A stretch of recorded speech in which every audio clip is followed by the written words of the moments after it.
You are now listening to Triplet Babies by Bella King. Produced and published by Novel Nectar. Copyright 2025, Novel Nectar. The irrigation valve refuses to cooperate, and I'm already covered in mud from crawling around behind the pool equipment. It's my first day on the Baranoff estate, and I'm wrestling with corroded pipes like some kind of plumber instead of the gardener they hired me to be. The morning started simply enough. I'd arrived at 7 sharp, just as the groundskeeper instructed when he called yesterday to confirm my start date. He'd been gruff over the phone, but not unkind, giving me basic directions to the equipment shed and a list of areas that needed attention. Start with the irrigation behind the pool, he'd said. System's been acting up for weeks. Previous gardener never got around to fixing it. Now I understand why.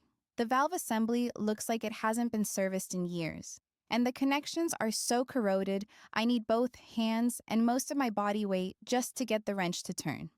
I wipe sweat from my forehead with the back of my hand, probably smearing dirt across my face in the process. The valve finally gives way under my wrench, and water gushes out faster than I expected. I scramble to redirect the flow toward the garden beds, but the pressure is all wrong, and I can already see the poolside flagstones getting soaked. Damn it, I mutter, cranking the valve in the opposite direction. The estate spreads around me like something from a magazine, with its manicured lawns, imported stone, and gleaming windows. I landed this job through pure luck and desperation, answering an ad that most people probably ignored because of the vague location and minimal details. All I knew was that it paid well and came with minimal supervision, which sounded perfect for someone trying to stay invisible. I adjust my position, trying to get better leverage on the stubborn valve, when footsteps click across the stone behind me. Designer heels, and definitely expensive, no doubt. A woman walks past without slowing down, her platinum blonde hair catching the afternoon sunlight. She's tall, willowy, and carries herself like she owns everything she sees. Her dress is cream-colored silk that flows as she moves, and her heels click against the stone. She pauses near the pool's edge, close enough that I could speak to her if I wanted to, and close enough that she definitely sees me kneeling in the dirt with my wrench and my growing puddle of irrigation water. "Excuse me," I call out, thinking maybe she needs directions or has a question about the maintenance work. "Is there anything I can help you with?" She turns slightly, just enough to glance in my direction. Her face is stunning in that sharp, expensive way that suggests good genetics enhanced by better cosmetic work.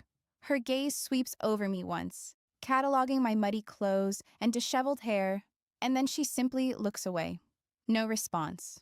No acknowledgement that I spoke. Nothing. She continues walking as if I never existed, disappearing around the corner of the pool house with the same unhurried grace she arrived with.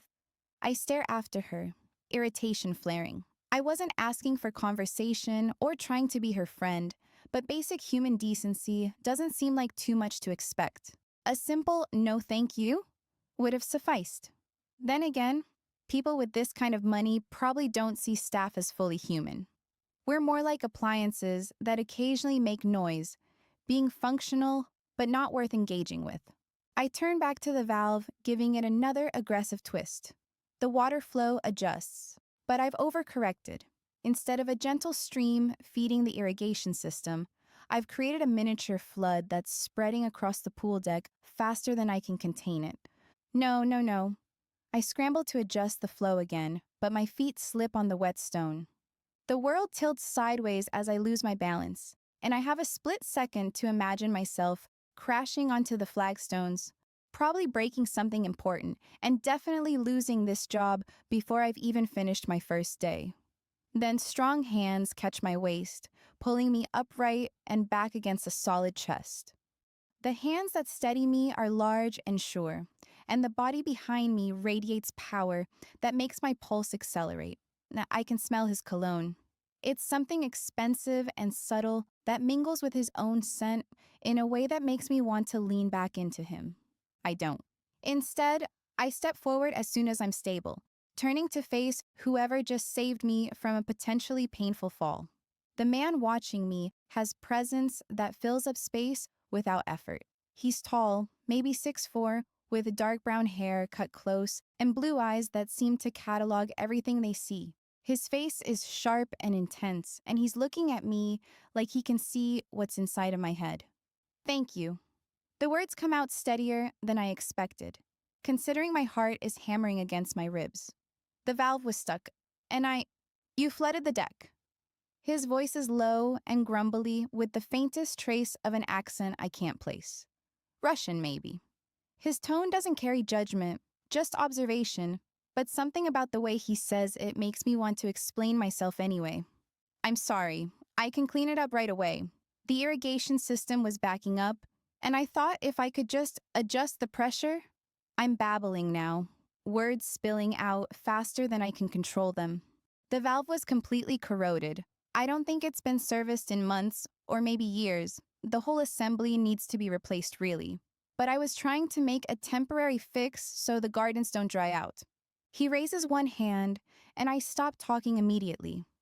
The gesture isn't aggressive, but there's authority behind it that makes my mouth snap shut without conscious thought. How long have you been working with irrigation systems? The question surprises me. I was expecting criticism or maybe instructions to pack up and leave, not what sounds like genuine curiosity about my background. 3 years, give or take. I worked for a landscaping company in New York before I moved here. We maintained several high-end properties, so I got used to dealing with complex water systems. I pause, studying his face for any reaction. This setup is actually pretty sophisticated. Whoever designed it knew what they were doing. But it needs regular maintenance to function properly. The corrosion suggests it's been neglected for a while. I gesture toward the valve assembly, which is now dripping steadily onto the stones. I can fix this specific problem, but there are probably other issues throughout the system that will need attention. He nods once, a sharp movement that suggests he's filing away this information for later use. We stand there for a moment, studying each other in silence. He's wearing dark jeans and a white button-down shirt with the sleeves rolled up that look effortless on him. Everything about him suggests money and power, but there's something else underneath that makes me think he's used to getting his hands dirty when necessary. Report to the main house tomorrow morning at 8. He speaks like someone accustomed to being obeyed without question. Ask for Mrs. Nikova. I blink, trying to process this unexpected turn. I'm sorry, what? 8 o'clock. Main house. Mrs. Nikova will be expecting you.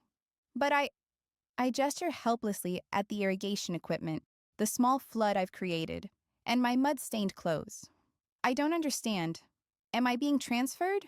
Fired? Something that might be amusement flickers across his features. But it's so brief, I could have imagined it. You'll find out tomorrow. Should I bring anything? My tools, or paperwork, or just yourself? He turns to walk away, then pauses and looks back at me over his shoulder, looking at me with an intensity that makes my stomach flutter.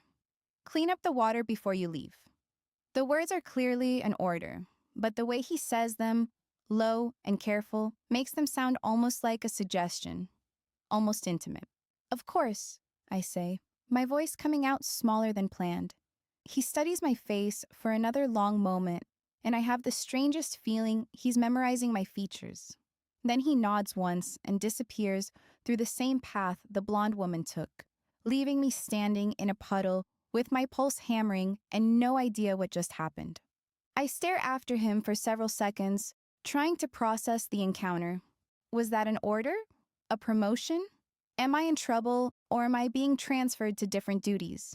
The man obviously has authority here because everything about him screamed boss, but I have no idea what he wants from me.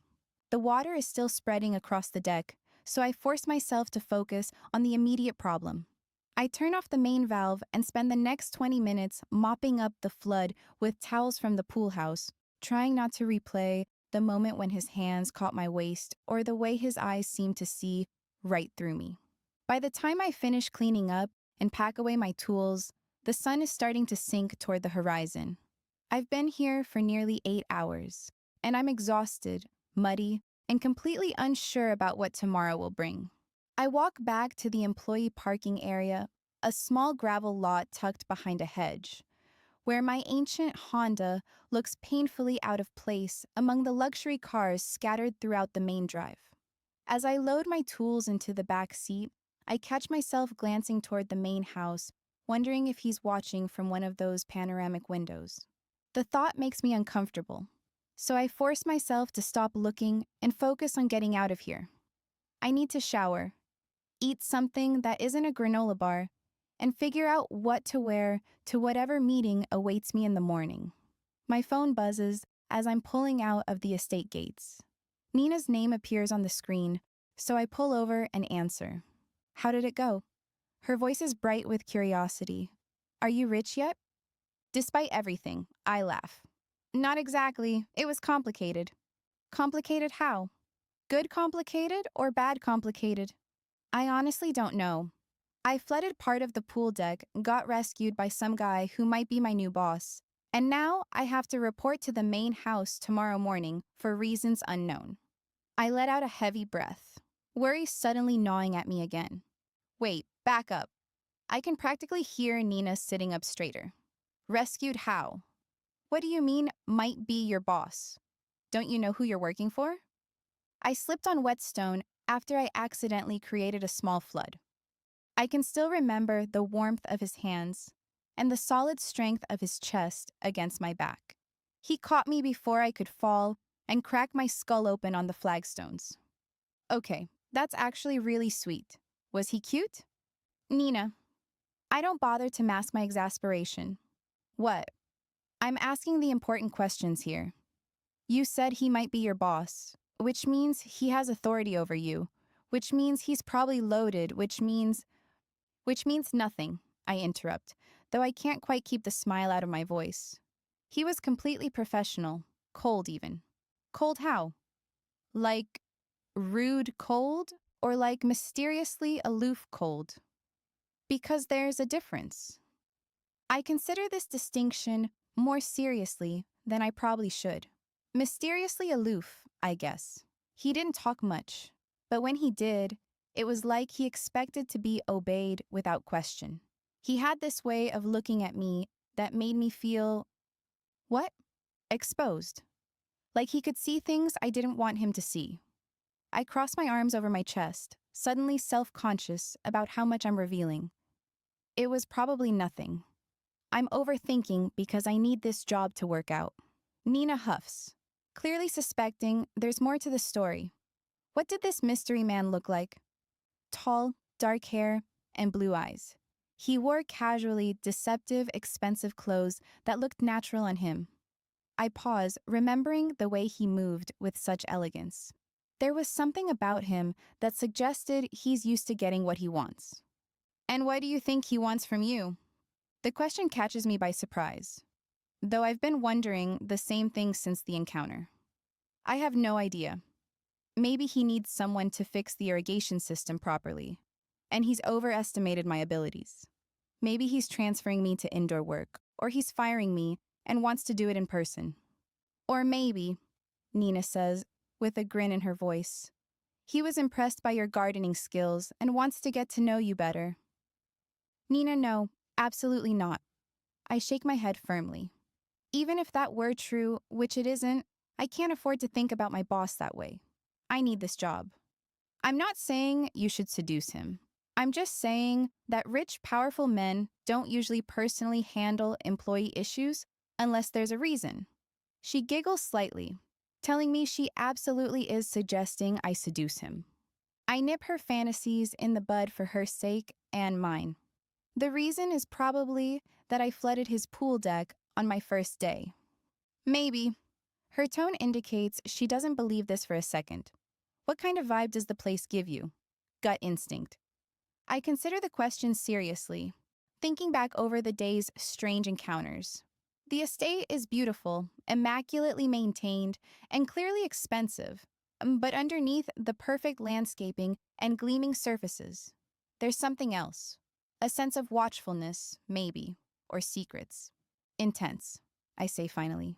Like everyone there is playing a game I don't understand the rules to.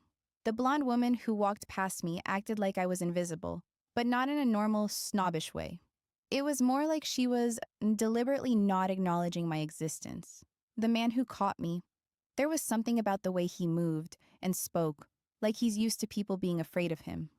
She sounds concerned now. Afraid how? Not physically afraid. More like respectfully afraid. Like he's someone you don't want to cross. I pause, trying to put the feeling into words.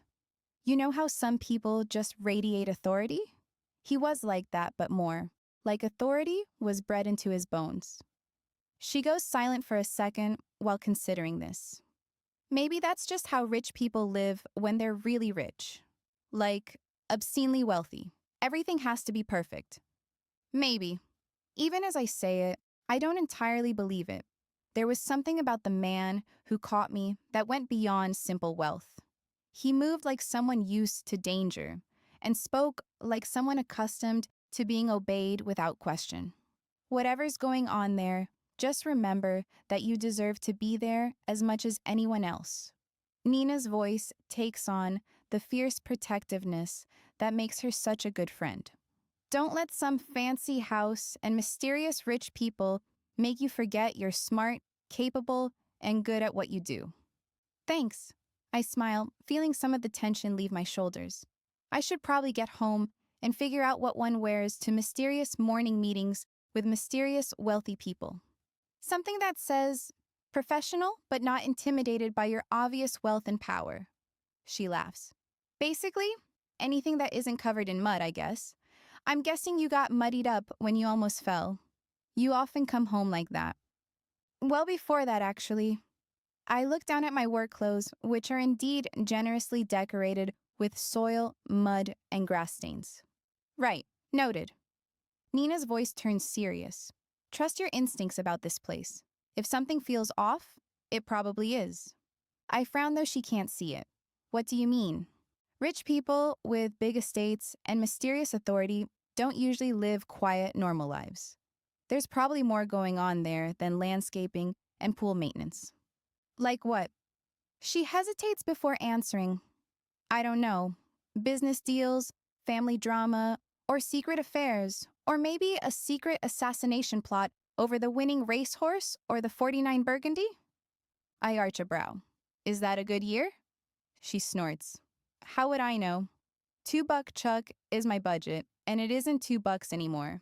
It just sounds like something fancy for rich people immersed in rich people problems. I'm just advising you to keep your head down and your eyes open.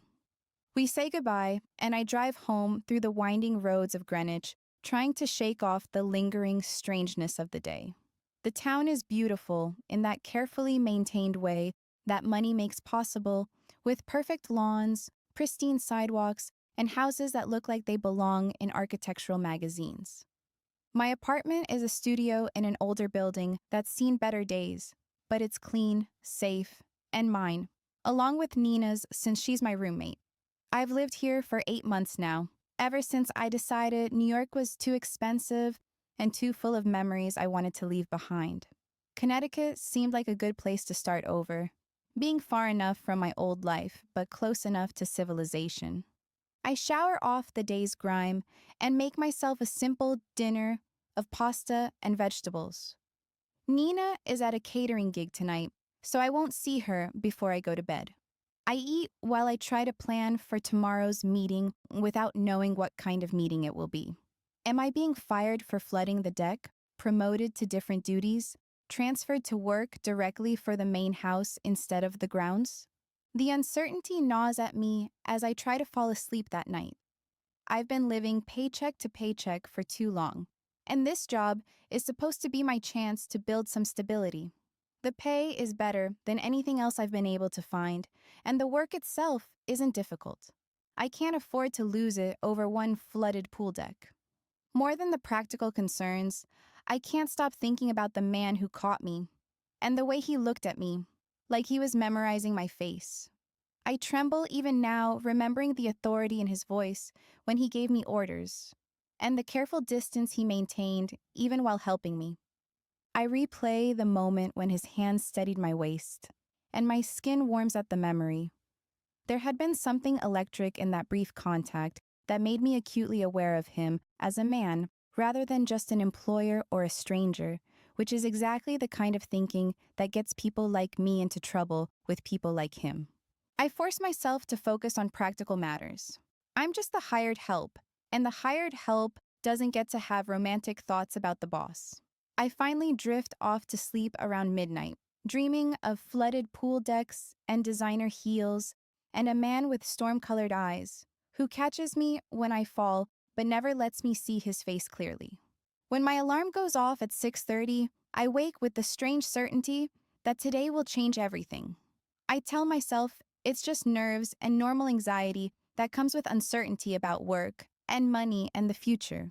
But as I get dressed and prepared to return to the estate, I worry I'm walking into something much bigger than a simple gardening job, something that might be dangerous, something that might be exactly what I've been running from, or maybe something I've been running toward all along. The lunch meeting with the Nikitins starts exactly how I expected it would, with Katya's father arriving 20 minutes late and offering no apology.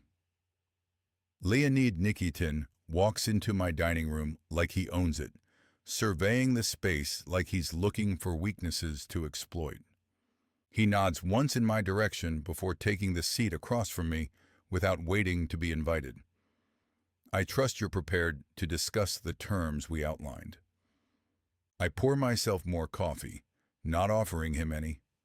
Small power plays matter in relationships like ours, and I won't pretend this is a social visit. I'm prepared to listen. Katya follows her father into the room a moment later, her steps smooth and her body graceful. I'm sure she's been trained since childhood to use her beauty as a weapon. She's wearing a cream-colored dress, and her smile is painted on in such a way that only suggests warmth. It doesn't really give any. She leans down to press a light kiss against my cheek, and I catch the scent of her expensive perfume. It's strong and too sweet, and it makes me want to step away from her immediately. Good afternoon, darling. I don't move. Instead, I let her perform her little show of affection while studying her father's reaction. Leonid watches us with approval, clearly pleased his daughter is playing her part so well. I keep my voice neutral and professional. Katya, you look well. She settles into the chair beside me, close enough that her knee brushes against mine under the table. Thank you. I've been looking forward to this meeting all week.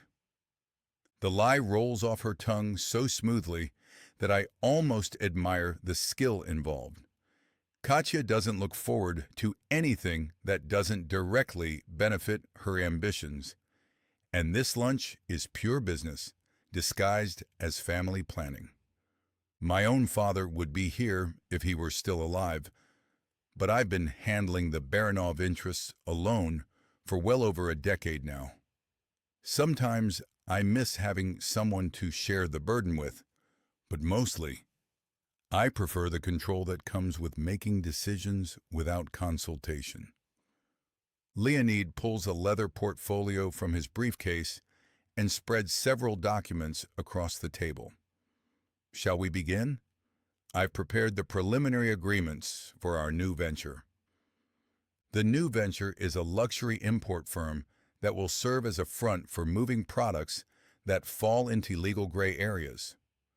We'll focus mostly on items like art, jewelry, and rare books that can cross borders without attracting too much attention if the paperwork is handled correctly. I review the contracts while Katya and her father wait in silence. The terms are reasonable on the surface, but there are subtle clauses buried in the legal language that would give the Nikitins more control than we originally discussed. I tap one section with my pen. These warehouse arrangements aren't what we agreed on. You're proposing to station 6 of your men at the facility permanently. Leonid's tone suggests this should be obvious. for security purposes. We're talking about valuable merchandise, Yarek. It needs proper protection.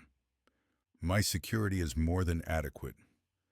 Katya's voice carries just a hint of condescension. I'm sure it is, but this venture represents a significant investment for both our families. Surely you understand our desire to protect that investment? I look at her directly for the first time since she sat down. Her blue eyes are cold despite her warm smile, and there's clear scheming behind every expression she makes. I set aside the contracts and lean back in my chair. What I understand is you want to place surveillance inside my operation. That wasn't part of our original discussion. Leonid spreads his hands in a gesture that's meant to appear reasonable. Surveillance is such an ugly word.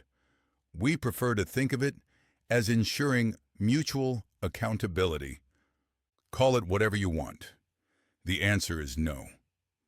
Katya places her hand on my arm, her fingers warm against my skin.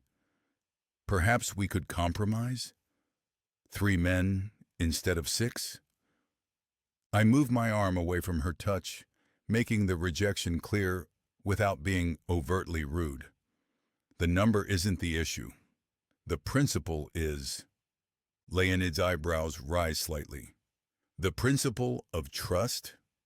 How interesting, coming from a man who's asking us to trust him with our family's reputation. The implied threat hangs in the air between us.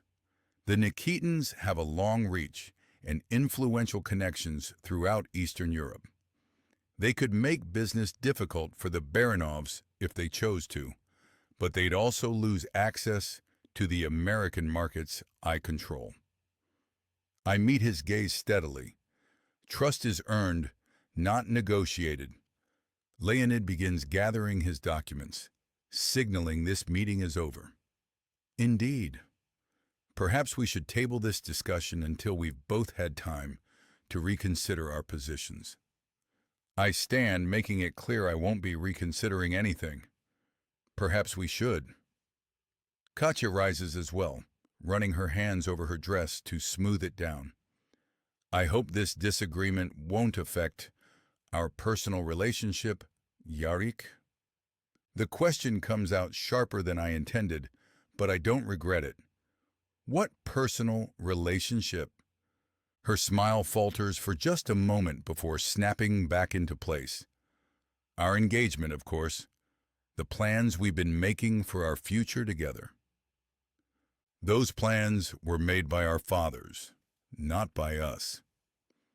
It irks me that my father floated the idea of a marriage merger between the families when I was just 12, and she was 8. They never got around to formalizing anything before my father was killed when I was 13. But Leonid had fixated on the idea all these years, and now, so has Katya. Not because she wants me, but what I represent and offer to their family. Her voice takes on a wounded quality that might be convincing if I didn't know better. Surely you want to honor your father's memory? He, both our fathers, believed our marriage would bring our families together in peace. I curl my lips slightly. I believe in honoring my father. I don't believe peace built on surveillance and mutual suspicion is worth having or honors anyone, though. Leonid clears his throat, drawing our attention back to him. Young people often need time to appreciate the wisdom of their elders. I'm confident you'll both come to see the value in the arrangements we've proposed. He heads towards the door, clearly expecting Katya to follow. She hesitates for a moment, looking at me with something that might be genuine disappointment. I thought you were different, Yarek, and more sophisticated than the old men with their endless suspicions and power games. Disappointment is part of growing up, Katya. She flinches at the dismissal, and for a split second, I see real anger flash across her features before she regains control. This isn't over. I nod. No, it probably isn't. How can it be when I've already agreed to the engagement, though we haven't signed anything formal yet, just like with this contract? It's the price of the merger with Leonid, and it will bolster our coffers and positions in Europe. My father once thought it was a good idea, which is the only reason I even considered it when Leonid came to me. It makes business sense, but there's no connection between Katya and me. Good. The last thing I want is to be shackled with emotional ties to someone. I have a tiny circle of people who matter to me enough that losing them would be devastating. I don't intend to expand that circle. I walk them to the front entrance, maintaining the pretense of courtesy, even though the meeting accomplished nothing. Leonid has already moved ahead to their waiting car, but Katya lingers under the stone awning, clearly hoping for a private word. She steps closer, dropping her voice to what she probably thinks is a seductive whisper. Yarek, I understand you're frustrated with the business arrangements, but that doesn't mean we can't find common ground personally. We could make this work if you just give us a chance. I move past her towards the car, making it clear the conversation is over. There is no us, Katya. There's a business arrangement that may or may not prove beneficial to both our families, contingent on our engagement, which is contingent on agreeing to terms. See the issue? I do, but you've already agreed to the engagement. She follows, her heels clicking against the stone. If you back out now, you're making a mistake. This alliance could give you everything you've ever wanted. I doubt that. She makes it sound like a promise and a threat. We'll speak again soon. I watch her walk toward the car, but instead of getting in immediately, she takes a detour past the pool area. Movement near the irrigation system catches my attention. The new gardener is there, still working on the valve assembly, her work clothes already showing the effects of a long day dealing with corroded pipes and muddy water. Katya pauses near the pool's edge, close enough to the kneeling woman that conversation would be natural. The gardener looks up and speaks to her, though I can't hear what she says from this distance. Katya turns slightly, glances at the woman with a calculating look she gets when she's assessing something beneath her notice, then simply looks away without responding. She continues walking as if the woman never spoke, disappearing around the corner of the pool house with the same unhurried grace she arrived with. The dismissal is so pointed and deliberate that it makes my jaw tighten. I'm not sure why I follow at a distance, perhaps planning to chastise Katya for rudeness, but my attention is focused on the gardener, who's now turned back to her work with obvious irritation. She's muttering something under her breath as she gives the valve an aggressive twist. The water flow adjusts, but she's overcorrected. Instead of a gentle stream feeding the irrigation system, she's created a miniature flood that's spreading across the pool deck. She scrambles to adjust the flow again, but her feet slip on the wet stone.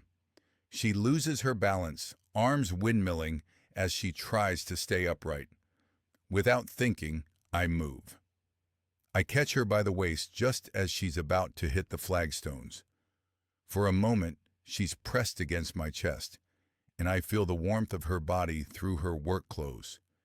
She smells like sunshine and honest sweat, and nothing like the cloying perfumes I'm used to. Her voice is steady, despite what must have been a frightening moment. Thank you. The valve was stuck, and I help her regain her footing, noting the way she doesn't cling to me or try to prolong the contact. Most women would have used the opportunity to their advantage. You flooded the deck. She's explaining rapidly, clearly worried about getting in trouble on her first day. I'm sorry. I can clean it up right away. The irrigation system was backing up, and I thought if I could just adjust the pressure. I raised my hand to stop her. How long have you been working with irrigation systems?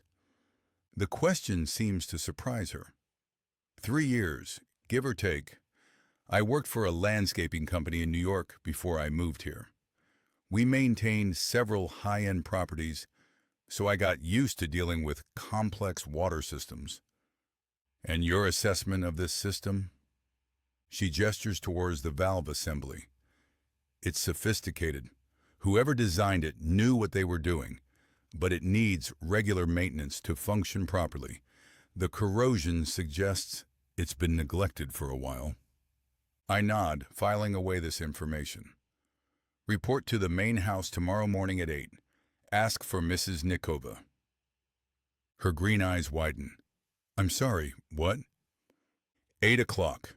Main house. Mrs. Nikova will be expecting you.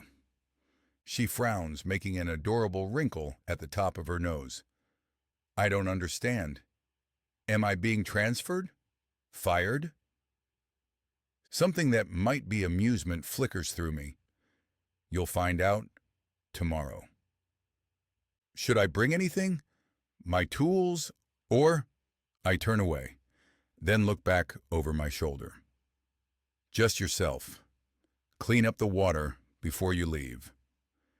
In front of me, I hear Katya's sharp intake of breath. She's still standing by the car, watching this entire exchange with obvious displeasure. She says as I rejoin her, "That was interesting." Was it? Her voice carries a warning I choose to ignore.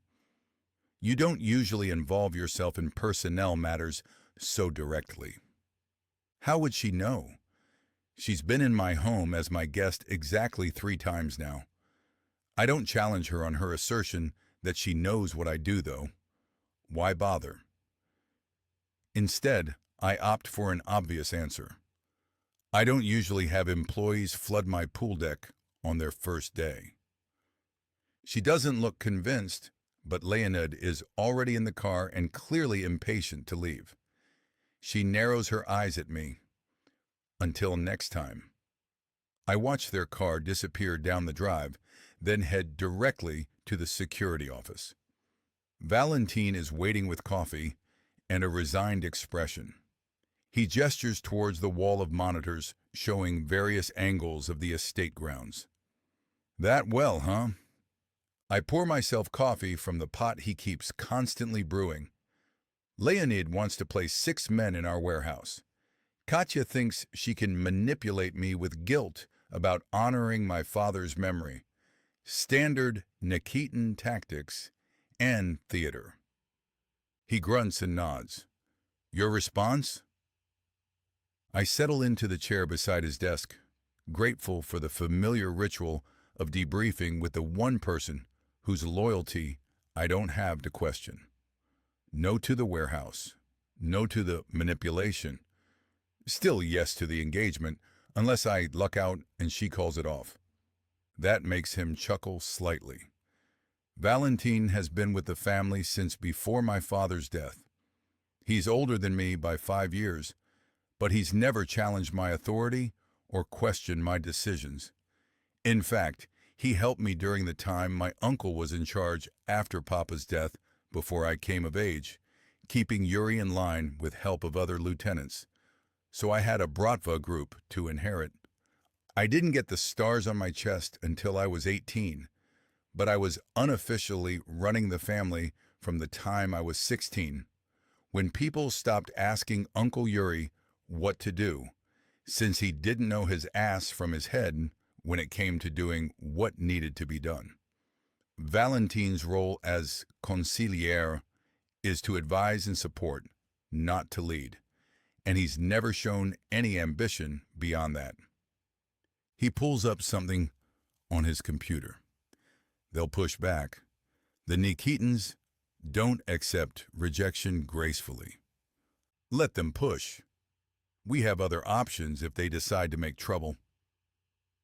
He turns one of the monitors toward me.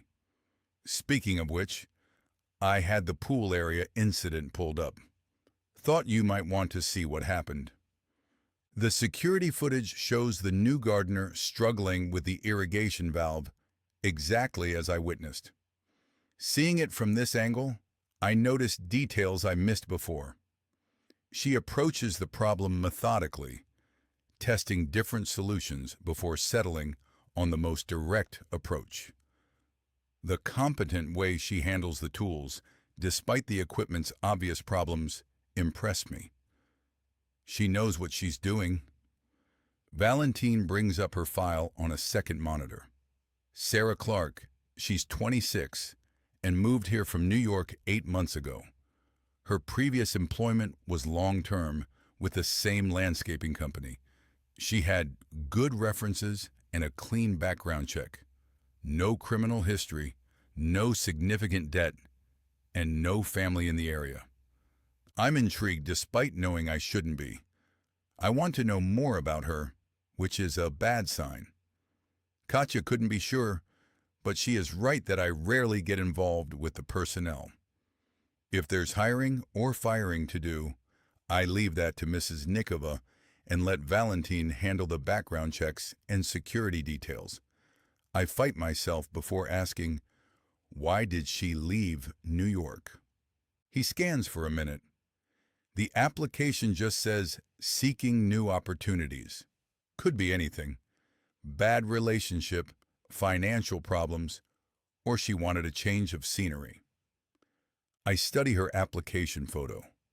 It's a standard headshot, professionally taken, but not expensive. She's looking directly at the camera with a slight smile that seems genuine. She doesn't flinch. The observation surprises me as much as it does Valentine. What? I look at him, then back at her photo. Most people flinch when I speak to them. She didn't.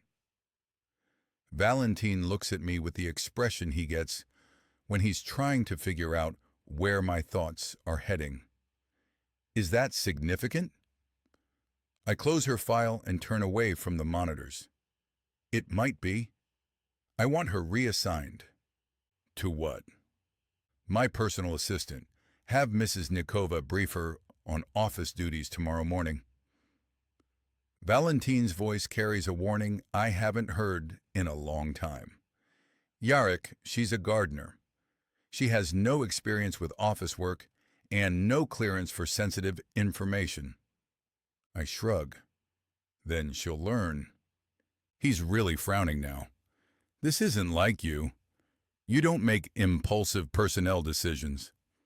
He's right, and we both know it. Impulsive decisions are how people get killed in this business.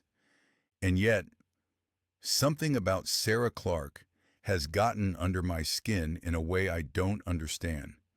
Maybe it's the way she looked at me without fear, or the competent way she handled a difficult situation, or simply that she seems genuine in a world full of people who are constantly performing. Have Mrs. Nikova prepare an office on the second floor, something with natural light. Valentine doesn't argue, but there's concern in his expression. Should I run additional background checks? Contact her previous employers directly? Do whatever you think is necessary. I pause at the door. Do it quietly. I don't want her to know she's being investigated. Understood. He already has his phone in his hand when I add, keep watch on the Nikitins. Today's meeting didn't go the way they wanted, and that makes them unpredictable. He nods, already on it. I leave him to his work and return to my office, but I'm distracted by thoughts of the new gardener.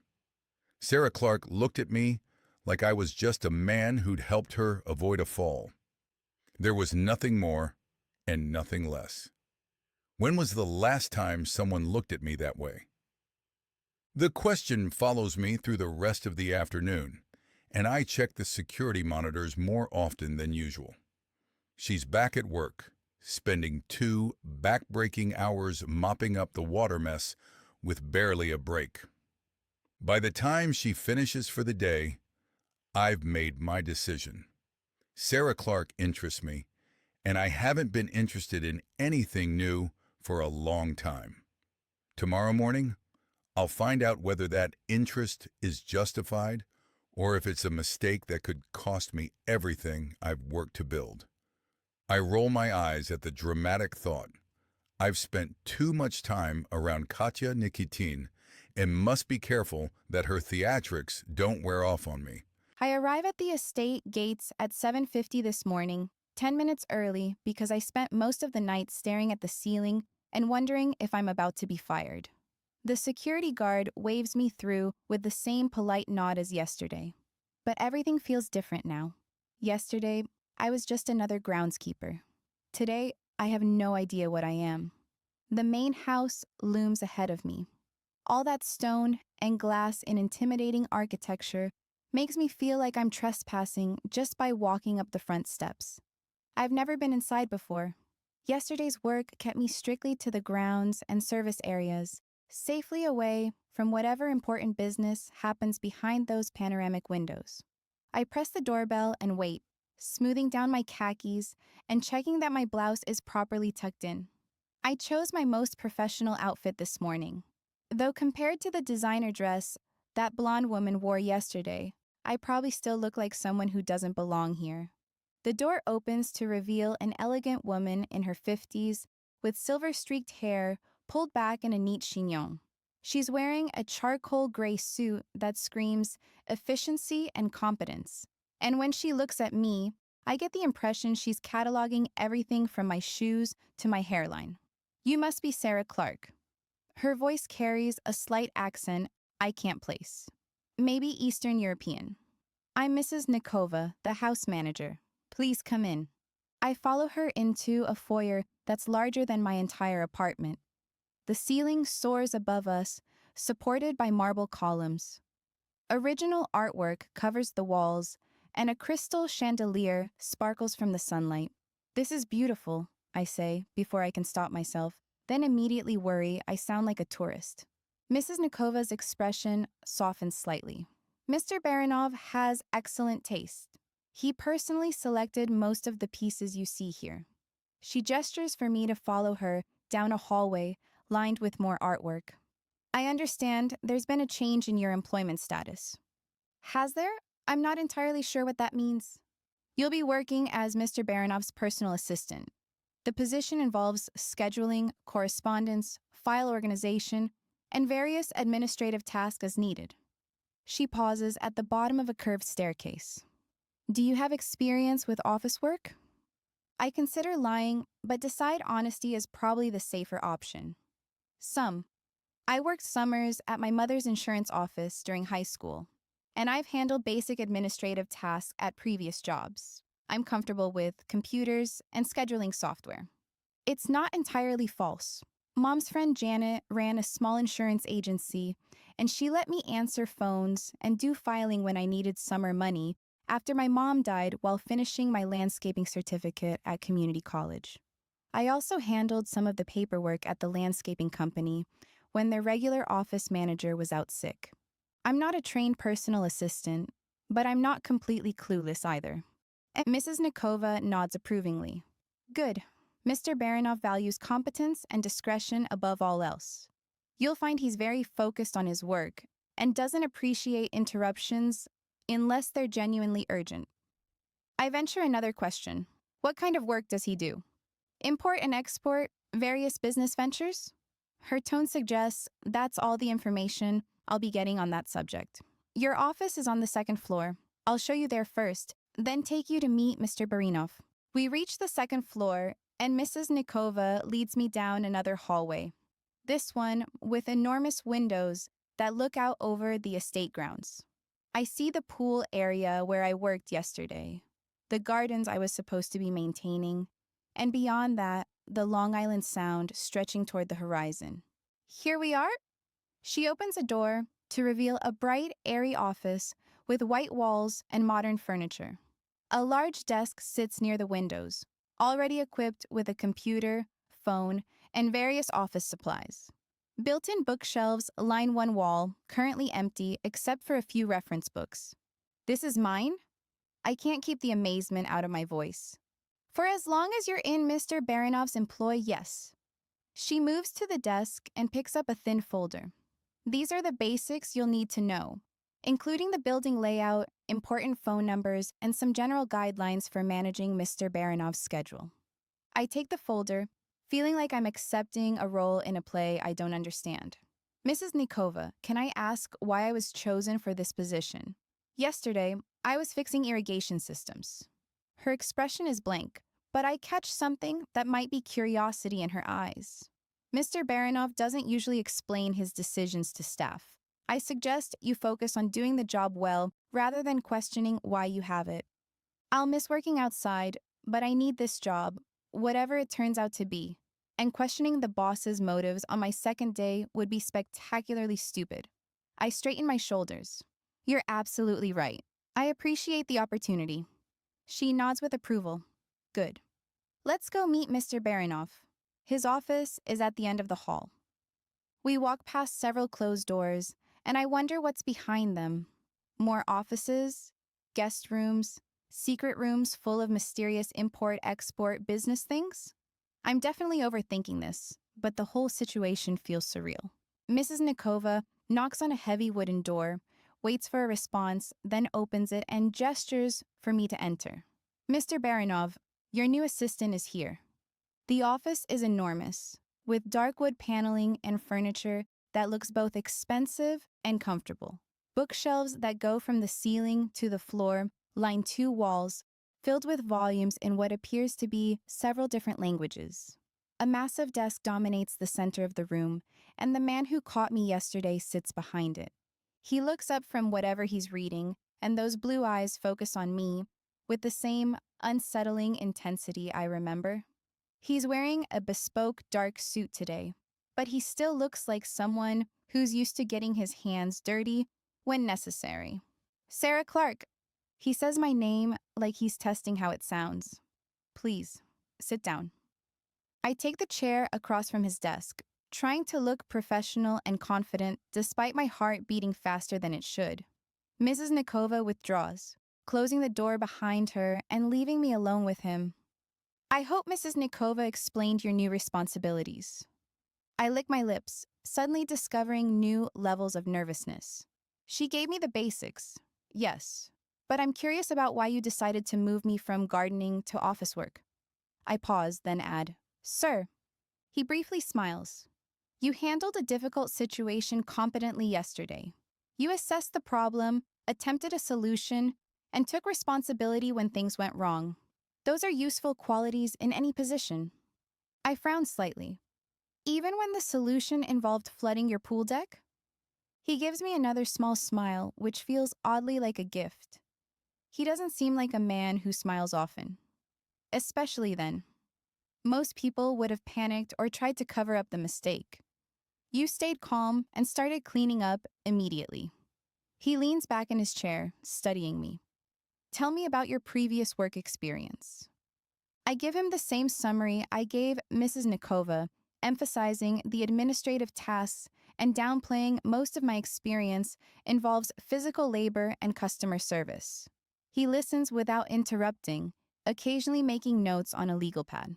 Your references from the landscaping company are excellent, he says when I finish. Your supervisor mentioned that you were reliable, detail-oriented, and good with difficult clients. Thank you. I tried to do good work there. Why did you leave New York? The question startles me even though I should have expected it.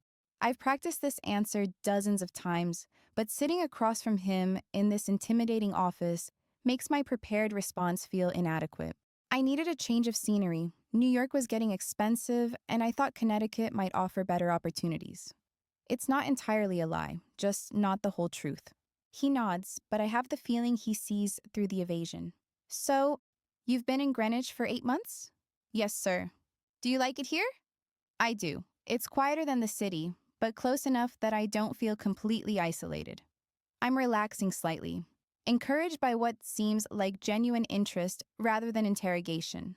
The work at the landscaping companies here is different too. There is more estate management and less commercial properties. More personal. Exactly. I smile, remembering some of the gardens I've worked on. There's something satisfying about helping someone create a space they really love, rather than just maintaining generic corporate landscaping. It's difficult to tell how he feels when he says, "And now you'll be helping me maintain my schedule instead of my gardens." If that's what you need, yes. He slides a folder across the desk toward me. These are the appointments and commitments for the next 2 weeks. I need you to review them, identify any conflicts or scheduling issues, and prepare a summary for me by the end of the day. I open the folder and scan the first few pages. It's a mix of business meetings, phone conferences, and what look like social obligations. The handwriting is neat but difficult to read, and some of the entries are in what might be Russian. Should I reschedule anything that looks problematic? Not without checking with me first. Some of these appointments are more flexible than others. He hands me a business card. This is my cell phone number. Use it only for genuine emergencies or if something urgent comes up that can't wait. I take the card, noting the simple design and expensive paper stock. What qualifies as an emergency? You'll know when you see it. That's not particularly helpful, but I nod anyway. Is there anything else you need me to focus on today? Familiarize yourself with the filing system. Mrs. Nikova will show you where everything is kept. Sarah? He looks directly at me, and I feel that same electric awareness I experienced yesterday. I value honesty and efficiency. If you don't understand something, ask. If you make a mistake, tell me immediately. If you have concerns about anything, bring them to my attention. I understand, sir. His lip curves up slightly before he aborts the smile trying to emerge. Good. Mrs. Nikova will help you get oriented. We'll meet again at 4 o'clock to review your progress. I stand, recognizing a dismissal when I hear one. Thank you for the opportunity, Mr. Baranov. I won't disappoint you. I hope not.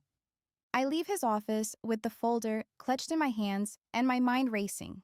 This is either the best opportunity I've had in years or the beginning of a very complicated situation.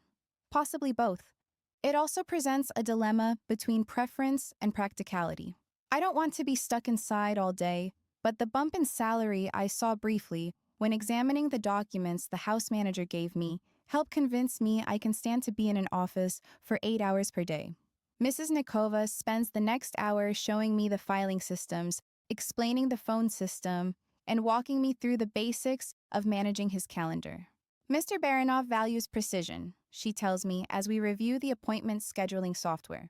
If a meeting is scheduled for 2 o'clock, he expects to begin at 2 o'clock exactly, not 5 minutes after or 10 minutes before. Understood. What about the entries in Russian? Should I ask him to translate those? Only if you need to schedule around them. He handles his personal appointments himself, but you need to know when he's unavailable for business matters. By lunchtime, I've made significant progress with organizing his schedule and identifying potential conflicts. There are a few overlapping appointments that need to be resolved, and one meeting that's scheduled during what appears to be a standing commitment every Tuesday afternoon. I'm reviewing the files when my phone buzzes with a text message. I glance at it, expecting something from Nina about dinner plans, but the number is unfamiliar. I'll never stop looking for you. You can't hide forever. The blood drains from my face, and for a moment, I can't breathe. The words blur on the screen as my hands start to shake, and I have to read them twice to make sure I'm not imagining things. It's a message Alex would send, using the same threatening tone wrapped in language that could be explained away as romantic persistence if anyone else saw it. My first instinct is to delete it immediately, but I force myself to screenshot it first, just in case. I spend the rest of the afternoon trying to focus on work, but my mind keeps drifting back to the text. Alex is in New York. He has no way of knowing where I am or how to contact me.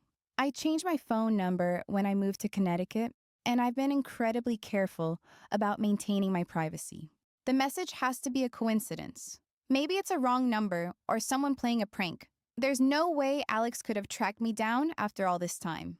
By 4 o'clock, I've convinced myself I'm overreacting. I have the schedule summary prepared and a list of questions about the conflicting appointments.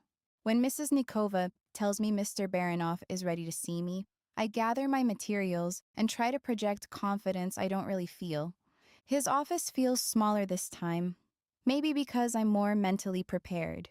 He's still behind the massive desk, but he's removed his suit jacket and rolled up his sleeves, making him look slightly more approachable.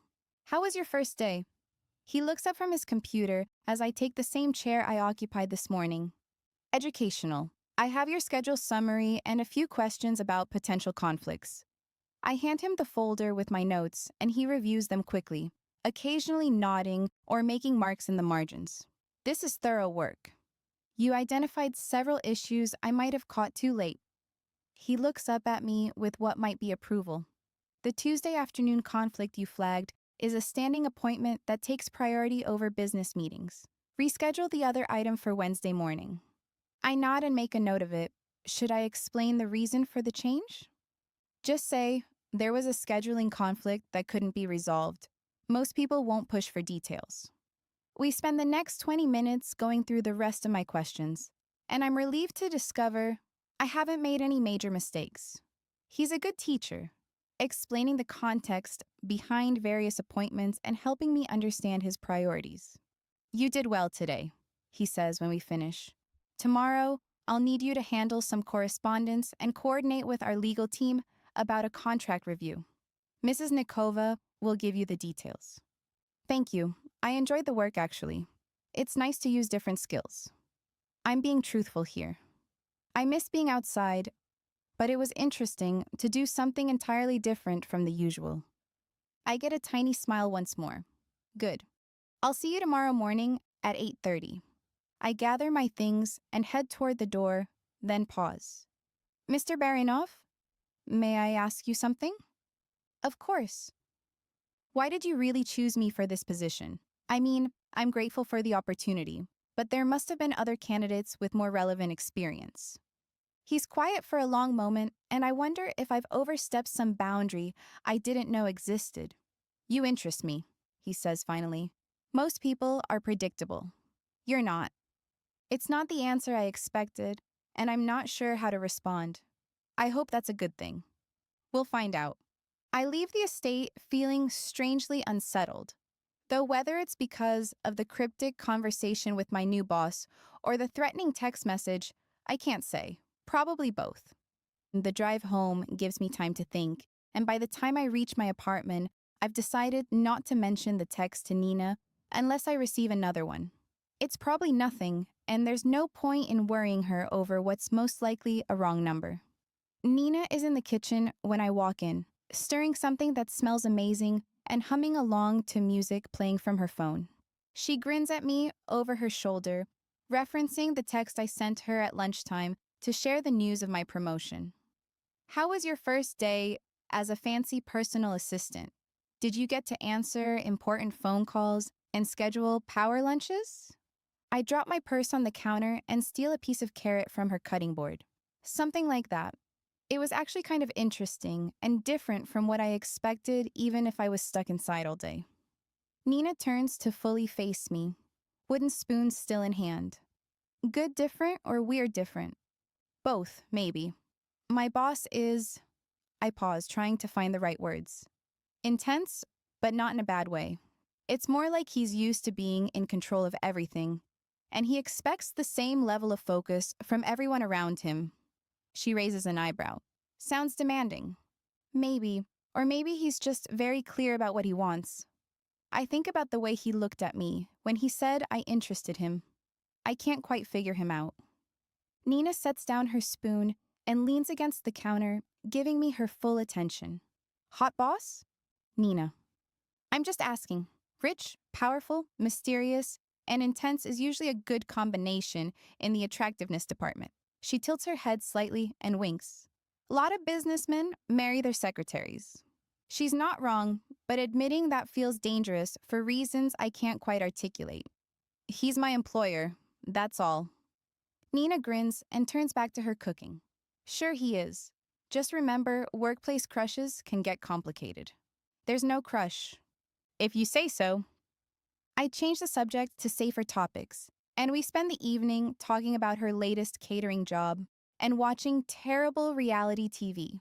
It's comfortable, normal, and exactly what I need after a day of feeling like I'm living in someone else's life. I'm getting ready for bed when my phone buzzes again. For a split second, I freeze, worried it's another threatening message, but this time, it's just Nina texting from her bedroom next door. Don't overthink the job thing. You deserve good opportunities. I stare at her message for a long moment, then make a decision I probably should have made hours ago. I walk to her bedroom door and knock softly. Nina opens it wearing an oversized t-shirt and fuzzy socks, her hair twisted up in a messy bun. What's up? I hold out my phone, showing her the screenshot of the earlier text. I got this today during work. Her expression changes immediately as she reads the message. She pulls me into her room and closes the door behind us, even though we're alone in the apartment. Sarah, this sounds exactly like Alex. She sits on her bed and pats the space beside her. When did you get it?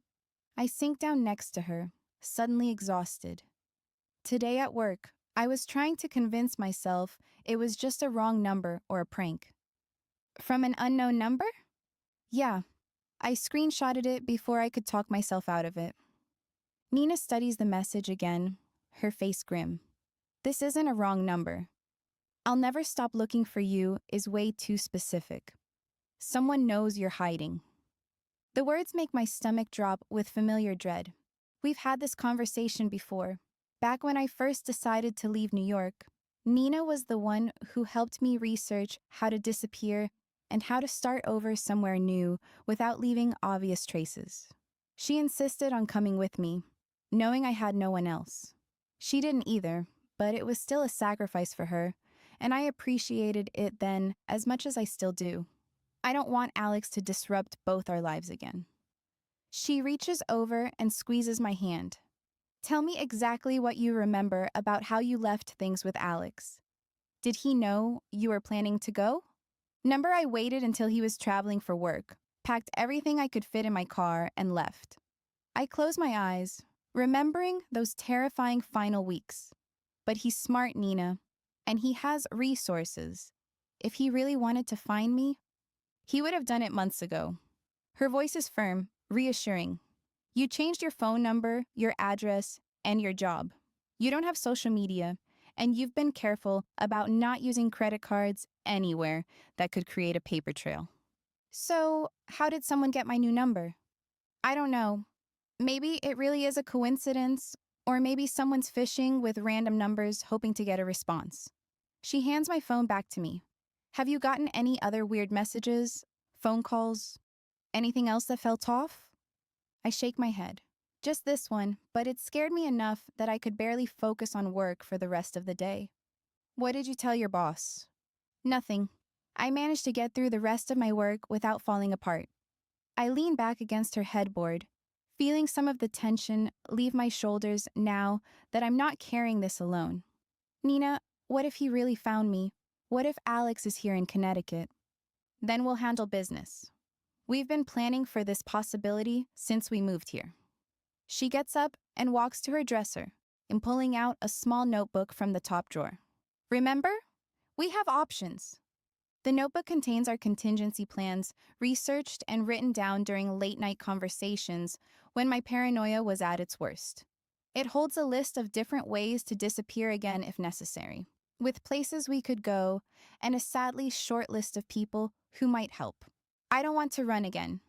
The admission comes out smaller than I intended. I like it here. I like my new job, I like our apartment, and I don't want to put you through that again. You gave up so much for me, and for the first time in months, I was starting to feel like maybe I could build a real life.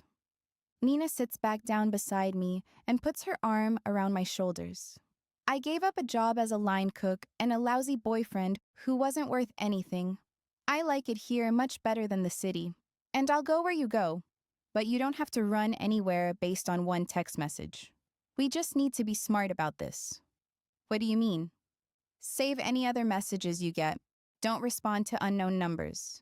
Vary your routine when you can and pay attention to whether anyone seems to be following you or watching you. She pauses, thinking.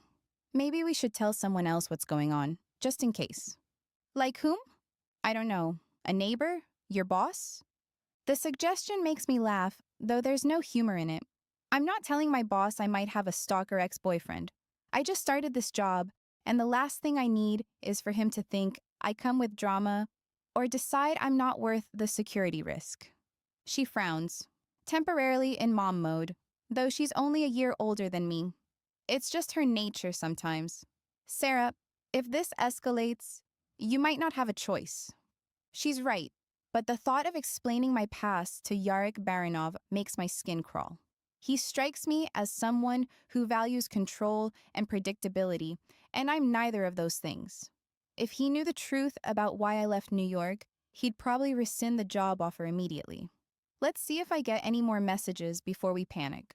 I stand up, suddenly desperate to end this conversation. Maybe it really was just a wrong number. Nina doesn't look convinced, but she nods anyway. Okay, but promise me you'll tell me if anything else happens. Anything at all. I promise. I hug her goodnight and return to my own room, but sleep feels impossible now. I lie in bed staring at the ceiling, thinking about the text message and wondering if Alex really has found me after all these months of careful hiding. The worst part is I'd finally started to feel safe. I'd begun to believe I could have a normal life, and maybe even a good one.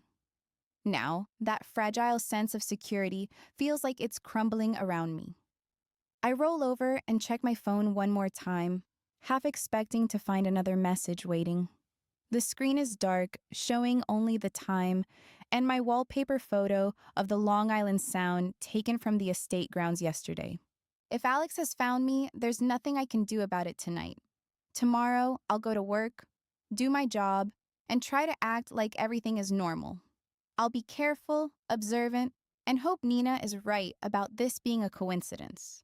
The alternative is too frightening to consider. The morning meeting with Valentine starts earlier than usual, which means I'm already thinking about problems before most people have finished their first cup of coffee.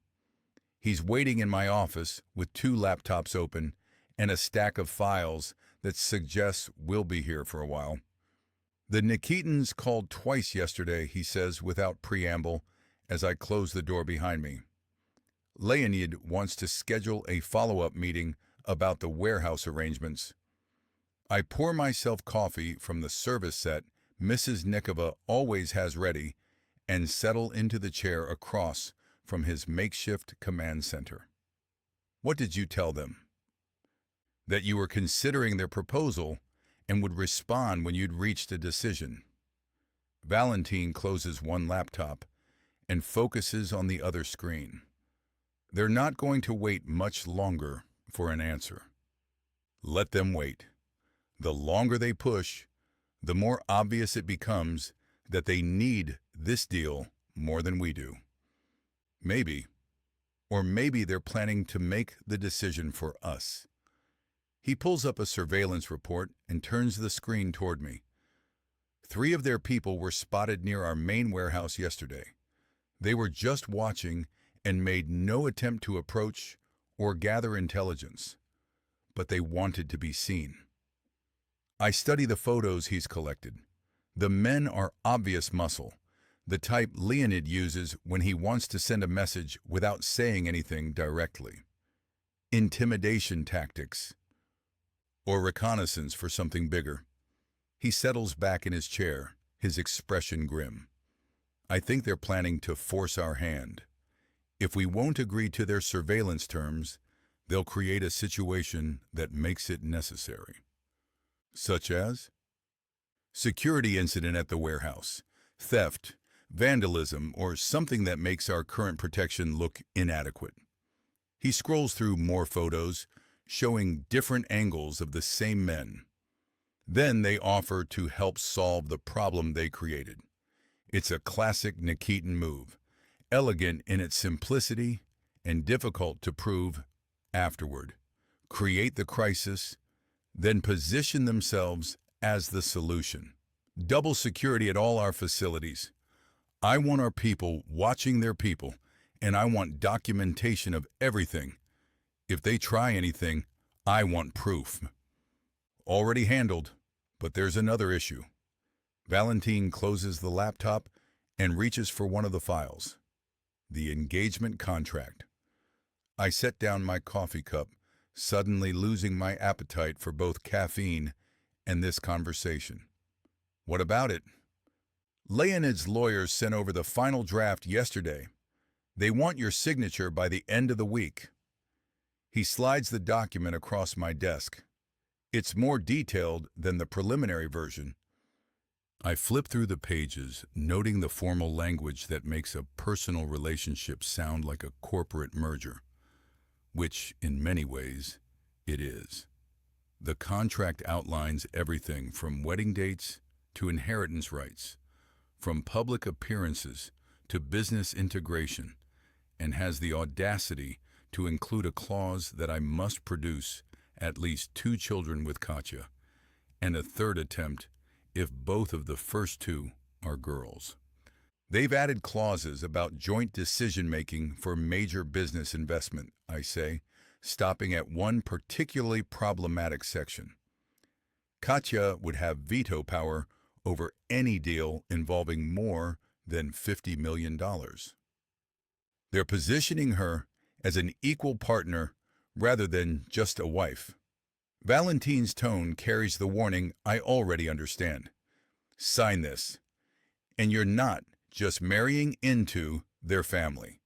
You're making them partners in ours, which is exactly what they wanted all along. I close the contract and push it aside. The warehouse surveillance was never the real goal. It was just the opening move. He nods, looking troubled. So what do? We buy time. I'll review the contract, request modifications, and generally stall while we figure out our alternatives. I stand and walk to the window, looking out over the estate grounds. What about our other options? The Italian connections or the Romanian roots?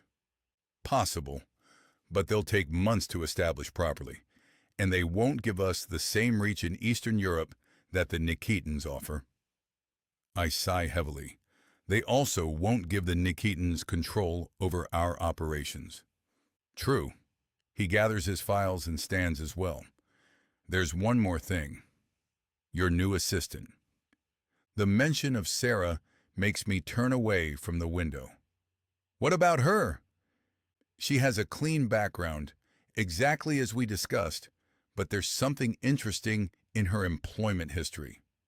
He opens a different file and hands me a single sheet of paper. Her last job in New York ended abruptly. She gave 2 weeks' notice, but her supervisor noted she seemed anxious to leave and didn't provide a forwarding address. You understand this information didn't come officially, since it's illegal to reveal that. But for $1,000, he was ready to talk. I scanned the document, noting the dates and the brief comments from her former employer. People leave jobs for all kinds of reasons. True, but people who are just seeking new opportunities usually don't refuse exit interviews or decline to participate in company alumni networks. Valentine's expression is neutral.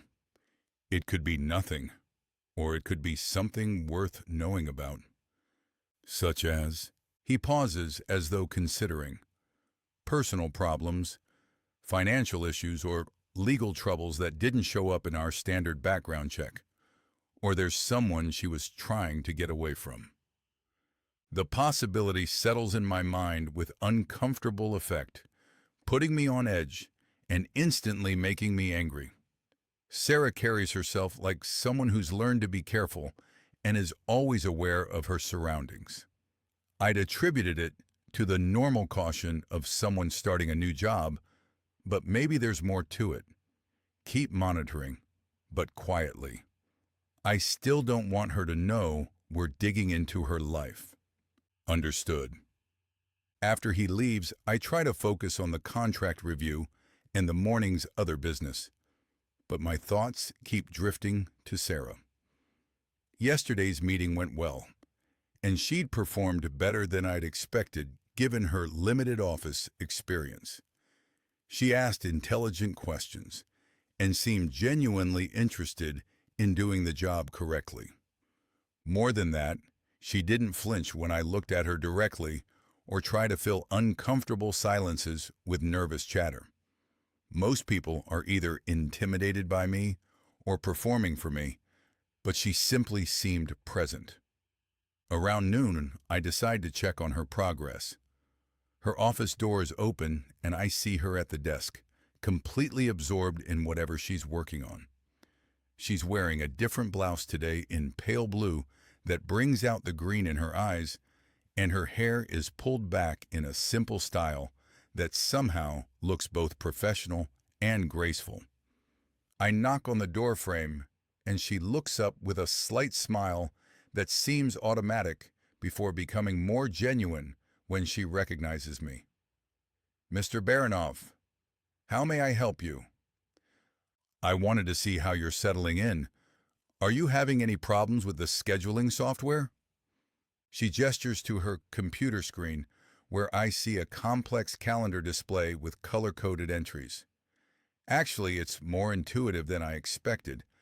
I've identified 2 more potential conflicts and drafted some options for resolution. "Show me?"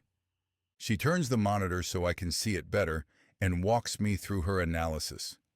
Her explanations are clear and logical, and she's caught details that could have caused significant problems if left unaddressed.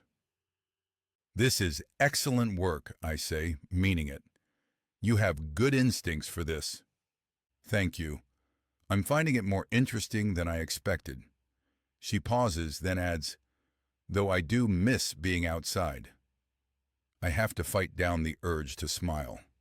The grounds will still be there when you have breaks. Feel free to walk the gardens if you need fresh air. "I appreciate that." She smiles again, and I suddenly want to prolong the conversation. "Sarah, I have a project that will require some evening work this week. Are you available to stay late tonight?" She frowns. "How late?" "Probably until 8 or 9. It's an audit of some business files that needs to be completed before Friday's meeting." She considers this for a moment. "I can do that, but I'll need to charge double my hourly rate for anything after 6 o'clock. The request surprises me, not because it's unreasonable, but because most employees would simply agree without negotiating. "That's acceptable." "Then yes, I can stay late tonight." "Good. I'll have Mrs. Nikova arrange dinner for us, since you'll be working through the evening." "That's not necessary, but thank you." I leave her to her work and spend the afternoon reviewing contracts and taking calls, but part of my attention remains focused on the evening ahead. Working closely with Sarah for several hours will give me a better sense of who she is beneath the professional competence. It will also give me time to observe whether she's hiding something, as Valentine's research suggests. By 6 o'clock, the estate has settled into its evening quiet. Most of the day staff have gone home, leaving only security and essential personnel. I find Sarah in the conference room adjacent to my office, surrounded by file boxes and legal documents. "Mrs. Nikova said you wanted these files audited for the compliance issues," she says, as I join her at the large table. "I've been organizing them by date and transaction type." "Perfect. We need to identify any irregularities or missing documentation before the lawyers review everything Friday." We work in comfortable silence for the first hour, occasionally discussing specific documents or clarifying procedures. Sarah creates detailed notes and flags potential problems. Around 7:30, Mrs. Nikova brings us sandwiches and coffee, then discreetly withdraws. The room feels different at night, more intimate somehow, with just the two of us working by lamplight while the grounds settle into darkness outside. "Can I ask you something?" Sarah asked during a break in our document review. "Of course." "What kind of business requires this level of documentation?" She gestures to the boxes of files we've been examining. "I've worked for landscaping companies and insurance agencies, but nothing that generated this much paperwork." Import and export involves significant regulatory compliance. Every shipment needs proper documentation for customs, insurance, and tax purposes. It's a simplified version of the truth, but accurate enough. One missing form can hold up a shipment worth millions of dollars. That makes sense. She returns to her work a few minutes later, but she still seems to be absorbing the information. We're deep in the audit when I hear footsteps in the hallway outside. The sound is distinctive and recognizable as high heels tapping across the floor with the precise rhythm I've learned to associate with Katya Nikitina's unique sway. "Expecting someone?" asked Sarah, looking up from the file she's reviewing. "Not exactly." Katya appears in the doorway wearing a black dress and an expression that suggests she isn't here for a social call.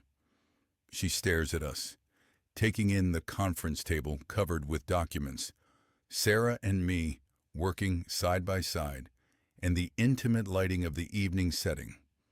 "I apologize for interrupting," she says, though her tone suggests no such thing. "I was hoping to discuss some details about our upcoming engagement announcement." I stand, immediately shifting into the formal mode Katya's presence requires. "Of course. Sarah, would you excuse us for a moment?" Sarah nods and begins gathering the files on which we've been working. "I'll organize these in chronological order while you're talking." "How dedicated," Katya says with a hint of mockery while watching Sarah's movements with sharp eyes. "I do hope you're not working your dear assistant too hard, Yarek." She looks rather tired. The comment is clearly designed to sound concerned while actually being dismissive, suggesting Sarah isn't capable of handling demanding work. I watch Sarah's reaction carefully and see her pause for just a moment, her jaw tightening almost imperceptibly before she continues organizing the documents. "Sarah is quite capable," I say simply. "I'm sure she is." Katya's smile is sharp. "I do wonder if late-night work sessions are really appropriate. People might get the wrong impression." The implication hangs in the air like a threat wrapped in silk.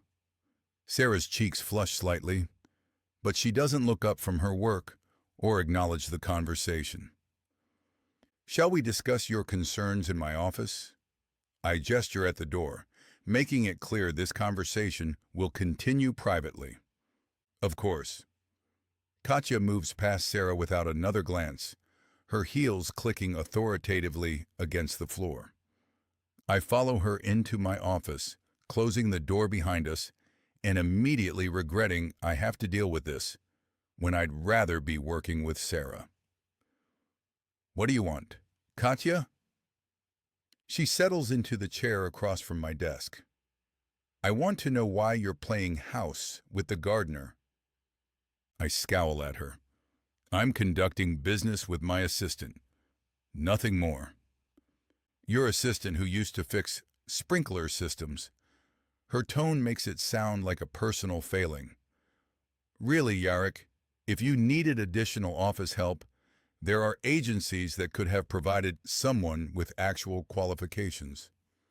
Sarah is perfectly qualified for what I need."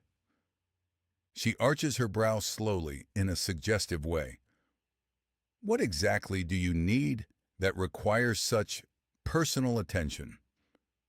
The question carries implications I choose not to address directly. "I need competent administrative support. Sarah provides that." "I see." She settles back in her chair, studying me with the expression I recognize from when she's planning something unpleasant. I suppose everyone deserves a chance to prove themselves, even if they're clearly out of their depth. I huff out an irritated breath. Was there something specific you wanted to discuss about the engagement announcement? Actually, yes. Sort of. She reaches into her purse and pulls out a folded newspaper clipping. I thought you should see this before it becomes a wider story. I take the clipping and scan the headline. Barinov-Nikitin Alliance Strengthens Eastern European Trade Networks. The article is brief but detailed, describing our upcoming marriage as a strategic merger that will reshape import-export operations across multiple countries. Interesting timing, I say. I don't recall authorizing any press announcements. Sometimes these things develop a momentum of their own. Her tone is innocent, but her eyes are calculating. Once the contracts are signed, it becomes a matter of public record anyway. I nod once. The contracts haven't been signed yet. They will be by the end of the week, according to my father. I set the clipping aside and meet her gaze directly. Nothing gets signed until I'm satisfied with the terms. I want to bring up the outrageous clause dictating how many children we'll have, but I'm not sure I can discuss it right now. She's already made me angry, and the thought of having to touch her to make any children forces me to swallow my gorge. I never imagined she actually planned to consummate the business merger. Of course, she stands, smoothing down her dress. I just wanted to make sure you understood people are watching this situation with considerable interest. Any complications would be unfortunate for all involved. The threat is clear, even if diplomatically phrased. Katya is reminding me that backing out of this arrangement would have consequences beyond personal disappointment. I understand the stakes perfectly. Good. She heads toward the door, then pauses. You might want to consider the optics of working so closely with your staff. People talk, and not all conversations are charitable. After she leaves, I return to the conference room to find Sarah still working.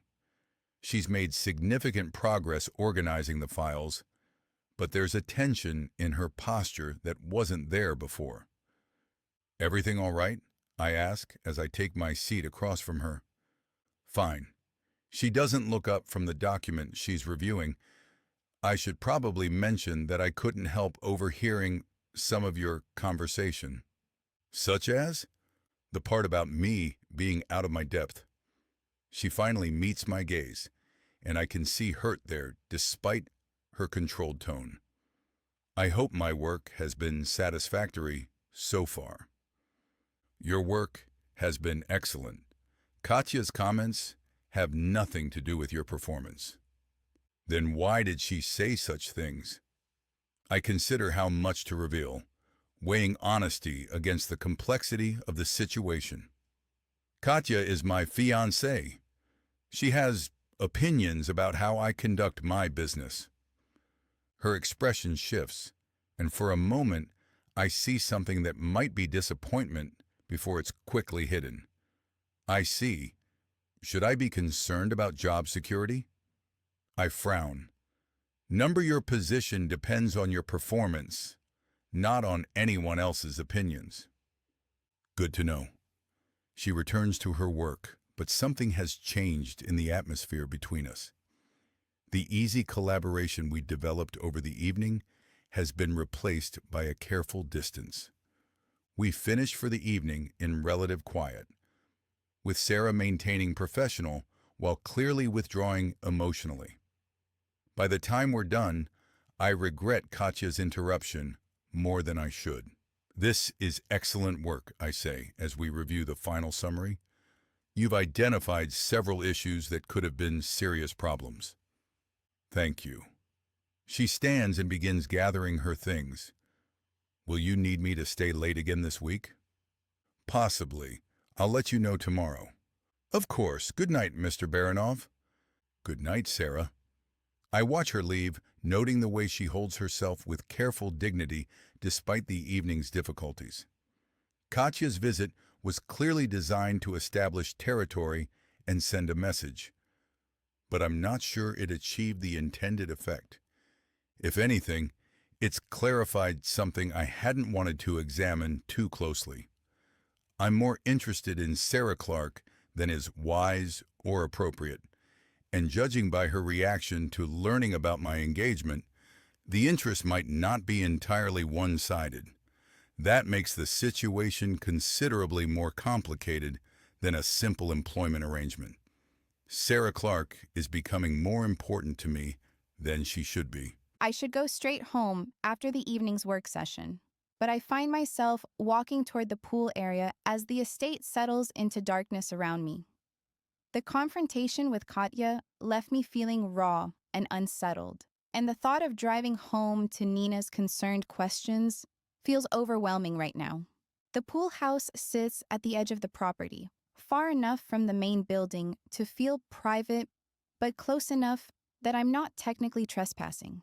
Mrs. Nikova mentioned during my orientation that employees have access to the pool facilities during off hours. And right now, the idea of swimming laps until my mind goes quiet sounds like exactly what I need. The changing room is pristine and well-appointed, with fluffy towels and basic amenities that remind me this isn't a public facility. I change into one of the guest swimsuits provided, a simple black one-piece that's probably designer. It fits differently than the cheap ones I usually wear, conforming to my curves, with a softer lining. Despite its simplicity, it makes me look amazing. The pool glows with underwater lighting that turns the water an ethereal blue-green. Steam rises from the heated surface, and the surrounding landscape is bathed in subtle accent lighting that makes everything look like a scene from a magazine. I slip into the water without making a splash, immediately feeling some of the tension leave my shoulders as the warmth envelops me. I start with slow, easy laps, focusing on my breathing and the rhythm of my strokes. The physical motion helps quiet the storm in my head, at least temporarily. I don't want to think about Katya's pointed comments or the way Yarek's expression changed when he mentioned their engagement. I especially don't want to think about the disappointment that hit me when I realized he's spoken for, which is ridiculous, of course. He's my boss, he's wealthy and powerful, and completely out of my league, and I've known him for exactly 2 days.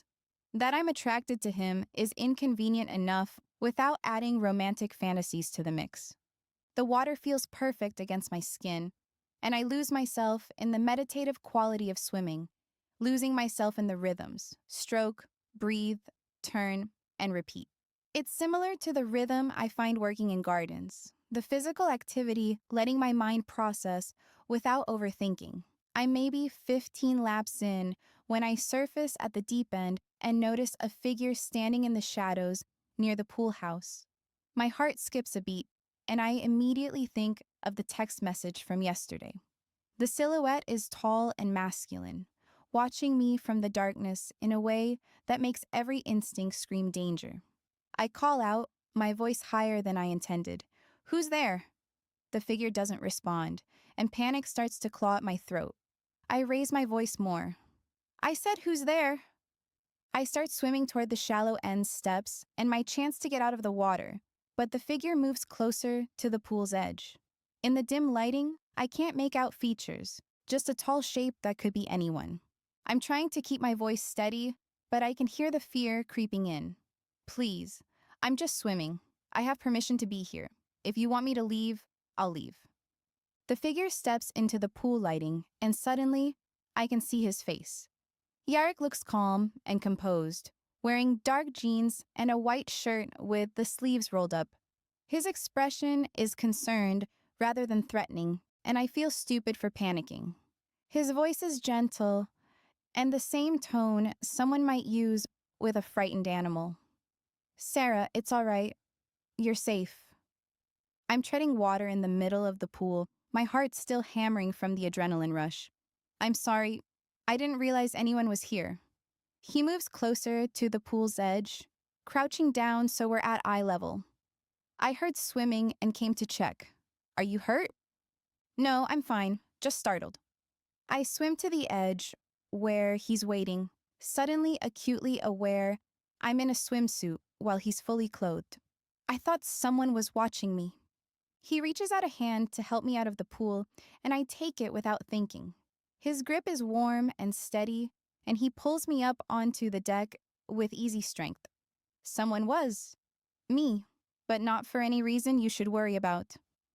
Water drips from my hair and swimsuit, creating small puddles on the stone deck. I cross my arms over my chest, partly from the evening chill and partly from self-consciousness. I should probably go. I don't want to cause any trouble. Yarek disappears into the pool house and returns with a large, fluffy towel. You're not causing trouble, but you're shivering. Come inside where it's warm. Uncertainly, I follow as Yarek guides me to a wicker couch near a fireplace that provides both warmth and soft lighting. I wrap the towel around myself gratefully before sitting down, finally starting to feel calm again. He settles into the chair across from me, maintaining a respectful distance while still being close enough for conversation. Better? Much. Thank you. I tuck the towel more securely around myself. I'm sorry for panicking like that. It's been a long day. You don't need to apologize. I should have announced myself instead of lurking in the shadows. I study him as covertly as I can. Why were you out here anyway? He's quiet for a moment, looking toward the windows that face the pool. I often walk the grounds when my mind won't settle. What's keeping you unsettled? Business complications? Family obligations? He looks back at me with an expression I can't quite read. Things that felt simpler a few days ago.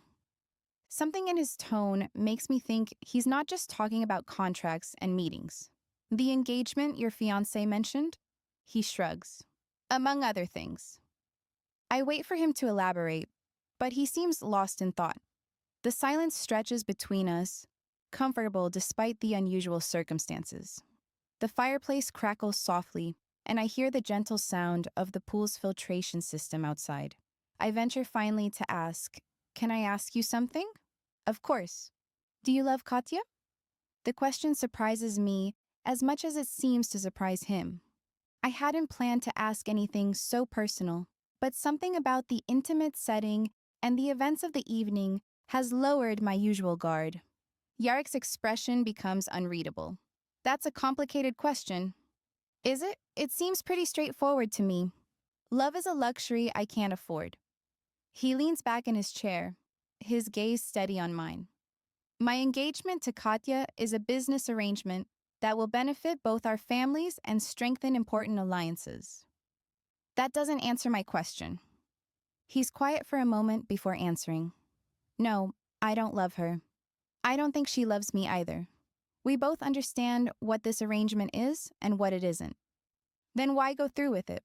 How can he marry someone he doesn't love? How can anyone? He hesitates before answering. Some things are more important than personal preference. Family loyalty, business stability, and maintaining peace between organizations that could destroy each other if they chose to are more crucial than love. I study his face in the firelight, trying to understand what kind of life requires that level of sacrifice. That sounds lonely. Loneliness is also a luxury I can't afford. Everyone needs connection and someone who cares about them as a person, not as a business asset. He leans forward slightly, his attention focusing on me with that same intensity I've noticed before. Do they? What about you, Sarah? Do you have someone who cares about you that way? The question startles me and makes my mouth dry as I think of Alex, which brings a surge of fear. His idea of caring didn't reconcile with mine. I take a deep breath and focus on the present, easily finding an answer. I have Nina. She's been my closest friend for years. That's not what I meant. Heat rises in my cheeks as I realize what he's asking. I must have already known deep down, which was why my thoughts went to Alex. Number, there's no one like that. Why not? You're intelligent, beautiful, and capable. I find it hard to believe you're alone by accident. The compliment makes my pulse quicken, but it also brings back memories I'd rather not examine. Sometimes being alone is safer than the alternative. He frowns, as though troubled by the idea of me being unsafe. Safer how? I burrow deeper into the towel, suddenly feeling exposed in ways that have nothing to do with my swimsuit. Some people aren't what they seem. Some relationships become complicated. Complicated, like dangerous? I lick my lips. Something like that. He nods slowly, as if my evasion confirms something he already suspected. Is that why you left New York? Partly. I meet his gaze directly, surprised by my own honesty. I had to choose between safety and everything else I thought I wanted. And you chose safety. I chose survival. The admission hangs in the air between us, heavier than I intended. I've never told anyone except Nina about the real reasons I left New York or how bad things were with Alex, but something about Yarek's presence makes me want to trust him with pieces of my truth. His voice is gentle and understanding. I'm sorry you had to make that choice. No one should have to run from their life. I nod and half shrug at the same time. Sometimes it's the only option. Yes, it is. We sit in comfortable silence for a few more minutes, both lost in our own thoughts. I'm relaxing despite the personal nature of our conversation. There's something about Yarek that makes me feel safe, even when he's asking questions I normally wouldn't answer. His voice is quieter now, almost intimate. Sarah? Yes? I want you to know that your work today was good, not just competent or adequate. My cheeks flush as I feel flustered for the praise, which is silly. Thank you. That means a lot coming from you. He gives me a tiny smile that's gone almost as soon as it appears. It should. I don't give empty compliments. I smile slightly in return. I noticed that. You're not exactly effusive with praise. No, I'm not, but when I say something, I mean it. Good to know. He stands up from his chair and moves to sit on the edge of the coffee table, bringing him closer to where I'm curled on the couch. I also want you to know Katya's comments tonight had nothing to do with your performance and everything to do with her own insecurities. She's your fiancé. She has a right to be concerned about who you're working with. I say the words, but don't know if I mean them. They're expected, but she'd only be insecure if she has feelings for him, right? He's frowning again. She has a right to many things. Being rude to my employees isn't one of them. It's fine, really. I wave a hand dismissively. I've dealt with difficult people before. His tone carries an edge of anger that surprises me. It's not fine. You deserve to be treated with respect. His name slips out before I can stop myself, more intimate than the Mr. Baranov I've been carefully maintaining. Yarek? Yes? Why did you really hire me for this position? Don't say it's because I handled the irrigation problem well. There has to be more to it than that. He's quiet for a long moment, studying me in the firelight. When he speaks, his voice is quiet. When I look at you, I don't see someone who wants something from me. You look at me like I'm just a man, not a name or a fortune or a stepping stone to something else. I'm perplexed and frown. You are just a man. Another smile appears before fading. No, I'm not. I haven't been just a man for a very long time. I arch a brow. Then what are you? I'm a position, a responsibility, and a set of obligations and expectations that never end. He pauses. However, when I'm with you, I remember what it felt like to be a person instead of just a role. The admission makes my chest tight with emotions I don't want to name. Yarek, you're engaged to someone else. Yes, I am. I nibble on my lower lips. And I work for you. Yes, you do. So this conversation probably shouldn't be happening. I sigh as I say that, knowing it needs to be said, but wishing we could just lose ourselves in this moment. Probably not. Despite his agreement, neither of us moves to end it. Instead, he reaches out and touches my hand where it rests on the towel. His fingers are warm and sure, and I don't pull away. His voice is quiet, almost hesitant. Sarah? Yes? I want to kiss you. The words send heat shooting through me, and for a moment, I can't breathe. That's a bad idea. He immediately agrees. Terrible idea. It would complicate everything. Rather than sounding strong, my voice is almost enticing. He huffs lightly in something that might pass for a brief, harsh laugh. Everything is already complicated. I look into his eyes and see the same want and confusion I'm feeling. This is madness, but something about this moment feels inevitable.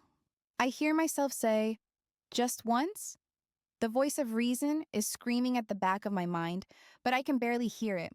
He leans toward me slowly, giving me time to change my mind or pull away. Just once. I don't do either. Instead, I meet him halfway, and when his lips touch mine, the rest of the world disappears. The kiss starts tentatively, but quickly deepens into something hungrier. He tastes like coffee and something darker. And when he cups the back of my neck, I make a sound that's part sigh and part surrender. This is what I've been trying not to think about since the moment he caught me falling by the pool. There's no denying the attraction between us, and I'm letting go of all pretenses in the moment. He rests his other hand on my waist through the towel, and I lean into him, forgetting every reason this is a mistake.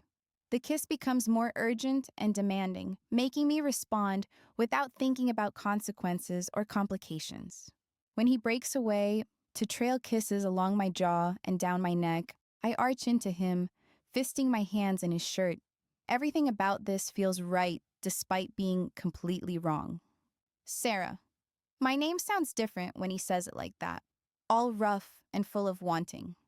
I know, Yarek. This is... He trails off to kiss my neck again. Crazy. Impossible. A terrible idea. I pull back to look at him, noting the way his careful composure has completely shattered. All of the above. Yes. He's already leaning in to kiss me again, and I'm already tilting my face up to meet him. This time, the kiss is deeper and more desperate. I'm starting to lose the ability to think clearly. He edges his hands to the end of the towel without being pushy or demanding. The just rests there like a question. The touch sends electricity through me, and for an instant, I consider letting this go wherever it wants to go. Then reality crashes back in. I put my hands on his chest and push gently but firmly. Stop.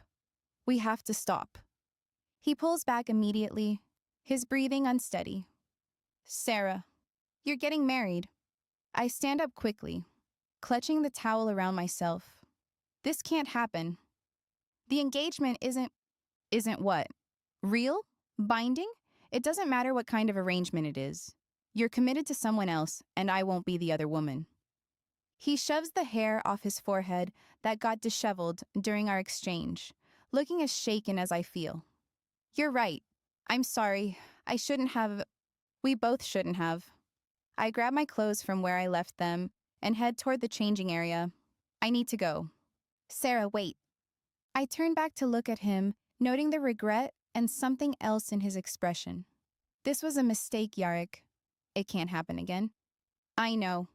I make my tone even firmer. I mean it. I need this job, and I can't afford to complicate things. He sounds regretful, but doesn't hesitate. I understand. Good. With that, I rush back to the changing area, slipping off the suit and my own clothes as quickly as I can, planning to shower at home and leave the pool house without looking back. I can feel him watching me go, and it's both reassuring and unsettling. The drive home passes in a blur of conflicting emotions and second-guessing. And by the time I reach my apartment, I've convinced myself what just happened was a momentary lapse in judgment brought on by stress and proximity. Nina is either out or having a really early night, so I slip into my room quietly in case she's sleeping and try to process what just happened. I kissed my boss, my engaged boss. Despite knowing it was wrong and understanding all the reasons it can't happen again, part of me is already hoping it will, which makes me either very stupid or very much in trouble. Possibly both. I arrive at the office early the next morning, determined to approach the day with the same focus I've maintained for years. Last night's encounter with Sarah was a lapse in judgment and nothing more. I won't let one moment of weakness undermine everything I've worked to establish. The morning routine helps restore my equilibrium.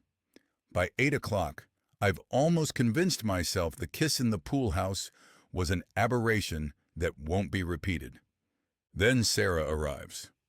I watch her through my office window as she walks across the courtyard, moving with that same quiet grace that caught my attention from the beginning. She's wearing a navy blue dress today, simple and professional, but it looks incredible on her. Or I'm just besotted. She doesn't glance toward my office or give any indication that anything significant happened between us. Her composure is perfect, and I'm both impressed and frustrated by her ability to compartmentalize. Valentine appears in my doorway with coffee and the morning's agenda. Mrs. Nikova sent the tray with me. He sets it down on my desk, leaving me to pour for both of us before continuing. Your 9 o'clock meeting with Mr. Sokolov has been confirmed.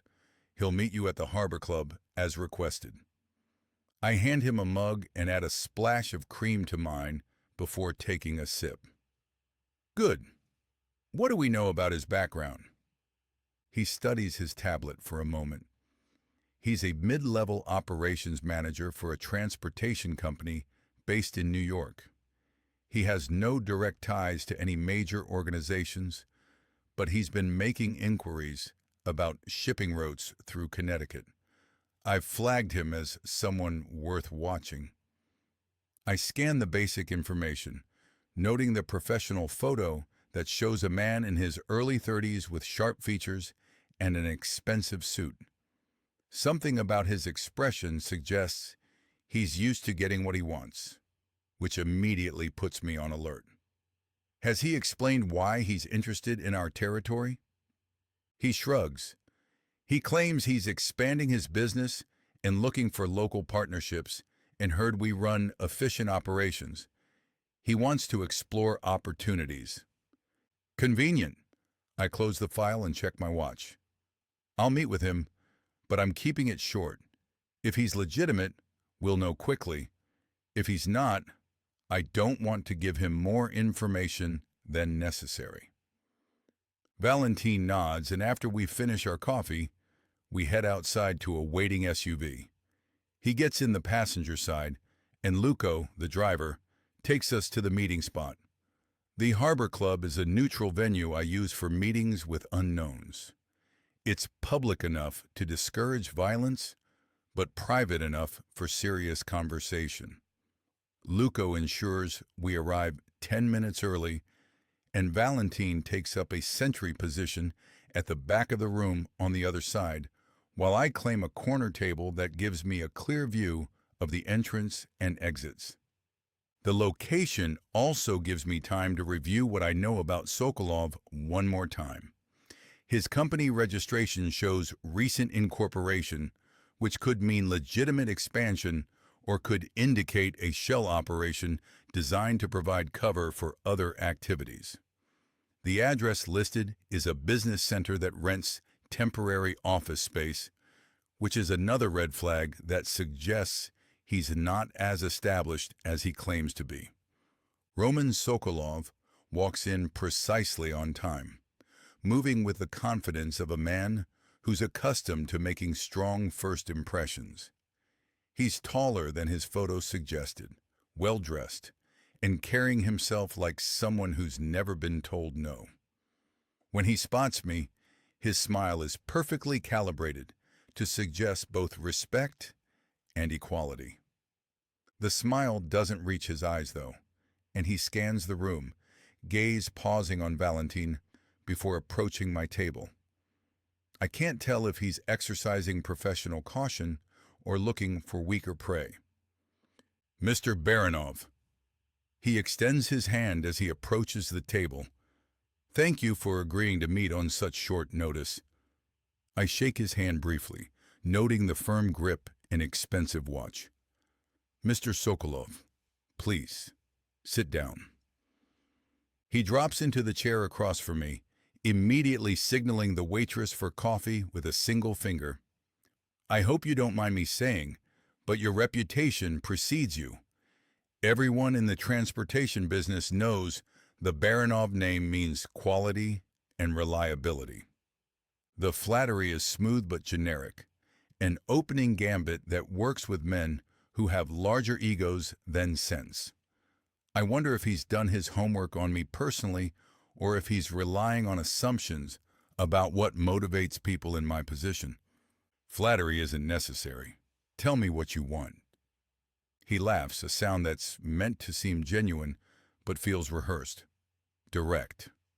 I appreciate that. Too many people waste time with pleasantries when they could be discussing real business.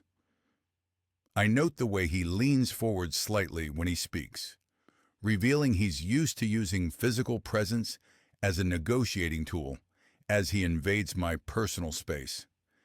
The gesture would work on someone insecure about their position, but it only makes me more suspicious of his motives. What business would that be? I represent a growing network of transportation and logistics companies throughout the Northeast. We're looking to establish more efficient shipping routes, particularly for high-value cargo that requires discretionary handling. The euphemism hangs in the air between us. He's talking about smuggling, or at least skirting customs regulations, but doing it carefully enough to maintain plausible deniability. Why come to me? There are plenty of established operations that handle discretionary cargo. Most of them are either too small to handle our volume or too well known to law enforcement. He leans forward slightly, his tone becoming more confidential. We need partners who can move significant quantities without attracting attention. Your organization has that reputation. I frown at him. What makes you think my organization handles that kind of business? His smile sharpens. Mr. Baranov, we both know there are legitimate shipping operations, and then there are comprehensive logistics solutions. I'm not interested in legitimate shipping. The admission is bold enough to be either honest or a risk. I study his face, looking for tells that might indicate whether he's legitimate or fishing for information. His pupils are slightly dilated despite the restaurant's moderate lighting, and there's a fine sheen of perspiration on his forehead, betraying he's more nervous than his casual demeanor indicates. I study him for a moment longer. Assuming I were interested in such an arrangement, what kind of volume are we discussing? He barely hesitates before rattling off a response. Initially, maybe 6 shipments per month of high-value items with moderate bulk, originating from various European ports. He pulls out his phone and shows me what appears to be a shipping manifest. Eventually, we'd want to scale up significantly. I glance at the manifest without touching the phone, noting the types of cargo and estimated values. The numbers are substantial enough to be attractive, which makes me more suspicious rather than less. The document looks professionally prepared, but something about the formatting seems off, as if it was created specifically for this meeting rather than pulled from actual business records. Where would these shipments be going? Again, there's no hesitation in his answer, as though he practiced all this beforehand. Various destinations throughout New England and the Mid-Atlantic. We have distribution networks in place, so you'd only need to handle the initial import and regional transport. That sounds attractive and too good to be true. What about the financial arrangements? He gives me a smile. 20% of cargo value paid upon successful delivery. For the volume we're discussing, that would represent significant ongoing revenue. The offer is generous enough to be tempting, which raises additional red flags. Legitimate operators don't typically offer such favorable terms to unknown partners. The percentage he's suggesting would represent a significant premium over standard shipping rates, which means either his cargo is extremely high risk or he's not planning to honor the agreement long term. I lean back in my chair, letting silence stretch between us while I consider his proposal. He waits patiently, occasionally sipping his coffee, but I see tension building in his posture despite his casual demeanor. His left hand keeps moving to adjust his watch, a nervous tick that betrays his anxiety about my response. He seems disappointed that I'm not bowled over by his presentation. After another tick, I speak firmly. Mr. Sokolov, I appreciate you thinking of my organization for this opportunity, but I'm not interested. His expression doesn't change, but a flash of irritation, quickly suppressed, flickers behind his eyes and confirms my suspicion he's not used to being refused. May I ask why? The terms are quite generous. Too generous. I give him a thin smile with no warmth. In my experience, when someone offers deals that seem too good to be true, there's usually a reason. I understand your caution, but sometimes good business is just good business. He leans forward again, his tone becoming more persuasive. Perhaps we could start with a smaller arrangement to let you see how smoothly things operate? I don't think so. Now I see a flash of something that might be anger before he regains control. That's disappointing. I was hoping we could find common ground. I shrug slightly. Business is business, nothing personal. Of course not. He stands and extends his hand again. If you change your mind, you know how to reach me. I stand as well, but don't take his hand. I won't be changing my mind. His smile becomes strained.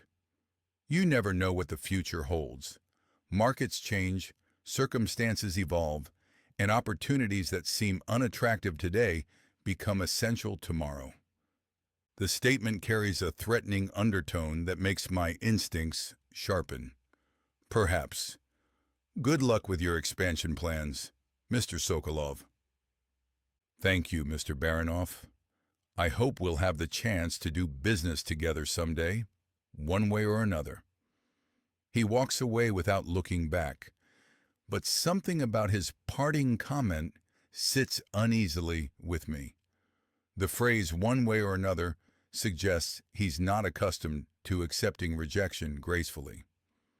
On the drive back to the estate, Valentin asks, "How did it go?" His body language was a little odd. I noticed he's not legitimate. He was too polished, too generous with his terms, and too interested in our specific operations. He scowls. Law enforcement? He didn't feel like law enforcement, but I can't rule that out. Possibly. Or he's working for someone who wants information about our shipping routes and security procedures. What's your read on him personally? I consider the question as Luco navigates through afternoon traffic. Arrogant and used to getting his way. He's the type who doesn't handle rejection well. Valentin looks troubled. Dangerous? Potentially. Keep monitoring his activities and flag anyone else who starts asking questions about our operations. I will. Anything else? He makes a note on his tablet. Yes. Run a deeper background check. I want to know who he's really working for and what he was hoping to accomplish with this meeting. Consider it done. By the time we reach the estate, my unease about Roman Sokolov has crystallized into active concern. Men like him don't typically disappear quietly when their initial approach fails. They probe for weaknesses, look for alternative routes to their objectives, and sometimes resort to more direct methods of persuasion. I need to make sure our security protocols are current and everyone understands the potential threat level has increased. The main house feels different when I enter, quieter somehow, though I can't identify what's changed. Mrs. Nikova greets me with the afternoon's messages and a status update on various ongoing projects, but my attention is already shifting towards Sarah's office. I tell myself I'm simply checking on her progress with the audit materials, making sure she hasn't encountered any problems that need my attention. The rationalization feels thin even to me, but I maintain it as I walk down the hallway toward her door. She's at her desk with a stack of files spread around her, completely absorbed in whatever she's reviewing. Her hair is pulled back in a simple twist, and she's wearing reading glasses I haven't seen before. The glasses make her look scholarly and serious, which shouldn't be as attractive as I find it. I knock on the door frame, and she looks up with a professional smile that doesn't quite reach her eyes. "Mr. Baronoff, how can I help you?" The return to formal address stings more than it should, but I suppose it's necessary given what happened last night. I wanted to check on your progress with the compliance review. Are you finding everything you need? Yes, thank you. I've identified several minor discrepancies that should probably be addressed before the external audit, but nothing that appears to be serious.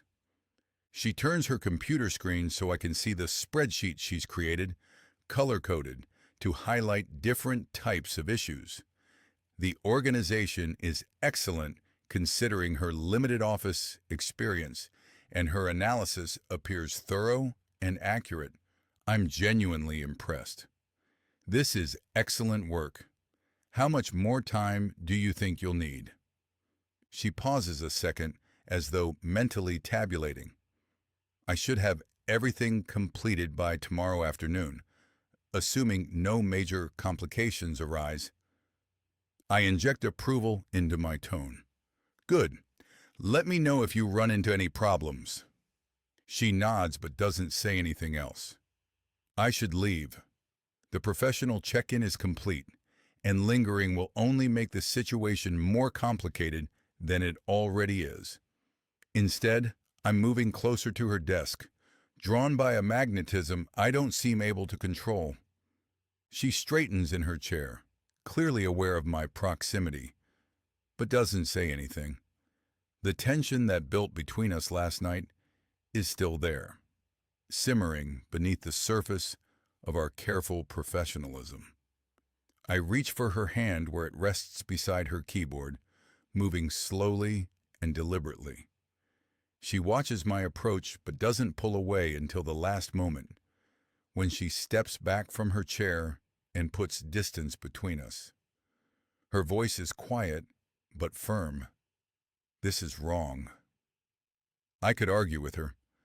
I could point out my engagement is a business arrangement, and what's between us has nothing to do with contracts or family obligations.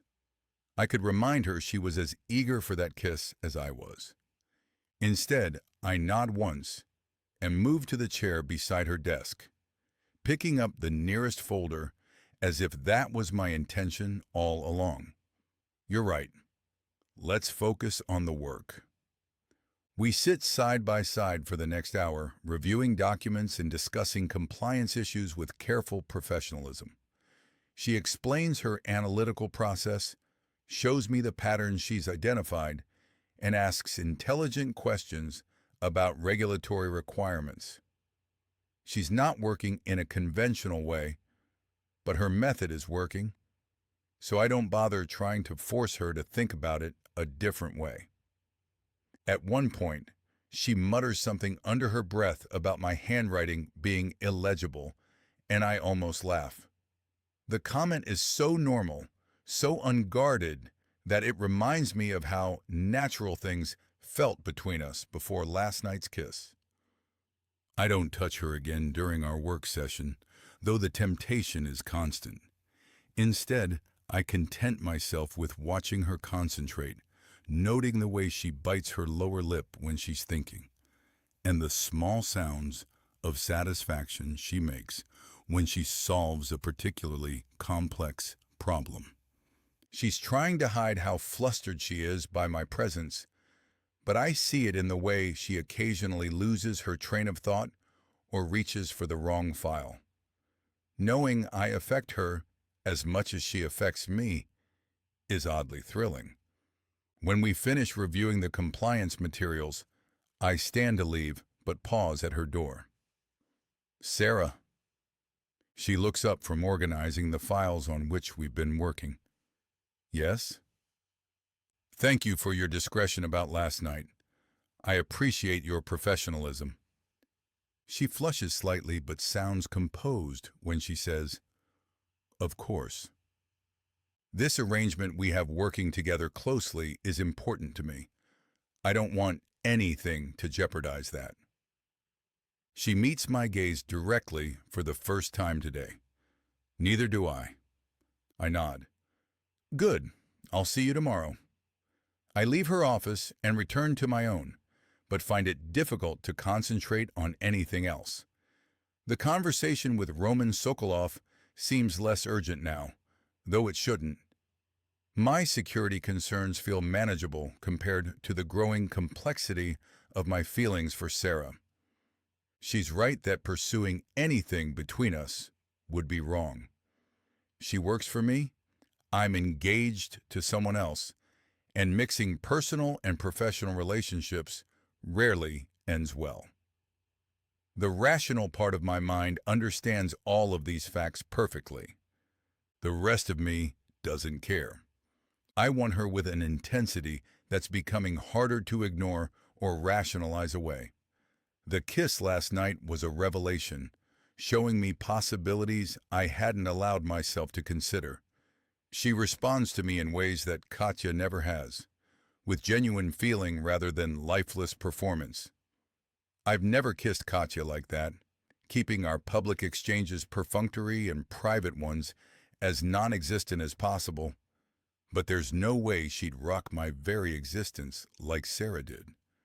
More than that, she sees me as a person rather than a position.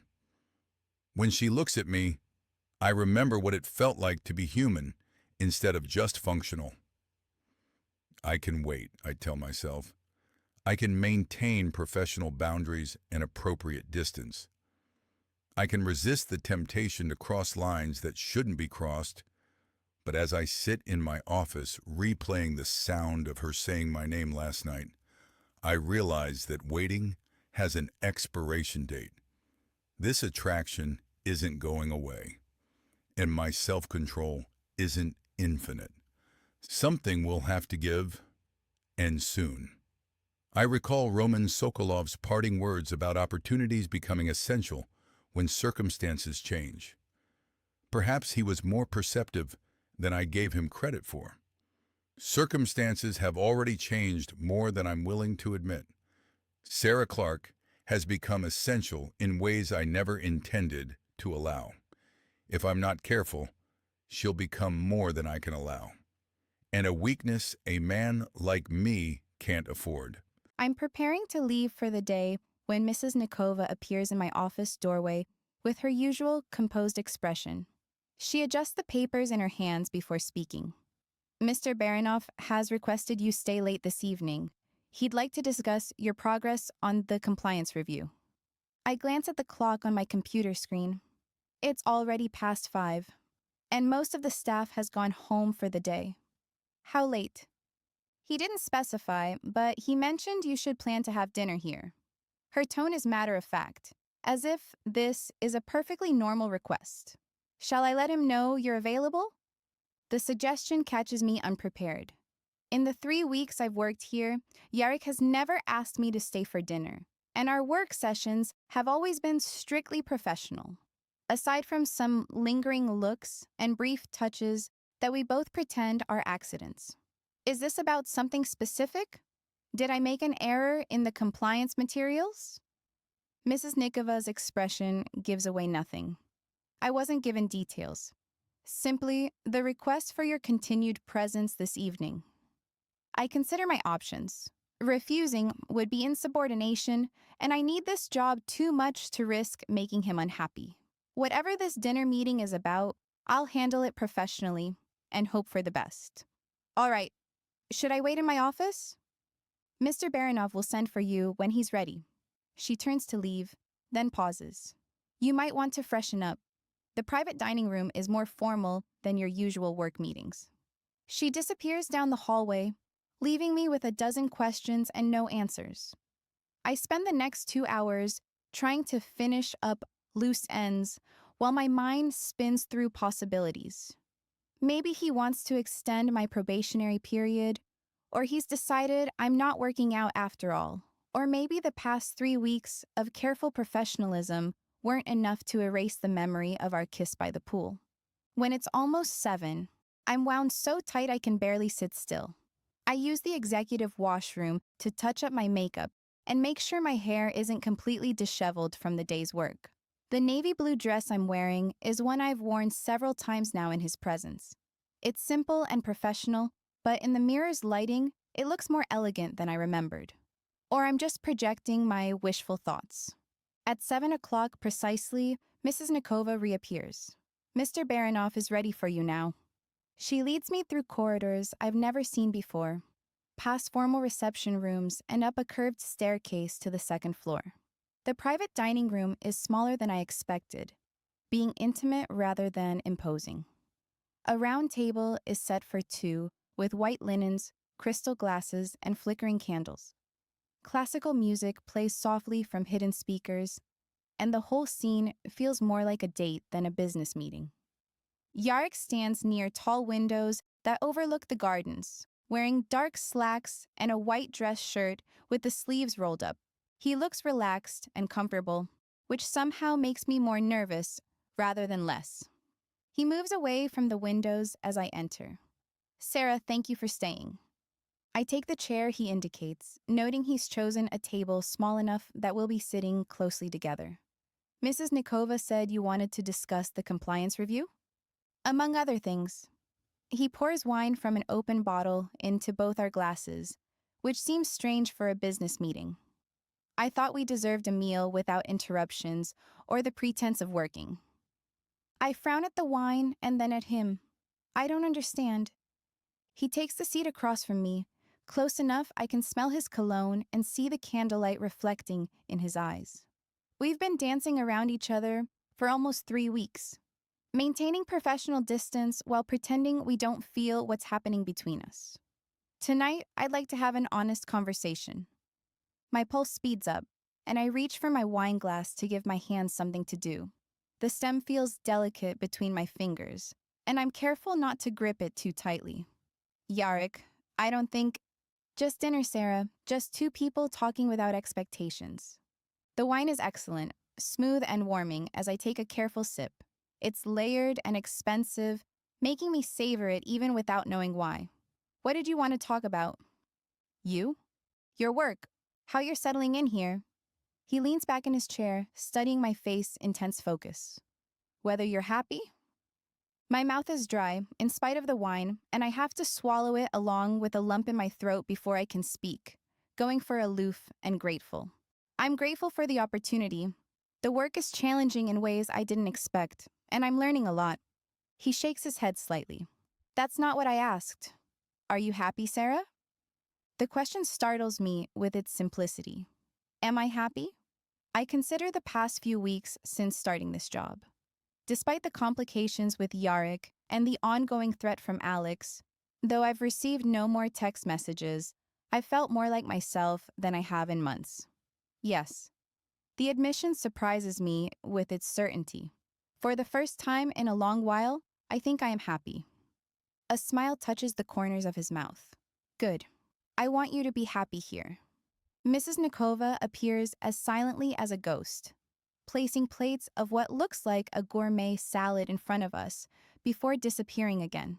The service is so smooth it's almost invisible, allowing us to maintain the illusion we're alone. I gestured to the elegant table setting and perfectly plated food. This is beautiful, but you didn't need to go to this much trouble. If you wanted to discuss my work, we could have done it in your office. He appears almost flustered for an instant. I wanted to see you somewhere you might feel comfortable being yourself instead of trying to be the perfect employee. I smile. I am trying to be the perfect employee. He gives me one of those rare, genuine smiles that transform his entire face. I know. It's one of the things I find most endearing about you. Endearing feels like dangerous territory, but I don't know how to respond without making things more awkward. Instead, I focus on the salad, which is delicious, and gives me an excuse not to meet his penetrating gaze. He asks as we eat, "Tell me about your life before you came here. What did you do for fun in New York?" I laugh, though there's no humor in the sound. Fun? I worked a lot, tried to stay out of trouble, and saved money when I could. I omit all details of my tumultuous relationship with Alex. He seems perturbed by my answer. That doesn't sound like much of a life for a 26-year-old woman. I set down my fork and meet his gaze directly. Life doesn't always leave room for fun. He nods as though in agreement. What about now? What do you do when you're not working? I think about my quiet evenings with Nina, our terrible reality TV marathons, and the simple pleasure of feeling safe in my own apartment. I read, cook with my roommate, or go for walks when the weather's nice. Simple pleasures. The best kind, I think. We talk through the main course, which turns out to be perfectly prepared salmon with vegetables that taste incredible. I relax despite my initial nervousness. Yarg is an excellent listener, asking thoughtful questions about my interests and opinions without prying into areas I clearly want to avoid. He tells me about books he's read, places he's traveled, and his thoughts on everything from art to politics. It's the first real conversation I've had in years with someone who's genuinely interested in what I think rather than just waiting for his turn to talk. The wine and candlelight and his undivided attention combine to create a sense of intimacy that makes me forget why this is supposed to be inappropriate. I say, as Mrs. Nikova clears our plates and brings coffee and what looks like chocolate mousse, "You're different tonight." Different how? Relaxed. Less... I search for the right word while stirring cream into my coffee. Less controlled, I suppose. Like you're not performing for anyone. I'm not. Right now, I'm just a man having dinner with a woman whose company I enjoy. I set down my coffee cup with a slight clink against the saucer. You're still my boss. Not in this room. Not tonight. He reaches across the table and covers my hand with his, where it rests beside my dessert spoon. Tonight, we're just Yarrick and Sarah. His fingers are warm against mine, and I don't pull away even though I should. The contact sends electricity up my arm, and I have to concentrate on keeping my breathing steady. What happens tomorrow? Tomorrow, we go back to being professional, but tonight... Tonight what? Tonight, I'd like to kiss you again. The admission makes my breath catch in my throat. Heat spreads through my chest, and I feel my cheeks flush. Yarrick. I know all the reasons why it's complicated. I know we work together, and I know about my engagement. I know this makes everything more difficult. His thumb glides across my knuckles in a gentle, hypnotic rhythm. None of that changes how I feel about you. I can't resist asking, how do you feel about me? I should be pulling away, but I can't without hearing his answer. Like I'm drowning, and you're the only thing keeping me above water. The raw honesty in his voice makes my chest tight with emotion. That's not fair. You can't say things like that. He looks slightly amused. Why not? It's the truth. I shake my head, trying to maintain some semblance of rationality. It's not that simple. You're getting married to a woman I don't love, in an arrangement that has nothing to do with what I want. His grip on my hand tightens slightly. Not painful, but insistent. Sarah, look at me. I lift my gaze to meet his across the candlelit table, and the intensity I see there makes my heart race. His blue eyes are dark, with something that looks like desperation and desire mixed together. I've never felt the way I feel about you for anyone else. Whatever this is between us, it's real, and it's not going away just because it's inconvenient. He sounds convinced and confident, as though nothing can change his mind. I try to find my voice, but it comes out as a whisper. It's more than inconvenient, it's impossible. His lips turn down slightly. Is it? Or are we just afraid to find out what might happen if we stop fighting it? I stare at him, torn between the logical voice in my head screaming warnings and the part of me that's been starving for this kind of connection for what seems like all my life. We can't take this back. I know. I swallow more wine to moisten my mouth. It could ruin everything. My job, your engagement, and both our reputations. His voice is steady, certain. I know that too. I stare at him, unable to comprehend his thoughts. Then why are you willing to risk it? I've finally realized there are worse things than complications. I search his face, looking for any sign this is just physical attraction or momentary impulse.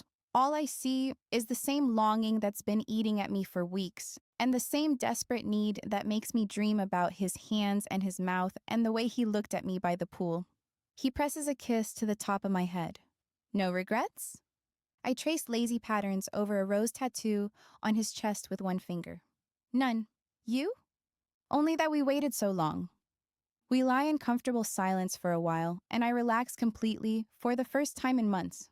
This feels right in a way that nothing has for a very long time. His voice is thoughtful when he speaks again. Sarah, I want you to know that this doesn't have to complicate things at work.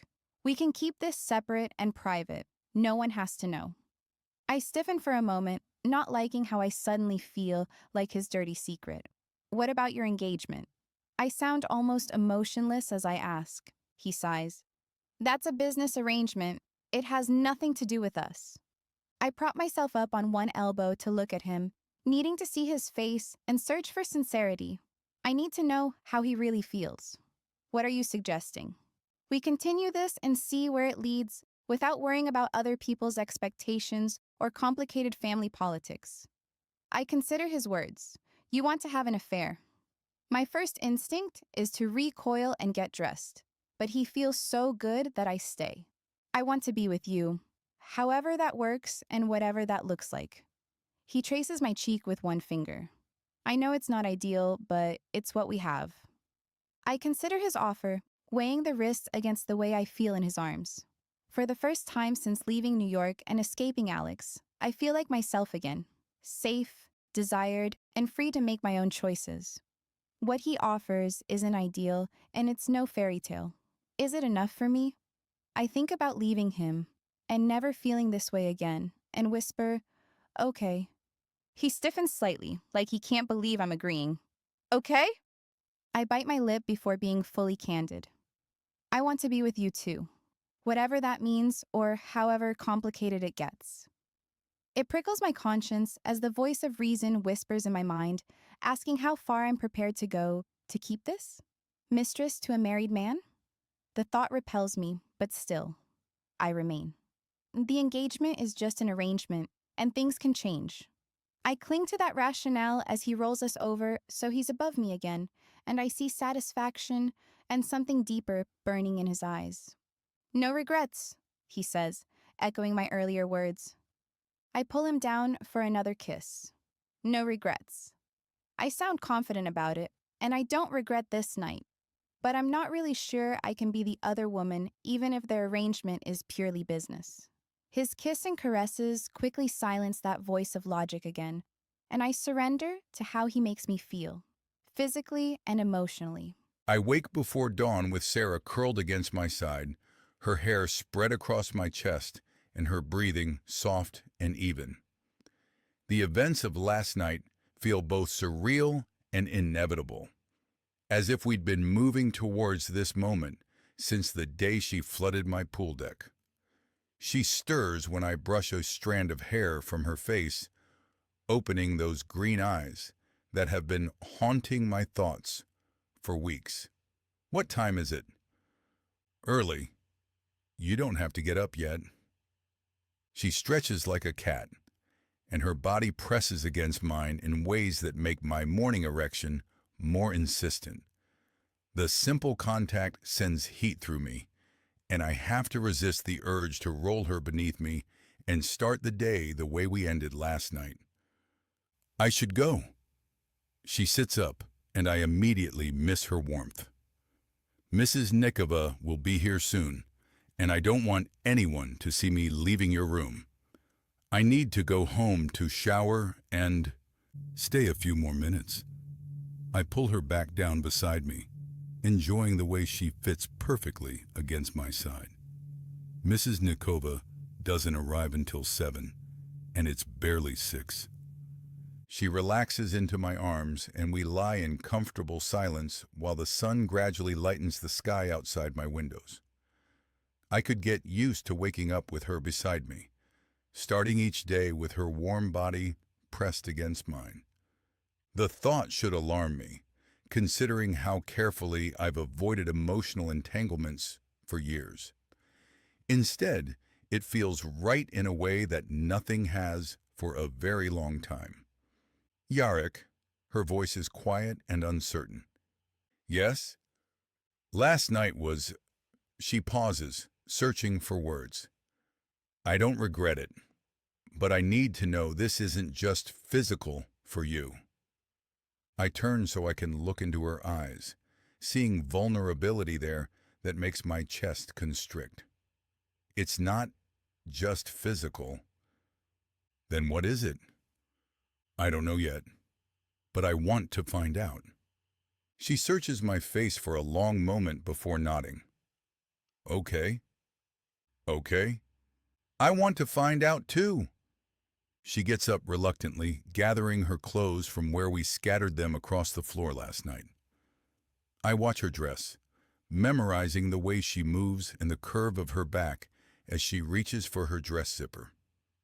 I'll see you at work, she says, pausing at the door. Sarah? She turns back to me. Thank you for last night, this morning, and trusting me. She smiles, a genuine expression that transforms her entire face. Thank you for making me feel safe enough to trust. After she leaves, I lie in bed for a few more minutes, replaying the night and trying to process what's changed between us. The physical connection was better than anything I've experienced with anyone else. More than that was the emotional intimacy and the way she looked at me like I was just a man instead of a pakun. I finally forced myself to get up and prepare for the day, knowing maintaining our professional relationship will be more challenging now that I know exactly how she sounds when she comes apart in my arms. By 7:30, I'm showered, dressed, and reviewing overnight reports in my office when Valentine arrives with his usual morning briefing and a grim expression. We have a problem. He sets his laptop on my desk and pulls up a series of financial records. Someone accessed one of our dormant shell companies yesterday and authorized a significant transaction. I study the screen, noting the account numbers and transaction details. Which company? Meridian Holdings, the one we used for the art acquisition 3 years ago, then mothballed when we shifted to direct purchases. Who has access to that account? According to our records, just you, me, and the bookkeeper who handled the original setup. Valentine scrolls through more documents. Victor Petrov, he's been with us for 6 years, has a clean record, and is a family man. I frown, trying to understand why a man like that would take such a risk. What kind of transaction? It's a payment authorization for a customs processing fee. The package is a high-value import disguised as a luxury artwork and antiques. He pulls up the shipping manifest. Look at the actual cargo description. I scan the detailed inventory, recognizing the coded language immediately. Weapons. Someone's trying to move military-grade equipment through our channels. He nods. It gets worse. The shipment routing shows it coming through Nikitan distribution networks. Valentine's expression is stone cold. If this had processed successfully, the legal exposure would have fallen entirely on us. The Nikitans would have clean hands while we faced federal weapons trafficking charges. I grit my teeth and breathe in and out for a moment to quell the surge of anger. I need to be calm and rational, not a rampaging beast. How far did it get? We caught it at the preliminary customs review. Our contact flagged it as suspicious because the artwork descriptions didn't match the declared values. He closes the laptop. Seems someone clearly expects this kind of cooperation from us. I lean back in my chair, processing the implications. Or they think they can sneak it past us and make us the dupes. They're testing our security to see how much access they can gain to our operations. That's my assessment. The question is whether Victor acted alone or if he's working with someone else. Bring him in. I want to know exactly how someone convinced him to compromise a dormant account without authorization. Already done. He's in the warehouse office waiting for your instructions. I stand, reaching for my jacket. Let's go have a conversation with Victor. The drive to the warehouse gives me time to consider the broader implications of this breach. Someone with detailed knowledge of our financial structure convinced a trusted employee to access an account that should have been untouchable. Either we have a serious security problem, or the Nikitans are more resourceful than I gave them credit for. Viktor Petrov sits in the office chair like a man facing execution, which isn't far from the truth.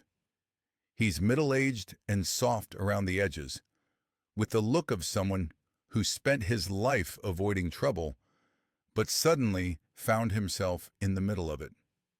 Victor. I take the chair across from him while Valentin positions himself by the door. Tell me about yesterday's transaction. His voice shakes when he speaks. Mr. Baranov, I can explain. The authorization looked legitimate and I thought, I'm not interested in what you thought. I want to know exactly what happened, from the beginning. He takes a shaky breath. A man called yesterday morning and said he was representing one of your European partners. He had all the right codes, knew about the Meridian account, and even knew my daughter's name. What did he want? Authorization for a customs payment. He said it was time sensitive, and you were traveling so you couldn't handle it personally. He wipes perspiration from his forehead. He provided all the documentation, Mr. Baranov, account numbers, routing information, and even copies of what looked like your signature on the authorization forms. That's infuriating, but I maintain an icy demeanor. Describe this man. American accent, and he sounded professional. He knew details about our operations that only someone with inside access would know. Victor's voice becomes more desperate. I've been loyal to your family for 6 years. I would never intentionally compromise. Someone convinced you to access a dormant account without verification from me or Valentine. I keep my voice level, but Victor flinches as if I'd shouted. That's either incompetence or betrayal. I thought I was following proper procedures. The documentation looked authentic. I study his face, looking for signs of deception. All I see is genuine fear and confusion, which doesn't necessarily mean he's telling the truth. Victor, I want you to understand something. This transaction would have resulted in federal charges against our entire organization. Your family would have been left without protection or support while you served a lengthy prison sentence. He nods frantically. I understand now. I should have verified directly with you and should have questioned the urgency. Yes, you should have. I stand, signaling the end of the conversation. Clean out your desk. Your employment here is terminated immediately. Mr. Baranoff, please. I have a wife and children. This job is all I have. You should have considered that before compromising our security. Valentine steps forward. I'll escort you out. Wait. I study Victor's face one more time. Who else knows about the Meridian account? No one, I swear. I've never discussed dormant accounts with anyone outside the organization. Your family? Friends? Anyone you might have mentioned work details to? He frantically shakes his head. Never. I've always been careful about operational security. I nod to Valentine, who takes Victor's arm and guides him toward the door. The man's career with us is over, but whether he lives to find new employment depends on whether I believe his story about being deceived rather than corrupted. After they leave, I spend an hour reviewing our financial security protocols and identifying vulnerabilities that need to be addressed. If someone can convince a trusted employee to compromise dormant accounts, we need better verification procedures and clearer consequences for unauthorized access. My phone buzzes, but when I check it, it's just a routine update from our legal team about contract reviews. Nothing that requires immediate attention. I return to my analysis and finally text Valentine the verdict. Just cut him loose and ensure he doesn't work for any of our allies or rivals in future. Spread the word he can't be trusted. He texts back, does he deserve such leniency? I don't like to be questioned, but I let it slide. Maybe I'd be more inclined to handle it the way my father and his generation would have if I didn't truly believe Victor made a bad judgment call. Not bad enough to warrant death, but certainly serious enough to make me lose trust in his abilities. I reply, I've decided. Let him go. I'm also in a better mood than most mornings after last night, so that slightly colors my decision to bar him from working for us instead of killing him. He doesn't text back other than a few minutes later to let me know Victor is driving away now in his sedan. The morning's security breach weighs on my mind as I handle the rest of my business. If someone can convince a trusted employee to compromise dormant accounts, we need better verification procedures and clearer consequences for unauthorized access. The Nikitins are clearly testing our defenses, and I won't give them any more opportunities. Katya isn't setting the right note for starting out in marital bliss, but I'd rather she play these games. It frees me from committing to the engagement if I can be sure she and her family did this. Around 2 o'clock in the afternoon, I'm walking through the main house when I see Sarah in the hallway outside the supply room, gathering files and office materials. She's wearing a different dress today, a charcoal gray that brings out the green in her eyes, and she looks professional and composed until she sees me approaching. Then her cheeks flush slightly, and she fumbles with the papers in her hands. The following scene is too spicy to be included on YouTube. To listen to the full, unedited version, please go to bellakingbooks.com or follow the link in the description. Good girl. 8 weeks have passed since that first night in Yarik's suite, and our relationship has settled into a rhythm that feels both natural and impossible. We steal moments between meetings, share quiet dinners in his private dining room, and I've memorized the way he looks in the morning light streaming through his bedroom windows. The engagement to Katya remains, though Yarik mentioned there's been some complication he needs to investigate before proceeding. He hasn't elaborated, and I haven't pushed for details. Part of me doesn't want to know how close he is to marrying someone else. This morning, I barely make it to my own apartment's bathroom before my stomach revolts against the coffee I tried to drink. Nina finds me there 20 minutes later, sitting on the tile floor with my head resting against the cool bathtub. Sarah, this is getting ridiculous. She dampens a washcloth and hands it to me. That's the 4th time this week, and it's only Wednesday. I press the cloth to my forehead, grateful for the coolness against my clammy skin. It's probably just stress. Work has been intense. Stress doesn't make you throw up every morning for 2 weeks straight. Nina settles beside me on the bathroom floor, her expression a mixture of concern and exasperation. When was your last period? The question makes my stomach swirl for reasons that have nothing to do with nausea. I don't know. I haven't been keeping track. Sarah. Nina's voice becomes gentle but firm. You need to see a doctor. It's just a stomach bug. A stomach bug that only happens in the mornings, that you've had for weeks? She shakes her head. You're not stupid, and neither am I. When was the last time you had a period? I close my eyes, trying to remember. With everything that's happened between Yarrick and me, with the stress of hiding our relationship and the constant anxiety about Alex, I've been deliberately not thinking about my cycle. Maybe 9 weeks ago? 10? The admission comes out as a whisper. And you've been sleeping with your boss regularly during that time. There's no point in denying it. We share an apartment, so she's noticed my late nights. I'm frankly amazed she hasn't brought it up before now. Busted. I try to sound lighthearted, but a gag trips me up. When I breathe through it, I say, we use protection. Usually. Nina gives me a look that says everything about how she feels about usually. You need to take a test. Nina. Today, this morning, I'll drive you to a clinic where no one will recognize you. The concern in her voice breaks through my denial, and I realize I've been avoiding the truth because I'm terrified of what it might mean.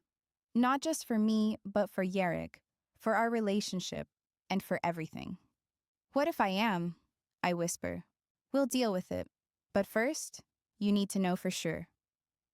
2 hours later, I'm sitting in the sterile waiting room of an urgent care clinic 30 minutes outside Greenwich, using a fake name and paying cash to ensure there's no paper trail that could somehow connect back to Yarrick or the estate. Nina sits beside me, scrolling through her phone and occasionally reaching over to squeeze my hand. Sarah Mitchell? A nurse with kind eyes and graying hair calls my assumed name. I follow her down a hallway lined with educational posters about prenatal care and family planning, my stomach churning for reasons that have nothing to do with morning sickness, at least for the moment.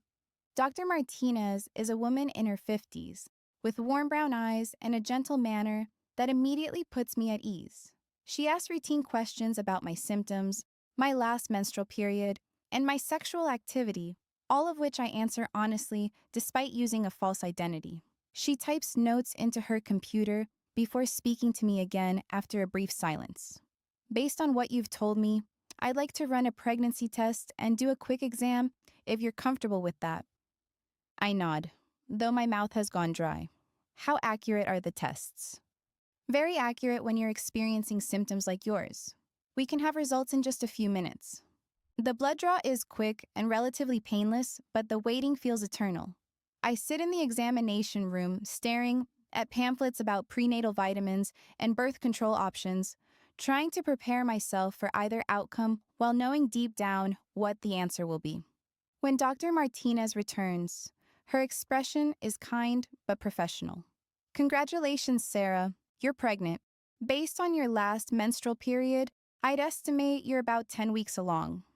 The words are a shock, even though I've suspected for days. 10 weeks.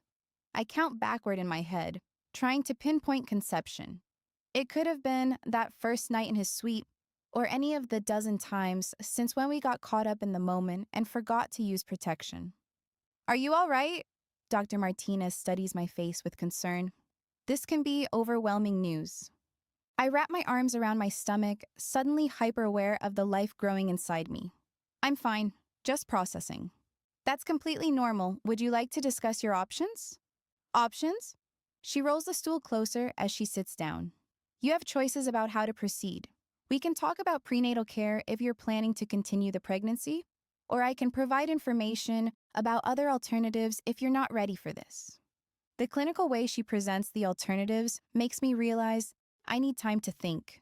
This isn't a decision I can make sitting in a doctor's office while still reeling from the confirmation. I need to think about it. Of course. Here's some information to take with you. She hands me several pamphlets, then writes something on a notepad with the clinic's heading. This is my sister's practice. She's an OBGYN, and she'd be happy to take care of you if you decide to continue. The name on the notepad says Doctor Rannick and has a phone number. I take the materials with hands that shake slightly, stuffing them into my purse so no one will see them when I'm back in the waiting room. Nina is waiting in the same seat she occupied before, and she gestures me to follow her to the parking lot, where she leans against the car and arches an expectant brow. Well? I slump next to her, trying to find words for something I still can't quite believe. 10 weeks. Her face cycles through several emotions before settling on fierce protectiveness. Okay, how are you feeling about it? Terrified, confused, overwhelmed. I clench my hands around my purse strap. I don't know what to do, Nina. Do you want to be a mother? The question short-circuits my brain for a second. In all my spiraling thoughts about Yarrick and the engagement and what this means for our relationship, I haven't actually considered what I want. I don't know. Maybe. Someday. I lean against the car beside her. Just not like this. Like what? Pregnant by a man who's engaged to someone else. A man whose world I don't understand and who might not even want children. Or at least children fathered by his side piece. She frowns. You aren't his side piece. I don't know all the circumstances, but you wouldn't be with him if you were just a fling. I shrug. Maybe I would. He makes me feel safe, but look where that's gotten me. Safe and a million other emotions I can't articulate, and the sex. I look down, not sure I occupy any moral high ground anymore. I have a sinking feeling I'd be with him even if he were married to Katya. Nina is quiet for a moment, letting me process. Have you talked to him about kids? I jerk my head up in surprise. No, of course not. It never came up. We've been so focused on keeping things private and not thinking about the future that we've never discussed anything permanent. She looks vaguely disappointed, but puts her arm around my shoulders. Sarah, you have to tell him. The thought makes my stomach clench again. Do I? What if he decides the pregnancy is too complicated and ends things? What if he marries Katya and I become some pathetic mistress with a baby she's trying to use to break up a marriage? Is that what you'd be doing? Using the baby to break them up? She sounds skeptical. I consider the question honestly. I don't know. Part of me hopes he'll choose me and the baby over a business arrangement. Is that using it? She shrugs. Only you can answer that. We drive back to Greenwich in relative silence, both lost in our own thoughts. By the time Nina drops me off at the estate, just an hour late for work, I've managed to compose myself enough to function, though I feel like I'm walking through a dream. My phone buzzes with a text from Yarrick as I'm walking into the building. I'm expecting it to be a reprimand or inquiry for why I'm an hour late, but he apparently hasn't noticed yet, thankfully. Can you pick up breakfast from Bluestone Cafe? The usual order. Meeting ran long and I'm starving. I stare at the message for a long moment. The thought of food makes my stomach turn, but I can't exactly explain why I can't handle this simple request without revealing everything. I text back, of course, be there in 20 minutes. I borrow a staff car since I left mine at the apartment. The drive to Bluestone Cafe gives me more time to think, though my thoughts keep circling without reaching any conclusions. How do I tell the man I'm falling in love with that I'm carrying his child when he's still engaged to someone else? How do I know if I'm being honest about my feelings or if I'm just trying to use the pregnancy to secure my place in his life?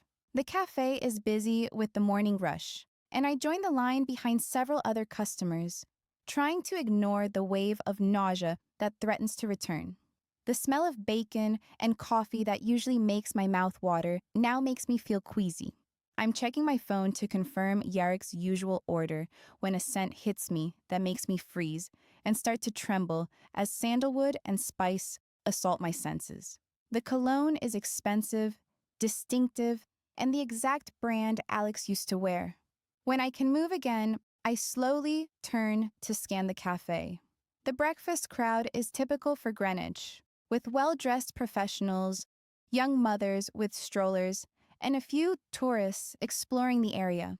I see no one who looks like Alex. In fact, there are no familiar faces at all.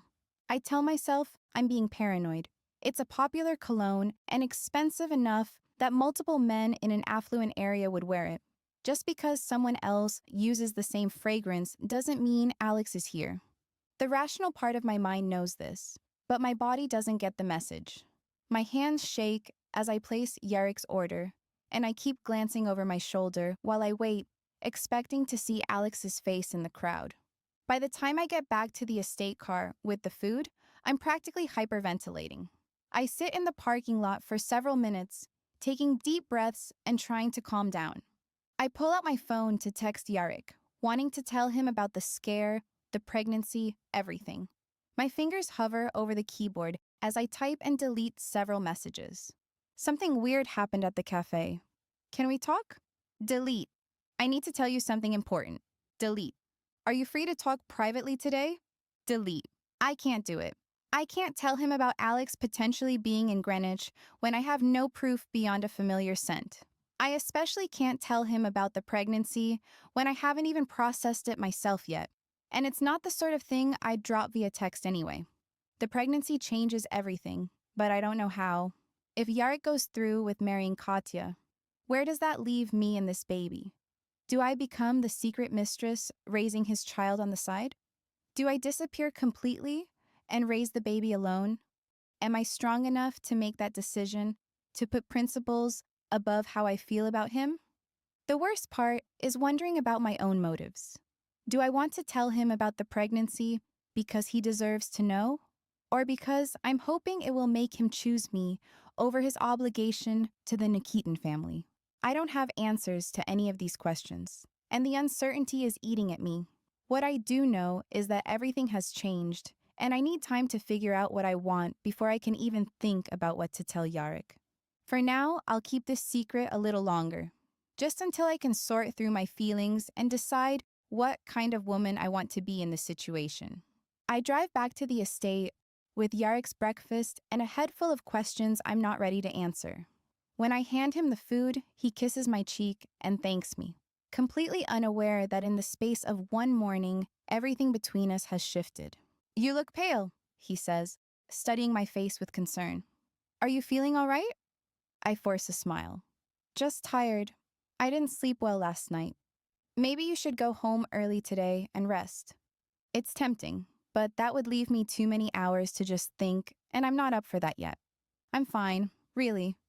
He doesn't look convinced, but doesn't push. Instead, he pulls me closer and kisses me properly, and for a second, I let myself pretend it's still just this simple, and we're just two people who care about each other without all the complications or worries about the future. When we break apart, I rest my forehead against his chest and close my eyes, trying to memorize this feeling of safety and connection before everything becomes infinitely more complex. "I love you," I whisper against his shirt, the words slipping out before I can stop them. He goes very still. "Sarah." I pull back to look at him, seeing surprise and something else in his expression I can't quite read. "You don't have to say anything. I just needed you to know." Before he can respond, I step away and busy myself with organizing his schedule for the day, pretending my heart isn't hammering against my ribs while I wait to see how he'll react to my confession. The silence is heavy. 3 days have passed since Sarah whispered those 3 words against my chest in this very office, and I still haven't responded. She doesn't seem to expect me to, which should be a relief. Instead, I'm irritated that she expects so little from me that my silence doesn't even wound her. Or maybe it does, and she's just better at hiding it than I am at admitting what those words did to me. Sarah sits at the small conference table I've had moved into my office, reviewing quarterly compliance reports. She's been withdrawn since that morning, acting professionally and composed, if distant, but I catch glimpses of something else when she thinks I'm not watching. Pain, maybe, or resignation. I should feel grateful she's not pushing for a response or making our situation more complicated than it already is. Instead, I want to shake her, to demand she fight for what she told me she feels, and make this harder for me. The engagement party is tomorrow night. After months of delays and excuses, I've run out of reasons to postpone what feels increasingly like my own execution. I review the final guest list Katya submitted this morning, while Sarah works on her own projects. 87 people, which is more than we originally discussed. Several names I don't recognize despite my familiarity with most Nikitan associates catch my attention.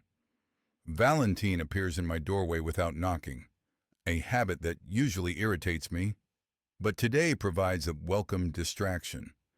He carries his laptop and looks like he comes bearing unpleasant news.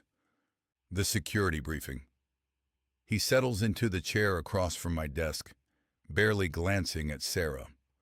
Over the past few weeks, he's clearly realized the nature of my relationship with her, but he's too professional to comment directly, and he takes her presence in stride.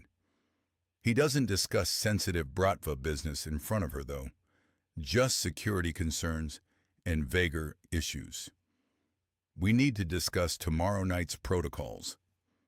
I gesture for him to proceed, while Sarah continues working on her compliance reports, but she's certainly listening to every word. Katya already has unrestricted access to the estate, which creates some vulnerabilities. Valentin opens his laptop and pulls up a floor plan of the main house. Some of her guests may be looking to gather intelligence she hasn't been able to obtain yet. I frown, such as security layouts, vault access codes, or private wing entry points. He highlights several areas on the digital map. These things would be valuable for future operations. Yes, they would, but can I expect her associates to use advantages against me if I'm marrying her? I don't know, which bothers me. I'd prefer a clear threat identify itself easily. Recommendations. I have men sweeping the estate for any surveillance devices that might have been placed during previous visits. We should also limit unsupervised movement during the event and assign discrete shadows to anyone we don't have complete background information on. I study the floor plan, noting the areas Valentine has marked as particularly sensitive. How many men do you need? 6 for interior coverage and 4 for perimeter watch. He makes notes on his laptop. I'll coordinate with estate security to ensure seamless coverage. Do it! I close the laptop and hand it back to him. What about catering arrangements? The original company had to cancel due to a kitchen fire. We need a replacement by tomorrow afternoon. Sarah looks up from her compliance work, and something flickers across her expression before she speaks, as though she's reluctant to help with the engagement party. Who can blame her? My roommate's employer handles high-end events, Hartley Catering. They're reliable and discreet. A flicker of pain crosses her face before she smooths it away with professional composure. She's just offered help planning the party that will celebrate my engagement to another woman, and she realizes exactly what that means. Contact them. I make the decision without hesitation, hating the way Sarah's face goes blank. If they can handle the event on short notice, hire them. Valentine nods and makes another note. Anything else? Yes. I want detailed background reports on every name I've flagged from the guest list. If anyone has questionable connections or unclear motives, I want to know before they set foot on the property. Consider it done. After Valentine leaves, Sarah and I work in the silence for another hour. She organizes data while I review contracts and correspondences, both of us pretending the tension in the room isn't suffocating. Around 6 o'clock, she begins gathering her materials. I should head home. It will be a long day tomorrow. The carefully neutral way she refers to my engagement party makes my jaw clench. Sarah? She pauses but doesn't look at me. Yes? About what you said the other day. You don't need to respond. She finally meets my eyes and I see walls there that weren't present before. I shouldn't have said it. It was inappropriate given the circumstances. That's not... I'll see you tomorrow. She heads for the door with same composed efficiency that's probably faked. Good luck with the party. She's gone before I can find words to explain what I can't even explain to myself. I love her. The knowledge is inescapable, but admitting it out loud makes this already tricky situation that much worse. If I tell her how I feel, everything changes. The engagement becomes impossible to justify, even as a business arrangement. The careful distance I've maintained between my personal desires and family obligations collapses completely. I'm not sure it hasn't collapsed already. Later that evening, I walk the estate perimeter with Arseny and Pavel, two of my most trusted security personnel. The grounds look peaceful in the fading light, but tomorrow night they'll be filled with potential threats disguised as wedding guests. I want you on the Volkov brothers. I point toward the main terrace where cocktails will be served. They're arms dealers from Prague. They're legitimate on paper, but they've been asking too many questions about our shipping routes. Arseny nods. Discreet observation? Mostly. They should feel welcome, but watch to lessen any inclination to act poorly. We continue around the garden path toward the pool area. Pavel, you'll shadow Anton Kozlov. He's supposedly a cultural attaché, but intelligence suggests he's FSB. What am I looking for? Photography? Detailed questions about security measures? Or attempts to access restricted areas? I stop near the pool house where Sarah and I first kissed, the memory making my chest ache. Keep an eye on anyone who seems more interested in the estate than the engagement. We spend another hour reviewing coverage areas and communication protocols. By the time we finish, I'm confident we'll catch anyone attempting intelligence gathering.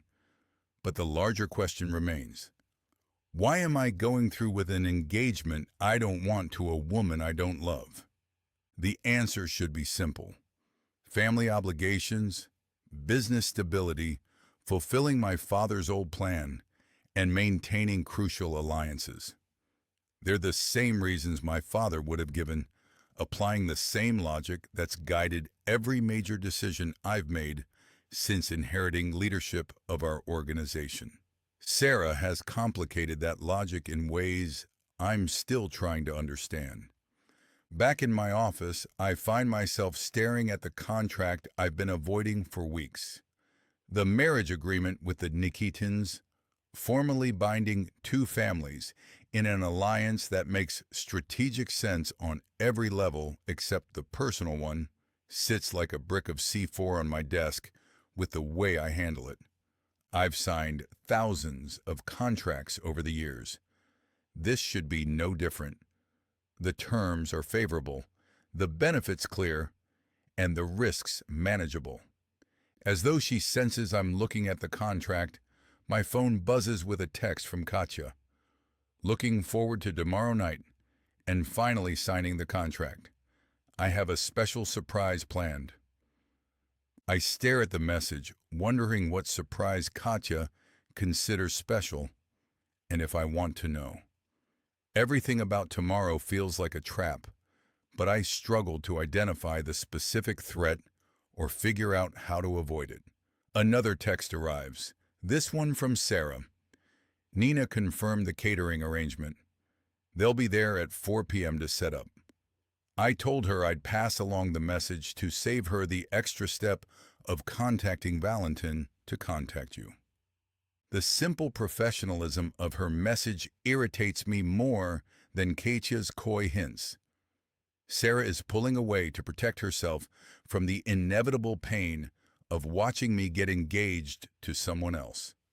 It's the smart thing to do and the rational response to an impossible situation.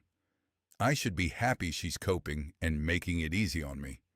I hate how smart and rational she's being. I type and delete several responses, none of them appropriate for the professional relationship we're supposed to maintain. Finally, I send back a simple thank you and set aside the phone. The contract sits open on my desk, waiting for a signature tomorrow night that will change everything. Once I sign it, the joint venture between our families that the engagement represents becomes legally binding. The wedding will follow within 6 months, and whatever this is between Sarah and me will become nothing more than an affair that has to end. I've always known what to do in business situations.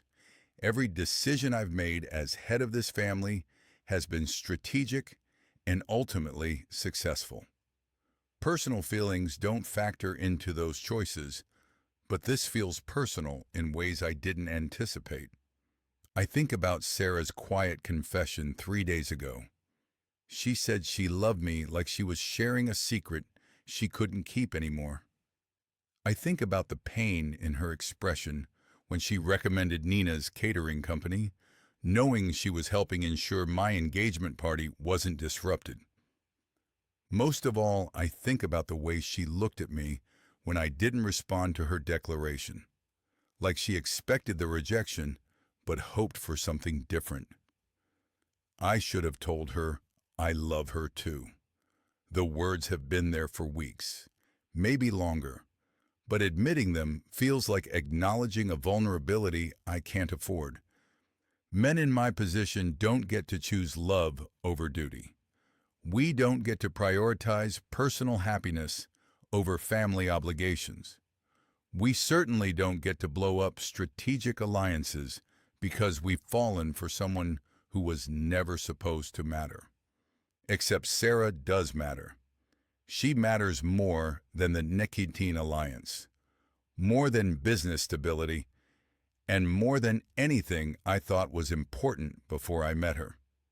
The realization stuns me. I'm in love with a woman I can't have and planning to marry someone I don't want, all in service of obligations that suddenly feel meaningless.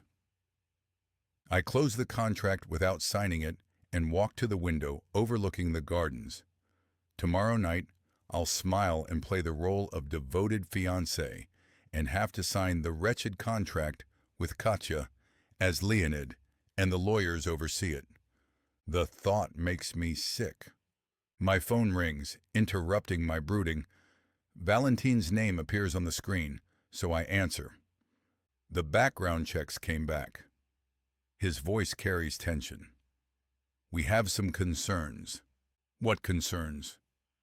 3 of the guests on Katya's list have connections to European intelligence services.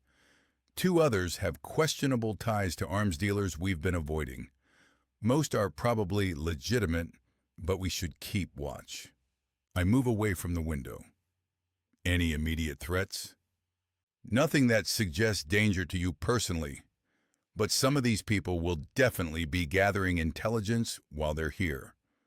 I recommend we proceed with the security plan we discussed and perhaps add a few more men to shadow. Agreed. Anything else? One name I couldn't get complete information on is Roman Sokolov. He's listed as a business associate of the Nikitins, but his background is surprisingly thin. It could be nothing, but it's worth keeping an eye on. I remember my previous meeting with him, stirring unease, but Valentine doesn't seem overly concerned. You remember my meeting with him and my impression, so add him to the watch list. I just did. His voice changes slightly, become less brisk and more concerned. The party is still on schedule for tomorrow night? I stiffen, sensing he's subtly asking me if this is what I really want, or perhaps I'm projecting my thoughts onto him. Either way, I keep my tone firm. Yes, everything proceeds as planned. Without giving him a chance to ask more uncomfortable questions, I hang up and return to my desk, where the unsigned contract waits. The marriage agreement with the Nikitins formally binds our two families in an alliance that makes strategic sense on every level except the personal one. Tomorrow night, I'll sign this agreement. I'll put the ring on Katya's finger and smile for the cameras while my heart breaks. The woman I love will probably leave me, and rightfully so. I pick up the contract one more time, scanning the terms that will govern the rest of my life. Marriage within 6 months. Joint business ventures. Children within 3 years. It's a future mapped out in legal language that leaves no room for love, and I'm certain love can never grow between Katya and me. I set aside the contract without signing it. I'll deal with it all tomorrow, while wallowing in what I want, but can't seem to justify having tonight. I'm gathering my things to leave at 5 o'clock when Mrs. Nikova appears in my office doorway with the same composed expression she always wears, though something in her manner suggests urgency. Miss Clark, we need all available staff to remain this evening to assist with the engagement party. She adjusts the papers in her hands. I hope that won't be a problem. My stomach drops. The last thing I want is to spend the evening watching Yarek get engaged to another woman, but refusing would raise questions I can't answer and potentially cost me my job. Of course not. What do you need me to do? You'll be overseeing refreshments and guest services. Coordinate with the catering staff to ensure drinks are replenished and guests' needs are met. She hands me a small radio. This will keep you in contact with the kitchen staff. I take the radio, wondering if she notices how it trembles slightly in my hand. Should I change clothes? What you're wearing is fine. You'll be working behind the scenes, not mingling with guests. Mrs. Nikova's expression softens almost imperceptibly. The evening should conclude by 11. 4 hours.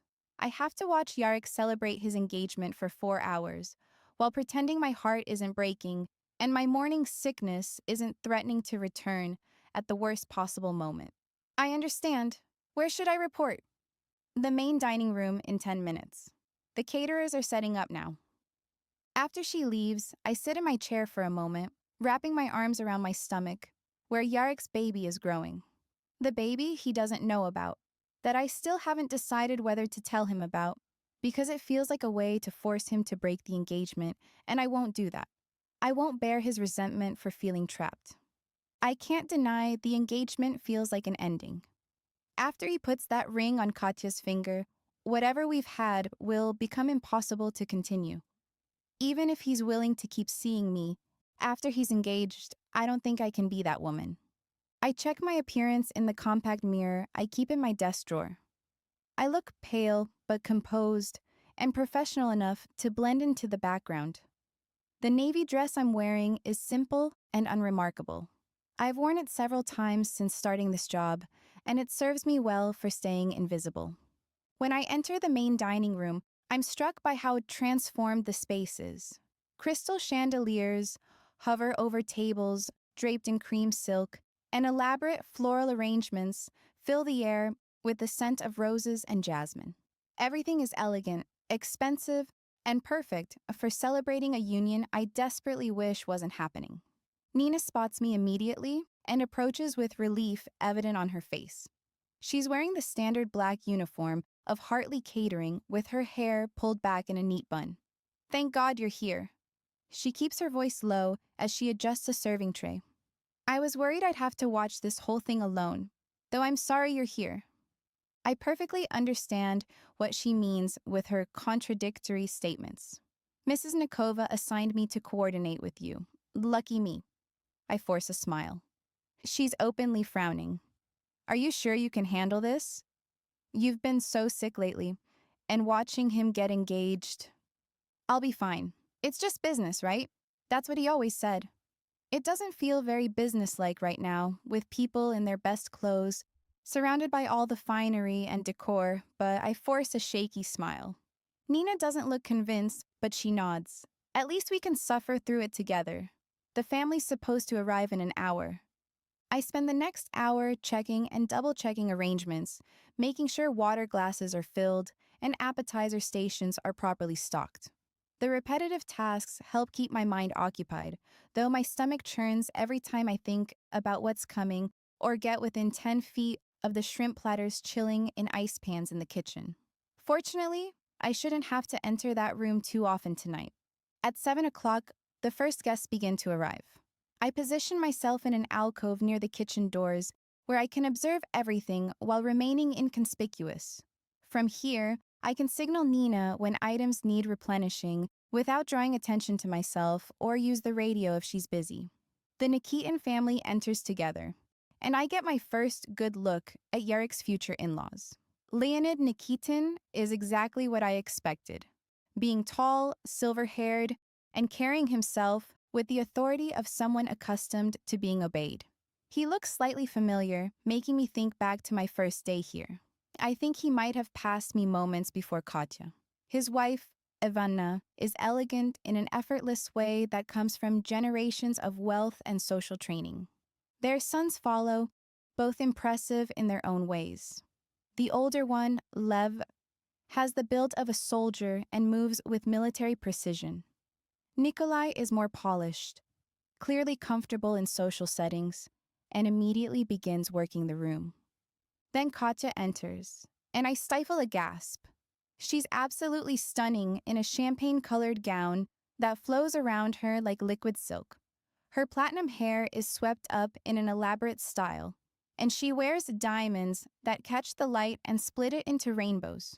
She glows with excitement and satisfaction, like a woman who's achieved exactly what she wanted. She surveys the room with obvious pleasure, noting the expensive flowers, the perfectly arranged tables, and the guests already gathering to celebrate her engagement. This is her moment of triumph, and she knows it. Yarek appears a few minutes later, and my heart clenches at the sight of him. He's wearing a black tuxedo that emphasizes his broad shoulders and lean build, and he looks every inch the powerful man he is. When he takes Katya's arm and escorts her into the room, they make a striking couple. The perfect couple, according to everyone here. I tear my attention away and focus on my radio, checking in with the kitchen staff about the timing for the main course. I can do this. I can get through this evening without falling apart. The first hour passes in a blur of coordinating drink refills and appetizer rotations. I move around the perimeter of the room, staying in the shadows while keeping watch on guest needs. Most people don't even notice me, which is exactly what I want.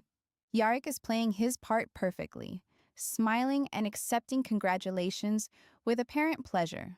He keeps one hand on Katya's back as they move through the crowd, the gesture looking natural and possessive. Only I know him well enough to catch the tension in his shoulders and the careful control in his expression. Or maybe I'm seeing what I want to see and projecting my own hopes onto a situation that's exactly what it appears to be.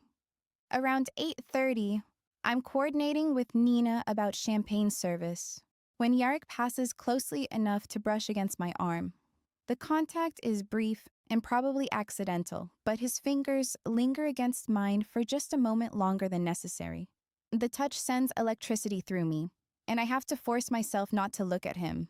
Instead, I keep my attention focused on Nina, who's clearly noticed the exchange. "Sarah," she whispers, once he's moved away. "Be careful." I try to laugh it off. It was nothing. Accidental contact. "That wasn't accidental, and you know it." Her voice carries worry. You're playing with fire. It doesn't matter anymore. After what happens here, it's over. Is it? It looks like it's just getting more complicated. Before I can respond, Mrs. Nikova approaches with a clipboard and a professional smile. How are things progressing, Miss Clark? Very smoothly. The kitchen staff is excellent, and the guests seem pleased with the service. She nods and notes something on her clipboard. Good. We'll be serving dinner in 20 minutes, followed by the formal engagement announcement at 9:30. The announcement, where Yarek will put a ring on Katya's finger and make their relationship official. My stomach lurches, and I have to swallow hard to keep from being sick. I'll make sure everything is ready. She nods. Thank you. You've been very helpful this evening. After Mrs. Nikova leaves, I excuse myself and hurry toward the guest bathroom near the main entrance. The wave of nausea hits me hard, and I barely make it to the toilet before my stomach rebels. Afterward, I lurch to the sink and grip the marble counter, breathing deeply while trying to regain my composure. The morning sickness has been unpredictable lately, triggered by stress, as much as by the pregnancy itself. This evening has been a perfect storm of both. When I finally feel steady enough to leave, I check my appearance in the mirror. My face is pale, but not obviously distressed. I smooth my hair and prepare to return to work. As I open the bathroom door, I nearly collide with Katya, who's standing just outside with a concerned expression that doesn't quite reach her cold blue eyes. Oh, Sarah, are you feeling all right? You looked a bit peaked when you rushed off. My pulse spikes. How long has she been standing there? How much did she see? I'm fine, thank you. I just needed a moment away from the crowd. She studies my face without speaking for a long minute. There's something calculating in her expression, like she's solving a puzzle and doesn't like the picture that's emerging. Of course, large gatherings can be overwhelming. Her smile is perfectly pleasant and completely without warmth. You're doing excellent work, by the way. Very dedicated. The way she says dedicated makes my skin crawl, like she's implying something more than professional commitment. Does she know about Yarek and me? Thank you. I should get back to coordinating with the catering staff. Yes, you should. We wouldn't want anything to go wrong on such an important evening. I force a neutral smile and walk away, my heart rate slowly starting to calm down. The conversation carried subtext I don't understand, but every instinct is screaming that Katya suspects something about my relationship with Yarek. Or maybe she already knows. On my way back to the dining room, I pass by two men, are speaking in low, rapid Russian, and quickly recognize them as Katya's brothers, Lev and Nikolai. I slow my pace slightly, not understanding their words, but sensing urgency in their tone. Nikolia speaks Katya's name with what sounds like concern or frustration. I keep walking, pretending to check something on my radio, when Lev switches to English. Some bonds are meant to end before they begin. The words are spoken quietly, almost thoughtfully, but they make me tremble. I don't know what they're referring to, but something about the phrase creates an ominous feeling. I continue walking, forcing myself to maintain a steady pace, even though every instinct tells me to run. Whatever the Nikitin brothers were discussing, it didn't sound like typical wedding planning. Back in the dining room, I find Nina arranging champagne flutes for the engagement toast. She takes one look at my face and moves closer. What happened? You look like you've seen a ghost. I shrug. Nothing. Just nerves about the evening going smoothly. She gives me a stern, mom mode look. Sarah, you're lying. What's wrong? I glance around to make sure no one is listening, then lower my voice. Katya cornered me outside the bathroom. She was asking if I was all right, but it seemed like she was fishing for information. Information about what? I don't know. Maybe about Yarek and me. Maybe about why I was sick. I touch my stomach unconsciously. I also overheard her brothers talking about bonds ending before they begin. It could have been about anything, but it didn't sound good. Nina frowns. Maybe you should leave early. You could tell Mrs. Nikova you're not feeling well. I shake my head immediately. I can't. It would look suspicious, especially after Katya just saw me being sick. Then stay close to me for the rest of the evening. Don't go anywhere alone. I nod, unable to trust my voice.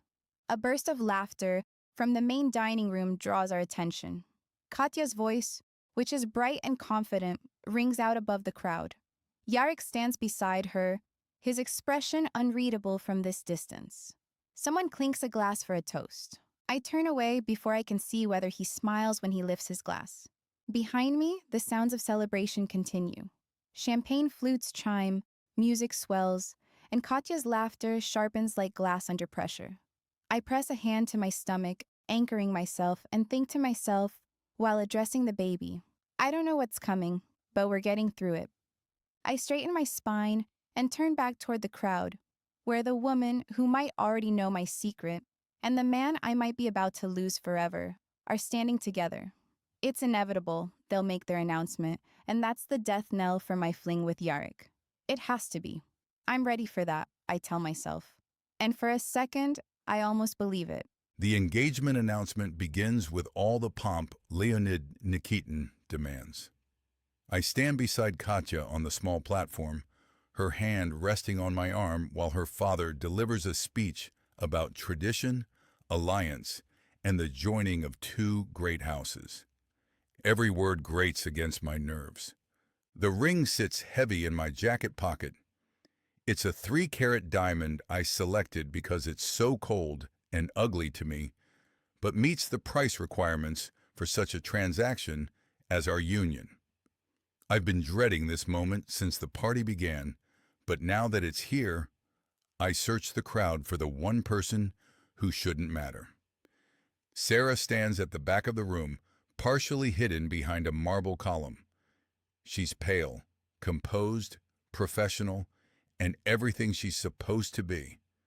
I know her well enough to catch the tension in her shoulders and see it in the way she stands, as though bracing for a crushing blow. Leonid concludes his speech and gestures for me to step forward. The crowd quiets expectantly. I reach into my pocket and withdraw the ring, holding it up for everyone to see. Katya Nikitina has agreed to become my wife. My voice carries across the room. This union will strengthen both our families for generations to come. The words make me grimace, but I quickly force my face to become neutral again. I can't fake warmth or enthusiasm. I take Katya's hand and she extends her fingers. The diamond slides onto her ring finger, a perfect fit, and the assembled guests burst into applause. Photographers snap pictures, capturing the moment for posterity. I should be looking at my fiancée, but instead I search the crowd again. Sarah's expression is neutral, but for just a moment and half a second too long, our gazes meet across the room. Something passes between us. It feels like recognition and maybe regret on her part. It's definitely a silent goodbye. Then Katya nudges me subtly with her elbow, and I force myself to look away.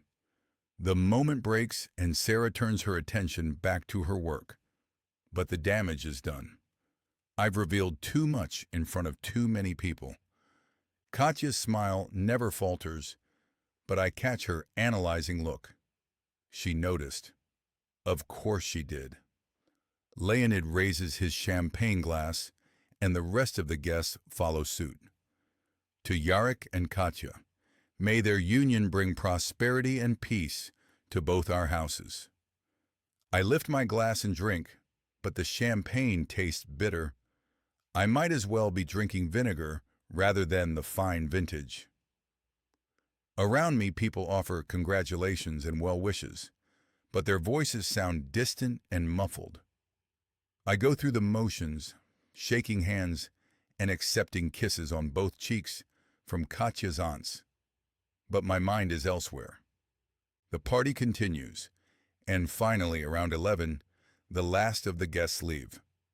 Sarah disappears into the kitchen, and I hope she's finally heading home. This has been an ordeal, for her and me, though I have no right to complain. The contract signing is supposed to happen now, but I check my watch and shake my head when Leonid asks if we should adjourn to my home office. It's getting late. We should handle the formalities tomorrow when we can give them proper attention. I make a show of looking around. I believe my attorney has already left with his wife anyway. Around 9, I had discreetly asked Randolph to slip out before the end of the party to buy an extra night before I sign that millstone that will hang around my neck and probably drag me down to the depths. Jesus, too much time with Katya inspires dark, ridiculous thoughts of woe. That doesn't mean they aren't valid, if melodramatic. Leonid's mouth tightens slightly, but he nods. Of course, such important documents deserve our full focus, and you must have your attorney present, though you've had months to review every detail. His voice tightens with anger toward the end, taking a passive-aggressive shot at my continued delays. Katya's grip on my arm becomes more possessive. Tomorrow, then, we'll make everything official. They leave a few minutes later, and I retreat to my office while the catering staff cleans up. The silence is a relief after hours of forced conversation and fake smiles. I pour myself a glass of vodka and sit behind my desk, staring at nothing while wishing for everything I can't have. The morning sun hits me in the eyes as I finish reviewing the overnight reports. I haven't slept. The engagement party feels like a fever dream, something that happened to someone else. But the ring on Katya's finger made it real enough. Valentine knocks and enters without waiting for permission. Ready for the warehouse run? I nod and gather my jacket. The drive will give us time to discuss business without the risk of surveillance in the house. We climb into the armored SUV, and I settle into the passenger seat while Valentine takes the wheel. There's no Luco today, so he must want to speak to me alone. The silence stretches between us for several minutes before he gets around to it, though. Last night was careless. I don't have to ask to what he refers. I know. Do you? The way you looked at her during the announcement. I clench my jaw. I said I know. Valentine merges onto the highway. If I noticed, others did too. The Nikitins aren't blind. I stare out the window at the passing landscape. Sarah makes me feel different, like I'm not just surviving anymore. That's exactly why she's dangerous. And in danger. He glances at me. If the Nikitins realize she matters to you, they'll come for her. You know that, right? The morning traffic is light, giving us clear lanes toward the warehouse district. I watch the city wake up around us. Sometimes I wonder what it would be like to wake up without checking for threats, and to make decisions based on what I want instead of what keeps me alive. I never asked for this life, I say quietly. He snorts softly. None of us did, but it's the one we have. I sound far less affected than I feel when I say, my parents were shot when I was 13, and I built this empire on their graves. Every decision I've made, every alliance I've forged, and every enemy I've eliminated has all been about survival, legacy, and making sure what happened to them never happens to me. Until now. Until now. The admission hangs between us. She makes me want something different that isn't built on blood and fear. He shakes his head. That's a luxury you can't afford with the Nikitins circling like vultures. The words linger in my awareness even after the sound fades.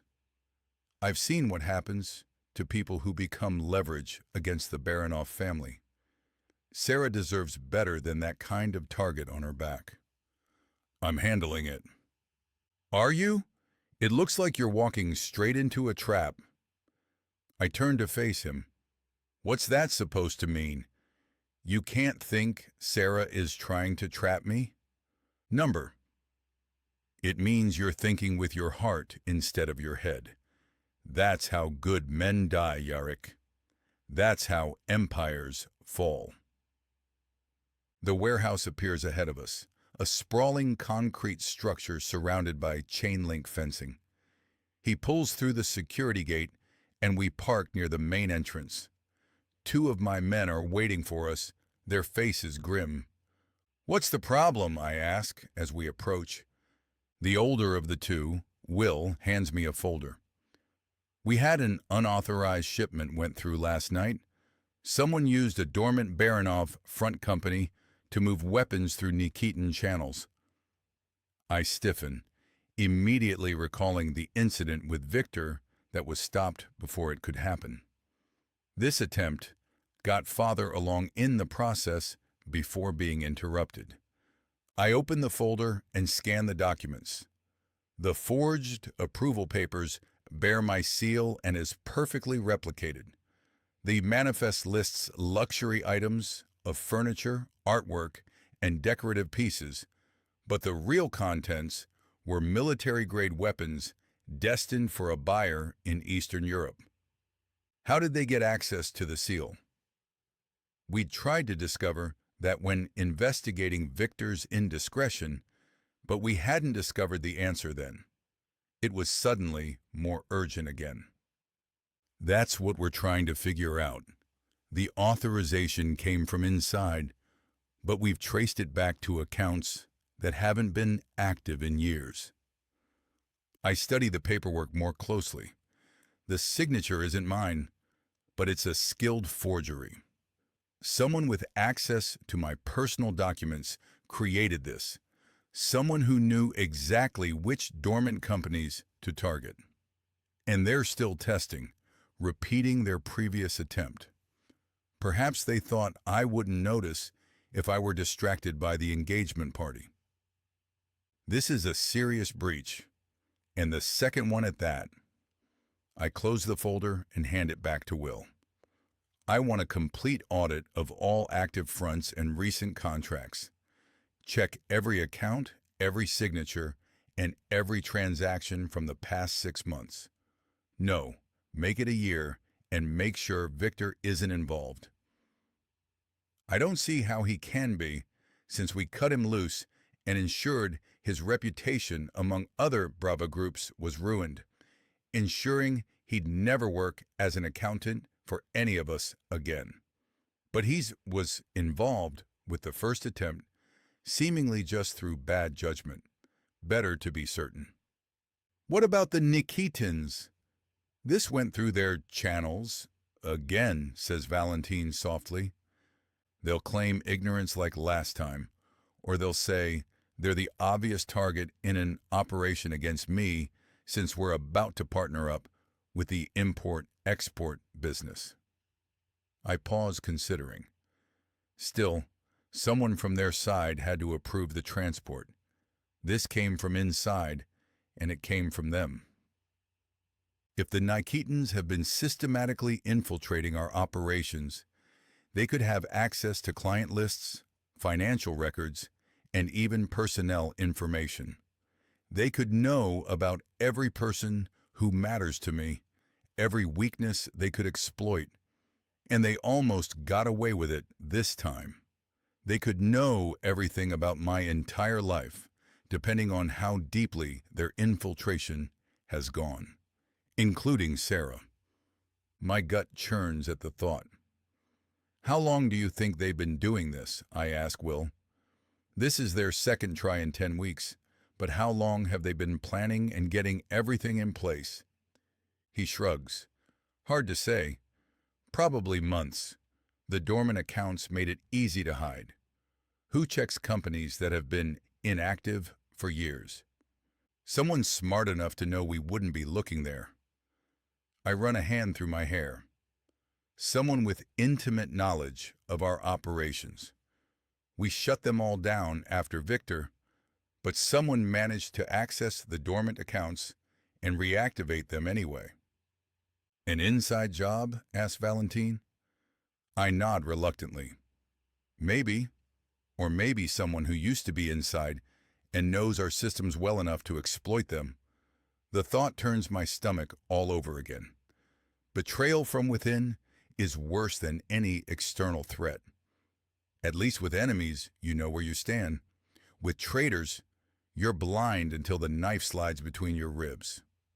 I want background checks run on anyone who's had access to those dormant accounts in the past 2 years.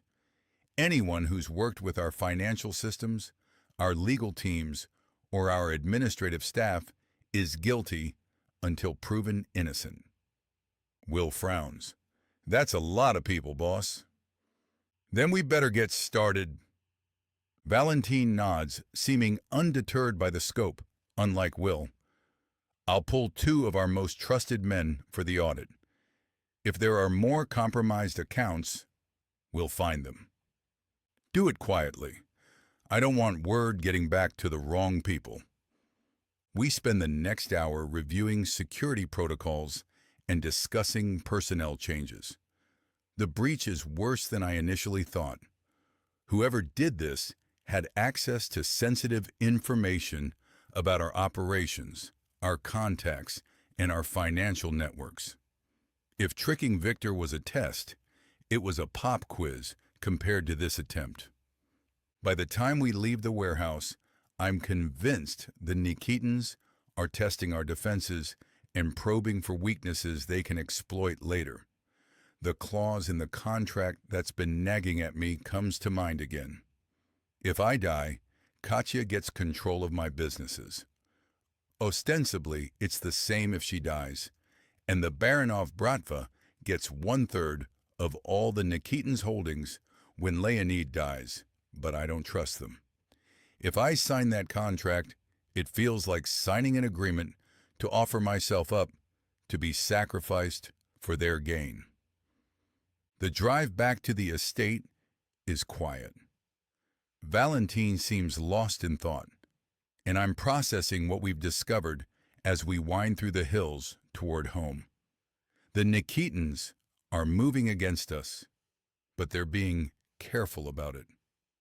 We need to accelerate our timeline, I say, as we pull through the estate gates. For what? Everything. The audit, the security review, and the personnel changes.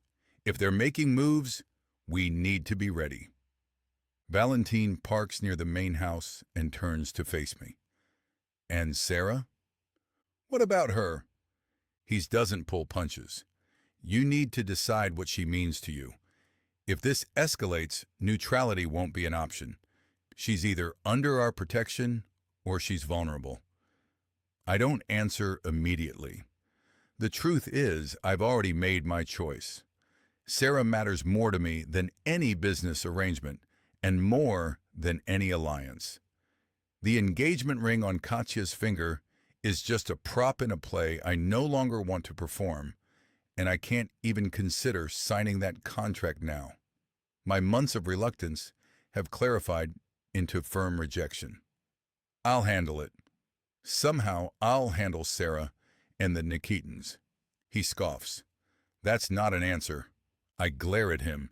It's the only one you're getting. A few minutes later, we enter the house through the side entrance, and I head straight for my office. The events of the last 24 hours have left me drained, but there's still work to be done. The audit needs to be organized, security protocols need to be updated, and I need to figure out how to protect Sarah without revealing how much she means to me. I also need to avoid signing that contract. The office feels different now. It's less like a sanctuary and more like a war room. I pour myself a glass of vodka and settle behind my desk, spreading the warehouse documents across the surface while glaring at the engagement contract on the edge of my desk. I'm reviewing personnel files when my phone buzzes with a text from an unknown number. The message is brief and almost cryptic. The gardener's flowers are wilting. Perhaps they need different soil. I stare at the screen, scowling. The inference is clear. Someone is watching Sarah, knows she matters to me, and is making threats. I delete the message and pour another drink. If that message is from them, the stakes just escalated. The Nikitins aren't just probing our defense, but targeting the one person who could bring me to my knees.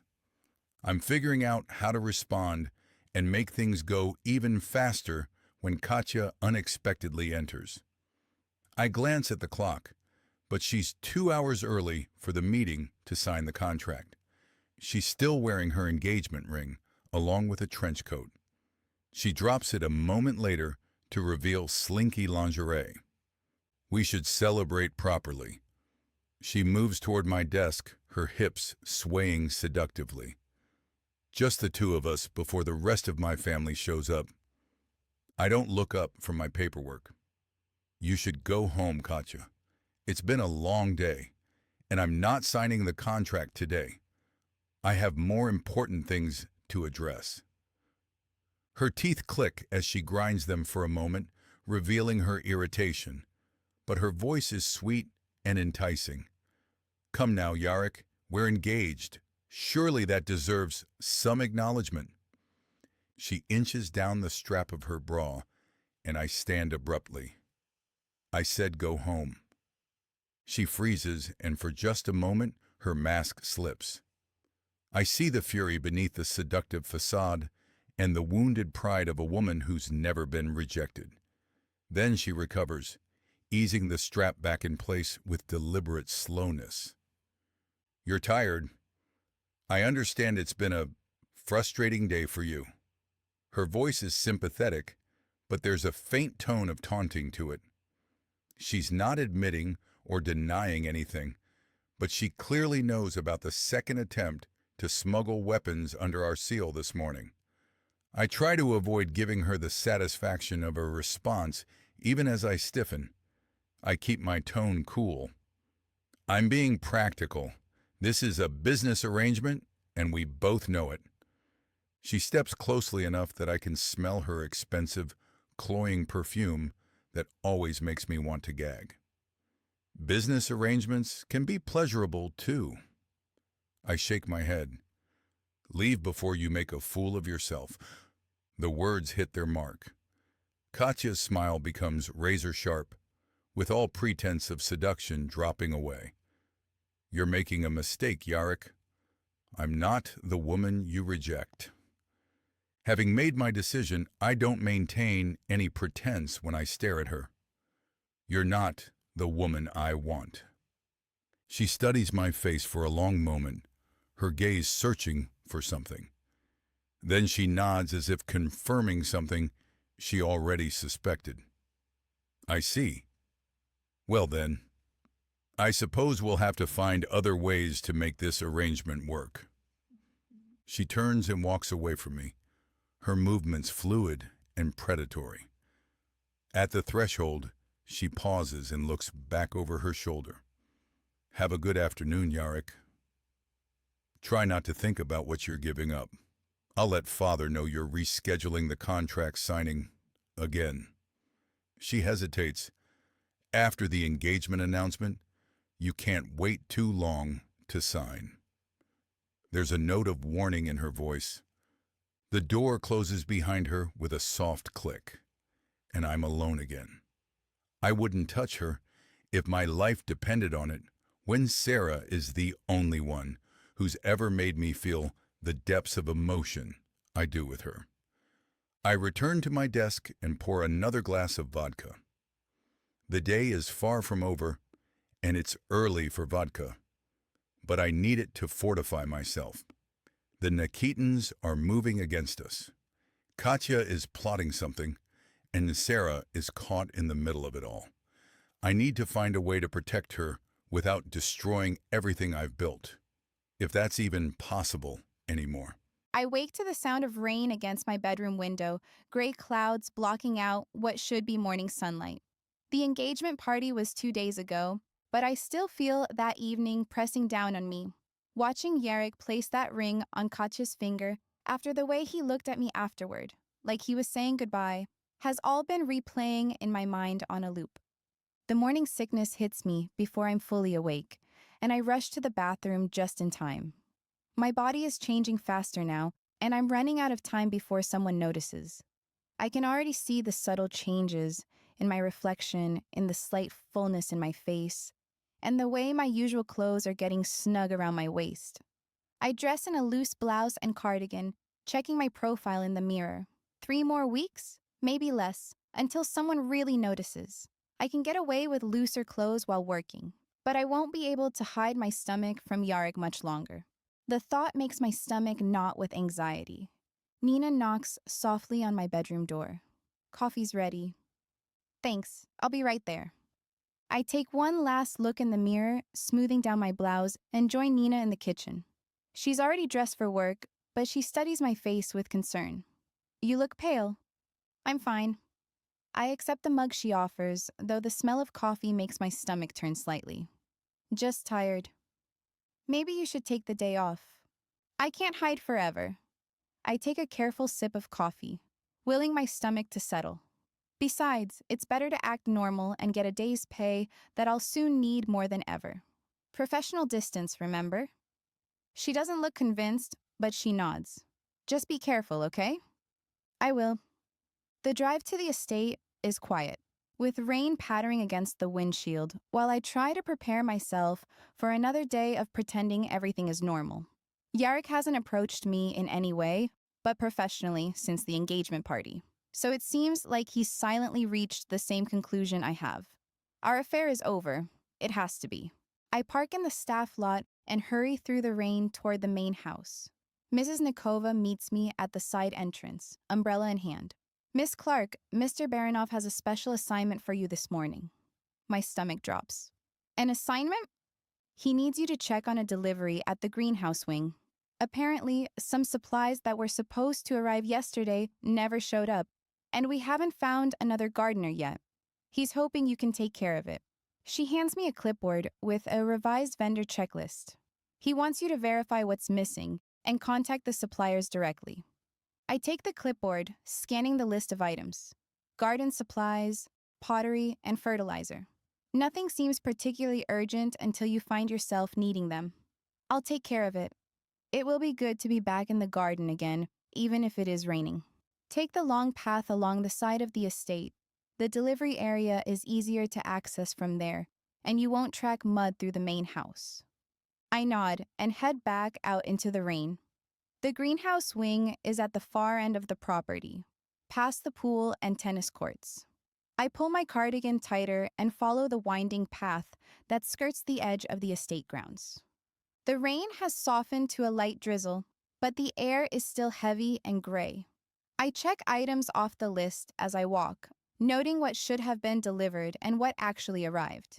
It's mindless work, which is exactly what I need to keep my thoughts from spiraling. The path winds through a section of trees that creates natural privacy from the main house. It's quiet here, peaceful even with the overcast sky.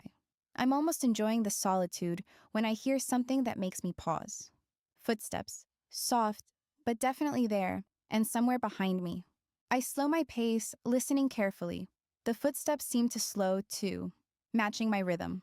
My heart starts to beat faster. I turn around, scanning the path behind me. The walkway is empty of other people.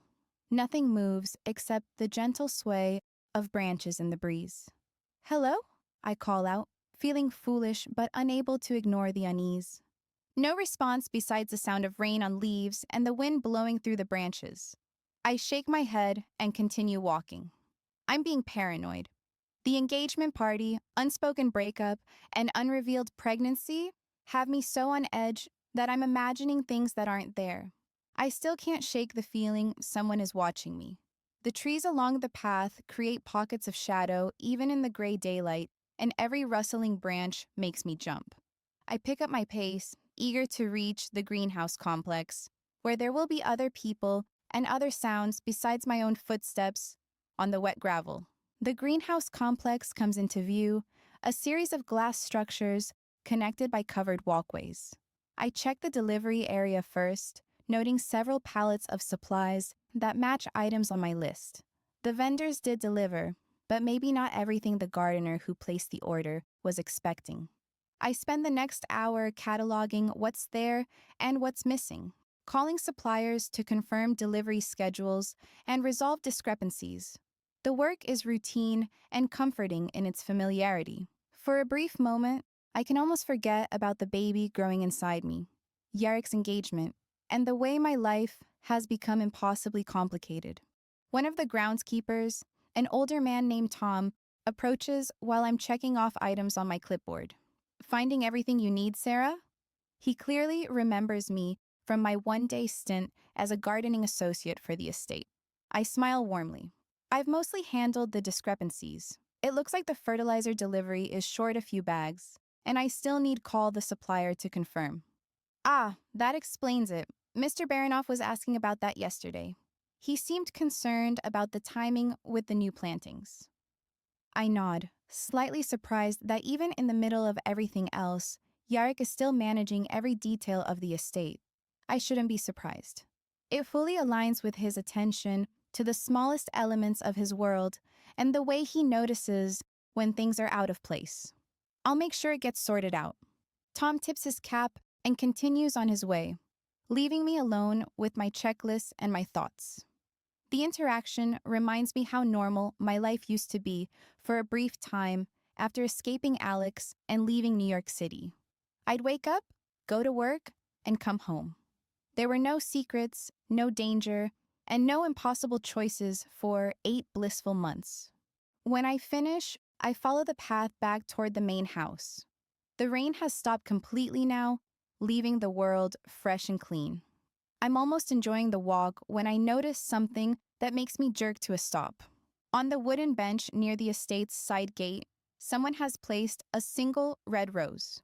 It's fresh, and the petals are still perfect, with water droplets clinging to its surface. It wasn't there when I walked by earlier. My stomach lurches, and not from morning sickness.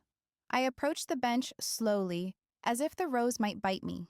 There's no note or explanation, just the flower, placed carefully in the center of the bench like an offering. Or a message. My hands shake as I pull out my phone, checking for missed calls or texts.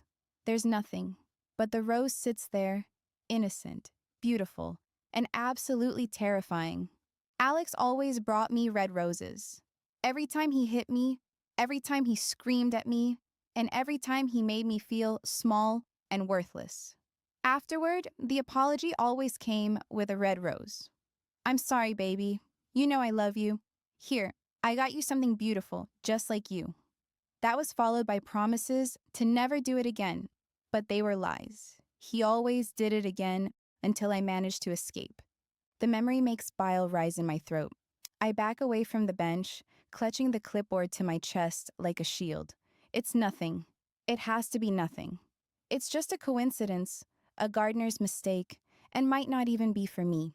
It could be a romantic gesture meant for someone else. Even as I tell myself this, I know it's not true. The rose feels like a message. Alex might be here, in Greenwich, watching me.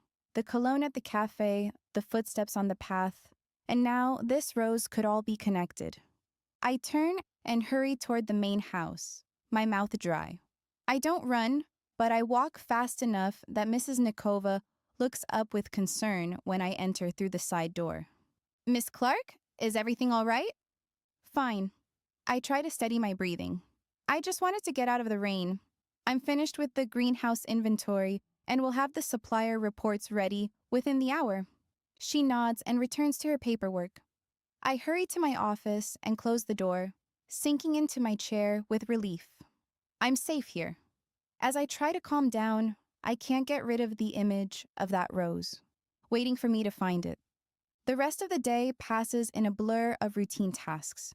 I make calls to suppliers, update inventory records, and respond to emails. It's normal work that requires just enough concentration to keep my mind from spiraling.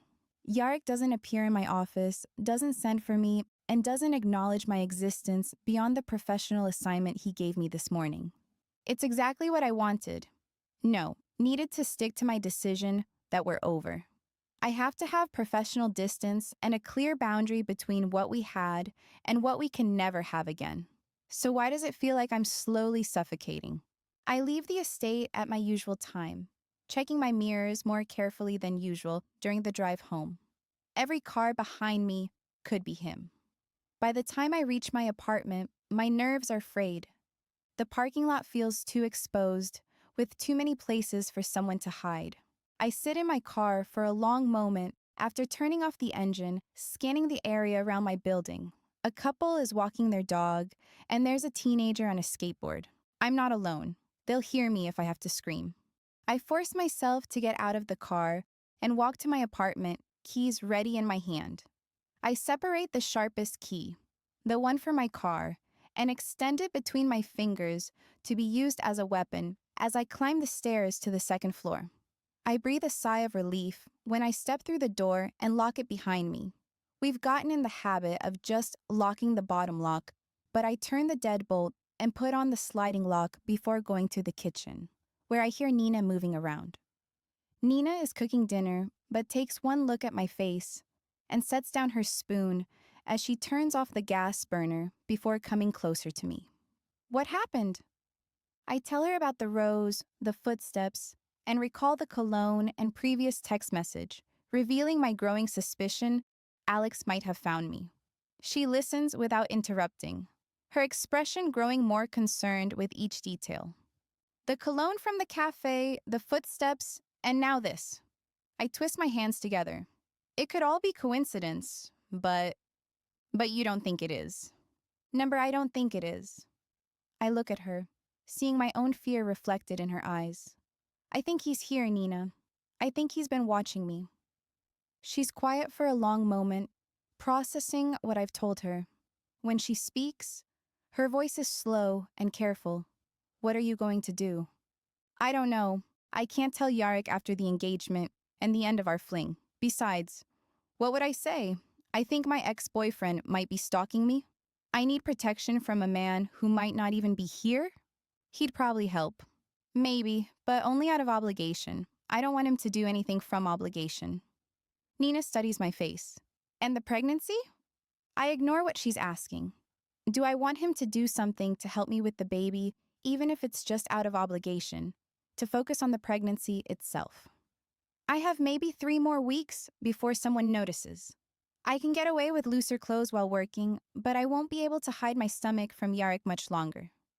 You still haven't decided what to tell him? I shake my head. I don't want to tell Yarek about the baby if it's just to force him to end his engagement. I don't want to be that woman who uses a pregnancy as leverage. If he chooses me, I want it to be because he wants me, not because he feels obligated. She frowns, clearly not fully in agreement. There's child support. She trails off before adding, "You'll let him off the hook even if it means handling Alex alone?" I stiffen at the way she words that. Our affair's over, Nina. He's engaged to Katya, and that's how it has to stay. I can't drag him into this mess. She doesn't argue with me, but I see the worry in her eyes. She gets up from the table and disappears into her bedroom. When she returns, she's carrying a small can of pepper spray and a thin, sharp blade that looks like it could easily be concealed. Just in case, she says quietly, setting them in front of me. Don't wait until you wish you had them. I stare at the weapons, my throat tight. The pepper spray is small enough to fit in my purse, and the blade has a small clip that looks like it could attach to the inside of my bra or jacket seam. Nina, promise me you'll carry them. I nod, pocketing both items with hands that won't stop shaking. I promise. She doesn't say anything else as she pulls me into a hug that relays everything words can't. Outside, the rain starts up again, pattering against the windows like fingers tapping, like someone trying to get in. The thought makes me tremble for a second. That night, I lie in bed staring at the ceiling, one hand resting on my still flat stomach. Yarek's baby is growing inside me. And every day, I don't tell him feels like a betrayal. But every day, I don't tell him also feels like protection for him, me, and the fragile life I'm carrying. I close my eyes and try to sleep, but all I can see is that perfect red rose waiting for me on the bench. It might be nothing, or it might be everything. 3 more weeks, I tell myself. I just need 3 more weeks to figure out what to do about the baby. I'm going to keep it, but I need a plan for how, and I need to decide if I'm going to tell Yarek. If our affair is really over, as it seems to be, and with him engaged, I don't see how I can tell him now or in 3 weeks. 3 weeks feels like a lie and a luxury all at once. Because time is running out faster than I want to admit. Everything is bearing down on me and coming to a head, and somewhere in the darkness, Alex might be waiting. My phone has been buzzing since 6 in the morning. Leonid's name flashes across the screen for the 3rd time in an hour, followed immediately by a text from Katya asking about the contract signing. I ignore both and continue getting dressed. The engagement feels like a noose tightening around my neck. Every day I don't sign that contract, the Nikitins grow more suspicious and more demanding. Every day I do nothing. I'm one step closer to a war I don't want to fight, but might have to anyway, to ensure my freedom and a chance at being happy. It feels selfish in a way to contemplate such things, but I'm tired of living the life of the Pakan, denied happiness or love because of obligations. I pull on my jacket and check my reflection in the mirror. Dark circles under my eyes reveal the sleepless nights, the constant planning, and the burden of decisions I keep postponing. The man staring back at me looks tired, hunted. My phone buzzes again. This time it's a text from Katya. Father expects the contract signed today. No more delays. I delete the message without responding. At the office, I review overnight reports while waiting for Sarah to arrive. The security audit Valentine ordered has uncovered 3 more dormant accounts with suspicious activity. Someone has been systematically probing our defenses for months and maybe longer. The pattern is too sophisticated to be random and too precise to be anything other than a coordinated attack. The Nikitins are testing us. I'm sure of it now. I still don't have concrete proof it's them, but I care less and less. I'm ready to follow my instincts. Sarah knocks and enters, looking composed despite the exhaustion I see in her face. She's wearing a loose cardigan over a simple blouse, with her hair pulled back in a way that emphasizes the delicate line of her neck. Her face looks puffy, and I worry she's coming down with something, or maybe she has allergies. For a moment, I forget about contracts and threats to focus only on her. Good morning, she sets a folder on my desk. The greenhouse inventory is complete. I've contacted the suppliers about the missing fertilizer shipment. Thank you. I stand, moving around the desk. I need you to come with me today. There's a warehouse inspection that requires documentation. She hesitates. I can prepare the paperwork here. I need you there, in person. Something passes between us, a recognition of what I'm really asking. She nods slowly. Of course. 20 minutes later, we're in the armored SUV heading toward the warehouse district. Luco offered to drive, but I want this time alone with Sarah. The silence between us feels different today, and perhaps a little less strained. Maybe it's the exhaustion, or maybe we're both tired of pretending this connection doesn't exist. I still haven't signed the contract, I say, breaking the quiet. She looks at me, surprise flickering across her face. The engagement contract? Merger contract is what it really is, and all business, but it includes provisions that don't sit well with me. I merge into traffic, keeping my voice neutral. Katya's family has been working against my business interests. I'm starting to think the entire alliance is a setup. What kind of setup? I glance at her, pondering how much to reveal. She doesn't know the full extent of what I do, but she's not naive. She's seen enough to understand my business operates in gray areas, and danger is always close. The kind where I sign papers that give them control if something happens to me. And you think something will happen by design? Exactly. I think they're planning to make something happen. She's quiet for a moment. What will you do? I don't know yet. The admission feels strange. I've built my life on certainty and always having a plan. With Sarah, I'm revealing doubts I'd never voiced to anyone else. What about you? I ask. What did you imagine for yourself before everything fell apart? She turns to look out the window, her reflection ghost-like in the glass. I wanted to be a botanist and got a certificate in landscaping. I intended to go back for the actual degree, but why didn't you? She exhales deeply. Life got complicated. Her voice carries heaviness that makes me want to pull over and demand she tell me everything. My ex made it impossible to finish my degree. I had to disappear and start over somewhere new. You could still go back to school. Maybe. She doesn't sound convinced as she looks at me. What about you? What did you want before you inherited your legacy? The question catches me by surprise. No one has ever asked me that. I wanted to be an architect.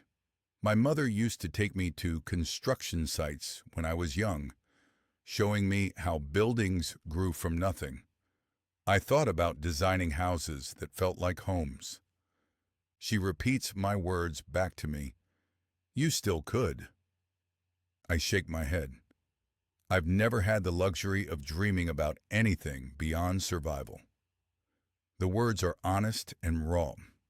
For a moment, the car feels like a confessional, where we can admit things we'd never say anywhere else. Maybe that could change, she says quietly. I want to believe her. For a brief, dangerous moment, I let myself imagine a life where I don't check for threats before leaving the house, where I can build something instead of constantly defending what I've already built. A life with her. The warehouse appears ahead, breaking the spell. I park in the underground garage, the familiar concrete walls and flickering fluorescent lights bringing me back to reality. The air smells like motor oil and damp concrete, tinged with a faint metallic scent. This is my world. This is what I am. Stay close to me, I tell Sarah as we get out of the car. She nods and looks around the garage with new awareness. The shadows seem deeper here, and the silence more ominous. Maybe it's the conversation we just had, or maybe she's finally understanding the true nature of my business. The pickup should be routine. It's just medical supplies from a contact in Montreal, and nothing that would draw attention from customs or competitors. I've done this run dozens of times without incident. That should have been my first warning. We're halfway across the garage when they step out of the shadows. There are two men, armed and moving with the fluid precision of professionals. I recognize the look immediately. They aren't desperate criminals or opportunistic thieves. These are soldiers. The first man is tall and lean, wearing a dark jacket that doesn't quite conceal the shoulder holster underneath. The second is broader and older, with scarred hands that grip his weapon like he's used it many times before. Both move with military training, spacing themselves to create crossfire angles. I push Sarah behind the nearest concrete pillar and draw my weapons in the same motion. Stay down. The first shot echoes through the garage like thunder, as concrete chips explode where my head was a second before. I return fire, using the cars for cover as I advance. The men separate, trying to flank me, but they're working the wrong angles. This is my territory. I know every shadow, every line of sight, and every ricochet pattern off these walls. The first man goes down with a bullet to the chest, his weapon clattering across the concrete as he falls. The second gets close enough that I can see the Nikitin family tattoo on his wrist, a double-headed eagle with crossed swords, before I put 2 round center mass. Pain flares across my ribs as his knife finds flesh in his final moments. Not deep, but deep enough that blood immediately soaks through my shirt, feeling warm and sticky against my skin. Silence settles over the garage, broken only by the sound of my breathing and the distant hum of traffic above. I check both bodies to make sure they're dead, noting the quality of their weapons, the tactical gear, and the way they moved. Definitely professional killers, not street thugs. Someone paid good money to have me eliminated. If it was Katya or Leonid, as I suspected, maybe this is why they've been so eager for me to sign the contract. Maybe they set up the hit anonymously and couldn't contact the pros in time to reschedule. There are a few possibilities, but they all seem to lead back to the Nikitins' machinations. Yarek! Sarah's voice is small and frightened. It's over. I holster my weapon and turn to find her pressed against the pillar, face pale but eyes alert. There's no screaming or hysteria. She's handling this better than most men would. Are you hurt?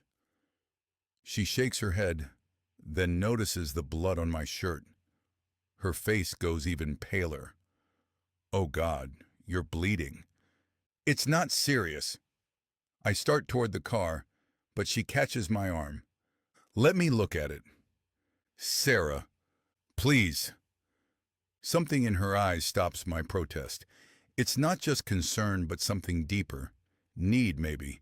The need to do something. To help. To matter in a moment when everything has gone to hell.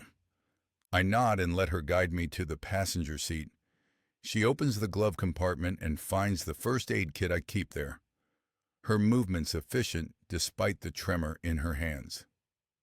Lift your shirt. I comply, watching her face as she examines the wound. It's a clean cut, shallow but long, running along my lower ribs. The skin is already swelling around the edges, and blood continues to seep steadily from the gash. She cleans it with antiseptic from the kit, her touch gentle but thorough. Each dab of the cloth makes me hiss through my teeth, but I stay still, transfixed by the concentration on her face. This needs stitches, she says, examining the depth. It'll hold until we get back. She applies butterfly bandages with careful precision, her fingers steady now, despite what we've just been through. I watch her work, struck by her composure. Most people would be in shock after witnessing a gunfight. Sarah tends my wound like she's done this before, as though violence is something she's learned to handle. The realization makes my chest tighten with a different kind of pain. Where did you learn to do this? YouTube, mostly, and necessity. She doesn't elaborate, but I hear the history in those words. Her hands move like she's done this before, securing the last butterfly bandage with gentle pressure. Necessity? She pauses, her fingers still against my skin. My ex wasn't careful. When he got angry, things broke. Sometimes those things were people. The words make anger flare inside me. I study her face, noting details I should have seen before, like the way she flinches when people move too quickly, how she always positions herself near exits, and the unconscious way she covers her wrists when she's nervous. He hurt you. It's not a question because I already know the answer. She nods, still focused on the bandage. How often? Often enough that I learned to patch myself up. Her voice is steady, but I catch the tremor underneath. He always said He was sorry afterward. Brought me a single red rose, and always promised it wouldn't happen again. But it did. It always did. She finally looks up at me. Until I escaped. Nina and I ran here. Rage builds, hot and violent. Some faceless bastard put his hands on her, hit her. It made her afraid and caused her to learn to tend her own wounds because he couldn't control his temper. What was his name? Yarek, he's in the past. What was his name, I repeat, my voice harder than I intend. She pulls back slightly. Alex. His name was Alex. I file away the name along with every detail she's given me. If this Alex ever surfaces or ever tries to find her, he'll discover what happens when someone hurts what's mine. He won't touch you again. I know, he doesn't even know where I am. She says that, but a wobble in her voice indicates she's not entirely certain he's truly gone. If he ever tries, he won't. She cuts me off, but I see the fear she's trying to hide. That part of my life is over. I want to promise her it's truly over, and I'll make sure of it. Instead, I focus on remaining calm. Showing the level of my anger won't do anything to reassure her. I don't want her to think I have anything in common with him. She finishes bandaging the wound and sits back, finally meeting my gaze. That's when I see the tears that are silent and barely there, but real. They track down her cheeks slowly, and she doesn't bother to wipe them away. Hey! I reach for her face, thumbing away the moisture. Her skin is soft and still warm despite the shock of the past few minutes. I'm all right. I know, her voice breaks slightly. I know you are. She's not crying because I'm hurt. She's crying because I could have been killed. When the shooting started, she realized what losing me would mean to her. The knowledge shatters me more than any bullet could. I pull her closer, tangling a hand in her hair. When I kiss her, it's with everything I can't say, every promise I can't make, and every future I can't guarantee. She tastes like tears and fear and something sweeter underneath, like hope, maybe, or the ghost of it. The kiss is deep, desperate, and filled with the rage that's building inside me. Someone sent those men. Someone wanted me dead, and Sarah was here to witness it. She could have been hurt or killed. She could have become collateral damage in someone else's war against me. The thought ignites something savage in me that goes beyond anger into territory I've never explored before. When we break apart, her breathing is unsteady, and I see my own intensity reflected in her wide eyes. Yarek. They could have hurt you. My voice comes out rougher than I intend, scraped raw by emotions I don't know how to name. If they had touched you, I don't finish the sentence, but the promise hangs between us anyway. If anyone ever touches her, I'll burn their world to the ground. I don't say it aloud, but she feels it in the way I hold her, the way my hands shake, the way my entire body has gone rigid with the need to destroy whoever dared threaten what's mine. I'm okay, she whispers, her hands coming up to frame my face. We're both okay. Her touch grounds me slightly, but the fury remains, coiling in my chest like a living thing. Alex hurt her once. These men could have hurt her today. How many other threats are out there, circling, waiting for their chance? She drives us back to the estate in silence, but my mind is anything except quiet. The attack wasn't random. The men had Nikitan tattoos. I saw the double-headed eagle clearly before I killed the second one. This was a message, a test, or the opening move in something larger. They brought violence to a place where Sarah could have been hurt. They crossed a line I didn't even know existed until this moment. A line drawn around her safety that I'll defend with my life. I lean back in the passenger seat, pain from the cut mixing with a cold fury that settles deep in my bones. The Nikitins think they can manipulate me, threaten me, and use the unwanted engagement as a weapon against me. They think I'm the same man who agreed to their alliance months ago, the one willing to play their political games for the sake of peace. They have no idea what they've unleashed. I've spent years building walls, maintaining control, and playing their games because patience kept me alive and being careful protected what I had worth protecting. I've been diplomatic because diplomacy served my interests. I've been restrained because restraint was smart business. Now, something matters more than all of that. The men who attacked us today are dead, but whoever sent them isn't. Whoever ordered this thinks I'm weak, can be intimidated, and won't retaliate for fear of losing their precious alliance. They're wrong. I close my eyes and let the rage wash over me, cold and clean and absolutely certain.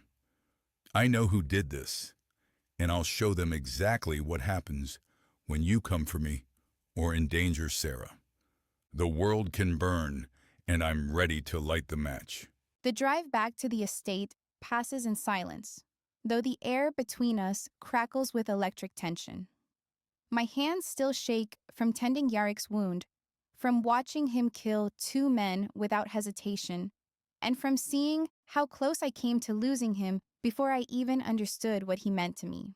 I park in the staff lot like always, though when I move to get out, Yarek catches my wrist. "Stay with me tonight." The words are quiet, not quite a request and not quite a demand either. I look at him, noting the way his shirt is still stained with blood, the careful way he holds his injured side, and the intensity in his blue eyes that hasn't faded since the warehouse. "Yarek."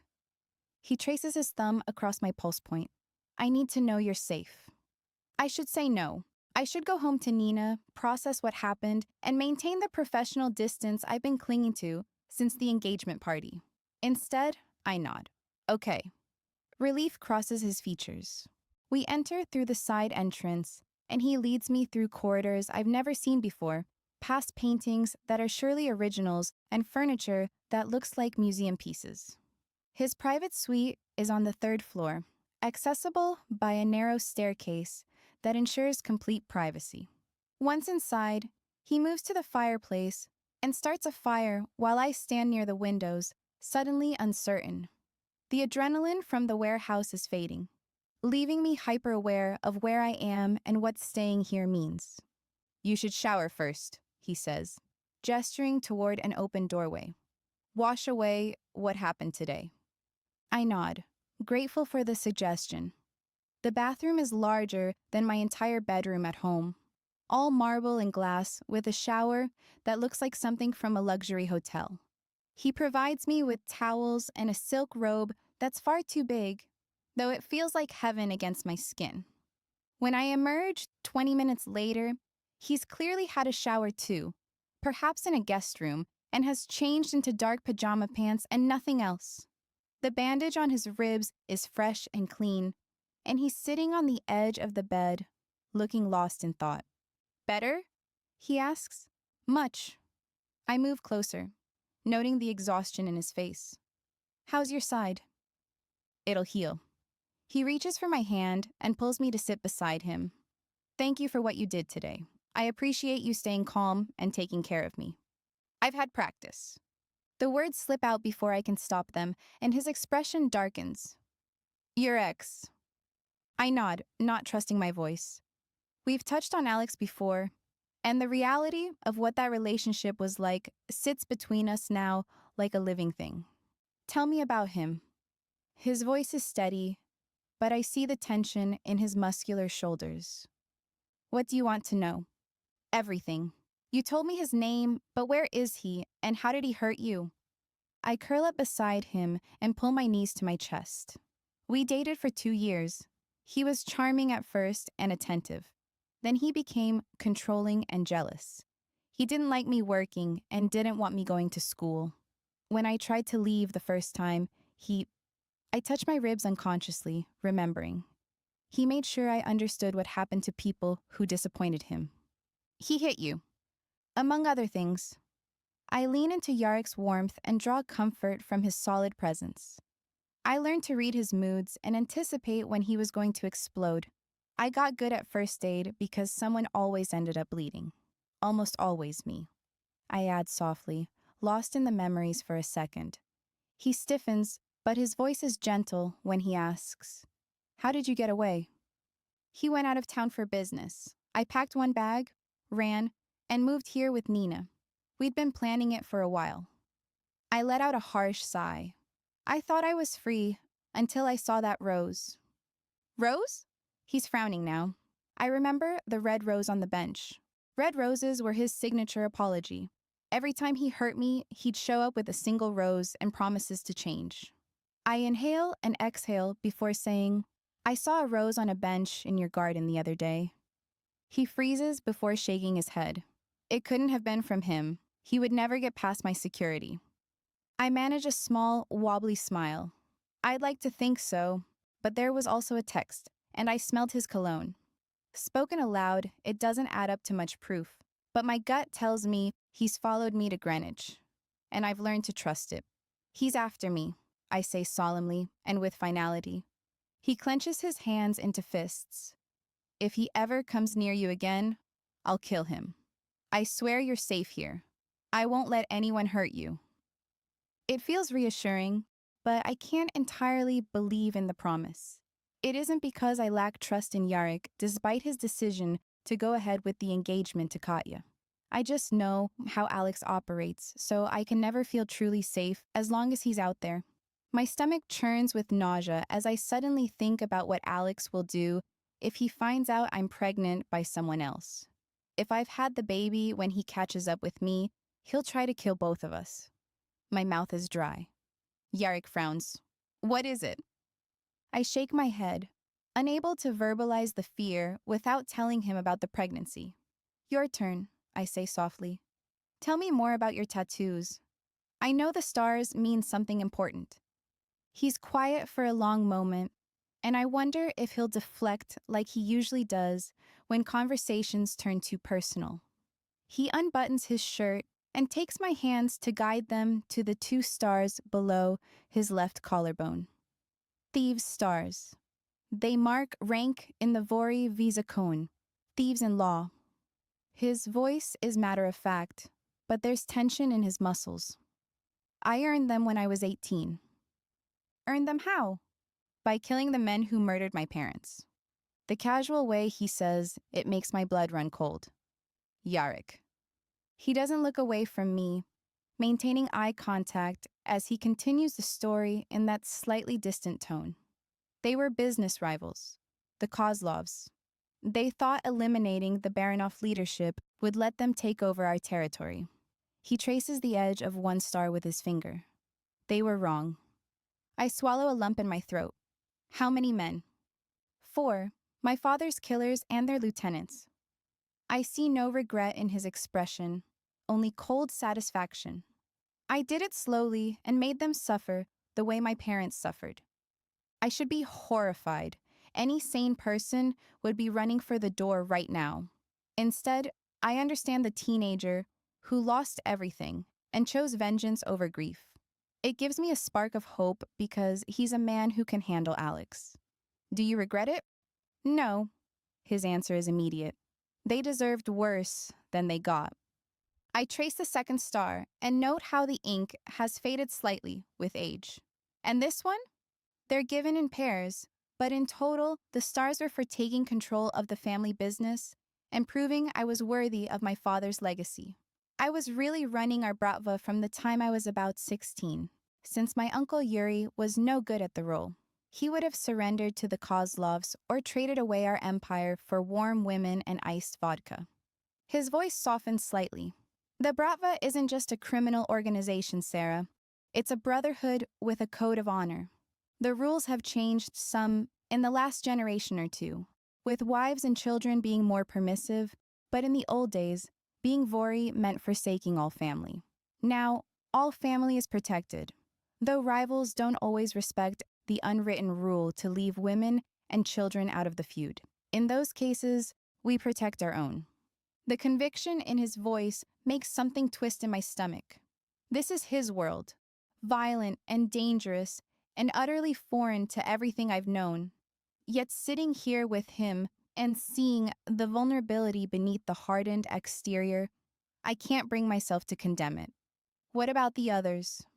I touch an elaborate design on his shoulder, all curves and thorns. That's a rose, for my mother, like I mentioned before. She grew them in our garden. His voice catches slightly. I was supposed to be with them that night. I stayed home sick instead. Survivor's guilt. Something like that. He captures my hand and presses it flat against his chest. I've spent 20 years building walls and keeping people at distance. It's safer that way. Safer for whom? His lips curve into a grim smile. Everyone. People close to me become targets. Leverage. Weaknesses my enemies can exploit. I understand what he's really saying. Being here, staying with him, and choosing this makes me a target too. The thought should terrify me, and all I experience is a strange sense of inevitability. I've been a target for years as Alex's possession. Breaking free from that only to be possibly enduring it again frightens me, but having Yarrick on my side is comforting. I'm not afraid. You should be. I shake my head. Maybe, but I'm more afraid of losing you than I am of whatever dangers come with loving you.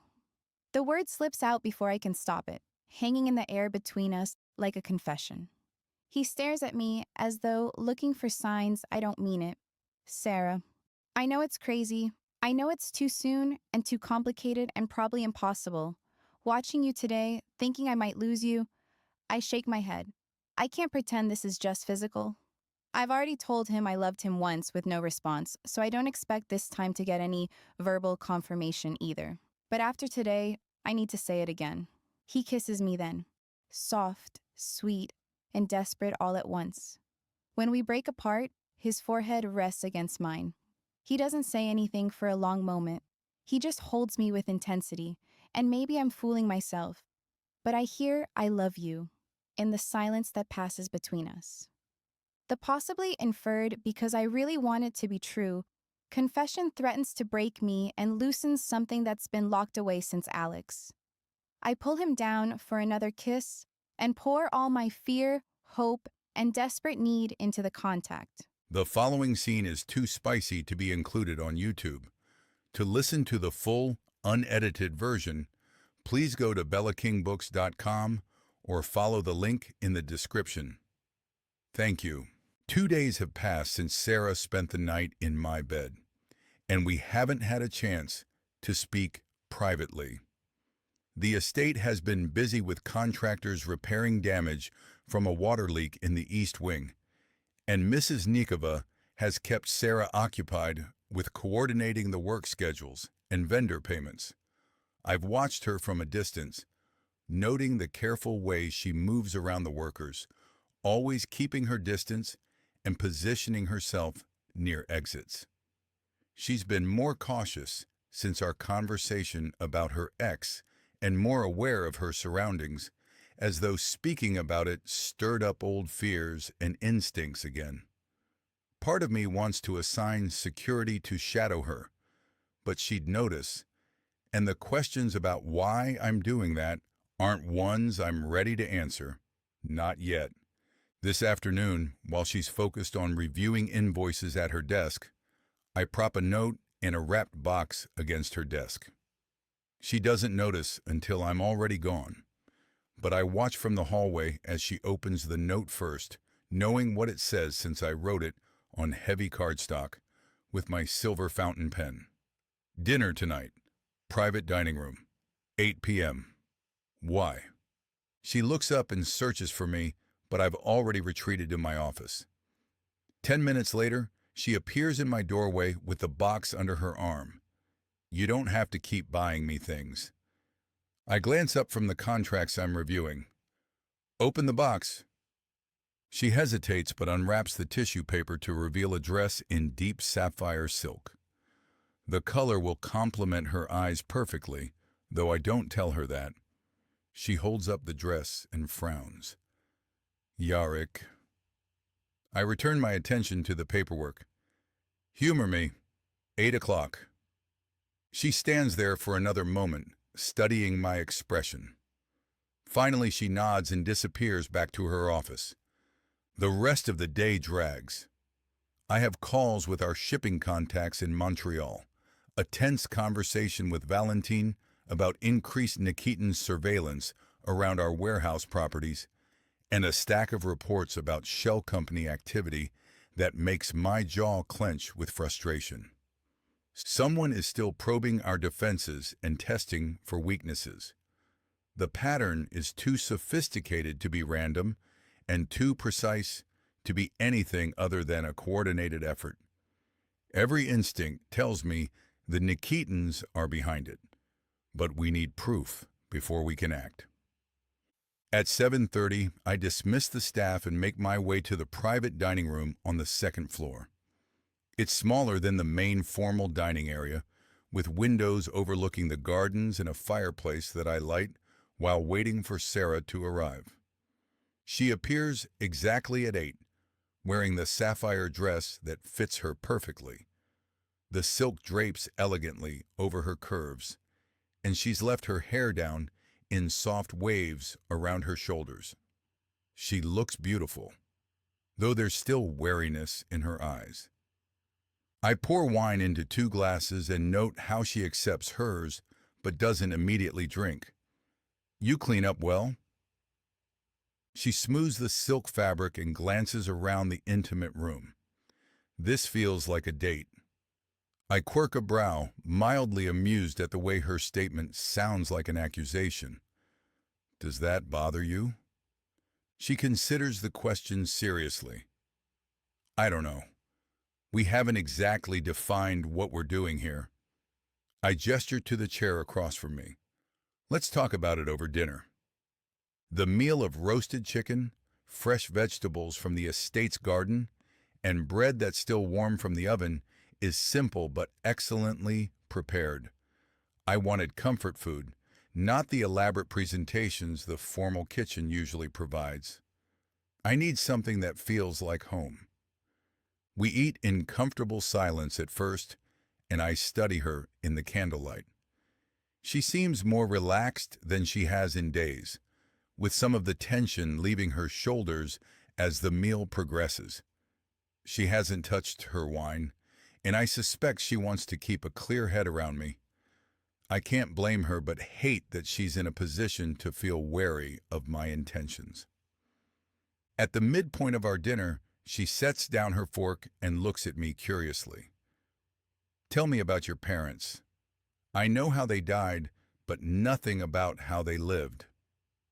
The request catches me unprepared. Most people avoid asking about my family, understanding instinctively it's dangerous territory. Sarah just watches me with patient curiosity and waits to see if I'll answer. I take a sip of wine and consider how much to reveal. They were happy. That's what I remember most. They laughed together and touched each other constantly. My mother would sing while she cooked, and my father would dance with her in the kitchen. Sarah smiles at that image. You were close to them. Very. My father started taking me to the office when I was 10 and taught me the legitimate side of our businesses, focusing on real estate, import, export, and restaurant chains. He wanted me to understand that we weren't just criminals. We were businessmen who happened to operate outside the law. I smile at the memory of sitting beside my father at his massive desk, learning accounting and business structures before I'd memorize the multiplication table. She leans forward slightly. What about your mother? I sigh softly, nearly overwhelmed with a wave of nostalgia that makes me ache to hug her again. She tried to keep me separate from that world as long as possible. She taught me to appreciate art, music, and literature. We spent hours in her garden, and she'd tell me stories about her childhood in Moscow. I pause, remembering the scent of roses and the sound of her voice. Sarah reaches across the table and covers my hand with hers. The gesture is simple, but it keeps me in the present. I was supposed to be with them that night. They were going to dinner and a movie, some romantic comedy my mother wanted to see. I had a fever that was nothing serious, but she insisted I stay home. Her fingers tighten around mine. You were 13? I nod. Old enough to understand the men who shot them weren't random criminals, but young enough to believe Uncle Yuri when he promised they'd pay for what they did. She traces circles on my hand with her thumb. Your uncle raised you? Technically, for a few years. Yuri was my father's younger brother, but he was never suited for leadership. He preferred gambling and women to the responsibilities of running a bratva. He kept the organization together for a few years, but barely. I take a sip of wine, remembering those chaotic days. I started taking over operations when I was 16 and officially claimed leadership at 18. She nods with understanding. You said, that's when you got the stars. I nod. After I killed the Kozlovs. They'd taken everything from me. My parents, my childhood, and my sense of safety. I wanted them to suffer. Sarah doesn't flinch from the violence in my words. She just squeezes my hand tighter as she tilts her head thoughtfully. Do you ever wonder what your life would have been like if they'd lived? I don't have to hesitate to form an answer. Every day. My father was grooming me to take over eventually, but not until I was much older. I would have gone to university, maybe traveled, and had time to figure out who I was outside of all this. She leans back in her chair. You still could. I shake my head. I'm 33 years old, Sarah. I've been responsible for hundreds of lives, thousands of jobs, and millions in revenue for half my life. This is who I am now. She studies my face in the candlelight. Is it who you want to be? The honest answer would complicate everything. So I deflect. What about you? What did your parents want for you? Her smile turns rueful. My mother wanted me to be practical. She insisted on college and a stable job, marrying a reliable man, and having children. She died when I was 19 from cancer. She lived long enough to see me enroll in a vocational program to get a landscaping certificate and chastise me for not going for something bigger. She smiles, clearly moved by the memory without bitterness. Why didn't you? I didn't want student loan debts, so I'd planned to work while pursuing a degree in botany. She frowns for a minute. The return to school never happened. I was about to re-enroll for my bachelor's when I met Alex. She trails off, signaling she didn't mean to mention him. Maybe she doesn't want to talk about him tonight. Neither do I. Except to get enough information about him to track him down and kill him. I envision what I'd do to him, and it would make it seem like I was easy on the Kozlovs in comparison. I reach for her hand this time. What about your father? He left when I was 15. One day he was there, and the next, he was gone. Mom never talked about it, but I always assumed there was another woman. She shrugs. I haven't seen him since, but I haven't really looked. He was always gone more than he was there when he was supposedly with us anyway. I squeeze her fingers gently. I'm sorry. She shrugs, though I can see the old hurt in her eyes. It's fine. We managed, though I think that's part of why I stayed with Alex as long as I did. I was so grateful someone wanted me, and I didn't have to be alone, that I ignored all the red flags. The second mention of her ex makes my jaw tighten, but I keep my voice neutral. You said he was controlling. She sets down her water glass. That's putting it mildly. He monitored my phone, my email, and my bank accounts. He convinced me to quit my job and drop out of the botany program I'd been accepted to, so I could focus on building us a home. She rolls her eyes, clearly annoyed with him and the naive woman she used to be. He isolated me from my friends until Nina was the only person left in my life. I lean forward. Nina helped you leave? She nods. She saved my life. She helped me plan my escape and insisted on coming with me. Her voice grows quiet. I owe her everything. I file away every detail and build a clearer picture of the man who hurt her, who is controlling, possessive, and systematic in his abuse. He's the type of predator who sees women as property rather than people. I meet her gaze across the table. You're safe now. She holds my gaze but looks skeptical. Am I? You're still engaged to Katya. This thing between us, whatever it is, has an expiration date. The words sting because they're true. I've been avoiding the reality of my situation and living in a fantasy where I can have both Sarah and the Nikitan alliance. Choices have consequences, though, and mine are catching up with me. I set down my glass carefully. The engagement is complicated. She leans back in her chair.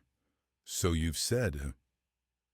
I study her face, noting the tightness around her mouth. She's beautiful, but more than that, she's brave. She's sitting here having dinner with a man whose hands are stained with blood, whose world is built on violence and deception, and she's not running. I choose my words carefully. I've been thinking about the future. She tilts her head. What about it? About what I want it to look like. The kind of life I want to build. She settles back in her chair, and I see her defenses rising. What do you want?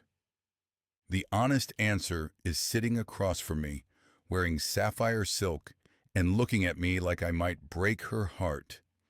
I can't say that when I don't know how to make it real. I want to feel like myself again, the way I felt before my parents died, and I became responsible for everyone and everything. I pause. The way I feel when I'm with you. Something shifts in her expression, with hope warring with caution. Yarek, I know it's not fair to ask you to wait while I figure out how to untangle myself from the Nikitans. You deserve better than stolen moments and secrets. She leans forward. What are you saying? I'm saying I want to try to find a way to make this work and build something real with you. I reach across the table and take her hand. I need time, though. She stares at our joined hands for a long moment. How much time? I don't know. Months, maybe. She flinches when I say that.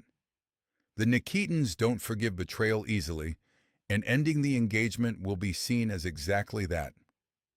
Pain flickers across her face. In the meantime, I'm what? Your secret?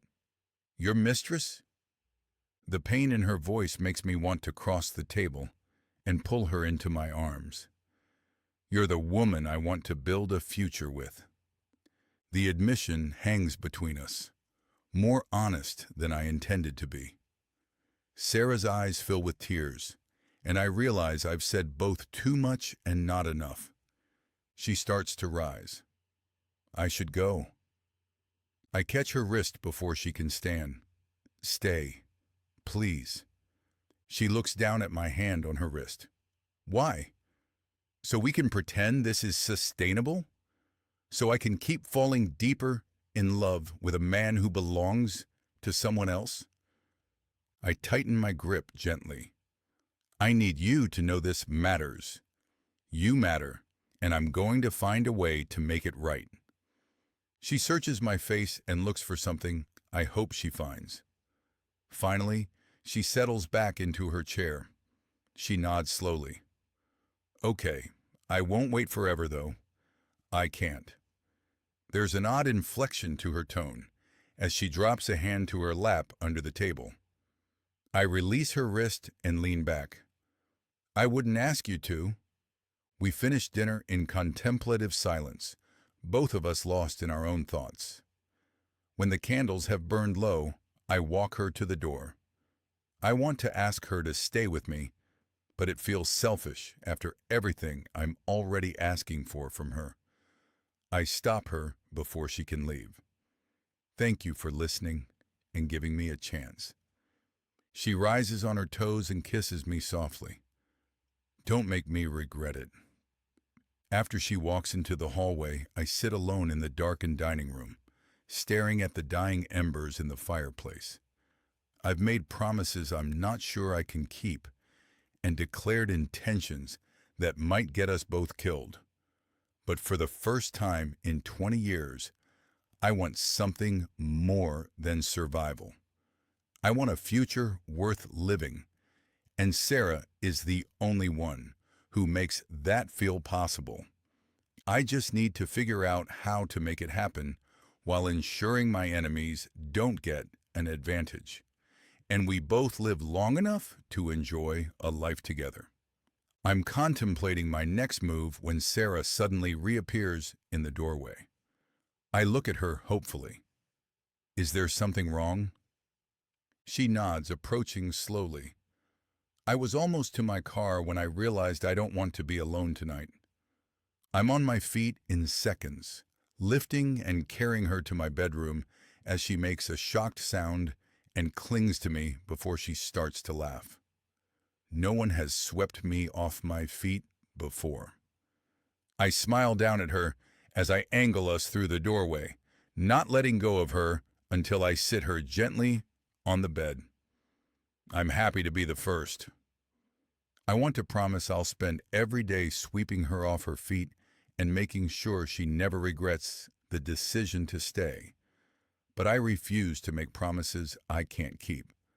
So I content myself with actions over words, making love to her for hours until she's exhausted and sleeping in my arms. In spite of my physical exhaustion, my brain remains wide awake, mulling over the complexities of my life and straining for a plan to be with her and keep her safe. I wake to the sound of birds outside the windows and silk sheets against my skin. For a moment, I'm disoriented, forgetting where I am until I turn and see Yarik's face on the pillow beside me. He's still asleep, one arm draped possessively across my waist, and I take a moment to study his features in the morning light. He looks younger when he sleeps, with the hard lines of worry and responsibility smoothed away. I can almost see the boy he was before his parents died, and he had to become a man too soon. The thought makes my chest constrict with an emotion I don't want to examine too closely. I rest my hand over my belly, feeling the slight firmness that's becoming more noticeable each day. Everything feels fragile and bright this morning, like a life I never expected to live. Last night changed something between us, making some invisible barrier finally crumble. When he told me he wanted a future with me and asked for time to make things right, I almost believed we could have a real future together. Almost. Lying here in the pale morning light, reality creeps back in. He's still engaged to Katya. He's still part of a world where violence is commonplace and enemies lurk around every corner. And I'm still carrying his baby, a secret that grows heavier with each passing day. The nausea hits me suddenly, sharp and insistent. I slip carefully out of bed, trying not to wake Yarek, and hurry to his bathroom. The morning sickness has been getting worse and more unpredictable, despite the pregnancy book saying it should be easing down after 10 weeks. Apparently, baby didn't read the same book. Yesterday, it lasted until almost noon and I had to excuse myself from a meeting with Mrs. Nikova to throw up in the staff restroom. When I emerged from the bathroom after availing myself of a wrapped toothbrush and toothpaste to brush away the disgusting taste lingering in my mouth, Yarek is sitting up in bed, watching me with concern. "Are you all right?" I force a smile and return to the bed. Just tired. It was a long night, and I wanted to brush my teeth. I wink at him, trying to pull of sexy siren and hide worried, exhausted, pregnant lover, reluctant mistress. He pulls me back into his arms, and I curl against his chest, breathing in his familiar scent. For a moment, I consider telling him everything. The words form in my throat, ready to spill out. "I'm pregnant and will see the baby on ultrasound tomorrow. Want to come?" The words knot in my throat, tangled up with morning nausea, fear, and what such a confession would mean. Instead, I just kiss him softly and whisper against his lips, "I should go. Nina will worry if I don't come home." He traces his fingers along my spine, making me shiver. "Stay a little longer." "I can't. People will start arriving soon, and if they see me leaving your room..." He sighs and releases me reluctantly. "You're right, but I wish you could stay." I dress quickly in last night's clothes, hyper aware of how the dress fits.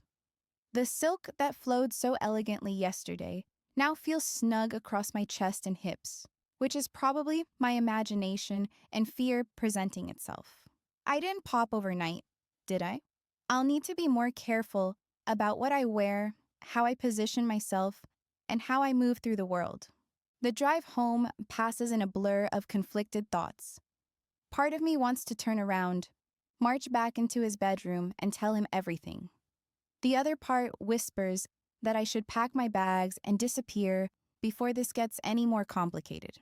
Nina is waiting for me in the kitchen when I walk through the door, coffee mug in hand and a knowing look on her face. "Good night?" I pour myself a glass of water, avoiding her eyes. "It was fine."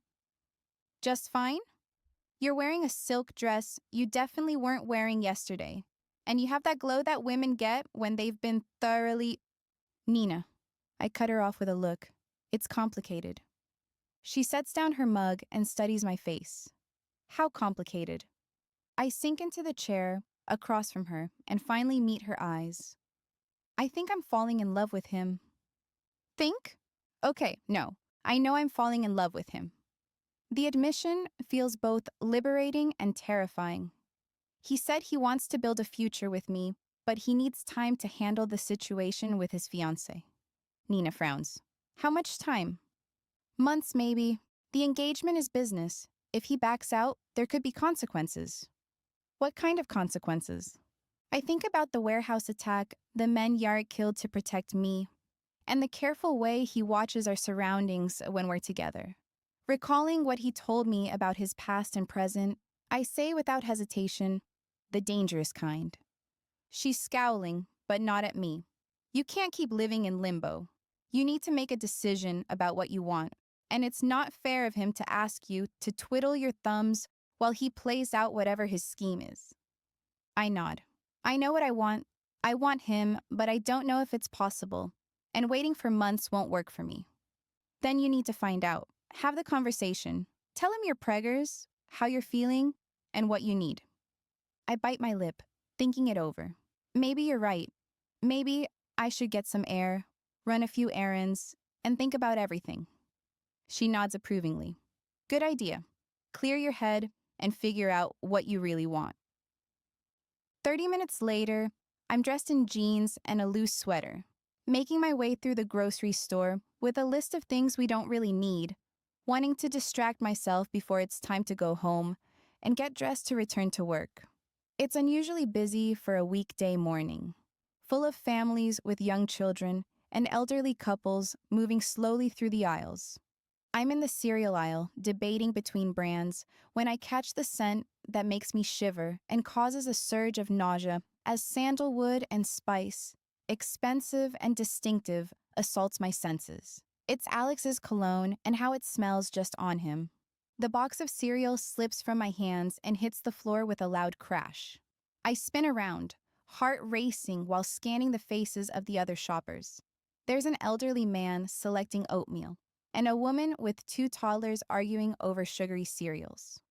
A teenage employee restocking shelves barely looks at me before returning to her task. No, Alex. I tell myself it's just a memory or fear playing tricks on my mind. Lots of men wear that cologne. It doesn't mean anything. The woman with the toddlers looks at me with concern. Are you okay, honey? I bend to pick up the fallen cereal box, my hands shaking. I'm fine, just clumsy. She smiles sympathetically and returns to managing her children, but I can still smell that distinctive scent that haunted my nightmares for months after I escaped.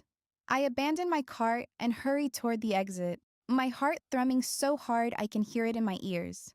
The automatic doors seem to take forever to open, and when I finally reach my car, I fumble with the keys before locking myself inside.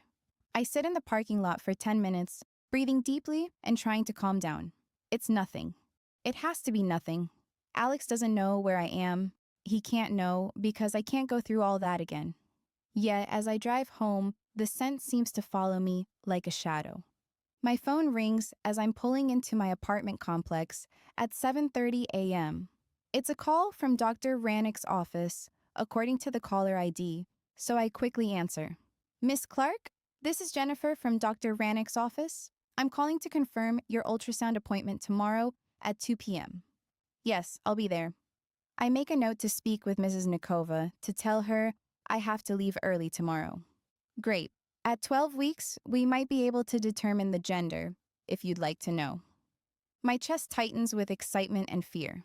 Tomorrow, I'll see my baby and maybe learn whether I'm having a boy or girl. It's a milestone I've been looking forward to, but it's also another reminder of how real this pregnancy is becoming.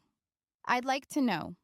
She sounds super cheerful when she says, Perfect. We'll see you tomorrow at 2. I end the call and sit in my car for another moment, resting a hand on my belly. Tomorrow, I'll know more about the baby I'm carrying. Yarek's Bay. The secret that's growing bigger every day. Nina is right. I need to decide what I want. The problem is, I already know I want Yarek, this baby, and a future that includes all of us together. I just don't know if it's possible. Back in the apartment, I find Nina getting ready for work. She takes one look at my face and immediately sits down, pulling me with her, though I should be rushing to get dressed myself. I'm going to be late if I don't hurry. What happened? I smelled his cologne again, at the store. Her face goes pale. Alex's cologne? I nod, sinking into the couch beside her. I know it sounds crazy. I know it could be anyone, but what if he really is here? What if he's been watching me? We'll go with Plan B then, she says firmly. If he's here, we'll handle it. Plan B was our mostly joking fallback plan to poison his wine and dump his body in the lake. Mostly joking. Now, it feels a little more tangible and like a real option with a baby on the way and not wanting to have to run again. I quickly dismiss the idea. I'm not a killer. I'll have to run again, start over, and with a baby... Stop. Nina grabs my hands, forcing me to look at her. You're spiraling. Take a breath. I do as she says, inhaling deeply and trying to center myself, but the fears keep multiplying in my mind like a virus. I have an ultrasound tomorrow, I say suddenly. Nina's eyes widen. You're still... you haven't told him yet? I shake my head. I don't know how. I told you he asked for months to sort things out with his fiancée, but you know I don't have months. This pregnancy will be visible in a matter of weeks. She nods. Maybe you should tell him now and give him the choice. What if he only chooses me because of the baby? What if he feels trapped into ending his engagement? She huffs out a sigh. What if he chooses you because he loves you and wants to be a father? I consider this, but doubt creeps in. He's never mentioned wanting children. His world is dangerous. He'll probably think bringing babies into it is irresponsible. I recall his words about family being protected, but I'm too conflicted and torn with fear and panic to really focus on what he might want. I can barely think straight. It's possible he'll think you and a baby are worth changing his world for. I want to believe her. I want to believe Yarek would choose me and our baby over duty and obligation, but I've learned not to trust in other people's choices when it comes to my happiness. There's something else, I say quietly. Nina waits. If I tell him about the baby, he'll never let me leave. Even if things don't work out between us, even if he chooses his fiancée, he'll never let me go if he knows I'm carrying his children. She frowns. You just said he might not want them or find having babies irresponsible, so which is it, hun? I toss my hands in the air. I don't know. I'm so confused and frightened. I just don't want him to make me stay. Nina shakes her head in confusion. Why would that be so bad? I take a few breaths and manage to restore some semblance of calm and order to my jumbled thoughts. I won't be trapped again, Nina. Not even by someone who claims to love me but won't choose me over a merger posing as a marriage. I've learned that good intentions can become prison bars just as easily as bad ones. She's quiet for a long moment. So what are you going to do? I shrug. I don't know. I have a few weeks to decide. Either I tell him and trust he'll choose us, or I leave before he figures it out. She nods slowly. And if Alex really is here? The question makes me flinch. If Alex is here, running might not be an option. I might need Yarek's protection more than I need my independence. I guess I'll have to trust that Yarek meant it when he said he'd keep me safe. She squeezes my hand. He must mean it. He obviously cares about you. I want to believe her. I want to believe love, even though he's never said the words, is enough to overcome the obstacles we're facing. But as I sit in our little apartment, with the scent of Alex's cologne still haunting my memory and the secret of my pregnancy weighing on my chest, I can't ignore the feeling that everything is about to fall apart. I'm reviewing shipping manifests when Valentine enters my office carrying a manila folder and looking like he has something unpleasant to discuss. I glance at the clock on my desk and note it's barely 9 in the morning, though I've been awake since Sarah left almost 4 hours ago. My bedroom felt empty after she left, and too quiet without her soft breathing beside me or the sound of her moving around. I'd wanted to ask her to stay, to call in sick and spend the day talking about everything except the engagement that hangs over us like a sword. Instead, I watched her dress hurriedly in last night's silk and slip away before the staff arrived for their morning shifts. He drops down into the chair across from my desk and opens the folder. We need to talk. I set down the manifest I've been studying for the past 20 minutes. The numbers blur together anyway. My mind keeps drifting to the way Sarah looked this morning, vulnerable and uncertain as she gathered her clothes in the pre-dawn darkness. About the fact that you're distracted, making careless decisions, and apparently entertaining overnight guests. He slides a photograph across my desk with careful control. Security camera footage from this morning shows Sarah leaving through the side entrance, wearing the same sapphire dress she wore to dinner last night. The image is clear enough to identify her, despite the early morning shadows, though her face is turned away from the camera. She has her arms wrapped around herself, shoulders hunched against the morning chill. Something about her posture suggests vulnerability, like she's trying to hold herself together or protect something precious. I study the image without expression, though my jaw tightens involuntarily. Your point?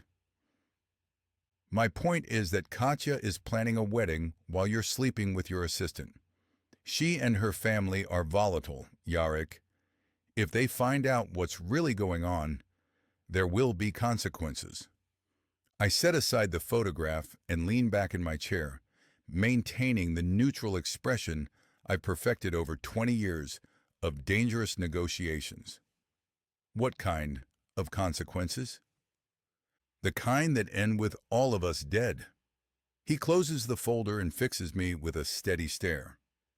You're playing a dangerous game. I'm aware of the risks. Are you?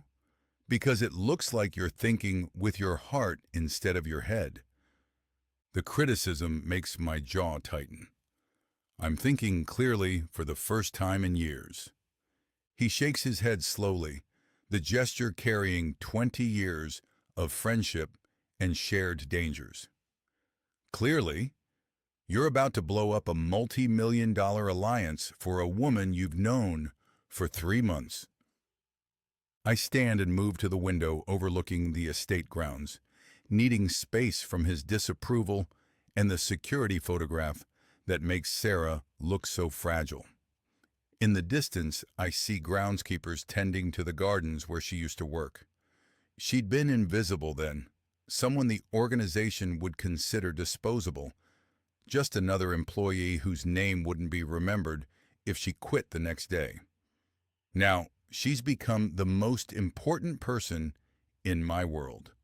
The alliance was built on false premises from the beginning. The Nikitins have been testing our defenses and probing for weaknesses. They're not interested in partnership. They want conquest. He nods. True, but that doesn't change the fact that breaking the engagement will be seen as a declaration of war.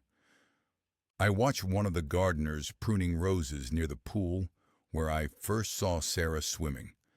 The memory of that night feels both recent and distant as I recall her panic when she saw a figure in the shadows, the way she calmed when she realized it was me, and the conversation that led to our first kiss. Everything changed after that moment, though neither of us understood it at the time. I turn back to face him. Then we prepare for war. He eases forward in his chair, studying my expression with careful attention. After 2 decades of working together, he can read my moods better than anyone, which makes this conversation both necessary and dangerous. What aren't you telling me? I don't intend to marry Katya, not now or ever. The words are final and irrevocable.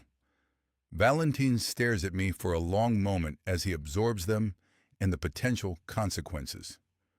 I can almost see him mentally cataloging the fallout of the broken contract, the territorial disputes, and the inevitable violence that will follow.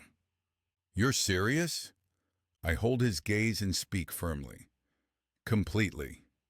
He curses softly, which is something he only does when deeply concerned about our survival prospects or deeply annoyed. What does Sarah think about this decision? I hesitate. She doesn't know yet. Last night, I told her I wanted to build a future with her, but I didn't specify how or when. He snorts and shakes his head. So she's still in limbo while you figure out how to extract yourself from an engagement that could get her killed. The blunt assessment stings, because it's accurate. Sarah deserves better than stolen moments and vague promises of a future I'm not sure I can deliver. She deserves honesty about the dangers she'll face if she chooses to stay with me, and the choice to walk away if the price is too high. I'm working on it. His laugh is brief and harsh. Work faster. The longer this drags out, the more dangerous it becomes for everyone involved. Valentin reopens his folder and pulls out more photographs. Speaking of dangerous, we've identified 3 more shell companies with suspicious activity, all tangentially or directly tied to Nikitin networks. That's not all. They're making some big purchases too. I return to my desk and examine the documents spread before me.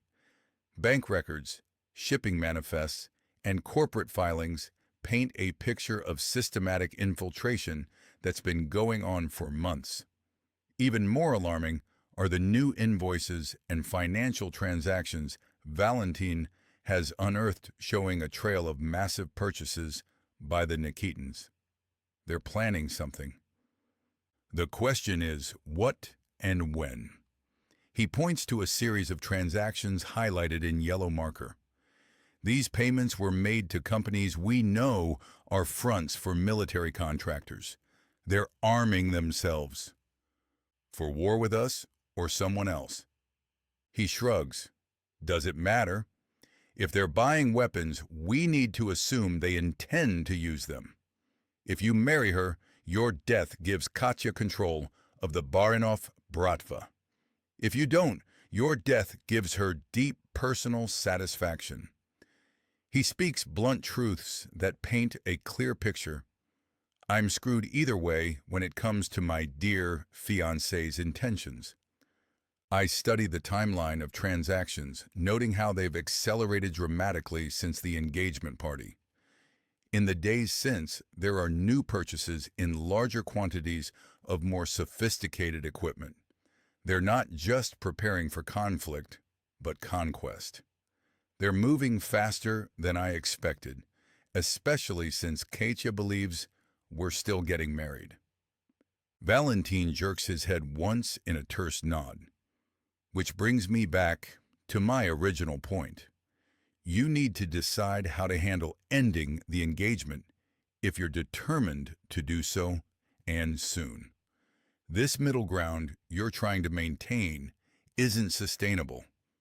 He's right, though admitting it means accepting Sarah and I are running out of time. The fantasy I've been nurturing, that I could somehow have both her and a peaceful resolution with the Nikitins, is crumbling under the weight of reality and enemy surveillance. What do you recommend? End it. Break the engagement cleanly and quickly, then fortify our defenses for the inevitable retaliation. Valentin closes the folder and meets my gaze with the directness that's made him invaluable over the years. Or marry Katya and let Sarah go. Those are your only options if you want to keep breathing. The second might lead to a more favorable outcome, but you'd be miserable.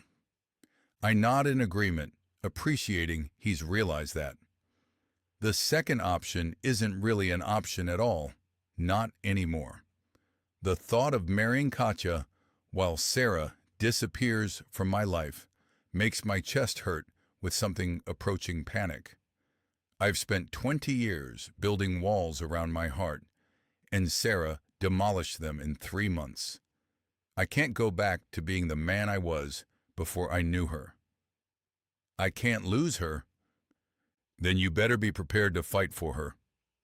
He stands and moves towards the door, pausing with his hand on the handle. Once you break that engagement, there's no going back. After he leaves, I sit alone in my office and stare at the security footage of Sarah walking away this morning. She looks small and vulnerable in the early light, wrapping her arms around herself like she was trying to hold something together. The image bothers me more than it should. There was something in her posture that suggested she was carrying a burden I don't understand. It has to be that I asked her to wait months for me, but what if it's something more? I should have asked her to stay. I should have made coffee and convinced her to spend the morning with me instead of sending her back to an apartment I've never seen, and to a life that doesn't fully include me except in stolen moments and secret dinners. The intercom on my desk buzzes, interrupting my thoughts. Mrs. Nikova's voice comes through the speaker with professional calm. Mr. Baranov, Miss Nikitina is here to see you. I force my expression into neutral lines. Send her in. Katya enters wearing a deceptively simple cream-colored suit that was no doubt expensive. Her platinum hair is pulled back in a severe chignon, and she carries herself with the confidence bordering on arrogance. Everything about her appearance is planned. The color makes her skin look porcelain. The cut emphasizes her figure, and the jewelry whispers old money and even older power. She settles into the chair Valentine just vacated and crosses her long legs. "Good morning, darling. I hope you don't mind the impromptu visit." I keep my tone inscrutable. "What can I do for you?" "I wanted to discuss wedding details. We need to settle on the venue, the guest list, and the timeline." She pulls out her phone and scrolls through what appears to be an extensive set of notes. "I was thinking early spring. March, perhaps. The gardens will be beautiful then." "That seems rushed." "Rushed? We've been engaged for a week already. People will start to wonder if we keep delaying." She looks up from her phone with eyes that miss nothing. "Unless there's a reason you want to postpone?" The question carries an undercurrent of suspicion that makes me careful with my response. Katya isn't just beautiful and well-connected. She's intelligent, observant, and dangerous. If she suspects something about Sarah, she won't hesitate to use that information as leverage. I want to make sure we're both committed to making this work. It seems more time to figure out if we're compatible is wise before such a permanent commitment. It's pure lies I'm spinning, needing some reason to slow this down while planning my exit strategy and how to handle the fallout after breaking the merger engagement. Commitment. She sets down her phone and studies my face like a predator evaluating prey. An interesting word choice. Tell me, Yarek, what does commitment mean to you? Loyalty, trust, and mutual respect. And fidelity? The word hangs between us like a challenge, loaded with implications and threats. I maintain eye contact and keep my expression neutral, though every instinct screams that she knows more than she's revealing. Of course. Another lie. I couldn't imagine ever touching her, let alone touching only her for the rest of my life. There's only one woman I want in my bed who deserves my trust and that I prove I'm trustworthy. And it isn't Katya. Good. She smiles, though the expression doesn't reach her eyes and carries the chill of Arctic wind. I would hate for there to be any misunderstandings about what marriage means to me, or what the consequences would be for betraying that trust. The threat is subtle but unmistakable. Katya knows something or suspects it, and she's letting me know she's watching. The question is how much she actually knows versus how much she's fishing for with this carefully orchestrated visit. I appreciate your directness. I thought you might. She stands and smiles thinly. I'll have my assistant send you the preliminary guest list for approval. I do hope we understand each other. The words carry multiple layers of meaning, all of them threatening. She knows about Sarah. Maybe not everything, but enough to be dangerous. After she leaves, I pour myself a glass of vodka despite the early hour. The conversation was a chess move, a careful probe to test my reactions and gauge how much I might reveal about Sarah. Worse, it was a warning that the Nikitins are done playing games. I returned to the security photographs of Sarah walking away from me this morning, but my thoughts are preoccupied by Katya threatening me and Valentine warning me time is running out. The walls are closing in from every direction, and I need to make a choice before someone else makes it for me. I pick up my phone and dial Valentine's number. When he answers, I don't waste time with pleasantries. Set up a meeting with our security team. I want a full briefing on Nikitin capabilities and known associates. When? Tonight, and start drawing up contingency plans. I want us prepared for anything because I won't maintain this charade any longer. I'll make it happen. He's quiet for a moment before asking, what about Sarah? Does she know what's coming? Not yet. Soon. How soon? I pause, considering the options. I'll know after tomorrow. I end the call and finish my vodka, already planning the conversation I need to have with Sarah. She deserves to know what choosing her will cost and what kind of war we'll be walking into together. She also deserves the chance to walk away if the price is too high. The thought of losing her makes my heart pound with something close to panic. But I won't trap her in a life she didn't choose. She's already escaped one man who tried to control her destiny. I won't be the second. The waiting room at Dr. Rannick's office smells like vanilla and antiseptic, a combination that makes my stomach turn more than usual.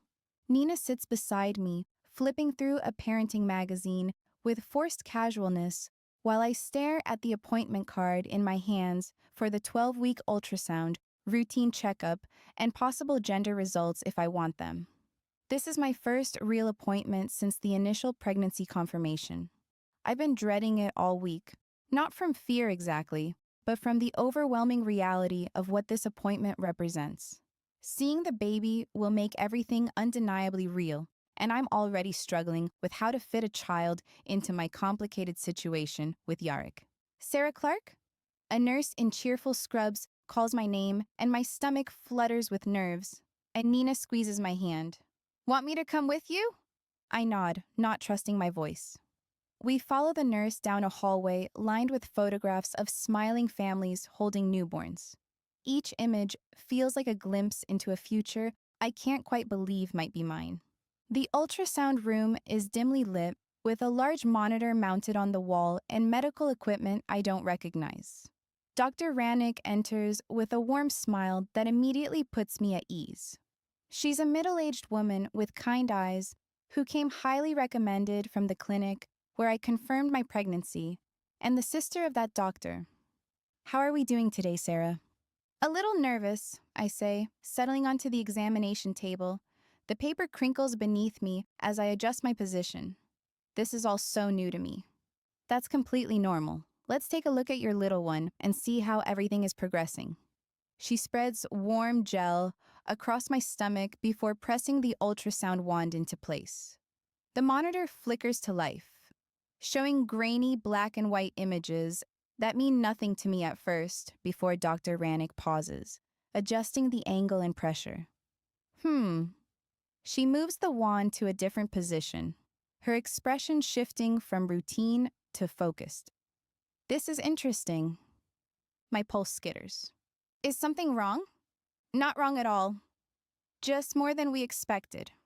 She points to the monitor with her free hand. See this here, and here, and here?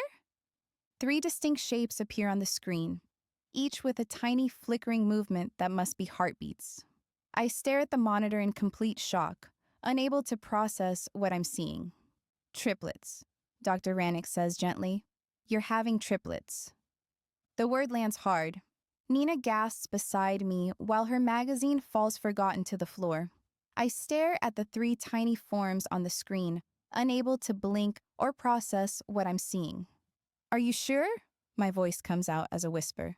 Absolutely certain. All 3 babies appear healthy and developing normally. The heartbeats are strong. She continues moving the wand, pointing out details I barely register through my shock. Would you like to know the genders?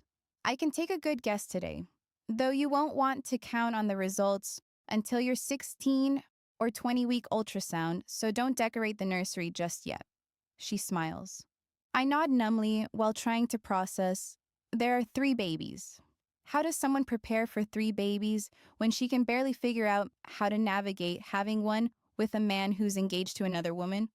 The doctor moves the wand and after a moment says, I feel at least 90% confident baby A is a boy.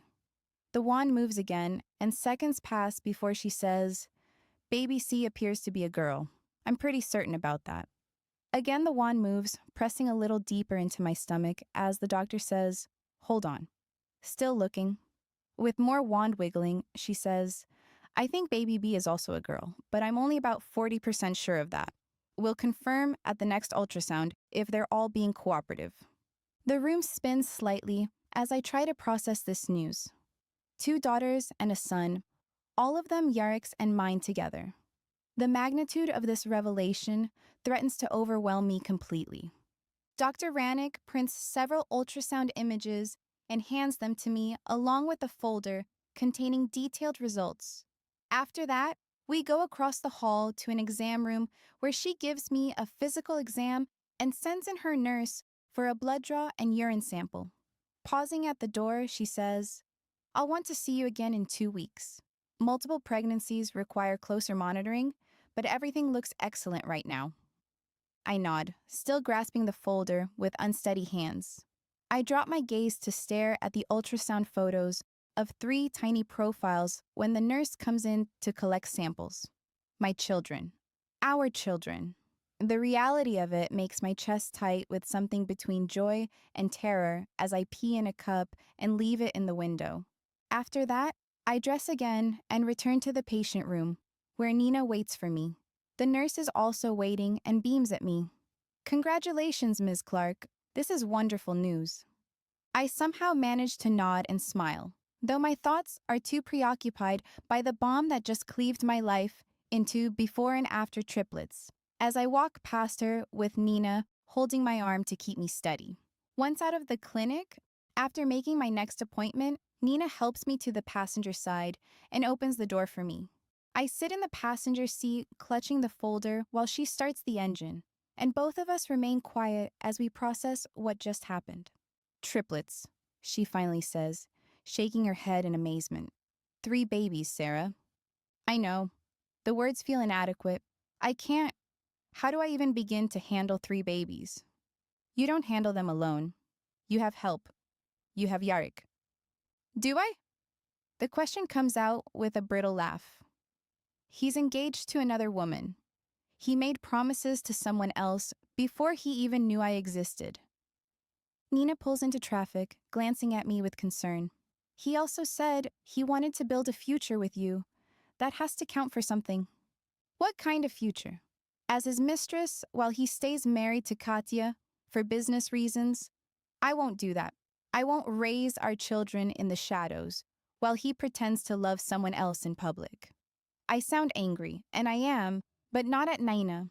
I'm angry at myself and the choices I've made, and I'm angry at Yarek.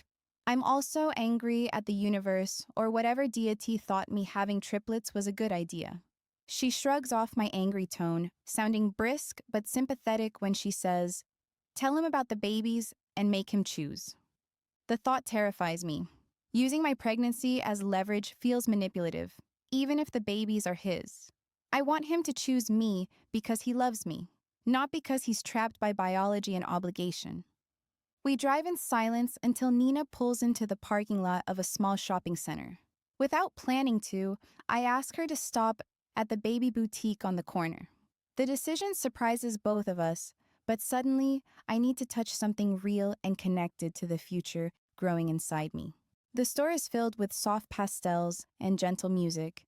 Cribs, strollers, and tiny clothes create a maze of possibilities that should feel overwhelming, but instead brings an unexpected sense of peace. For the first time since seeing those 3 heartbeats on the monitor, I allow myself to imagine this could actually happen, and the anger starts to fade away. I end up in the newborn section, running my fingers over impossibly small onesies. 3 cream-colored ones catch my attention because they're simple, soft, and perfect, while being gender neutral in case my ultrasound today was wrong. I pick them up, one for each baby, and press my fingers together to steady them as I hold the tiny clothes. "Those are beautiful," Nina says softly behind me. Yarek would hold one of our children like this, carefully, probably too carefully at first, while learning how to be gentle in ways I know he's capable of, despite the dangerous world he inhabits. The image feels so real, I have to bite my lip to keep from crying right there in the store. "I'm buying them." She doesn't question the decision. She stands beside me at the register while I purchase the onesies, along with 3 soft blankets in pale yellow. The cashier smiles warmly as she wraps everything in tissue paper. "First baby?" she asks kindly. 3, actually. Triplets. Her expression lights up with genuine excitement. "How wonderful. Congratulations." You're going to be busy, but it's such a blessing. A blessing. The word stays with me as we leave the store. And maybe that's exactly what this is, despite the timing and complications. 3 healthy babies are worth fighting for, and worth demanding more from Yarek than stolen moments and vague promises. Walking back to Nina's car, I pull out my phone and type a message to Yarek. Thank you for last night. I haven't stopped thinking about what you said. Let's talk soon. I hit send before I can second guess myself. The folder with the ultrasound results sits in my purse like evidence of the future we could have, and he deserves to know. Our children deserve a father who chooses them openly, who doesn't hide them from the world. As we cross the parking lot, movement catches my attention near the edge of the lot, where several cars are parked in shadow. A tall figure stands between 2 vehicles, too far away to identify, but close enough to make my skin crawl with sudden recognition. I stop walking abruptly. The height, the posture, and the way he holds himself create a familiar silhouette that makes me tremble, and I almost drop my shopping bag. Sarah? What's wrong? I turn my head to point out the figure to Nina, but when I look back, he's gone. The space between the cars is empty, but I still sense someone watching me. There was someone I thought I saw. I trail off, scanning the parking lot for any sign of movement. Nina follows my gaze, her expression growing concerned. Saw what? Nothing. Maybe nothing. My pulse jumps. That wasn't nothing. The figure had been too familiar, too much like the man I spent months running from. She opens her mouth to say something just as my phone rings, and Yarek's name appears on the screen. I stare at it, thumb hovering over the answer button. Suddenly, all the hope I had moments ago evaporates. How can I tell him about the babies when I might have brought danger back into both our lives? How can I ask him to leave his world behind when mine might be catching up to us? The phone continues ringing. Nina watches me with growing alarm as I make no move to answer it. Sarah, answer the phone. Fear clamps down hard. If Alex has found me, if he's really here in Greenwich, then nothing is safe. Not my future, not the babies, not even Yarek. I don't know what Alex wants, but if he finds out I'm pregnant or figures out who the father is, he'll use it against me. Or he'll kill me and the babies. I don't want to drag Yarek into that, but keeping this from him might be even worse. I'm too panicked to think clearly. An instinct kicks in. We need to go, now. I grab Nina's arm and pull her toward the car, the ultrasound folder clutched against my chest. My phone stops ringing, then immediately starts again. Yarek's name flashes on the screen, but I can't answer in my current state. Nina doesn't argue. She unlocks the car and we both get in quickly, locking the doors behind us. As she starts the engine, my phone buzzes with a text message. Where are you? Is everything okay? Another message follows immediately. Sarah, please answer me. I open the text thread and start to type something. Maybe just, I'm okay, or we'll talk later. My fingers hesitate above the screen, and the words won't come. Nothing feels right. My thoughts are jumbled, moving too fast to catch and focus on just one. I just want to get home. I need walls around me, locked doors, and all the lights on. I back out of the message, press the power button, and shut off the phone instead. Holding it in my palm feels like control, even if it is only pretend. Nina drives, and I keep glancing at the side mirrors, half expecting to see someone still there in the parking lot watching us leave. The shopping bag with the 3 onesies and blankets sits in my lap, a tangible piece of the future I want to believe is possible. The fear that Alex has found me makes everything uncertain again. I touch the folder in my purse, thinking about the ultrasound images of our 3 children. Talk to me, Nina says, as we pull into our apartment complex. What's going on? I thought I saw Alex. She goes completely still, her hands gripping the steering wheel. Are you sure? Number maybe. I don't know. I lean my head against the window, exhaustion suddenly overwhelming me. It was just a feeling, but it was so strong, like someone was watching me. We should call the police. I shake my head. And tell them what? I saw a shadow that looked like my ex-boyfriend? They'll think I'm paranoid. She shuts off the engine and turns toward me. If that really was Alex, you have to tell Yarek. I shake my head. I don't know if I can. She gives me a sharp scowl. Why not? Because he's still engaged and trying to hold his world together to avoid a war, and She watches me closely before prompting. Just what? He's never chosen me, I say in a sudden outburst. Now I'm asking him to do so because there are 3 babies in the middle of it, and maybe a man out there who used to hurt me for fun. I don't want our relationship to be on those terms or from those stressors. She looks like she wants to argue, but she doesn't. She just opens her door and comes around to stand beside me when I get out.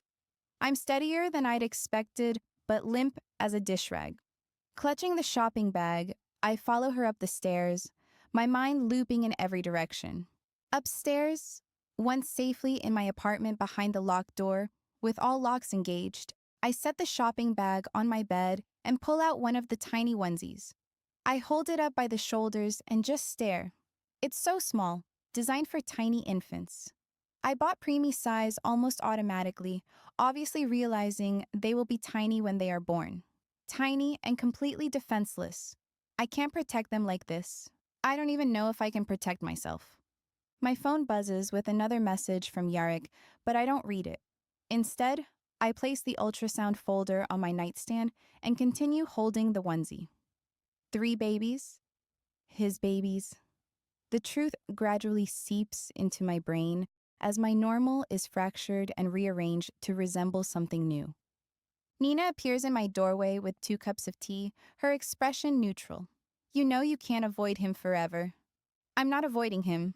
The lie comes easily, though we both know better. I just need time to process this. Process what? That you're having his children, or that Alex might have found you? I set down the onesie and accept the tea. Both. All of it. I don't know how to separate what I want from what's safest for everyone involved.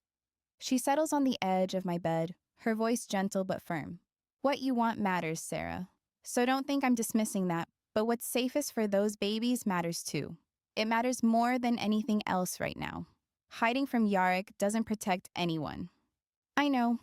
I can't argue with her logic, but I'm still not in a headspace to embrace being logical when there's a strong possibility Alex is out there, hunting me again. Best case scenario, it was just paranoia and the fear that's lived in my bones since I fled New York with nothing but a bag, a half-baked plan, and Nina. Either way, the babies growing inside me deserve more than a mother paralyzed by what-ifs and maybes. I can't do this alone, but until I can think clearly, I can't do anything, trapped in the moment of fear, spiraling into hopelessness and despair. Sarah's apartment building sits in a quiet part of Greenwich, far from the estate in the world I usually inhabit. I've never been here before, having never needed to be, but after her silence today, I have to see her. Her last text this morning was warm, almost hopeful, and then nothing. Radio silence for hours. I climb the stairs to the 2nd floor and find her door. When I knock, I hear movement inside, then a long pause before the deadbolt turns. Sarah opens the door just wide enough to see me, and I immediately know something's wrong. She's pale, her hair is pulled back in a messy ponytail, and there's wariness in her expression that wasn't there this morning.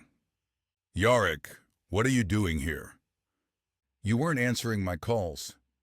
I study her face, noting the tension around her mouth and the way she grips the doorframe. Can I come in? She hesitates, glancing back into the apartment, then steps aside. Nina's not here. She's working late. The space is small but warm, with mismatched furniture that somehow works together. Books are stacked on every surface, and there's a throw blanket draped over the couch that looks soft and inviting. It's nothing like the cold perfection of the estate, and somehow feels more welcome than any place I've lived in years. She closes the door behind me and leans against it, arms crossed over her chest. The defensive posture tells me everything I need to know about her state of mind. What's wrong? Nothing's wrong. It was a long day. I step closer, noting how she tenses at my approach. Sarah, talk to me. You've been quiet since this morning. Did something happen? She looks away, staring at the floor instead of meeting my gaze. I saw someone today.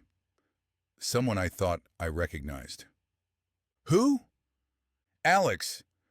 The name comes out quietly but makes me jerk instinctively. I think he found me. Everything inside me goes cold and deadly calm. Are you sure? Number maybe. I don't know. She finally looks at me, and the fear in her expression makes my chest tight with rage. It was just a figure in a parking lot, but something about the way he stood, the height, and the posture all felt like him. I close the distance between us in 2 steps, reaching for her, but she flinches away from my touch. The reaction stings. Where did you see him? At the shopping center on Post Road. Nina and I were coming out of a store, and I saw someone watching from across the parking lot. When I looked again, he was gone. Did Nina see him? She saw someone, but she couldn't tell if it was him. She wraps her arms around herself more tightly. It might have been nothing, just paranoia. She seems to be hoping that's the case. It wasn't nothing. I keep my voice steady despite the fury building inside me. Not if you're this shaken. She nods, still not looking at me directly. He used to do watch from a distance and make me feel like I was going crazy, like I was imagining things. And then later, he'd tell me exactly where I'd been, what I'd done, and who I was with, all while making me sound like the bad guy out to hurt him. I'd end up feeling guilty for having any kind of life that didn't involve him. She shakes her head, clearly distraught by the memory and the present. The way she describes his casual psychological torture makes me want to find this man and end him slowly. You're not imagining anything. If you think you saw him, then we prepare for the possibility that he's here. She seems startled by the concept. I step closer again, and this time she doesn't pull away. You think I'd let you handle this alone? Something shifts in her expression, vulnerability replacing some of the fear. You're engaged to another woman. You have your own problems to deal with. Fuck the engagement. The words come out harder than I intended. You matter more than any business arrangement. She stares at me for a long moment, searching my face for something. Do I? Yes. I reach for her hands, relieved when she lets me take them. Whatever's happening with Katya and her family, or whatever political games they're playing, doesn't matter if you're in danger. She looks down at our joined hands, her voice so quiet I have to strain to hear it. I'm scared. Of Alex. Of everything. Of him finding me. What that means for you. And how complicated this is all becoming. She looks up at me with tears threatening to spill. I bring her hands to my lips, pressing a gentle kiss to her knuckles. Let me protect you. Let me help. She starts to say something, then stops, biting her lower lip like she's holding back words. There's something else she's not telling me. But before I can ask, she steps closer and slides her hands up my chest. The following scene is too spicy to be included on YouTube.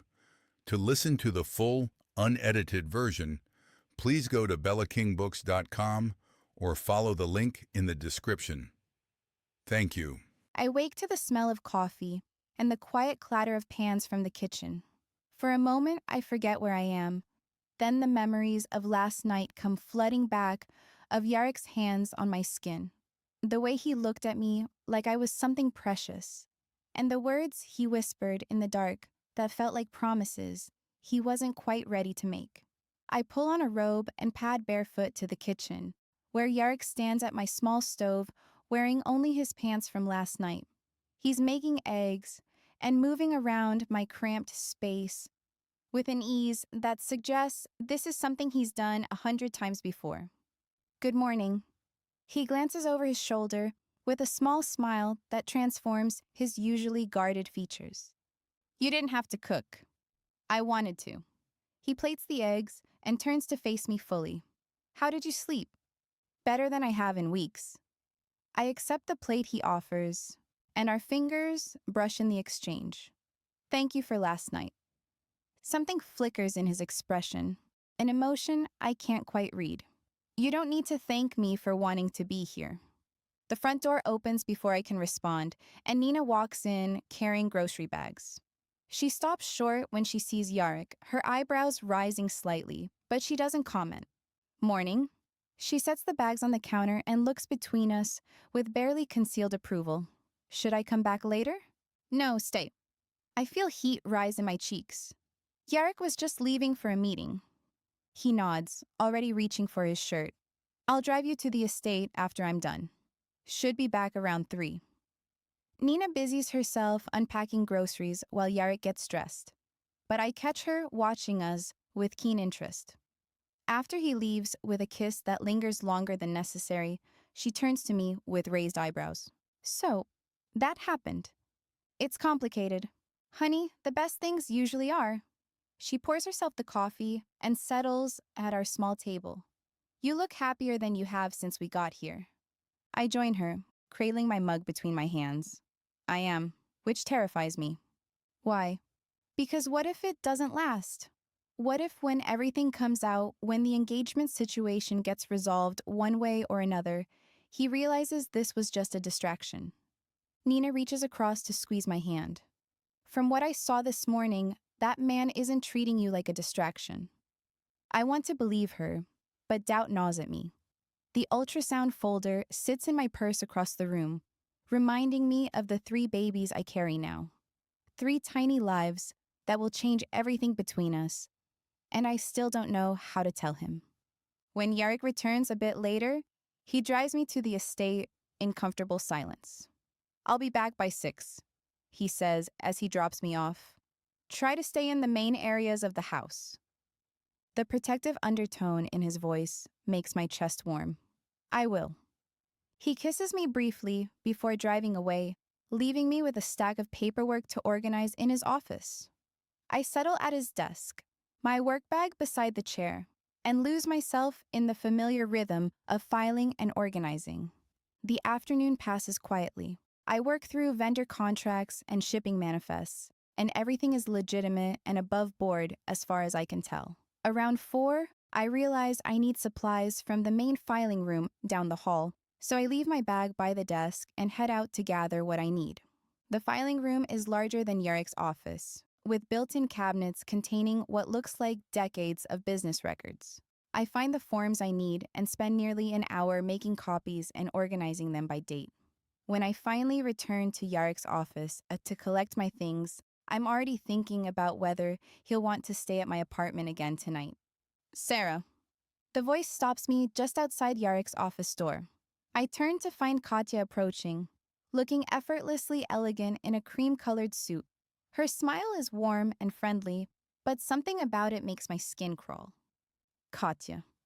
I force my own smile, hoping it doesn't look as strained as it feels. I didn't know you were here today. I had a meeting with the wedding planner. She stops just close enough to invade my personal space without being overtly aggressive. You know how these things are, with so many details to coordinate. The casual mention of her upcoming wedding to Yarek is like a slap, but I keep my expression neutral. I'm sure it will be beautiful. I think so. She studies me with unnerving intensity. You're looking well. There's something different about you lately. A certain glow. My mouth is suddenly dry, but I force myself not to react with micro expressions, or touch my still flat stomach, or step backward. Thank you, I've been sleeping better.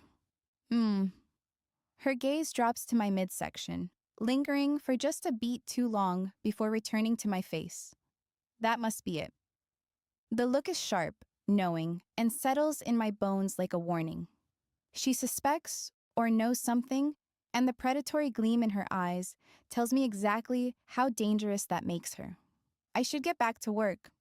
I take a step toward Yarek's office, desperate to escape this conversation. Of course, don't let me keep you. She moves aside with graceful ease. Have a lovely evening, Sarah. I slip into his office and grab my bag with shaking hands, my pulse jumping erratically. That wasn't a casual comment about my appearance, but a threat. It was delivered with a smile and wrapped in false pleasantries. But it was still a threat. The workday doesn't end for another 20 minutes, but I need to get out of here. Now, instead of going to my car, I head for the guest house, where I can have privacy to call Nina. The small building sits at the edge of the estate grounds, originally built for visiting family, but now used mainly for storage. It's quiet and isolated, which makes it perfect for a conversation I don't want overheard. I dial Nina's number with trembling fingers, pacing the small living area while it rings. Hey, how's work? Her cheerful voice only makes my panic worse. I blurt it out in a rush. Nina, I think we have a problem. A big one. She sounds alarmed. What happened? Katya knows. The words are still a jumbled mess. She made some comment about me having a glow, and the way she looked at me. She knows about the baby. Babies. She has to. She inhales sharply, but sounds calmer when she speaks again. Slow down.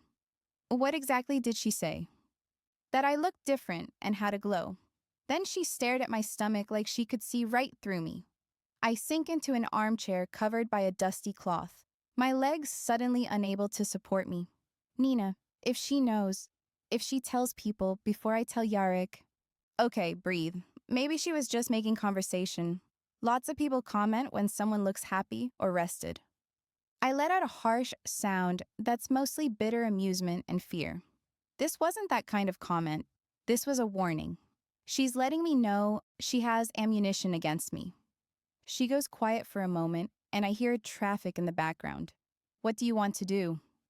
Panic seizes me. I don't know. Maybe I should leave. Pack up and disappear before this gets any worse. She exhales slowly. Sarah, you're spiraling.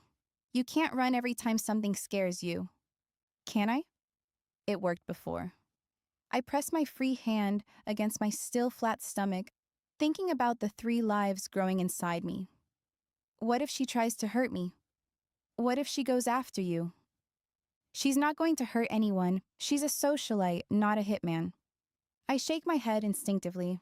You don't know these people like I'm starting to. They're not ordinary rich people, Nina. They're dangerous. She sounds worried again. You have to talk to Yarek and tell him what happened.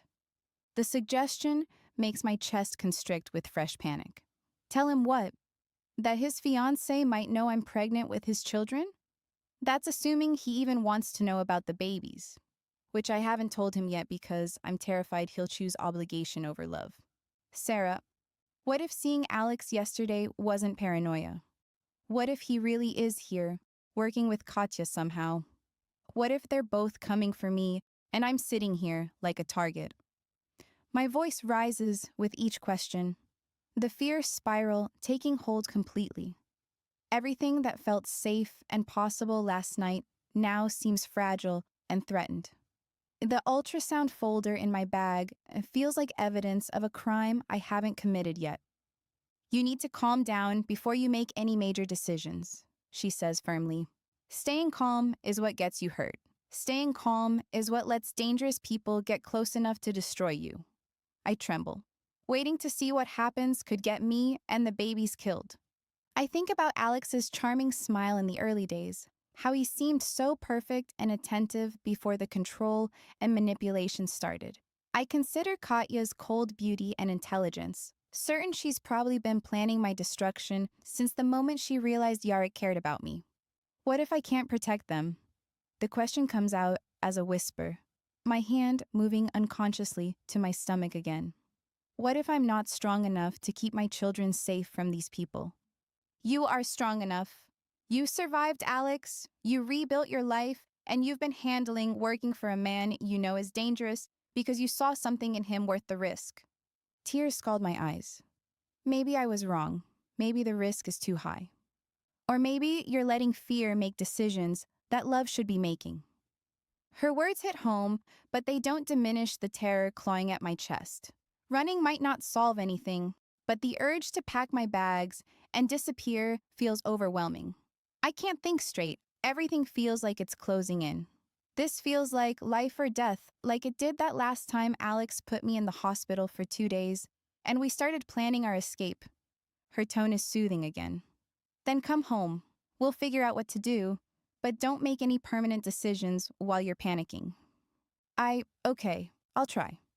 I end the call and sit in the dusty guest house, staring at my hands. They're shaking again, the way they used to shake constantly in the weeks after I left Alex. I thought I was past this and stronger now, but apparently the old fears run deeper than I realized. The silence in the guest house feels oppressive, broken only by the distant sound of gardeners working on the far side of the estate. I try to focus on my breathing, counting in for 4 and out for 6, like a domestic abuse hotline employee taught me a couple of years ago, but the panic keeps creeping back in waves. I pull out the ultrasound folder and stare at the images again, seeing 3 tiny forms that will be completely dependent on the choices I make. The thought should ground me in purpose, but it amplifies every fear I have about my ability to protect them. What kind of mother panics at the first sign of trouble? What kind of mother considers running instead of fighting for her children's future? Alex used to tell me I was weak, that I couldn't handle pressure, and I needed him to make the important decisions. I fought so hard to prove him wrong, but here I am, falling apart at the first real test. I close the folder and lean back in the chair, letting my head fall against the worn fabric. The guest house smells like old wood and dust, with an underlying scent of roses from the garden outside. It's peaceful here, being isolated from the main house and giving the illusion it's separate from all its complications. I let myself briefly imagine what it would be like to just stay here, hidden away from Katya and Alex and all the dangers that seem to be circling closer. But hiding isn't living, and my children deserve more than a mother who cowers or goes to ground when things get difficult. My phone buzzes again, this time with a call from an unknown number. I stare at the screen, my pulse jumping. Unknown numbers always make me nervous, being a leftover paranoia from the early months after I left Alex.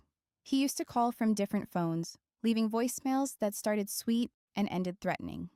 I let it go to voicemail, then immediately check the message. "You have 1 new voicemail," the automated voice announces. I listen to dead air for several seconds. Then a man's voice, distorted and barely audible. "I know where you are now." The phone slips from my suddenly nerveless fingers, clattering to the floor. That voice, it could be anyone, could be a wrong number or a prank call, but every instinct I have screams, it's Alex. I scramble to pick up the phone and delete the message, as if erasing it could somehow undo the threat, but decide not to at the last moment. I might need it for evidence or something. I try to rationalize and react calmly, but the damage is done. The fear that's been building all day crystallizes into cold certainty. He's here. He's found me. I need to leave the guest house and get back to the main estate where there are people and security cameras. I grab my bag and rush for the door, but stop with my hand on the handle. What if he's watching? What if leaving the safety of these walls puts me directly in his path? The rational part of my brain knows I'm spiraling. And one creepy voicemail doesn't necessarily mean Alex has found me, but the terrified part of my brain, the part that remembers his hands around my throat and his promises that I'd never be free of him, is in full control now. I sink back into the chair and dial Yarek's number with shaking fingers. It goes straight to voicemail. which means he's still in his meeting. I try twice more with the same result. The walls of the guest house feel like they're closing in. I need to move to get somewhere safe, but my legs feel like water and my breath comes in short gasps. This is what Alex did to me. This is the lasting damage he left behind, this bone-deep terror that strips away all rational thought and leaves only the primitive need to run and hide. I won't let him win. I won't let him turn me back into the frightened woman I was when I first arrived in Greenwich. The ultrasound folder sits in my bag like a ticking bomb, reminding me of the 3 babies who deserve better than a mother who runs when things get complicated. They also deserve a father who chooses them freely, not because he's trapped by circumstance, but I might have to reveal their existence to keep them safe and never know how he truly feels about me or them. I force myself to stand on unsteady legs and take deep breaths until my heart rate slows to something resembling normal. The panic attack leaves me drained but clear-headed enough to know I can't stay here. I need to get home to Nina, the safety of familiar walls, and someone who understands my history. The drive back to the apartment passes in a blur. Red light, green light, turn signal, and check mirrors. I undertake small, manageable actions that keep my mind from spiraling back into terror. Nina takes one look at me when I walk through the door and immediately guides me to the couch, wrapping a soft blanket around my shoulders without asking questions. She brings me tea with extra honey to help counter some of the shock and after effects of the attack, and sits beside me, her presence steady and calming. Better? She asks after I've had several sips of the warm liquid. A little. My voice sounds hoarse, like I've been screaming, though I don't remember making any sound during the panic attack. After we talked, I got a voicemail from an unknown number. I play the message for her, watching her expression grow serious as the distorted voice delivers its threat. That could be anyone, she says carefully, but I hear the worry she's trying to hide. Could be, probably isn't. Terse replies are about all I can manage for the moment. We sit in silence for several minutes, both of us processing what this might mean. If Alex really has found me, if he's here in Greenwich, the safety I've built here, and the tentative hope I've allowed myself to feel about a future with Yarrick becomes fragile and threatened. What do you want to do? She asks gently. I'm in, no matter what. I pull the blanket tighter around my shoulders, staring at the ultrasound folder I've placed on the coffee table. I don't know.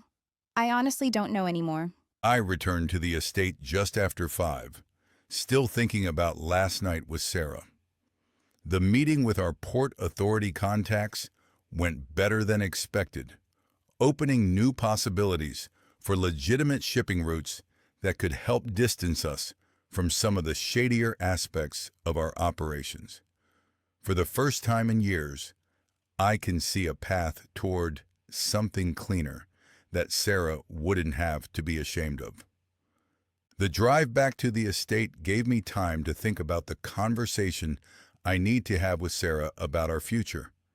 Last night changed everything between us, shifted us from stolen moments to something that feels permanent and real.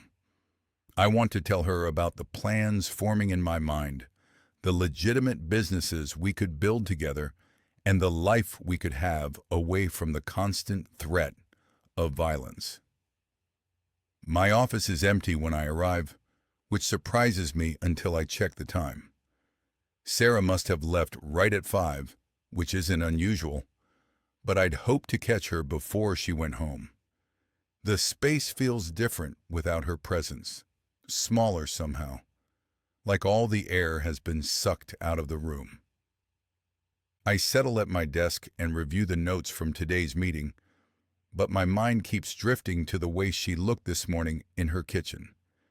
She was soft, rumpled, and completely unguarded in a way I've rarely seen.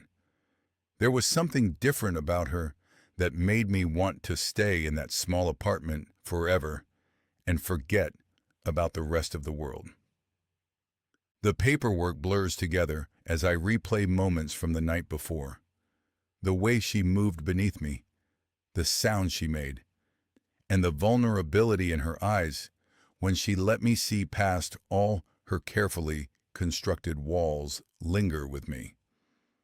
I've never felt anything like what I felt with her last night, and never wanted to protect someone so fiercely while simultaneously wanting to possess them completely. Valentine enters without knocking, carrying a folder and looking grimly focused. I gesture to the chair across from my desk, already knowing this conversation will pull me back into the reality I was hoping to leave behind. He settles into the chair and opens the folder immediately, his movements precise and businesslike. We need to talk about your exit strategy.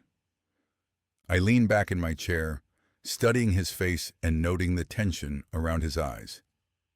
Meaning? He spreads documents across my desk, each page organized and highlighted. Meaning, if you're serious about ending the engagement, we need to approach it strategically. The Nikitins don't handle rejection well, and Katya especially won't appreciate being cast aside for your assistant. The clinical way he describes Sarah makes my jaw tighten, but I keep my expression neutral. I pick up one of the documents, scanning the financial projections. What do you recommend? He points to specific entries on the shipping manifests, tracing transaction patterns with his finger that tell the story of our intertwined businesses. I propose a series of business-based negotiations designed to make the dissolution look mutual. We set up trade route disputes and territorial disagreements, something that gives both families a face-saving reason to step back from the alliance. He pulls out additional pages, spreading them across my desk like pieces of a complex puzzle. You should request a meeting with Leonid and his sons. Frame it as discussing expansion into new markets, but you'll really be laying groundwork for the separation. I study the paperwork, noting the complexity of untangling our business relationships. Every shipping route, every shared contact, and every joint account represents another thread that needs to be carefully severed without triggering retaliation. That makes sense. I lean forward, recognizing the strategic brilliance of his plan. How long until I can call off the engagement? His shoulders sag slightly as he meets my gaze. If you want to avoid all-out war, these machinations will take 3 months, minimum, maybe longer if they resist, which they're bound to do to start with. I groan. 3 months of pretending to plan a wedding with Katya while building a life with Sarah in secret sounds miserable. 3 months of maintaining the lie while hoping nothing explodes in our faces sounds unfeasible. The timeline feels impossible, especially when I think about Sarah waiting for me to put her first. I close the folder and meet his gaze, noting the concern etched in the lines around his eyes. Set up the meeting. Tell them I want to discuss expanding our Port Authority relationships. I guess we'll start there. I leave the planning to you. I'll handle it. He stands, gathering the documents with efficient movements, but pauses before heading toward the door. What about Sarah? Does she know what you're planning? I shake my head, already dreading that conversation and the questions she'll ask about timelines and guarantees I can't give. Not yet. I want to have a concrete timeline before I make promises I might not be able to keep. My last estimate of months almost pushed her away entirely, and I'm not sure her reaction will be any different this time. Valentine stops at the door, resting his hand on the frame as he turns back to study my expression. What if she can't wait? The question touches on fears I've been trying to ignore. I turn toward the window, watching shadows lengthen across the estate grounds as evening settles over Greenwich. She'll wait. I try to sound confident, but there's a wobble of doubt. His footsteps retreat down the hallway, but his doubt, along with my own, lingers in the air like smoke. The confidence in my voice doesn't match my uncertainty. Sarah has already waited months for me to figure out how to navigate my engagement to Katya.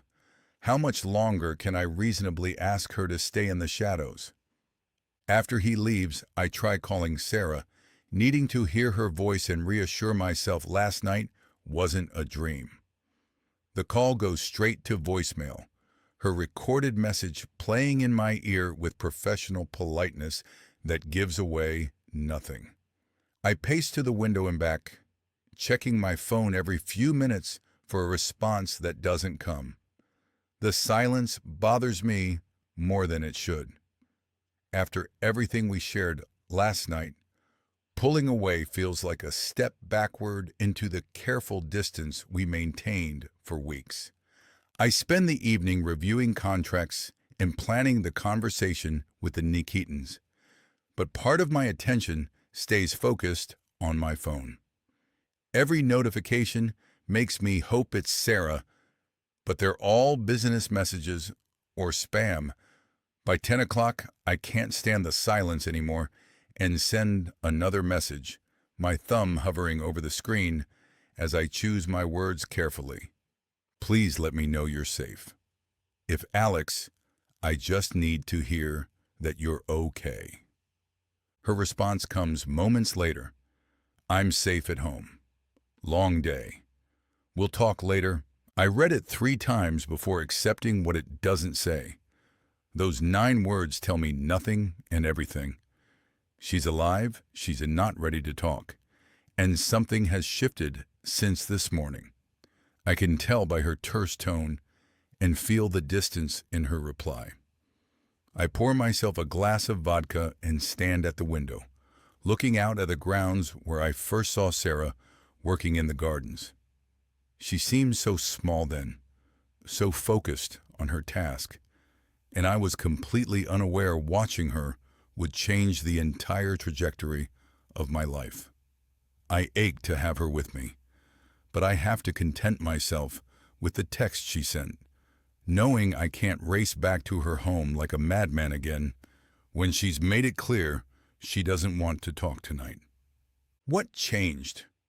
What happened between breakfast this morning and tonight to make her put up walls between us? And can I breach them again? The not knowing is perhaps worse than if she just told me to fuck off and leave her alone. The next morning, I arrive at the office early, hoping to catch Sarah before the day gets complicated. She's already at her desk when I walk in, but something about her rigid posture tells me this isn't going to be the conversation for which I was hoping. Her back is straight and her shoulders are set, like she's armoring herself for battle.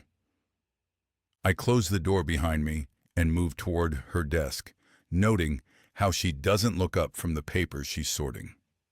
Sarah. She stands, her legs wobbling a bit. When she finally meets my gaze, her expression is neutral, but I catch the exhaustion in her eyes. I need to talk to you. I stop a few feet away, noting the careful distance she's maintaining between us and the way she's positioned herself near the door like she's planning an escape route. Of course. What's on your mind? She takes a breath, squaring her shoulders and lifting her chin in a gesture of forced courage that reminds me of the day I first reassigned her to my office. I'm quitting, effective immediately. My world tilts sideways at the words. I clench my hands involuntarily at my sides as I try to process what she's saying. What? Her face remains blank, but I catch the slight tremor in her voice and the way her fingers worry at the hem of her blouse. This isn't working, any of it.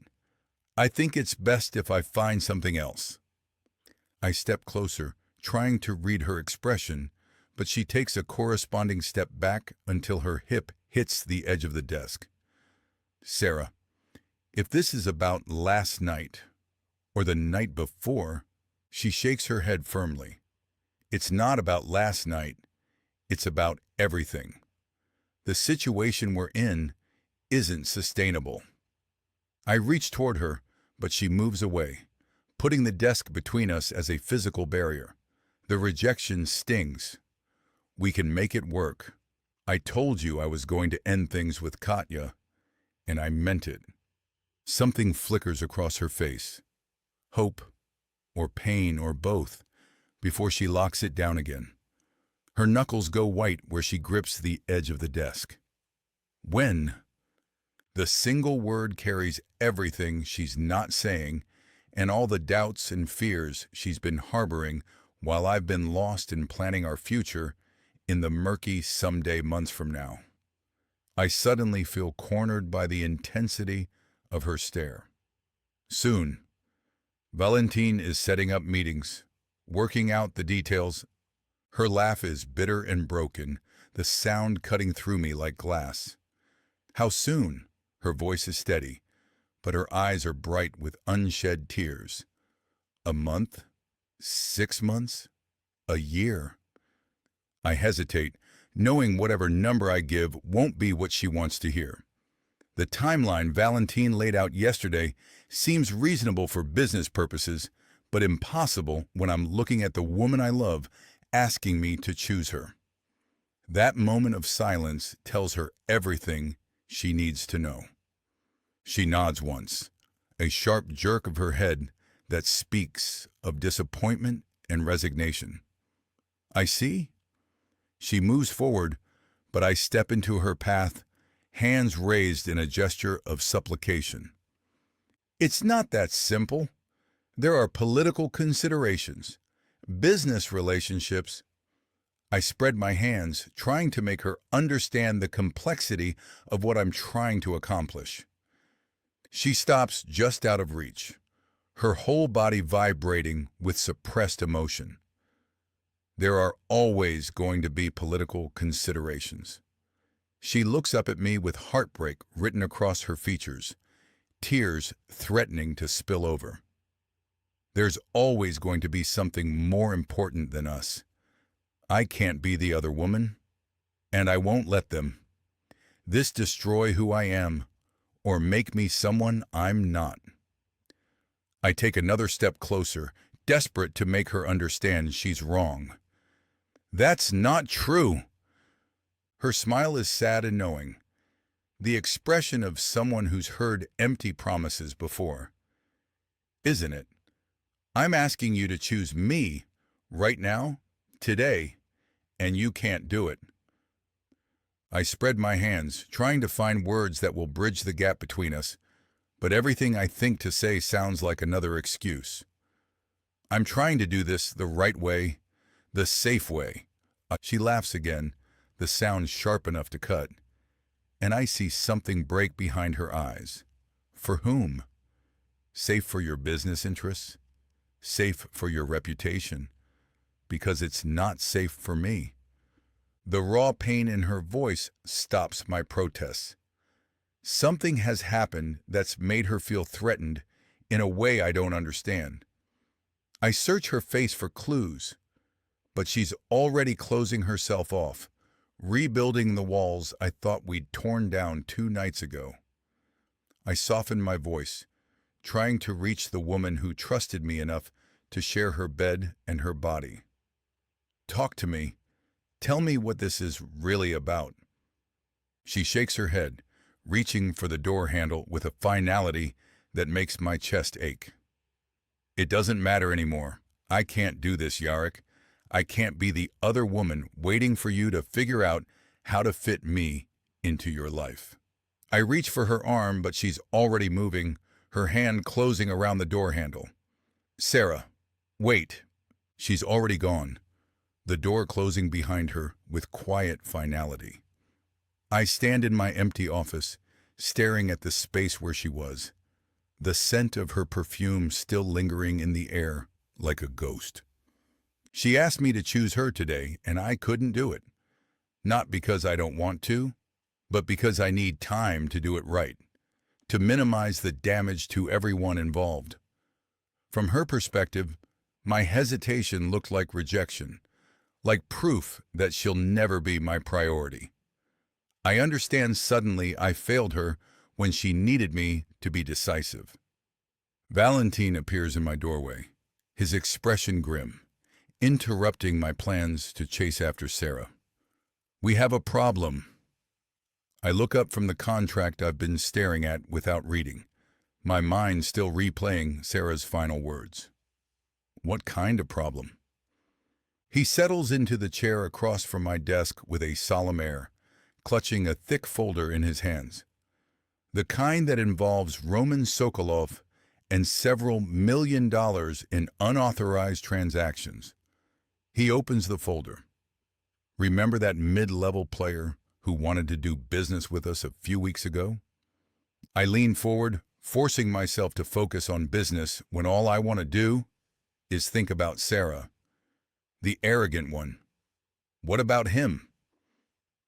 Valentine slides documents across my desk, pointing to highlighted sections. He's been busy. We found 3 more shell companies with suspicious activity, all connected to accounts that trace back to him, but he's been operating under multiple aliases. I study the bank records and corporate filings, noting dates and amounts that paint a disturbing picture. Roman Sokolov, Alexander Petrov, and Alexei Kozlov. Same man, different names, and all tied to the same financial networks. Valentine nods grimly, pulling out additional pages. The timeline is recent, with most within the last 2 months, which means this has been happening right under our noses. I spread the documents across my desk, looking for patterns. How did he get access to our systems? Valentine leans forward, dropping his voice. That's where it gets complicated. The authorization codes match legitimate Baranov accounts, but they're being used for transactions we never approved. Someone with inside access is feeding him information. I look up sharply, meeting his gaze. Inside our organization? He shakes his head slowly, his expression troubled. Or inside the Nikitin organization, with access to our joint accounts. He points to a series of highlighted entries. Katya's name keeps appearing in the transaction logs. It could be coincidence, but the pattern is too clean and too deliberate. I scowl at the page. If Katya is working with Roman to undermine our operations, the engagement was never about alliance. It was about infiltration, an eventual takeover. I've known that for a while, but having proof confirming it makes me want to handle this separation quickly and messily, instead of taking my time for the appearance of a mutually agreed end to our joint deals. I close the folder and meet his gaze. What's our exposure? Exhaustion is evident in every line of his face, indicating he's been working on this for hours, if not days. Manageable if we move quickly, but if this continues, they could drain our operational accounts and leave us vulnerable to federal investigation. I stand and move to the window, processing the scope of the threat. Recommendations? He joins me at the window, his voice quiet but firm. We need to be careful.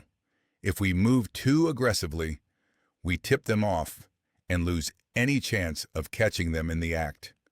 But if we wait too long, they might disappear with enough evidence to destroy us.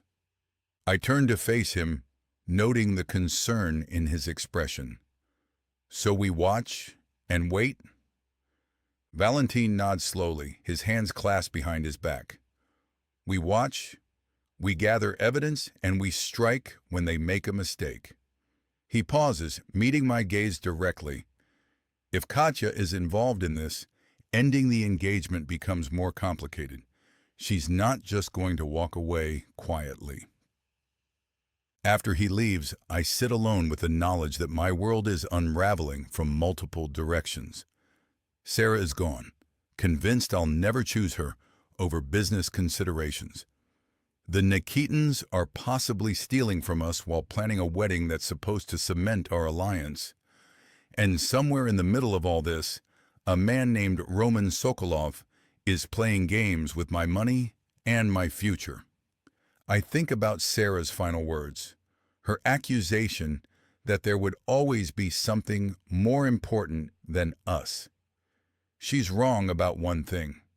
She's not less important than the business. She's the reason I want to clean up the business, and the reason I'm willing to risk everything to build something better. I just need to prove it to her before it's too late. The next 5 days blur together in a haze of regret and sleepless nights, with each morning bringing the same hollow ache where hope used to live. Nina brings me tea and forces me to eat toast, but everything is tasteless. I can't stop replaying that final conversation with Yarek and how his face went blank when I asked him to choose me immediately. The silence that stretched between us like a chasm, confirming what I've known all along. I'll always be secondary to his obligations, his business, and his world. If I stayed with him, I'd be his mistress, and our children would be his dirty secret. I won't do that to them or me. We deserve better. My phone sits on the coffee table, turned face down because I can't bear to see his name when he calls. He's tried 4 times in the days since I walked out of his office, leaving voicemails I delete without listening to. What could he possibly say that would change anything? Nina settles beside me on the couch with her own cup of tea, watching me with the careful attention she's maintained since I came home broken and empty 5 days ago. You need to eat something substantial. I shake my head, pulling the throw blanket tighter around my shoulders. I'm not hungry. You're wasting away. This isn't healthy, especially not now. She doesn't say the word pregnant, but it hangs in the air between us anyway. I press my hand to my still flat stomach, thinking about the 3 lives growing inside me who deserve better than a mother who can't function. I keep thinking about what you said, I say, my voice hoarse from lack of use. About how I'm letting fear make decisions that love should be making. Nina shifts closer, her expression softening. And what if love isn't enough? What if wanting something desperately doesn't mean you should have it? What if it does? I turn to look at her, noting the worry lines around her eyes and the way she's been tiptoeing around me like I might shatter.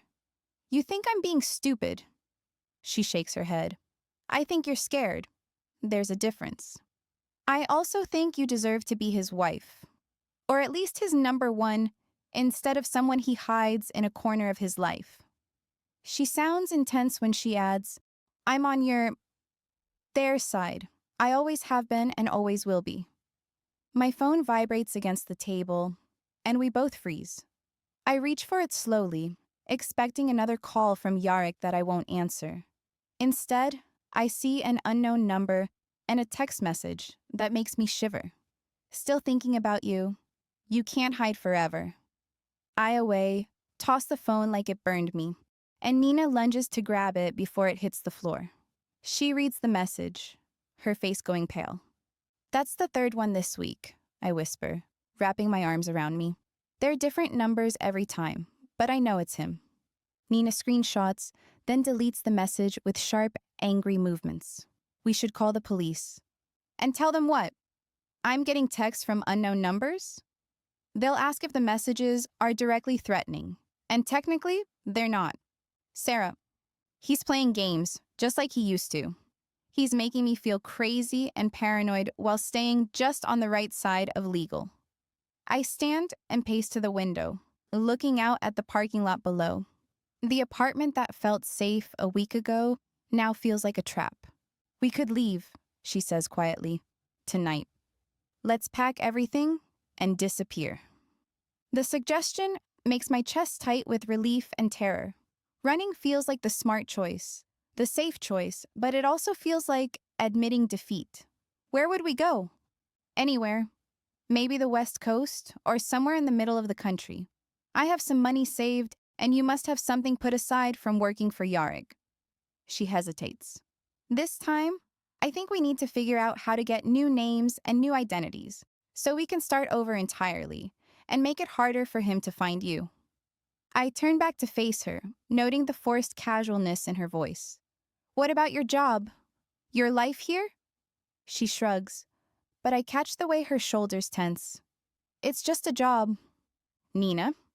I settle back on the couch, studying her face. What aren't you telling me? She looks down at her hands, twisting her ring around her finger in the nervous gesture I've known since college. Emile offered me a promotion to head of catering operations for their corporate clients. The words make me flinch. Nina has been working towards something like this for years, building her reputation and proving herself in an industry that doesn't make room for mistakes. She left behind that clout a year ago to come with me to Greenwich and has now rebuilt it. Giving it up would be starting all over again. When? Yesterday. I haven't given him an answer yet. She meets my gaze reluctantly. The thought of her sacrifice makes me shake my head. This is everything you've worked for. She reaches for my hands, holding them firmly between both of hers. So is our friendship and keeping you safe. The generosity of her offer brings me to tears that I blink back. She's willing to sacrifice her dreams to run away with me, to start over somewhere new, yet again with fake identities and the constant fear Alex might find us anyway. The least I can do is be honest about how impossible that scenario really is. I squeeze her hands, memorizing the warmth of her touch. I can't ask you to do that. Her voice grows fierce with determination. You're not asking. I'm offering. I pull my hands free and stand, pacing to the kitchen as I work through the implications. What about the babies? How do I raise 3 children while looking over my shoulder for the rest of my life? How do I explain to them why we have to keep moving, why they can't make friends or put down roots? Nina follows me, leaning against the counter with crossed arms. We'll figure it out. I turn to face her, letting my frustration show. Will we? I've been thinking about it for days, and I can't see how this ends well. Either I keep running forever, or I stay and fight for the life I want. Nina studies my face with careful attention, her expression growing more hopeful. Which one feels right? My phone buzzes again before I can answer. This time, it's an unknown number calling, and I make the mistake of answering without thinking. Hello? Silence, then heavy breathing that makes my skin crawl. I hang up immediately, but the damage is done. Alex knows this number, knows I'm here, and knows exactly how to make me feel hunted. Nina moves closer, her voice soft but insistent. We should call Yarrick. I shake my head violently, backing away from her suggestion. Number I can't go running back to him every time I get scared. That's not fair to me or the babies. I have to consider him a closed option. He's marrying someone else, and I'm not okay with that. She spreads her hands in frustration, her voice rising slightly. So, what's the plan? Hide in this apartment until Alex gets bored and finds someone else to terrorize? The question stings since it's exactly what I've been doing. Hiding, hoping, and pretending that ignoring the problem will make it disappear. Alex doesn't give up easily, and the text messages prove he's not going anywhere. I think about the ultrasound images tucked away in my purse showing 3 little ones depending on the choices I make. They deserve a mother who fights for their future, not one who runs at the first sign of trouble. I reach for my jacket, suddenly needing space to think clearly. I need some air. Maybe a drive will help me think. She stands immediately, already reaching for her own coat. I'll come with you. I hold up a hand to stop her. No, stay here. I need to be alone for a while. She looks like she wants to argue, but something in my expression stops her protest. Promise me you'll be careful. I promise. I drive aimlessly through Greenwich, trying to sort through the mess of emotions and fears that have consumed me since I walked away from Yarrick. The town looks different now, being less like a refuge and more like a stage where my life has been playing out in acts I don't control. When I finally return to the apartment 2 hours later, Nina is cooking dinner and humming under her breath. The normality of it makes my chest squeeze, with longing for a life where my biggest worry is what to make for dinner. She glances over her shoulder as I hang up my jacket. Feel better? I settle at our small table, watching her move around the kitchen. A little. Nina? She continues stirring the pasta sauce, her voice casual. Yeah? Take the promotion. She turns to face me, wooden spoon still in hand, her expression guarded. What? I meet her gaze directly, wanting her to understand how serious I am. Take the promotion and build the career you've always wanted. Stop putting your life on hold because mine is complicated. She sets down the spoon and turns fully toward me, her voice careful. Sarah, I mean it. Whatever I decide to do about Alex, Yarek, and everything, I want to know you're building something good for yourself. She studies my face for a long moment, then nods slowly with growing acceptance. Okay, that doesn't mean I'm abandoning you. I know. We eat dinner in comfortable silence, both of us lost in our own thoughts. I'm picking at my pasta when my phone buzzes with a text from an unknown number. My stomach clenches, expecting another threatening message from Alex. Instead, I find a message that makes me freeze. You left behind an important folder in Mr. Baranoff's office. I have them in my car and can meet you this evening to return them. Warehouse 17 on Industrial Drive. I'm in the area handling some business. Valentin. The words sink in and I start to tremble. That must mean he found the ultrasound folder. But how? Did I drop it when I stormed out of Yarek's office? I leave the table to frantically check my purse, realizing I haven't opened my work bag since coming home 5 days ago. The folder isn't there. Nina looks up from her plate, noting my suddenly frantic movements. What's wrong? I think I left the ultrasound results at Yarek's office. Valentin has them. Her fork clatters against her plate. Valentin knows? I read the message again, looking for any sign that Valentin understands what he's found. The text is neutral and professional, which suggests he either doesn't know what's in the folder or he's being discreet. I stand and pace to the window, trying to consider the consequences. The message doesn't say, but if he looked at them. She joins me at the window, her voice tight with concern. He's sure to tell his boss. Yarek will know about the babies. The thought sends panic through my system. I wanted to tell Yarek myself, to control how and when he learned about the pregnancy, if I ever told him at all, which I don't plan to do if he's marrying someone else. If Valentin tells him, it becomes a complication for Yarek to manage and gives him leverage over me to force me to whatever role he might want me to play. I try to tell myself Yarek isn't Alex and would never do such a thing. But I can't bring myself to believe it. Yarek will use this information to control me, and by extension, my babies. I'll be safe from Alex, but imprisoned by another man. I can't endure that. I grab my keys from the counter, already planning my route. I have to get those documents back before he says anything to Yarek. Nina frowns, reading the message over my shoulder again.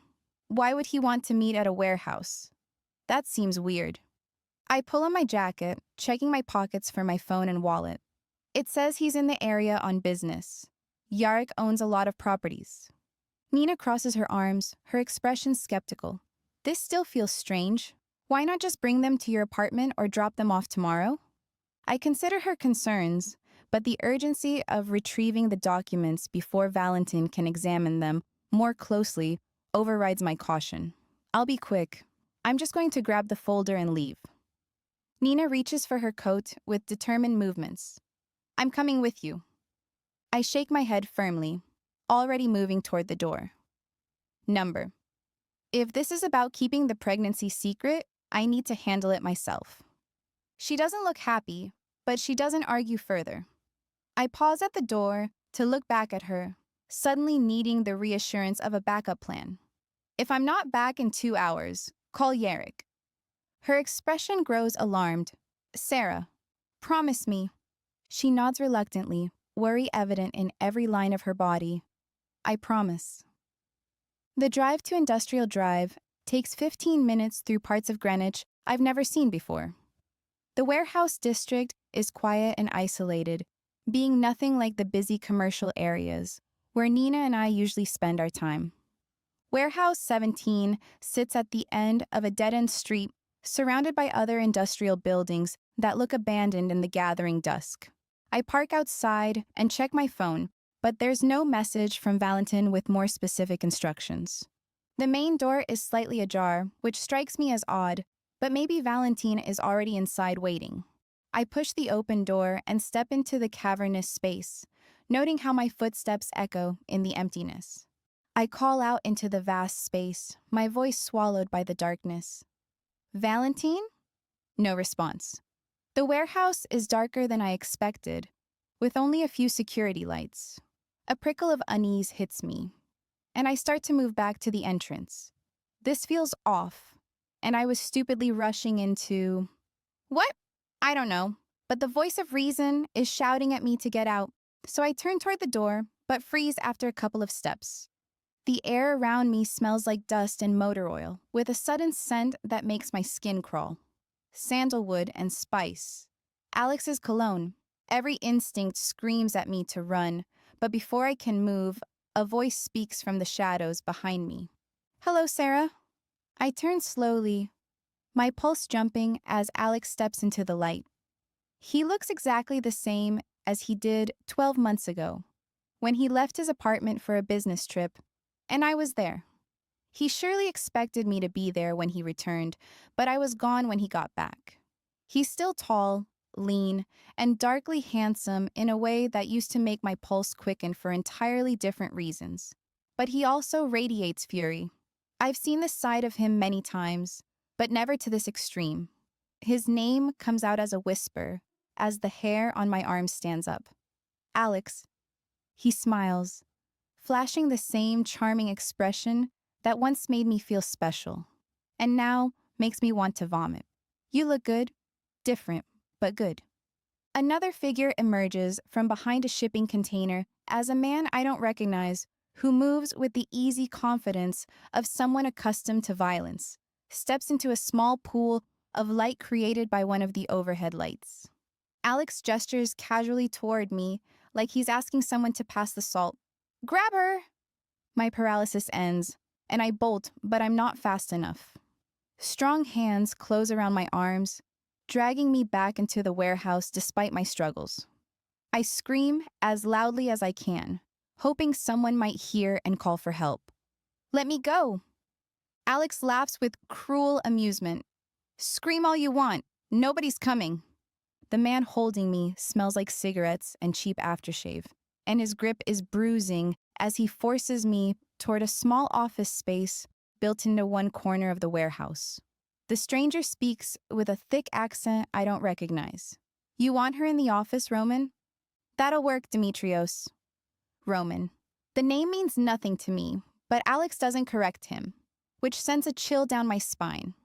How many identities has he been living under? How long has he been planning this? When Demetrios jerks hard on my arm, nearly tripping me, I scream again, hoping the revelation might make them hesitate. I'm pregnant. If you hurt me, you're hurting an innocent baby. Alex stops walking and turns to face me, his smile widening into something predatory. I know. The casual way he says it makes my blood freeze.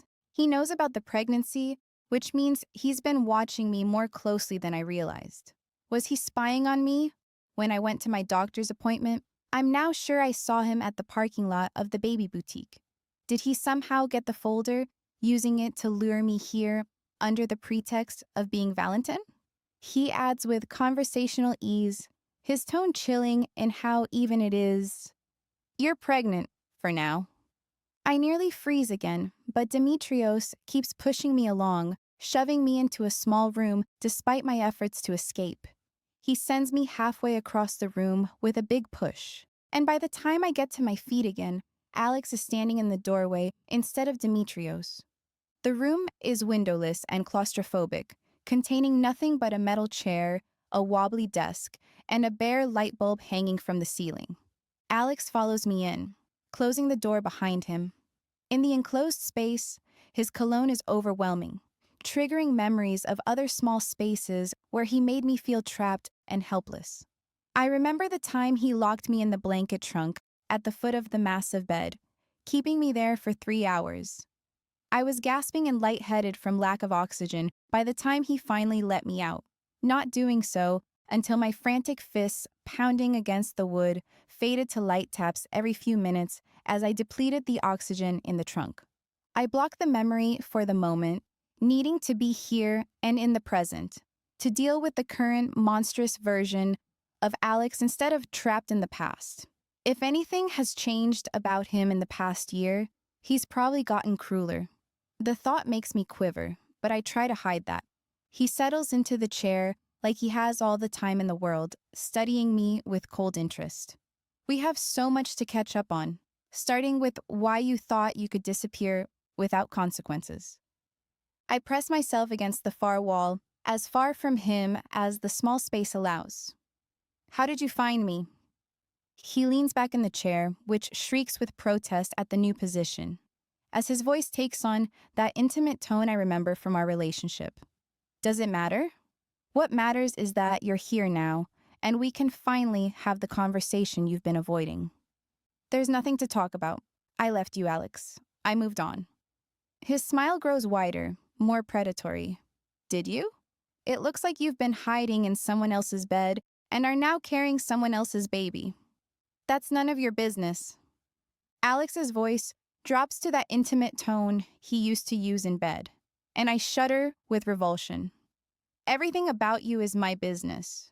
It always has been. The lock clicks shut from outside, and I realize the other man has left us alone. Alex and I are trapped together in this windowless room with no escape and no witnesses. I try to keep my voice steady despite the terror clawing at my throat. What do you want? He smiles again, and this time there's nothing charming about it as he removes a syringe from his pocket. I want what's mine. The past 5 days without Sarah have been hell. I've called her 4 times, left voicemails that go unanswered, and sent texts that disappear into silence. Each day feels longer than the last, filled with the constant ache of knowing I failed her when she needed me most. I sit in my office, staring at the same contract I've been pretending to read for the past hour, when Valentine enters. He settles into the chair across from my desk, noting the stack of untouched paperwork and the glass of vodka that's been sitting untouched since noon. "You look like hell," he says with characteristic bluntness. I set down the contract and lean back in my chair, not bothering to deny the obvious. I need to see her. Valentine's expression grows cautious. "Yarek." "Don't." I stand and move to the window, looking out at the grounds where I first saw Sarah working in the gardens. "I know what you're going to say. I can't promise her anything until the Nikitin situation is resolved, and showing up at her apartment makes me look desperate." He joins me at the window, his voice slow and careful. "Those are legitimate concerns." "Are they? Because sitting here doing nothing while the woman I love thinks I don't want her seems like a bigger problem."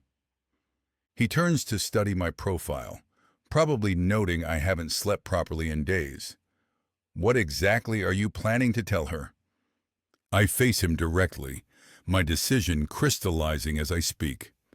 "The truth. I'm ending the engagement regardless of the consequences. I'll buy my freedom with blood if I have to. But I'm choosing her." His eyebrows rise at the vehemence in my voice. "You're talking about starting a war with the Nikitins." "Then we start a war." I move to my desk and begin gathering the files we've compiled on Roman Sokolov and the financial irregularities. I'm done playing politics with my life. Sarah asked me to choose her, and I hesitated because I was trying to be strategic. That hesitation cost me the woman I love. Valentine watches me stuff the documents into a briefcase with growing concern. Where are you going? To her apartment, to tell her I was wrong, and she's more important than any business arrangement or political alliance. I grab my jacket and keys, already planning what I'll say to convince her to give me another chance. She thinks I'll always put the business first, and I need to prove she's wrong. He steps into my path, his expression serious. What if she doesn't believe you? If she's already decided to move on? The question stops me for a second, touching on the fear that's been eating at me for days. What if I waited too long? What if my hesitation wasn't just a missed opportunity, but the final proof she needed that I'm not worth the risk? I push past him, unwilling to entertain that possibility. I'll keep trying until she does believe me. Yarick, Valentine's voice carries a warning that makes me pause. You can't build a relationship on desperation. If you go to her now, while you're emotional and desperate, you might say things you can't take back. I turn to face him, letting him see the resolve that's been building in me since the moment Sarah walked out of this office. I might also say things that save us both. I'll speak the raw, honest truth in my current state, and she deserves that. She needs to hear I love her. I've been a fool, and I want her back the right way as my fiancée and eventual wife, with Katya displaced and my future focused on what Sarah and I build together. Before he can argue further, my phone rings. The caller ID shows Nina's name, which surprises me since I've never given Sarah's friend my direct number. I answer immediately. Nina? Her voice is tight with worry and speaking faster than normal. Yarick, I'm sorry to bother you, but is Valentine with you? I glance at Valentine, who's watching me with growing alertness. Yes, he's right here. Why? She curses softly before speaking, her voice tight with worry. Sarah got a text from him about meeting to return something she left at your office. She went to meet him 45 minutes ago, and I have a bad feeling about this. I glance at Valentine, who's watching me with growing alertness. From whom? From Valentine, supposedly. She made me promise to wait 2 hours before calling if she didn't come back. I'm breaking that promise because something feels really wrong about this whole situation. A chill spreads through me at her words. I look at Valentine, who's already shaking his head before I can ask the question. I put the call on speaker. Nina, Valentine didn't send any text. He's been with me all afternoon. Her sharp intake of breath tells me she's reached the same terrifying conclusion I have. Oh God, Sarah said she was going to some warehouse. Industrial Drive, I think. Which warehouse? I'm already moving toward the door with Valentine close behind me. Warehouse 17. Yarick, if Valentine didn't send that message, her voice breaks slightly. My heart clenches, but I have to stay focused. How long ago did she leave? 45 minutes. Something felt wrong about the whole thing. The meeting location? The timing? I asked her not to go, but she was adamant about getting back the fold thing from Valentine. I'm in the hallway now, my mind already working through the logistics of getting to the warehouse district. You did the right thing calling early. Stay at the apartment in case she comes back. Yarick, if something happens to her... Nina's voice carries a sister's fierce protectiveness, despite not being related to Sarah. Nothing is going to happen to her. I end the call and turn to Valentine, who's already pulling out his phone. How many men can we get to Warehouse 17 in the next 10 minutes? He's scrolling through contacts, his usual calmness taking over. 6, maybe 8, if we pull them from the estate. You think it's the ex? Who else would impersonate you to lure her out? I'm moving towards the garage, checking my weapon, and mentally cataloging what other equipment we might need. Valentine falls into step beside me, coordinating with our security team through rapid-fire text messages. If he's had her for 45 minutes, he doesn't finish the sentence, but he doesn't need to. 45 minutes is enough time to move her somewhere else, to hurt her, or to disappear entirely. The thought makes my chest tight with panic, though I force it down. Sarah needs me focused, not emotional. We reach my car, and I'm behind the wheel before Valentine finishes buckling his seatbelt, not bothering to send for Luco and the SUV. The drive to Industrial Drive should take 15 minutes, but I plan to make it in 10. I wish I'd followed my instincts and dug into this guy, I say aloud before slamming my fist on the wheel. I was so damn busy focusing on all the wrong things. You have responsibilities that predate Miss Clark, says Valentine. I fix him with a glare. Let me be clear. There's nothing more important to me than her. Nothing. He nods. His expression is still impassive, but I'm sure he finally accepts the depths of my feelings for her and understands I'll risk everything to bring her back to me safely. I don't care if it obliterates my empire or costs my life to ensure she's safe. My phone buzzes with updates from the security team. 3 men are already en route to Warehouse 17, with 2 more following 5 minutes behind. It's not an army, but it's enough to handle one obsessive ex-boyfriend and whatever backup he might have brought. At least, I hope it's enough. The warehouse district comes into view, a maze of industrial buildings and empty lots that looks abandoned in the dusk. Warehouse 17 sits at the end of a dead-end street, surrounded by other buildings that could provide cover for an ambush or escape routes for someone who planned this carefully. Sarah's car sits in front of the warehouse, driver's door still open like she left in a hurry. The sight of it makes something cold and deadly settle inside me.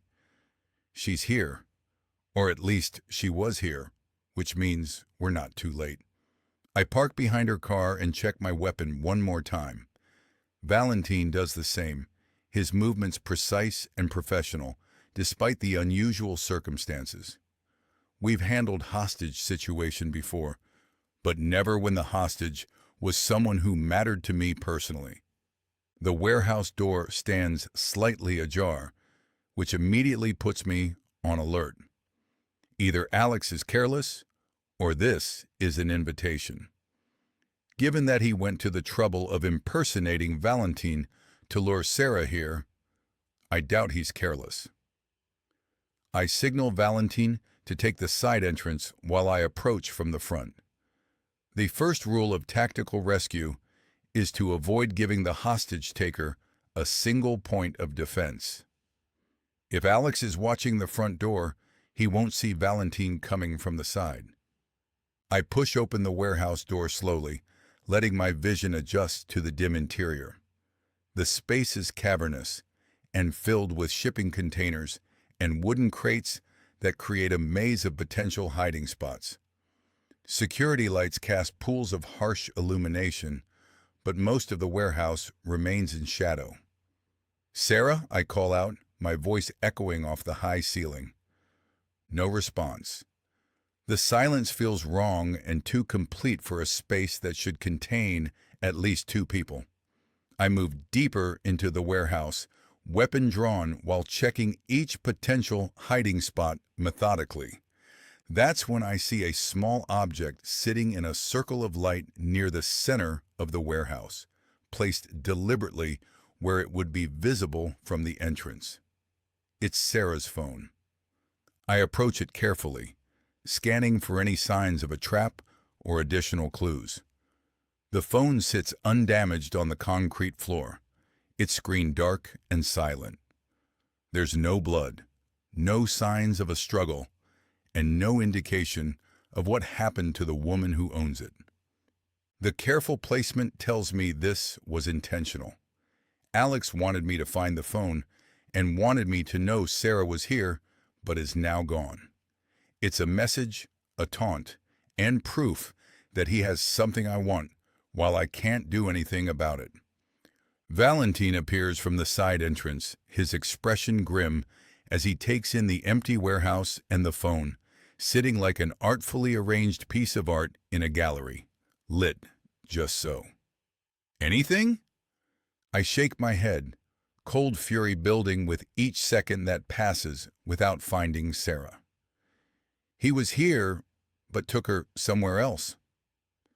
The phone could be a distraction. Maybe they're still in the building. We spend the next 10 minutes searching every corner of the warehouse, our later arrivals joining in as they walk through the door. We check the small office spaces and storage areas, looking for any sign that Sarah might still be here. But the building is empty, except for dust and shadows. When our backup arrives, I'm standing in the center of the warehouse holding Sarah's phone and trying not to let the rage consume my ability to think strategically.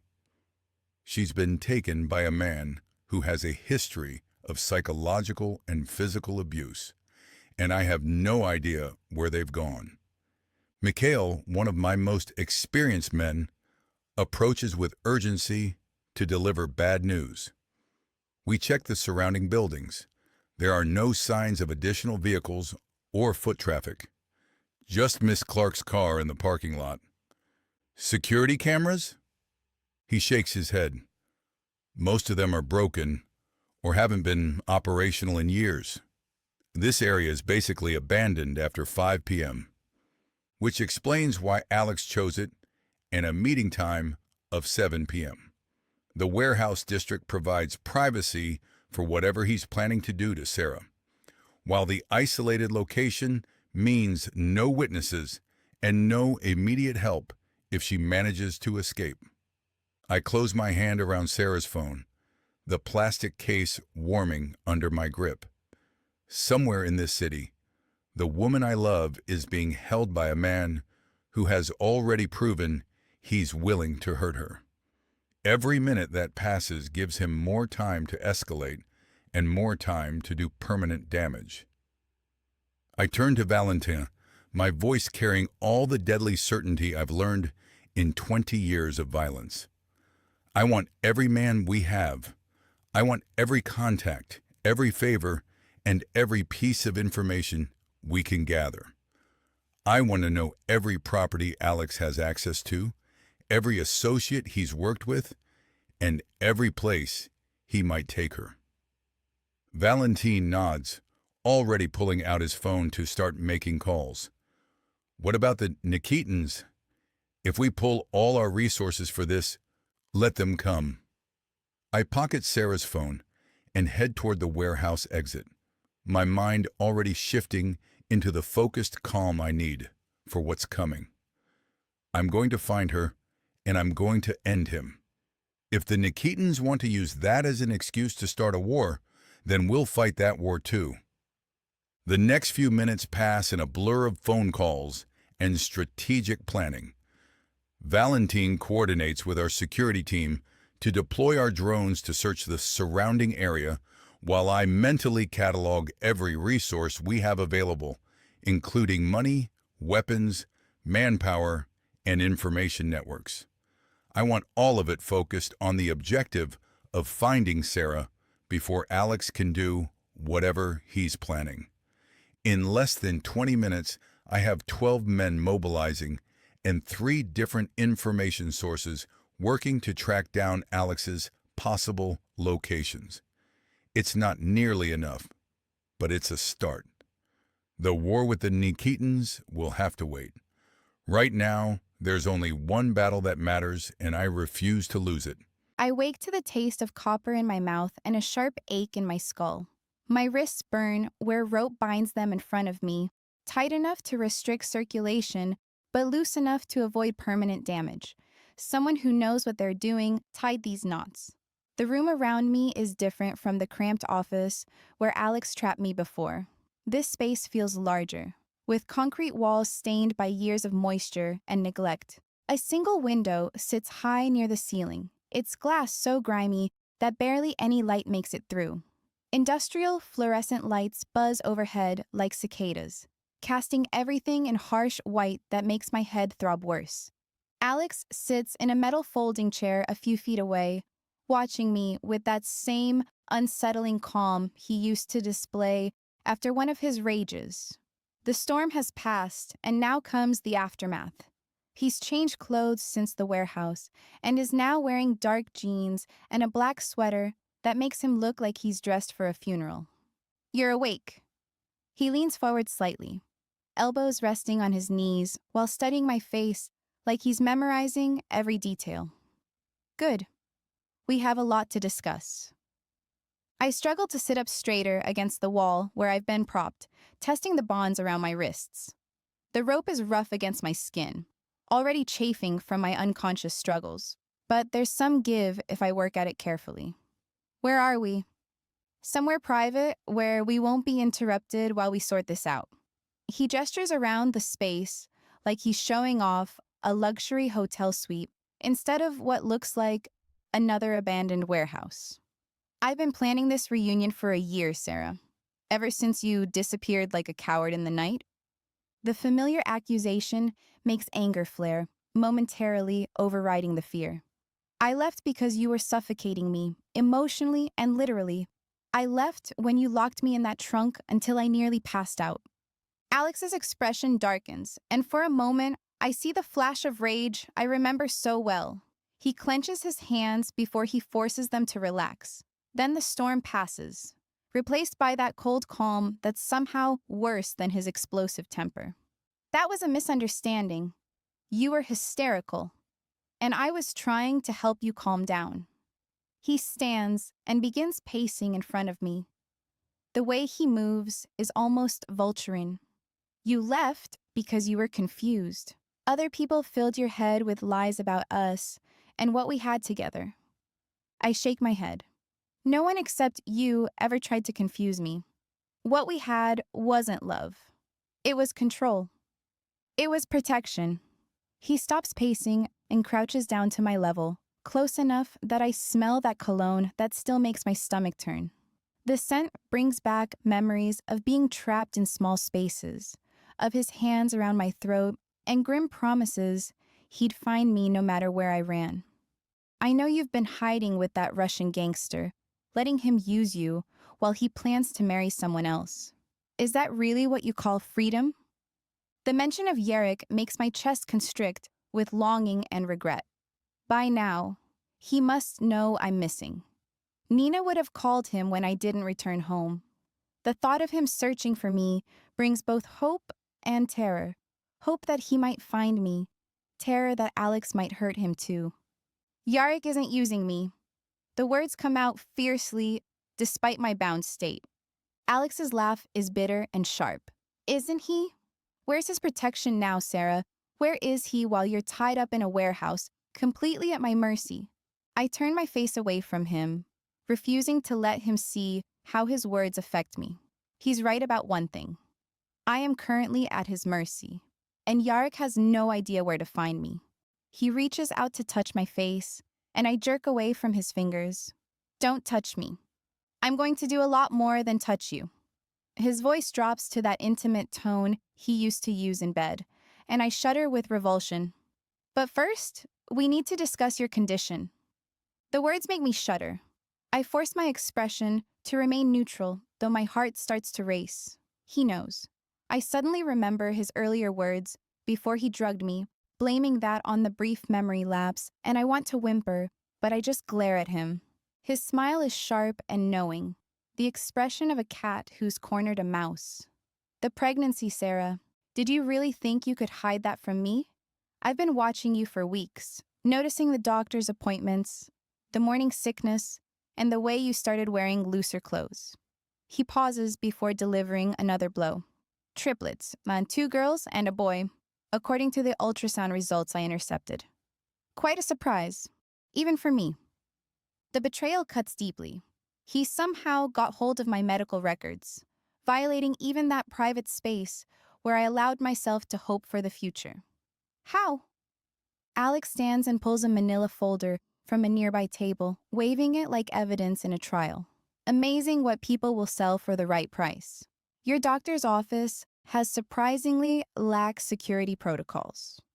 The sight of my stolen medical files makes nausea rise in my throat. You had no right. I had every right. You're mine, Sarah, which makes those babies mine too. He tosses the folder back onto the table with casual disregard. It doesn't matter how. What matters is what we do about it. I stiffen. There's nothing to do about it. He resumes his pacing, his energy building as he warms to his subject. I've given this considerable thought, and I've decided we can work with the situation. Work with it? He turns to face me, his expression taking on the reasonable tone he used to use when explaining why his controlling behavior was actually for my own good. We'll leave the country together. Start fresh somewhere new, somewhere that Russian can't follow. I've already made arrangements for new identities and a house in a country without extradition treaties. We can be anyone we want to be. I shake my head emphatically. I'm not going anywhere with you. Oh, but you are. He crouches down again, this time close enough that I can see the madness lurking behind his calm facade. See, I know you, Sarah. You'll do anything to protect those babies, even sacrifice yourself. You're insane if you think I'd ever choose you. You won't be choosing me. You'll be choosing them. His hand moves toward my stomach, and I try to twist away, but there's nowhere to go. Of course, the current situation is inconvenient. 3 babies from another man, especially that man, complicates things. The cold way he discusses my children makes nausea rise in my throat. Don't you dare, but I'm willing to make accommodations. He continues as if I haven't spoken, his voice taking on the tone of someone discussing weekend plans. We'll deal with the current inconvenience once we're settled somewhere safe, and then I'll give you a brat if you really want one. My child. Our child. The threat to my babies unleashes something primal and fierce inside me. I lunge forward as far as my bonds allow, fury overriding caution. If you touch them, I'll kill you myself. He laughs, clearly genuinely amused by my reaction. He claps his hands together slowly, like I've just performed a particularly entertaining trick. There's the fire I fell in love with. I was starting to worry you'd become completely docile during your little adventure in domesticity. He reaches for my jacket, his fingers working at the zipper with familiar possessiveness. But first, we need to reestablish our connection and remind you of what you've been missing. I haven't been missing anything. I struggle against his touch, trying to twist away, but the wall behind me provides no escape. He moves to my shirt, pulling at the fabric with increasing urgency. You say that now, but your body remembers me. It always responds to me, no matter how much your mind tries to resist. My body remembers being afraid of you, too afraid to say no, but that was then. I glare at him. I always faked it. That doesn't seem to insult him. He just ignores my words and says, fear and desire are closely related. He works the buttons of my shirt, sending chills through my body. You'll remember that too, once we have some privacy. You do have to pay for the year you stole from me, after all. He's trying to strip me, and I jerk away, making my jacket tear slightly near the seam. I gasp and instinctively curl inward, protecting myself. And that's when my fingers graze the torn fabric and find the small blade Nina had given to me to stitch into the lining 2 weeks ago. Hope flares, bright and sudden. Nina's gift, her quiet way of making sure I could protect myself, might be exactly what I need. I don't move or let my expression change, but I'm not helpless. I have options. Alex continues pawing at my clothes, too focused on his own desires to notice the change in my posture. You're going to remember why you loved me, Sarah, and why we're meant to be together. The sound of footsteps outside the room makes him pause. He looks toward the door with irritation clearly not expecting to be interrupted during what he considers an intimate reunion. Expecting someone? I ask, hoping to buy time while I try to work the blade free from its hiding spot. It's impossible at the moment with my hands bound and in front of him. My partner should be here soon. We have business to conclude before we leave the country. He straightens his clothes and steps back from me, instantly transforming from predator to professional. She's been quite helpful in arranging our escape. The door opens and a woman enters. I recognize Katya Nikitina immediately. Yarek's fiancé looks as perfectly composed as ever, in an expensive cream-colored coat and black heels that clack with each step across the concrete floor like a countdown. Alex stands and turns toward her with a polite smile that doesn't reach his eyes. Katya, you're early. He sounds faintly sullen, but his expression is warm. She surveys the room with cool detachment, gaze lingering on me for a moment before returning to Alex. When she looks at me, there's no recognition or acknowledgement of our previous encounters at the estate. I'm just an object to be disposed of. Roman, I see you've retrieved our mutual problem. Roman. The name catches my attention, reminding me Demetrios called him that too. Alex, Roman, moves toward her with the easy confidence of an equal partner. She's more stubborn than I expected, but nothing we can't handle. Are the travel arrangements finalized? There's been a change of plans. Katya reaches into her coat, her fingers trembling ever so slightly. What kind of change? His voice carries a note of suspicion, and I see his posture shift slightly, becoming more defensive. Instead of answering, she pulls out a gun and points it directly at his chest. The weapon looks enormous in her delicate hands, but she holds it with the steady confidence of someone who knows how to use it. Alex stares at the weapon, confusion replacing confidence. What are you doing? We're partners. We agreed you would help me eliminate obstacles to my marriage. You were useful for gathering information and creating problems for Yarek, but I never promised you a happy ending. Her voice is conversational, like she's discussing the weather rather than pointing a gun at someone's chest. The pieces click together in my mind. Katya has been using Alex all along, manipulating his obsession with me to serve her own purposes. She never intended to help him get me back. She just needed a convenient scapegoat. Alex takes a step backward, his face flushing with anger and growing fear. You can't be serious. We had a deal. Her laugh is cold. Did we? I remember offering you resources to pursue your little stalking hobby, not promising you a future. You were always going to be a liability, Roman. You're too unstable, too obsessed, and too obvious. I gave you everything. Access to Sarah, information about Yarek's operations, and you left enough digital breadcrumbs to bury yourself. She tilts her head slightly, studying him like a scientist examining a particularly interesting specimen. Photos, fake accounts, and threatening messages from multiple phone numbers easily tied back to burner phones purchased with your credit cards. All I had to do was watch you spiral and document your descent into madness. The gun remains steady in her grip, pointed at his center mass. Alex's face goes pale as he realizes the scope of her betrayal.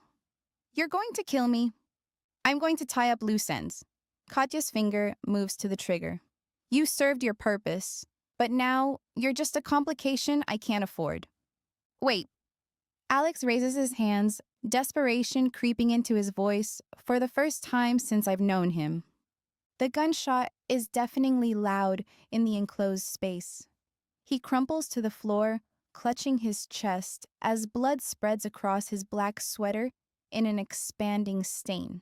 He tries to speak, but only blood comes out of his mouth, dark and thick. I watch him die with relief that the man who terrorized me is finally gone, and a tuff of horror at witnessing such casual violence. Katya doesn't even look at the body as Alex's breathing becomes shallow and then stops entirely. She turns toward the door and calls out in the same tone she might use to summon a waiter. We're done here. Take her to the compound. Two men enter the room, both wearing expensive suits that suggest they're more than simple hired muscle. They approach me with professional efficiency, one cutting my bonds while the other keeps watch for any signs of resistance. When they're shifting me, I'm finally able to grasp the blade and remove it from my jacket. As they help me to my feet, I slip the blade Nina gave me into my palm, concealing it as best I can. My wrists are raw and bleeding slightly from the rough rope, but my hands still work. Katya watches the process with detached interest, like she's overseeing the loading of cargo. Be careful with her. She's valuable. Where are you taking me? I ask, though I'm not sure I want to know the answer. Her smile is sharp and predatory, transforming her beautiful features into something vaguely reptilian. Somewhere Yarrick will never think to look, so we can have a proper conversation about your future, or lack thereof. As they escort me from the room, I catch a glimpse through the high window and realize we're still in the warehouse district. Alex only moved me a few buildings away from where he first grabbed me. If Yarrick is searching the area, he might still be close. Katya clearly plans to take me somewhere else remote enough that any screams won't be heard. I think about the blade hidden in my palm and the 3 lives inside me. Alex is dead, which eliminates one threat, but Katya represents something far more dangerous. She's a woman with resources, connections, and a plan that apparently includes my death. The cool night air hits my face as we step outside the warehouse, and I take what might be my last breath of freedom. Whatever Katya has planned for me, wherever she's taking me, I have to find a way to survive it for my babies, the future I want to build, and the love I walked away from, but still hope to reclaim. I have to survive this. The drone footage streams across my phone screen in grainy black and white, showing the warehouse district from above like a tactical map. Valentine operates the controls with steady hands, while I scan each building for any sign of movement or vehicles that shouldn't be there. The device hovers silently above the industrial complex, its camera capturing details that would be impossible to see from ground level. I point to a dark sedan parked behind a warehouse 3 buildings east of where we found Sarah's phone. There, run the plates on that vehicle. Valentine adjusts the drone's camera angle, zooming in on the license plate until the numbers become clear against the metal bumper. He relays them to our contact at the DMV, speaking in rapid Russian to ensure privacy, and within minutes, we have our answer. He looks up from his phone, meeting my gaze with grim certainty. The vehicle is registered to Roman Sokolov, which is the same alias we've been tracking in connection with the financial irregularities. The pieces click together in my mind with sudden, terrible clarity. Roman Sokolov, the man who approached me weeks ago, wanting to do business in that neutral cafe with his practiced charm and barely concealed ambition, is also Alex, Sarah's abusive ex-boyfriend, who terrorized her for years before she fled to Greenwich.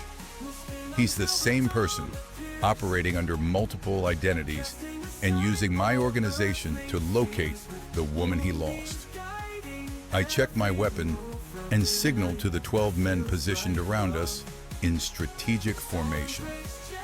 He's been inside our network for months, but not to get to me. Sarah wasn't a random target. This was always about getting her back, and he used me to find her. Valentine nods grimly as he pockets his phone and checks his own gear. If Roman is Alex, he's been using our business connections to track Sarah's movements. He probably never cared about the financial operations. That was just his way of getting close to her. I start moving toward the target warehouse, my team falling into formation behind me. Now he has the woman he's been obsessing over, but that can't stand. We approach the building using shadows cast by abandoned vehicles and industrial equipment for cover. The warehouse sits in darkness, except for a single light visible through a high window. No guards are posted outside, and I see no signs of movement in the surrounding area. It's too quiet and too easy. Every instinct I have screams this is a setup. I signal Valentin to take 4 men around to the back entrance while I lead the frontal assault. If this is a trap, we'll hit them from multiple directions and minimize their advantages. If Roman has prepared an ambush, we'll turn his preparations against him. The warehouse door stands slightly ajar, just like at the first location. I push it open slowly, weapon raised and scanning for threats in the dim interior. The unpleasant scent of blood and cordite hits me immediately. It's recent and sharp, mixing with the industrial odors of rust and motor oil. Inside, my boots echo against concrete as I move deeper into the space, each footstep announcing my presence despite my attempts at stealth. A single overhead light creates a maze of potential hiding spots. The metallic scent grows stronger as I approach a small office area built into one corner of the warehouse. That's where I find him. Roman Sokolov lies on the floor in a pool of blood that's still spreading slowly across the concrete, his chest torn open by what looks like a close-range gunshot. His face, now slack in death, is the same one as the man who sat across me from weeks ago, offering something that sounded too good to be true. He's the scumbag who tried to negotiate a business partnership while trying to use me to hunt down the woman who escaped him. I kneel beside the body, noting the single bullet wound and lack of any defensive injuries on his hands or arms. Someone he trusted shot him at close range, execution style. I hope it was Sarah, but if it were, she'd likely still be here.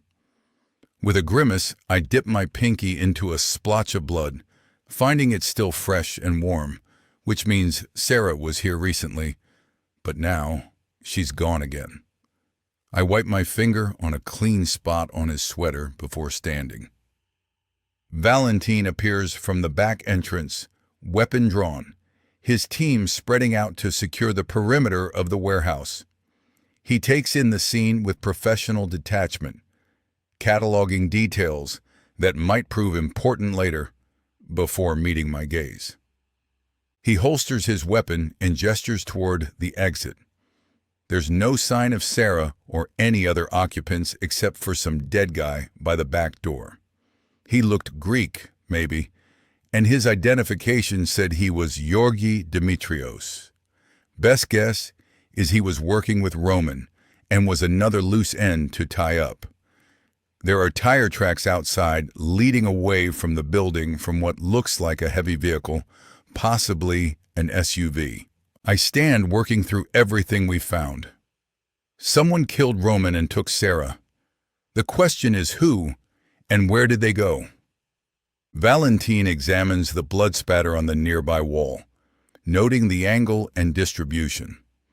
It could be Roman's associates, cutting their losses when they realized we were closing in. I examine the blood spatter pattern on the wall behind the body more carefully, noting how the droplets spread in a tight cone from the impact point, or someone else entirely. This was an execution, not a struggle. Roman knew his killer and trusted them enough to let them get close. Before Valentin can respond, shouts erupt from outside the warehouse.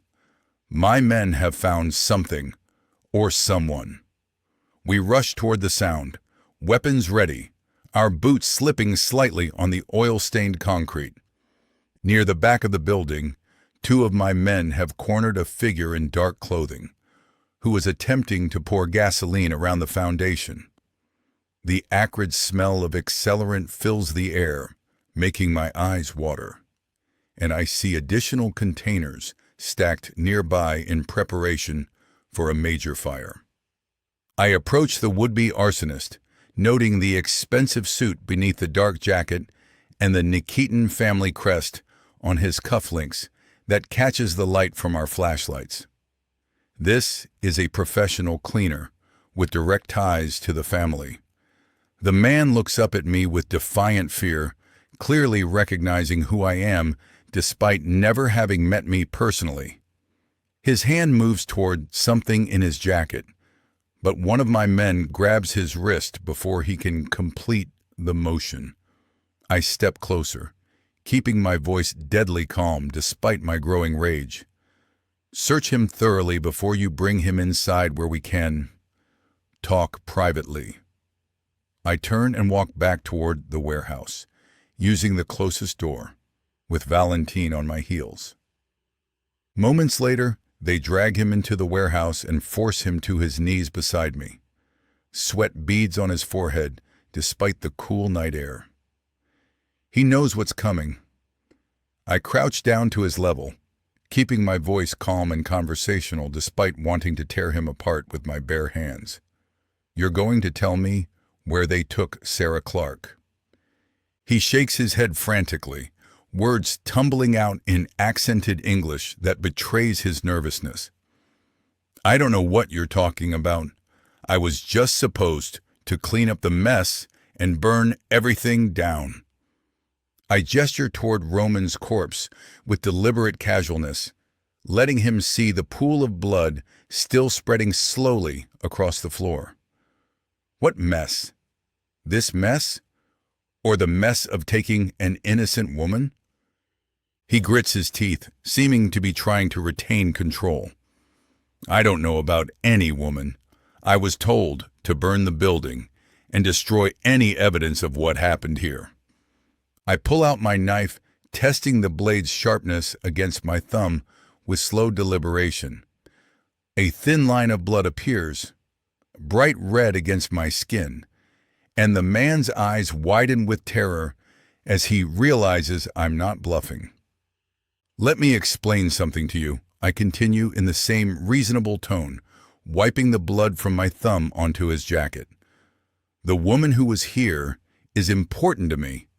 If something happens to her because you're being uncooperative, I'm going to take my time making you pay for it. His resolve cracks immediately, fear overriding whatever loyalty he might have felt to his employers. That must be why he's a cleaner and not a foot soldier. He doesn't have the temperament to fight. Katya Nikitina ordered the cleanup. She said there would be 2 bodies and evidence that needed to disappear before morning. Hearing her name just confirms my worst suspicions about the woman I'm supposed to marry. Where did she take Sarah? He's dripping sweat now and pauses for a moment as though evaluating who poses the bigger risk to his ability to keep breathing. Me now or Katya in the future?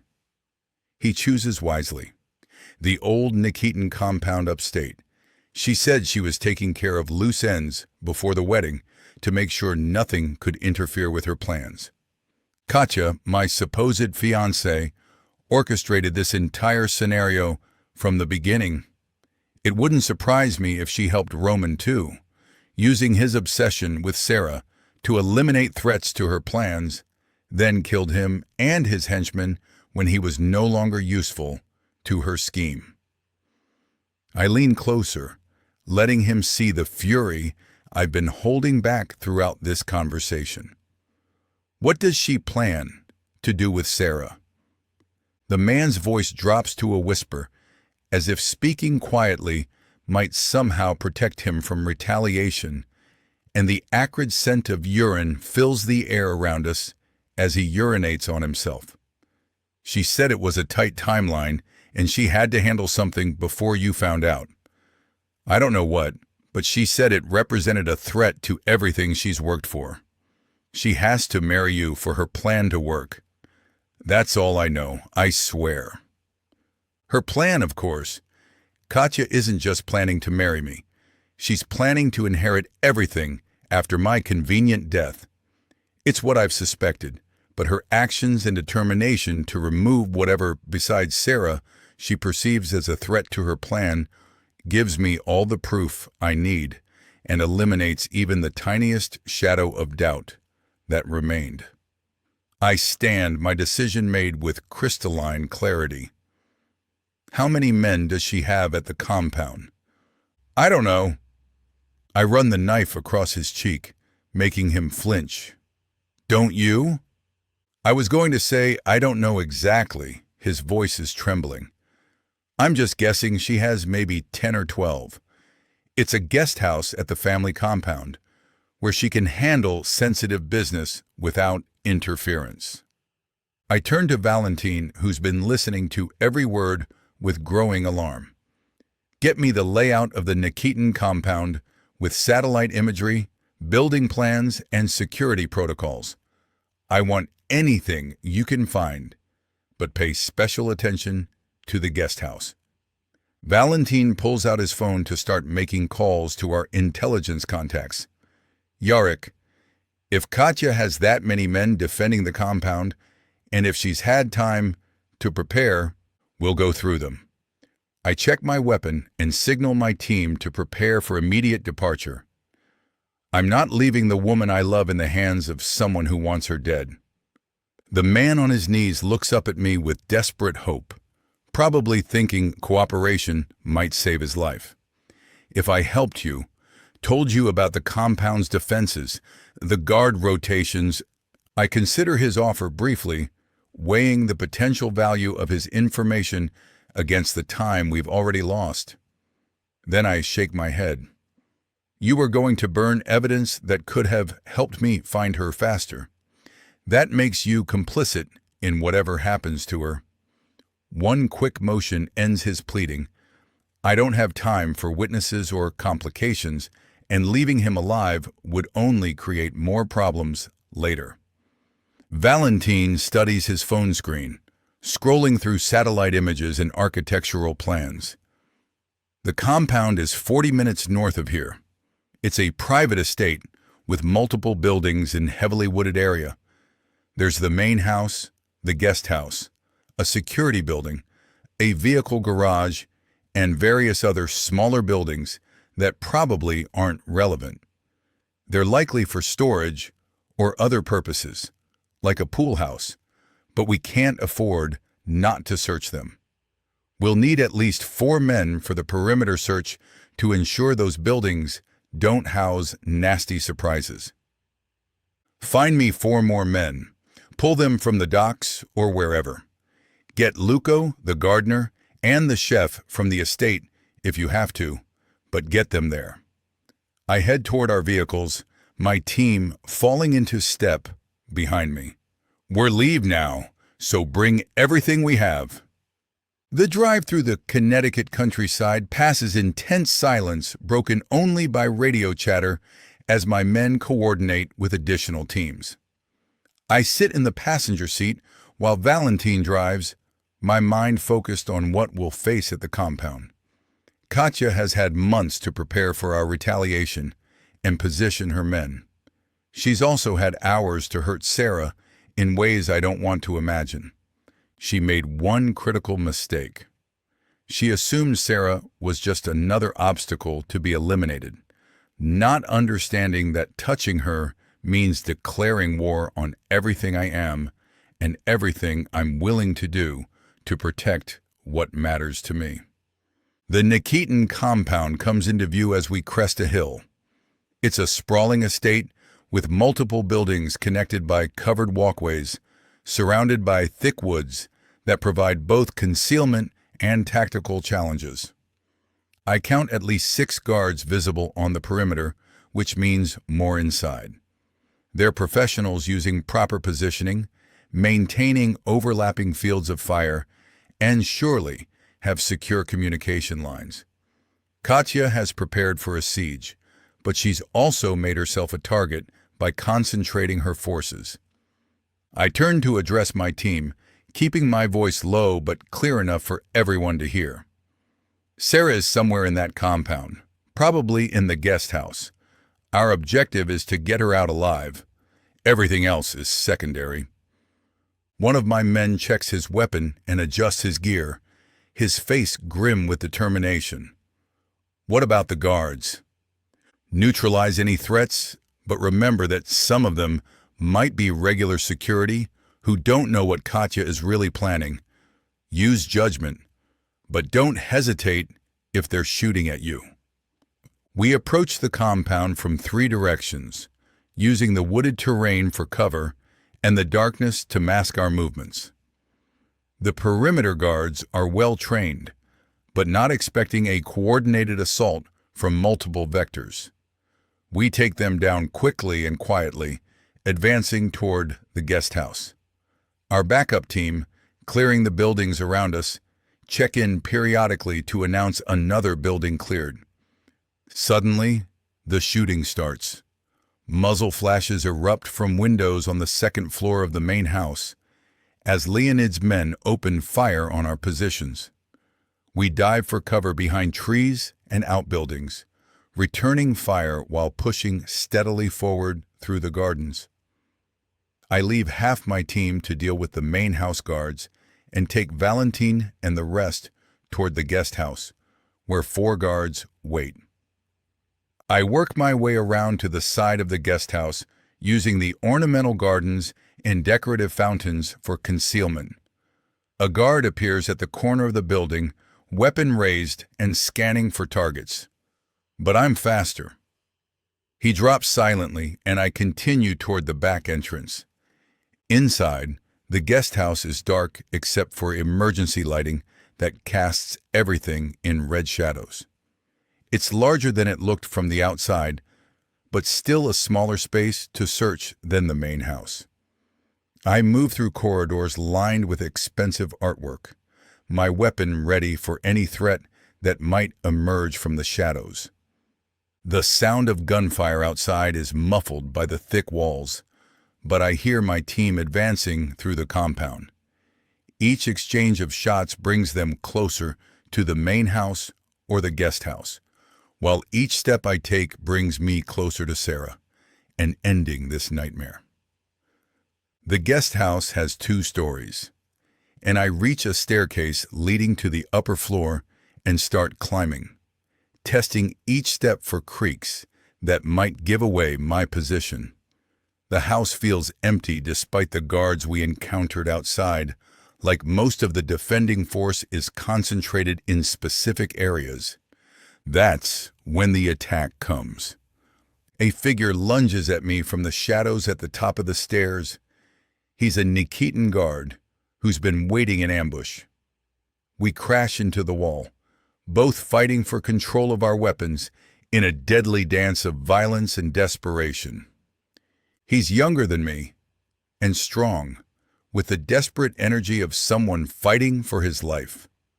He slams his fist into my ribs, driving the air from my lungs, and I taste blood where my teeth cut the inside of my cheek. I've been fighting longer, and I know how to use desperation as a weapon. I drive my knee into his solar plexus, then bring my elbow down on the back of his neck when he doubles over. He collapses, unconscious but alive. I continue down the hallway, noting the expensive carpet that muffles my footsteps and the oil paintings that watch my progress with painted eyes. At the end of the corridor, light spills from beneath a heavy wooden door. Sarah is behind that door. I can feel it with absolute certainty. I have to save the woman I love or lose her forever.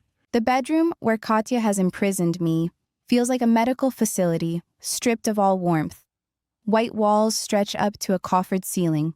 White furniture is arranged with geometric precision, and there are white sheets on the bed I haven't been allowed to use. Even the single window has been covered with white plantation blinds onto the white wooden floor. I sit tied to a hard-backed chair, white, of course, in the center of the room, my wrists bound tightly behind me with the same rough rope Alex used when I was unconscious that's already rubbed my skin raw. Each small movement sends sharp pains up my arms, and my shoulders ache from being pulled back at an unnatural angle for what feels like hours. There's a dull throb in my skull that feels like a hangover and is probably from whatever sedation Alex used on me. She paces in front of me like a caged predator, heels creating a steady rhythm that sounds like a metronome counting down to my execution. She's changed into a different outfit since I last saw her, or just removed the cream coat.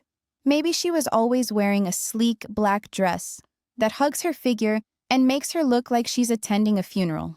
Mine, probably. Each step she takes is precise, with her hands clasped behind her back in a pose that would look elegant if not for the cold fury in her pale blue eyes. She moves like a dancer, all controlled grace and deadly purpose, and I track her movements with the desperate attention of prey watching a hunter. She stops pacing and turns to face me, her expression shifting to something that might pass for conversational if you didn't look too closely at the pure rage lurking behind her composed facade. I suppose you're wondering why I went to all this trouble. I don't respond. The duct tape across my mouth makes speech impossible anyway, but I wouldn't give her the satisfaction of showing fear even if I could talk. Instead, I meet her gaze steadily, trying to project confidence I don't feel. Katya resumes her pacing, her voice taking on the tone of a professor delivering a lecture to a particularly slow student. Roman was so easy to manipulate due to his obsession with you, and all that desperate need to possess what he'd lost. I barely had to suggest ways he could get close to Yarek's organization. She moves to a small antique desk near the window, running her fingers along its polished surface with casual familiarity. He thought he was so clever, approaching Yarek with business proposals and financial opportunities. I was feeding him every detail and every weakness in the Baronoff network that he could exploit.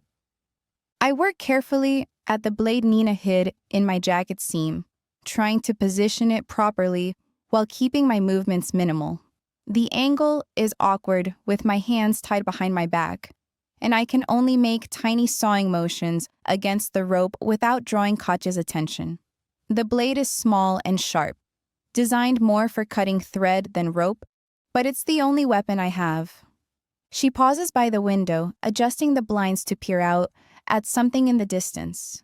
The financial irregularities, the shell companies, and the unauthorized transactions were all designed to create chaos within Yarek's operations. Roman thought he was helping himself get access to you while weakening Yarek, but really, he was helping me identify every weakness and vulnerability I could exploit later. The rope fibers part slowly under the blade's edge, strand by strand. My fingers are cramping from the awkward position, and there are small cuts on my skin where the knife has slipped, but I force myself to keep working through each fiber. She turns back to me, noting my stillness with approval. You're a good listener. Roman never was.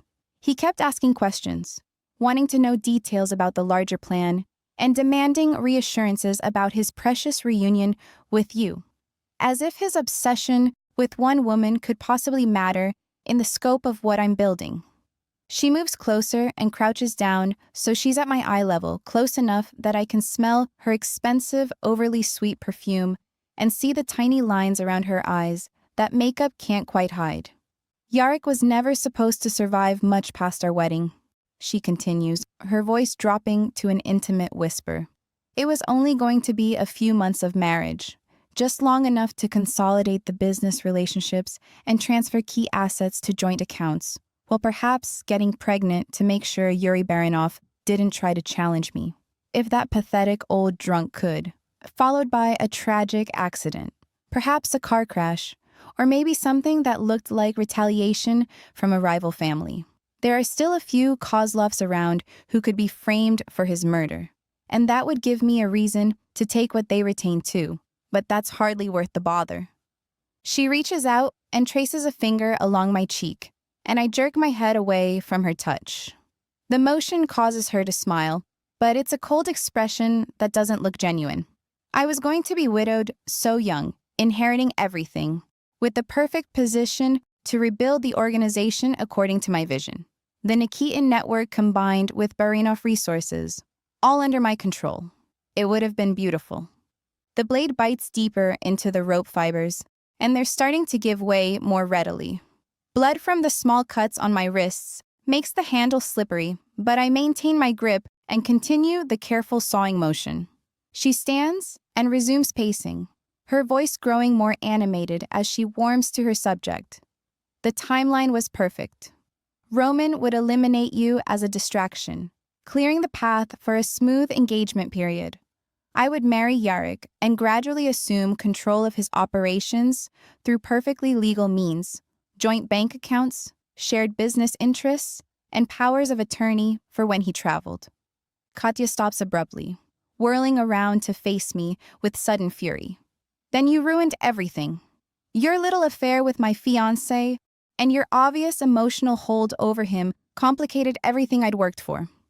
I could tell her he didn't want to marry her even before he met me, but the tape and that voice of reason at the back of my mind advising I don't further enrage the woman who wants me dead keeps me from doing so. She moves to a small table near the window and picks up her gun, the same one she used to kill Alex, to check the magazine.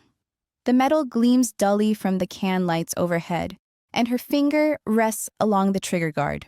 She turns back to me, resuming her story as if she isn't holding a gun. Yarrick started questioning the engagement and looking for ways to extract himself from our arrangement. He began asking uncomfortable questions about the business merger, demanding more favorable terms, and stalling on signing important documents. She turns the weapon over in her hands, examining it from different angles. He was supposed to be compliant and grateful for the alliance. Instead, he became suspicious and difficult.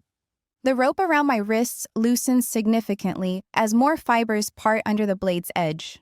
The bindings are starting to give way completely, but I force myself to keep my hands in position behind the chair. If Katya realizes I'm almost free, she'll shoot me before I have a chance to act.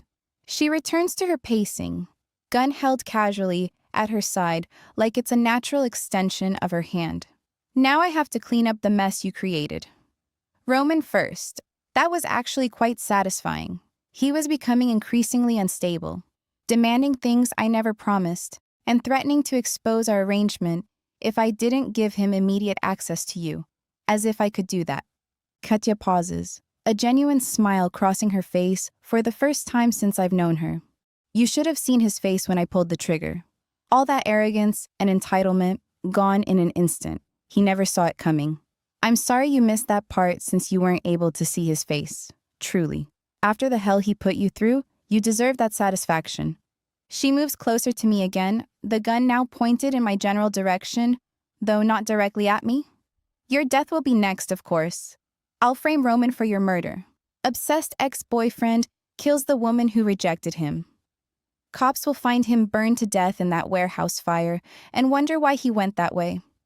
It's all very tidy and believable.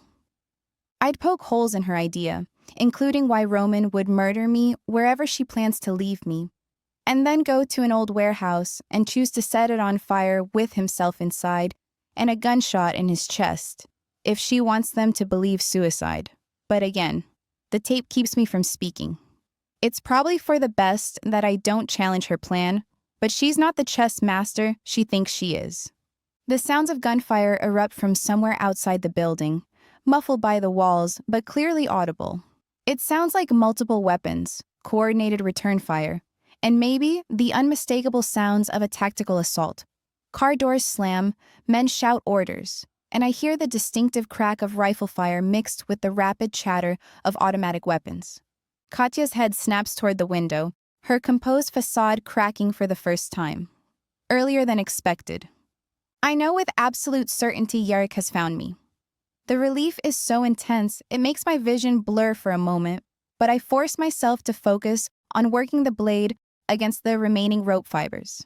If he's fighting his way through Katya's security, I need to be ready to help when he reaches this room.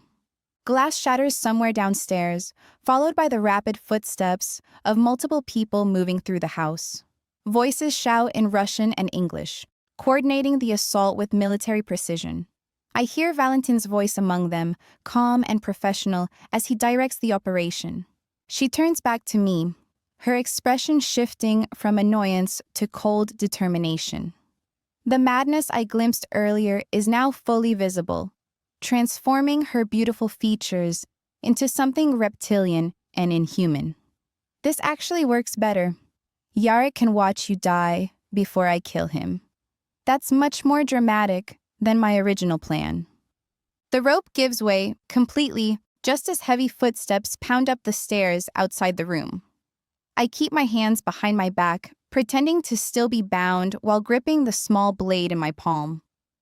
My wrists are raw and bleeding, but I ignore the pain and focus on the weapon in my hand. Katya raises the gun and aims it at the door, her body positioned so she can cover both me and whoever enters. Her breathing has gotten faster, but her hands remain steady as she sights down the barrel. "That's impossible," she mutters, checking her watch with a frown. "My men should hold them for at least another few minutes." The footsteps pause just outside the door, and I realize there's only one person out there. Yarek came ahead of his team, probably slipping past the main fighting to reach me faster. Katya doesn't know this yet. She's expecting a coordinated assault with multiple operatives. This is it. Yarek is just beyond that door, walking into what might be a trap. I need to time this perfectly and create enough chaos for him to gain the upper hand without getting either of us killed in the process. The door handle turns slowly, metal clicking against metal in the sudden silence. The door flies open with explosive force, and Yarek bursts into the room like an avenging angel. He looks like he's been through hell. Blood soaks through his shirt that seems to belong to others, since I see no wounds. Dust and debris coat his hair and clothes, and there's a fresh cut across his left cheek that's still bleeding. His weapon is raised and ready. Katya spins toward him, clearly caught unprepared by his sudden appearance. "You're early." She swings the gun away from me to target him. I let out the loudest scream I can manage, the sound muffled by the tape but still piercing enough to shatter the tension in the room as I saw through the last section of rope. The blade slips from my palm and clatters to the floor, but I don't need it anymore since my hands are free. That split second of distraction is all Yarek needs. He moves with the fluid grace of a trained killer, diving to his right as Katya's gun tracks toward him. The shot is deafeningly loud in the enclosed space, the muzzle flash temporarily blinding. Yarek stumbles as the bullet catches his shoulder, spinning him around and sending him crashing into the antique desk near the window.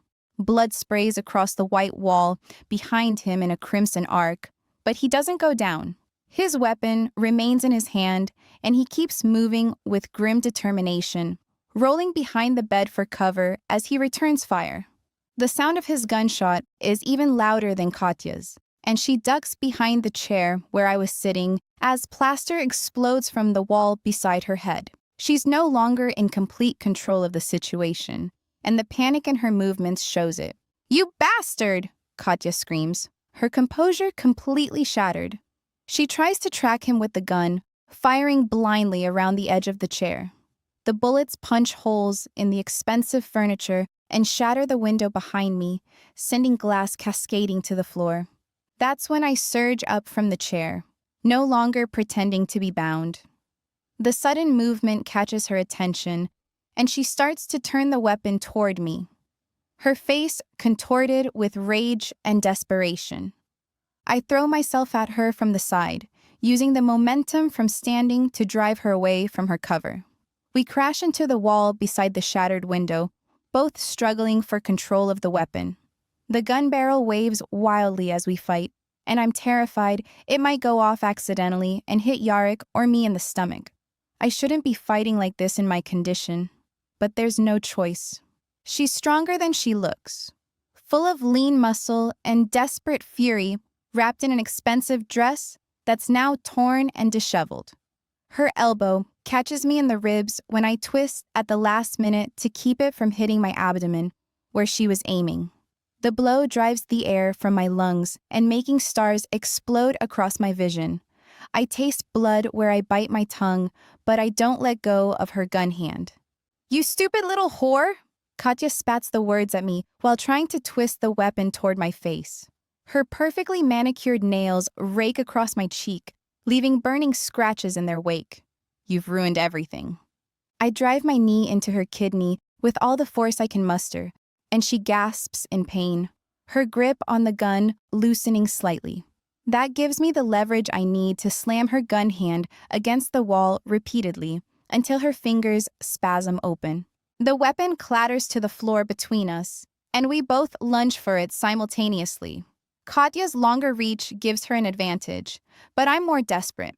I grab the barrel while she grasps the grip, and we roll across the floor in a deadly tug of war. Glass from the broken window cuts into my arms and legs as we struggle, and I hear Yarek moving behind the bed, trying to get a clear shot without risking hitting me. Blood from both our injuries makes everything slippery and hard to grip. "I should have killed you the first day you walked onto that estate," she says, her face inches from mine as we fight. Spittle flies from her lips, and her pale eyes are wide with wrath. "You're nothing and nobody, but you destroyed my perfect plan." I manage to wrench the gun away from her, but she immediately lunges for it again, digging her fingernails into my wrists as she tries to pry it from my hands. The weapon feels impossibly heavy and alien, and like nothing I'm used to. "Sarah?" Yarek's voice cuts through the chaos, urgent and commanding. "Get clear!" I roll away from Katya, clutching the gun to my chest as she scrambles after me. She's like a woman possessed, her beautiful face twisted into something ugly as she claws at me with desperate fury. I can't get clear of her to let Yarek take the shot because she won't let me. The gun feels wrong in my hands, too big and unwieldy, but I manage to wrap my fingers around the grip and find the trigger. Katya realizes what's happening and throws herself at me one final time, reaching for my throat. I pull the trigger. The gunshot seems even louder than before, the recoil jerking my arms upward and nearly sending the weapon flying from my grip. The bullet catches Katya's center mass, and she stops mid-lunge as if she's run into an invisible wall. She looks down at the spreading red stain on her black dress, pressing her hands against the wound as if she can somehow stop what's happening. Blood seeps between her fingers, bright and shocking against the dark fabric and her pale skin. This wasn't, she starts to say, then coughs up blood that spatters across the white floor. Her legs give way, and she crumples to the hardwood in a rapidly expanding pool of crimson that looks obscenely bright against the sterile surfaces. Her breathing becomes shallow and irregular, then stops altogether. The gun slips from my trembling fingers, clattering against the floor with a sound that seems to echo forever. I stare at what I've done, at the woman who was going to kill me and Yarek now lying motionless at my feet, her blood spreading across the perfect white floor like spilled paint. I had no choice. I had to protect my babies, Yarek, and myself. I'm almost numb, but also shaking so hard I might shatter into pieces and blow away. Strong arms encircle me from behind, and I nearly scream again before I recognize Yarek's scent, his touch, and the way he holds me like I'm something precious that might break. His blood soaks through my clothes, where he presses against me, but I don't care about anything except that he's alive and here with me. "It's over," he murmurs against my hair, his voice rough with pain and relief. "You're safe now. We're both safe." I turn in his arms and see the blood soaking through his shirt, the way he's favoring his wounded shoulder, the exhaustion and pain etched in every line of his face. "You're hurt badly. I'm alive. We're both alive." He cups my face in his uninjured hand, his thumb brushing away tears I didn't realize I was shedding. "That's all that matters right now." I collapse against him, letting him support my weight as the adrenaline finally fades and leaves me shaking like a leaf. The room feels impossibly quiet after the gunshots and screaming, broken only by the sound of our breathing and the distant voices of Yarek's men finally reaching the upper floors. Katya's blood continues to spread across the white floor, a stark crimson lake that's a violent splash of color against the sterile perfection of the room. And I find I can't look away from it. Yarek holds me tighter, and I let myself believe that finally, we're free. The silence after the gunshot feels deafening. Katya lies motionless on the white floor, her blood spreading across the pristine surface like spilled wine. Sarah trembles in my arms, the gun having fallen from her hands moments after she pulled the trigger. "It's over," I whisper against her hair, though my shoulder throbs where Katya's bullet found its mark. "You're safe now." Footsteps pound up the stairs as my men finally reach the upper floor. Valentine appears in the doorway, weapon drawn, and takes in the scene with professional assessment. He sweeps the room systematically before holstering his gun, noting Katya's body, the blood on my shirt, and Sarah's shocked stillness. "Status?" he asks, pulling out his radio to coordinate with the teams below. "Threat neutralized." I help Sarah to the chair she vacated during the fight, noting how she can't stop staring at Katya's still form. "What's the situation downstairs?" Valentine speaks rapidly into his radio in Russian, then turns back to me. "All Nikitin operatives have been neutralized, and we're wrapping up at the warehouse where we found Roman and his Greek associate. The cleanup crew has been handled." He shows me photos on his phone displaying the accelerant containers still stacked around the warehouse where Roman and Georgi died. "We're going to finish what the Nikitin cleaner started and torch the warehouse. Roman and his associate, along with the cleaner, ostensibly died in the fire, and any evidence burns with them." I nod my approval. "What about connecting it back to us?" "Nothing traces to us," and Roman was using multiple aliases with connections to various criminal enterprises. "The authorities will assume it was a deal gone wrong or retaliation from one of his other ventures." Valentine pockets his phone and checks his watch. Katya's gun was unregistered, so when the warehouse burns, any forensic evidence, like the bullet in Roman, disappears with it. I nod, understanding the elegance of the solution. The Nikitin family values business over sentiment, so they'll accept that Roman went rogue and paid the price for his unauthorized operations. "How long do we have?" "Perhaps 20 minutes before the fire department arrives, which gives us enough time to extract you both and complete the scene staging. Fortunately, the Nikitin family, save for Katya, is in the city apartment, so there were no casualties among them. That will make it easier to come to a resolution with them about this situation, since one could argue Katya brought it on herself with scheming."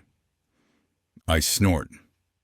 "I'm sure that old bastard Leonid was in on it, but this will let him place all the blame on Katya." He nods and glances at Sarah, who hasn't spoken since the shooting. "Does she need medical attention?" I study Sarah's pale face and the scratches on her cheek from the fight. She's in shock, but physically she's fine. "Then we leave now." I help Sarah stand, wrapping my jacket around her shoulders to cover the tears in her shirt. She moves like someone sleepwalking, following my guidance without question or resistance. We exit through the back entrance, avoiding the main areas where Valentine's men are staging the crime scene. The cool night air hits us as we reach the vehicles, and Sarah finally seems to come back to herself. "Where are we going?" she asks, her voice hoarse from screaming. "Somewhere safe where we can talk." The drive takes 40 minutes through winding back roads to a property I own under a shell company, while Luco drives, one of our medical staff, on retainer, cleans, stitches, and bandages my shoulder.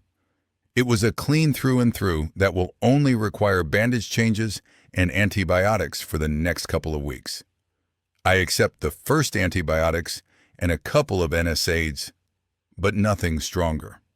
I want a clear head when I'm going to be the only guard at our safe house, though I don't expect any trouble. We arrive at the property, which is a small cabin surrounded by woods, completely off the grid and unknown to anyone except Valentine. It's the perfect place to disappear until the immediate crisis passes.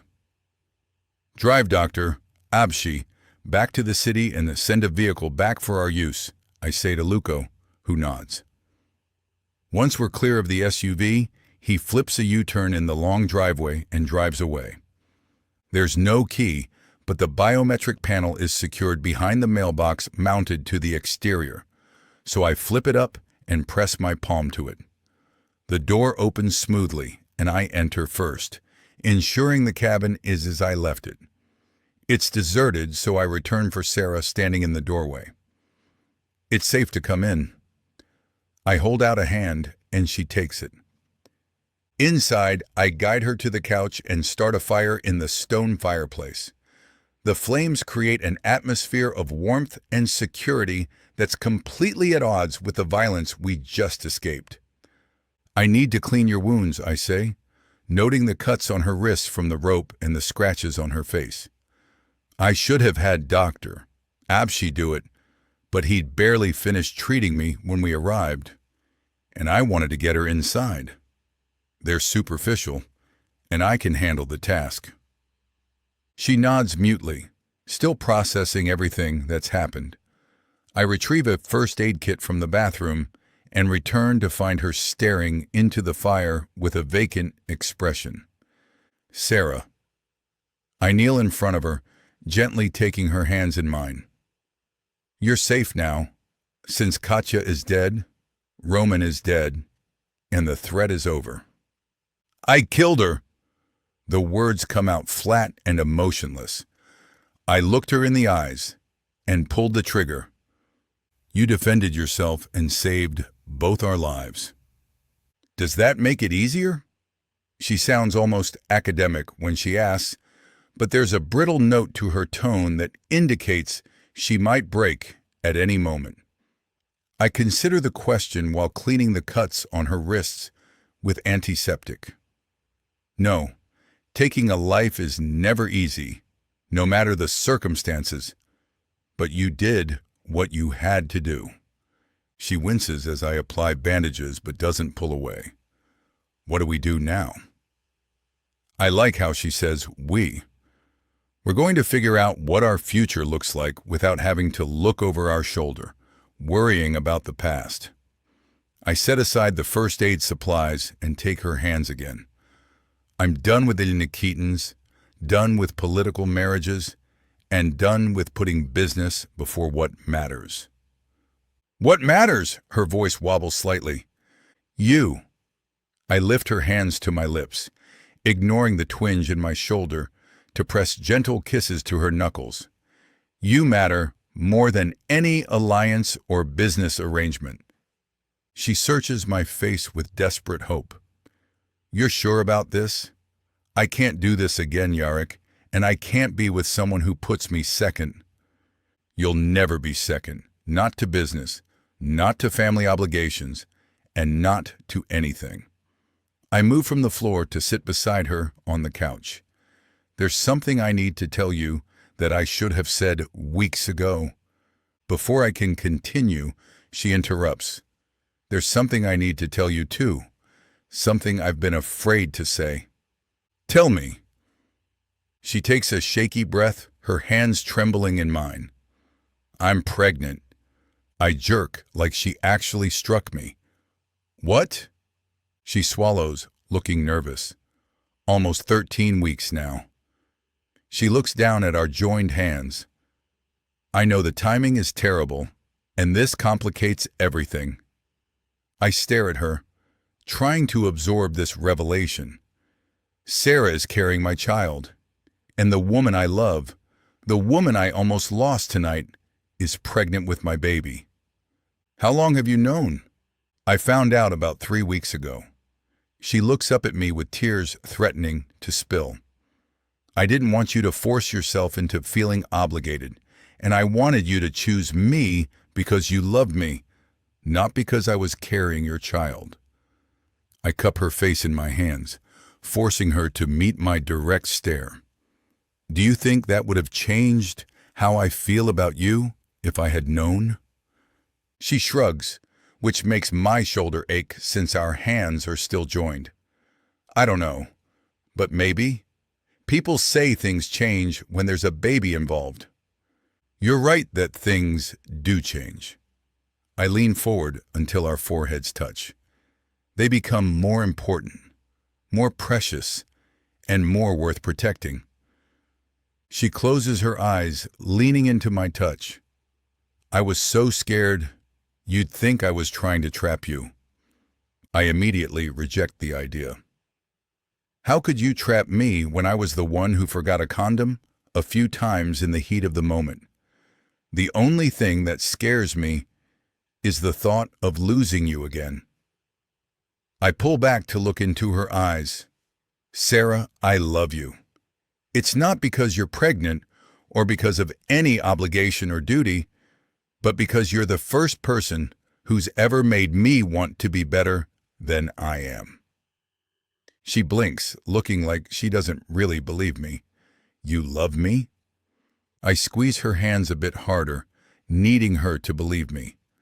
Earnestly, I say, I've loved you since that night by the pool, when you trusted me enough to let me comfort you.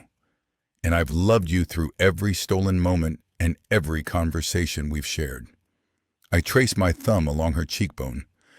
I should have told you sooner and should have ended the engagement with Katya the moment I understood how I was feeling. Her expression is difficult to decipher. Yes, you should have, so why didn't you? I could say it was to prevent a war with the Nikitins, which is part of it. But the main reason is, I paused to breathe in and out before making a difficult admission. I was afraid of what loving someone would cost me, how it would make me vulnerable, and what it would mean for everything I'd built. I kiss her softly, pouring all my emotion into the contact. I understand now that none of it matters without you. She kisses me back with desperate fervor, gripping my shirt as she holds me close. The following scene is too spicy to be included on YouTube.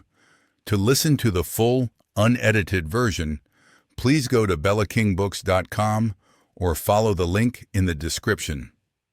Thank you.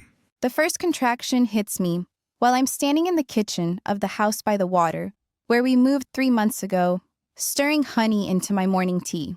The pain starts as a dull ache in my lower back, then wraps around my swollen belly like a vice.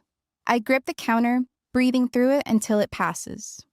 False alarm, I mutter to myself, though my hand instinctively moves to my stomach, where the 3 little ones have been growing for the past 32 weeks. My scheduled C-section is in 3 days, so it can't be them announcing their arrival yet. Unless they don't care about schedules and appointments. Yarek looks up from his laptop at the kitchen table, noting my stillness with sharp awareness.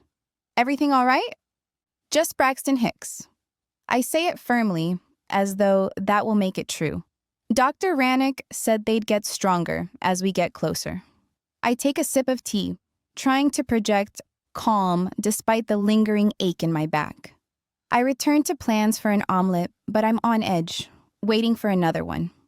While I'm fussing with slicing mushrooms, he closes the laptop and moves to stand behind me, settling his hands on my shoulders with gentle pressure.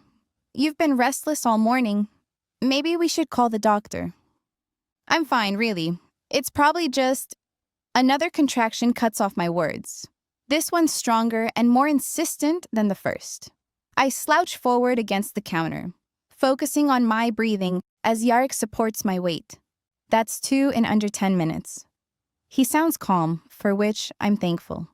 I'm calling Dr. Rannick. Yarek, it's probably nothing. The third contraction doubles me over, and this time, there's no denying what's happening.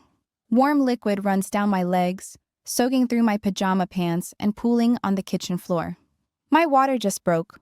I look up at Yarek, who's already reaching for his phone. I think this is really happening. He dials Dr. Rannick's emergency line while helping me to a chair, his movements efficient despite the worry I see in his dark eyes.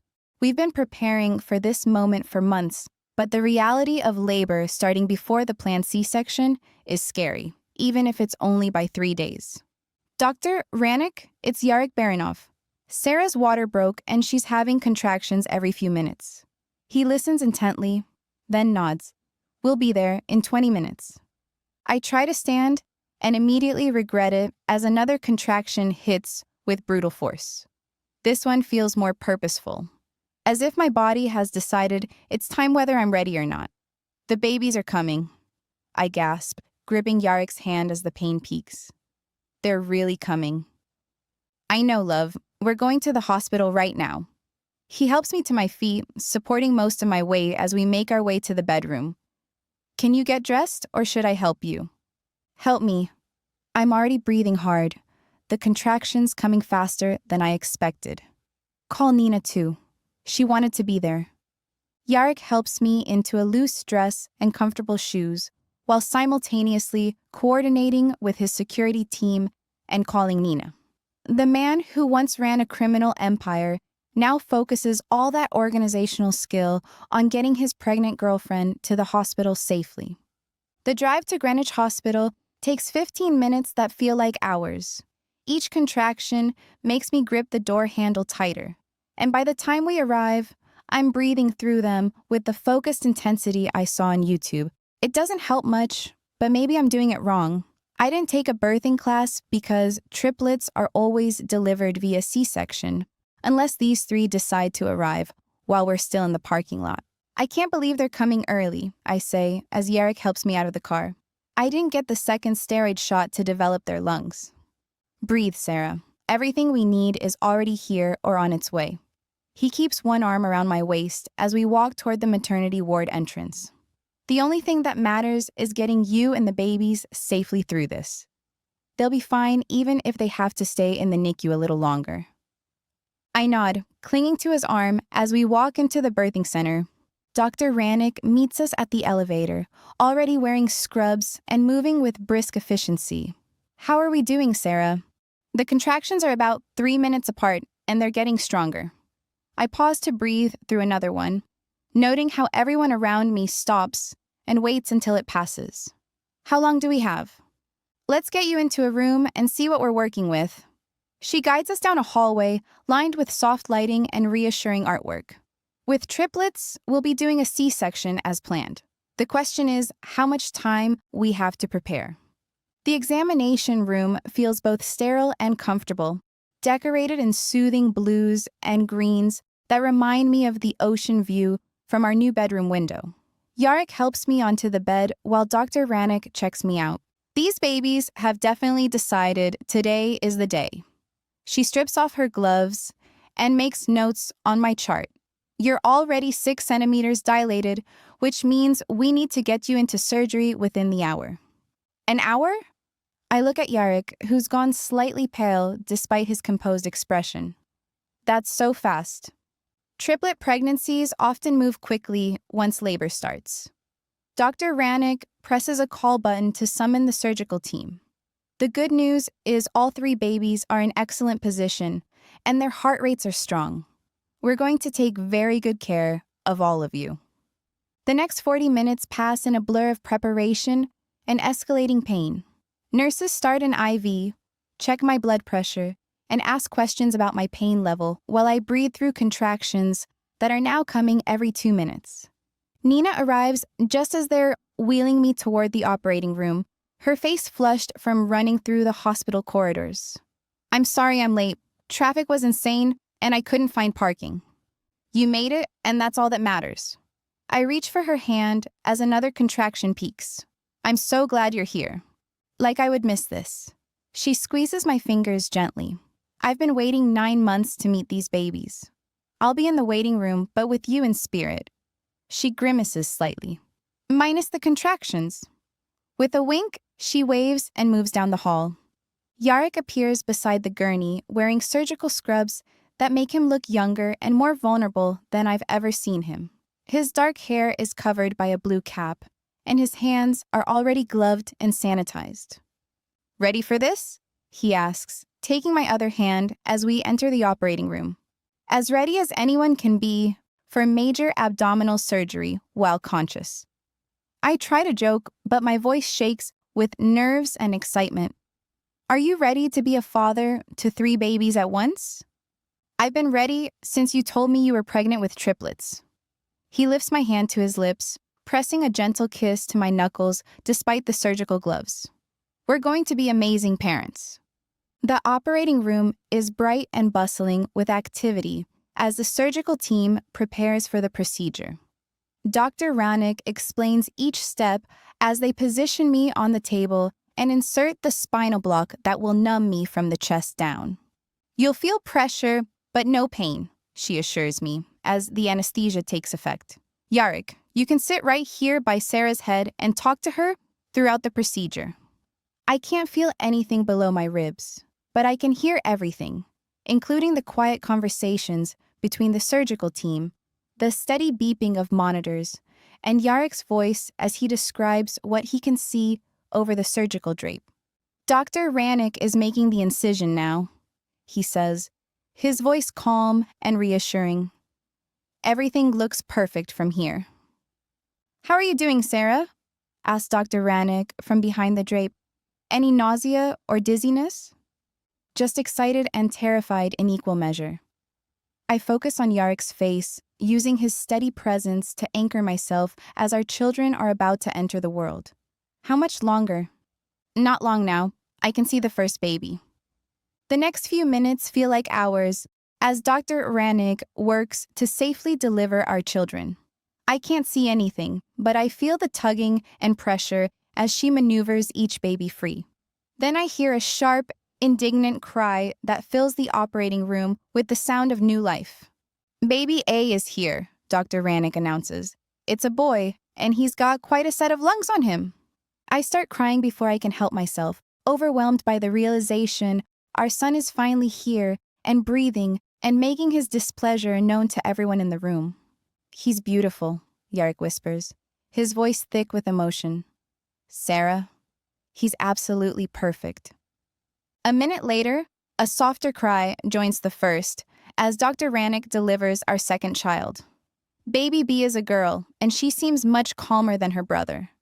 2 down, 1 to go, I say through my tears. Come on, little one. The third cry is the loudest of all, startled and strong, as our youngest daughter makes her entrance. And baby C is here. Another girl, and she's definitely got a temper. All 3 babies are healthy and breathing well, she says a moment later. APGAR scores are excellent across the board. I hear our children crying, but I can't see them yet as the nurses clean and examine each baby. Yarek keeps hold of my hand, describing everything he can see, while tears stream down his cheeks. They're so small, he says, sounding somewhere between shocked and in awe, but they're perfect. All 3 of them are absolutely perfect. Finally, the nurses bring our children to us, each baby swaddled in soft blankets and wearing tiny knit caps. Yarek holds our son and 1 daughter, while a nurse helps me cradle the other daughter against my chest. Are you crying? I ask Yarek, noting the tears on his face as he looks down at our children. He doesn't even try to deny it. This is the only legacy I'll ever care about. It's okay to cry. I'm crying too, overwhelmed by love for these tiny humans we created together. They're so beautiful. Our son has dark hair, like Yarek, and serious eyes that seem to take in everything around him. 1 daughter has lighter hair and delicate features, while the other looks like a perfect blend of both of us. What should we call them? He asks softly, adjusting his hold on the babies so they're both comfortable. We discussed names for months, but never made final decisions. Now, looking at our children for the first time, the choices feel obvious. Mikhail, I say, looking at our son, after your father. Yarek's eyes fill with fresh tears at the suggestion. Are you sure? I'm sure, and Elena for your mother. I touch the cheek of the daughter in my arms.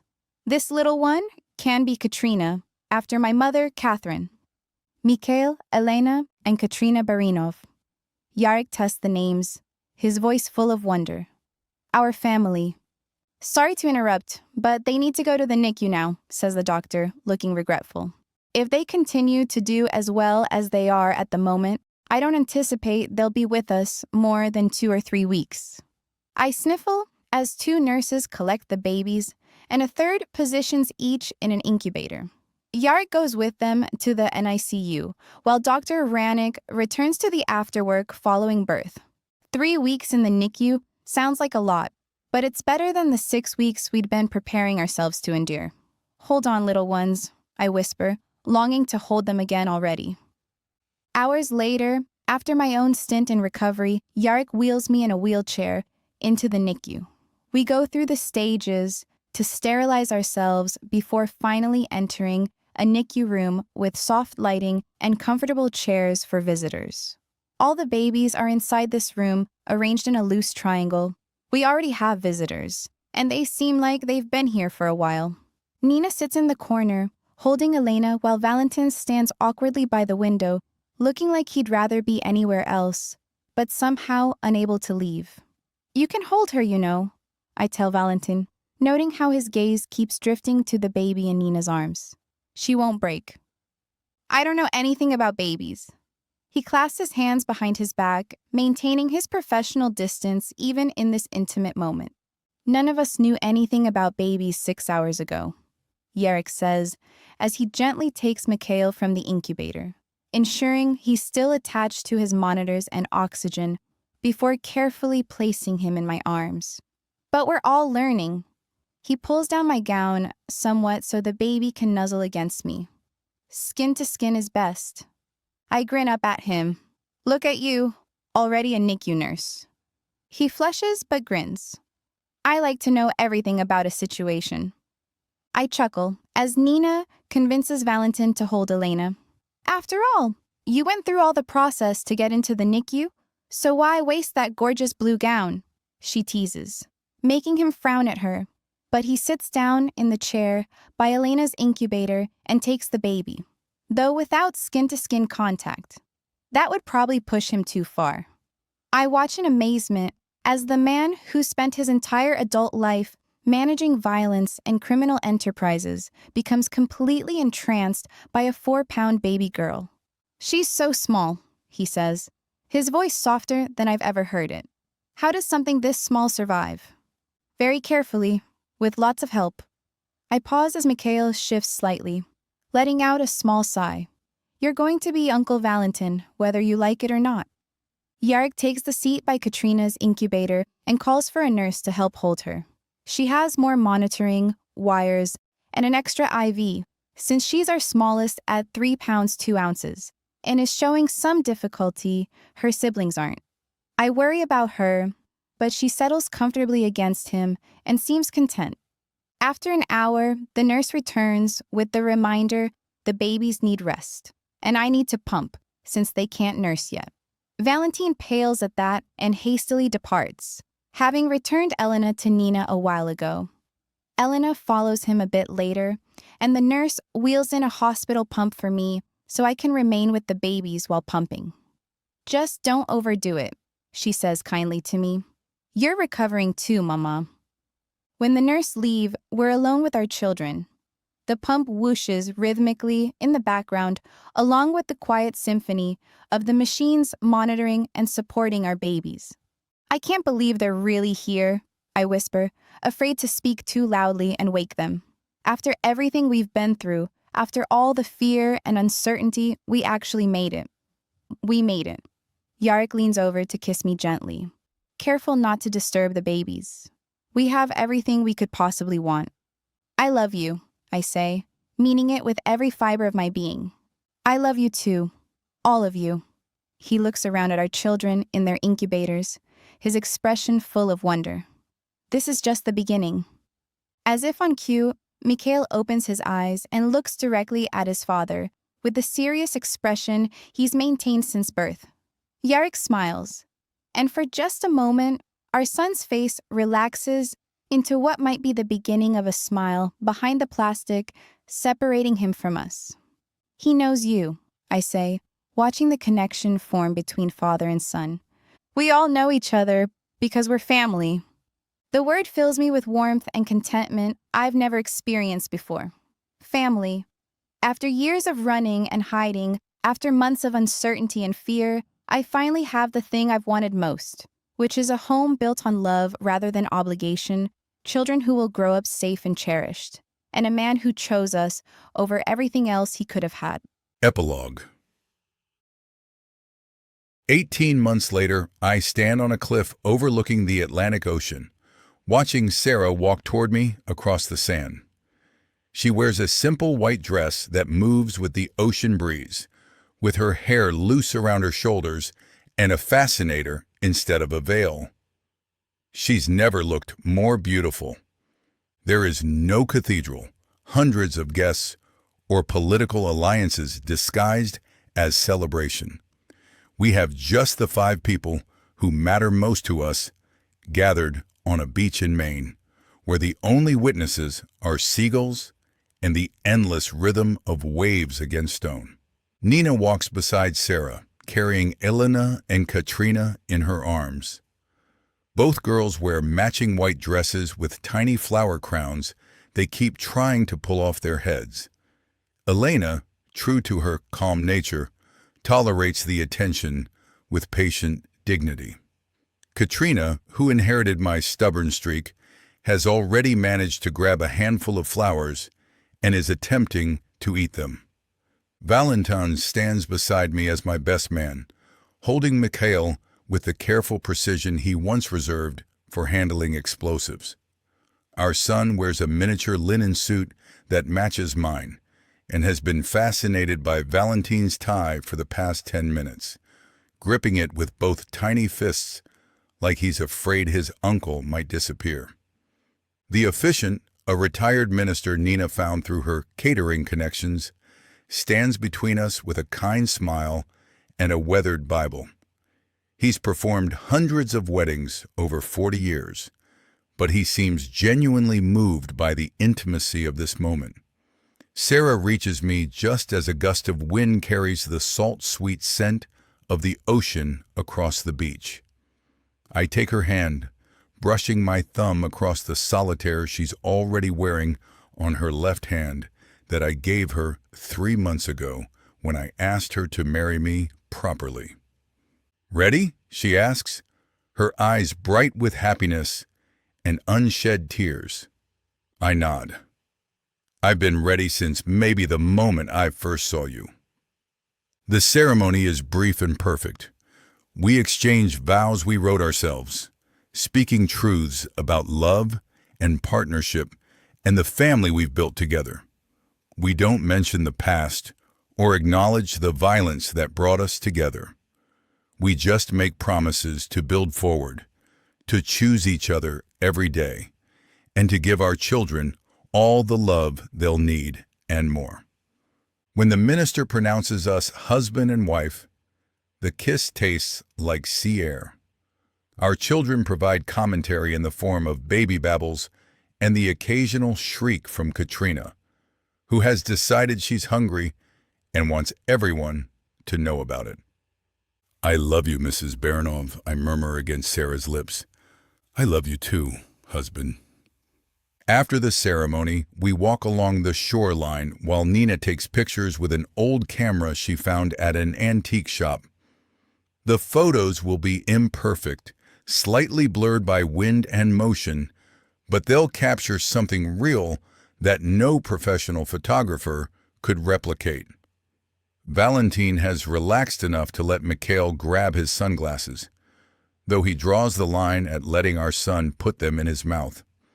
"These cost more than your college fund," he tells Mikhail seriously, as if a 1-year-old could possibly understand the economics of designer eyewear. Sarah lifts Katrina from Nina's arms and immediately begins the complex dance of soothing our most dramatic daughter. She's hungry, but she's also tired, which means she can't decide whether to eat or sleep. "She gets that from you," I say, Sarah, taking Elena so Nina can focus on her photography. She huffs at me. "I do not get cranky when I'm tired." "You threw a pillow at me last week because I asked if you wanted coffee." I can't stop grinning at the memory. "That was different. You asked at 6 in the morning, and you know I don't function before 7. Even when the babies want to nurse that early, I'm in automom mode. Elena watches this exchange with the serious attention she applies to everything, as if she's taking notes on her parents' relationship dynamics for future reference. She's going to be the peacemaker, I can already tell.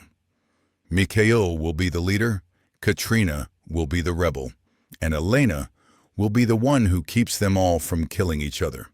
The sun begins to set as we make our way back to the small inn where we're staying tonight. Tomorrow, we'll drive home to the house by the water in Connecticut, where we live a peaceful life. I sold most of my business interests 6 months ago, keeping only the legitimate enterprises and leaving the rest to associates who understood my decision to step back. The money means nothing compared to the freedom to wake up every morning without wondering who might try to kill me that day. Do you ever miss it? Sarah asks, as we settle the babies in their car seats for the drive back to the inn. Miss what? The excitement, the power, the feeling of controlling everything around you. I consider the question while buckling Mikhail's complicated harness system. I control everything that matters now.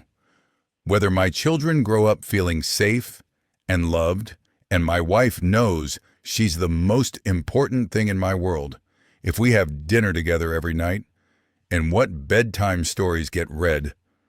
She smiles but shakes her head. That's a different kind of control.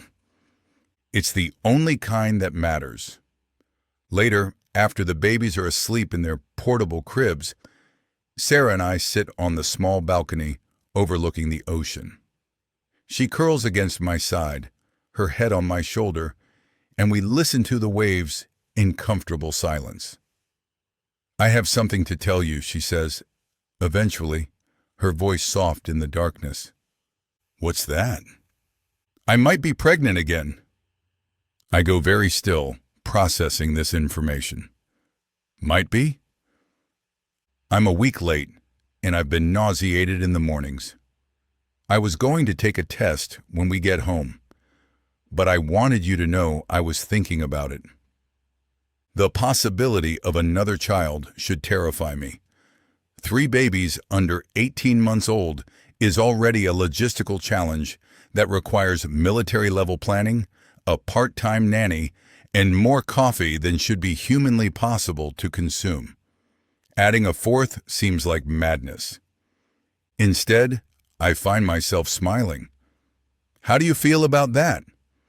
Terrified and excited and slightly overwhelmed by the thought of managing 4 children under 3 years old. She lifts her head to look at me. How do you feel about it? The same way I felt when you told me about the triplets, like the luckiest man alive. She grins but arches an eyebrow with a hint of skepticism. Even though it means more sleepless nights, more diapers, and more chaos than we already have? Especially because of that. I cup her face in my hands, memorizing her features in the moonlight. I spent 33 years living in carefully controlled environments. Now, I live in beautiful chaos, where my biggest crisis is running out of diapers at 2 in the morning or trying to figure out why Katrina is crying when she's been fed and changed and should theoretically be happy. Her eyes are soft. And you prefer the chaos? I prefer the love. The chaos just comes with it. She kisses me. It's soft, sweet, and full of promise for whatever comes next. Whether it's another baby, or just the 3 we already have, easy days or difficult ones, or it's the simple pleasure of Sunday mornings, or the challenge of navigating 3 teenage personalities, we're all in and partners in the happy madness. I'm finally completely free.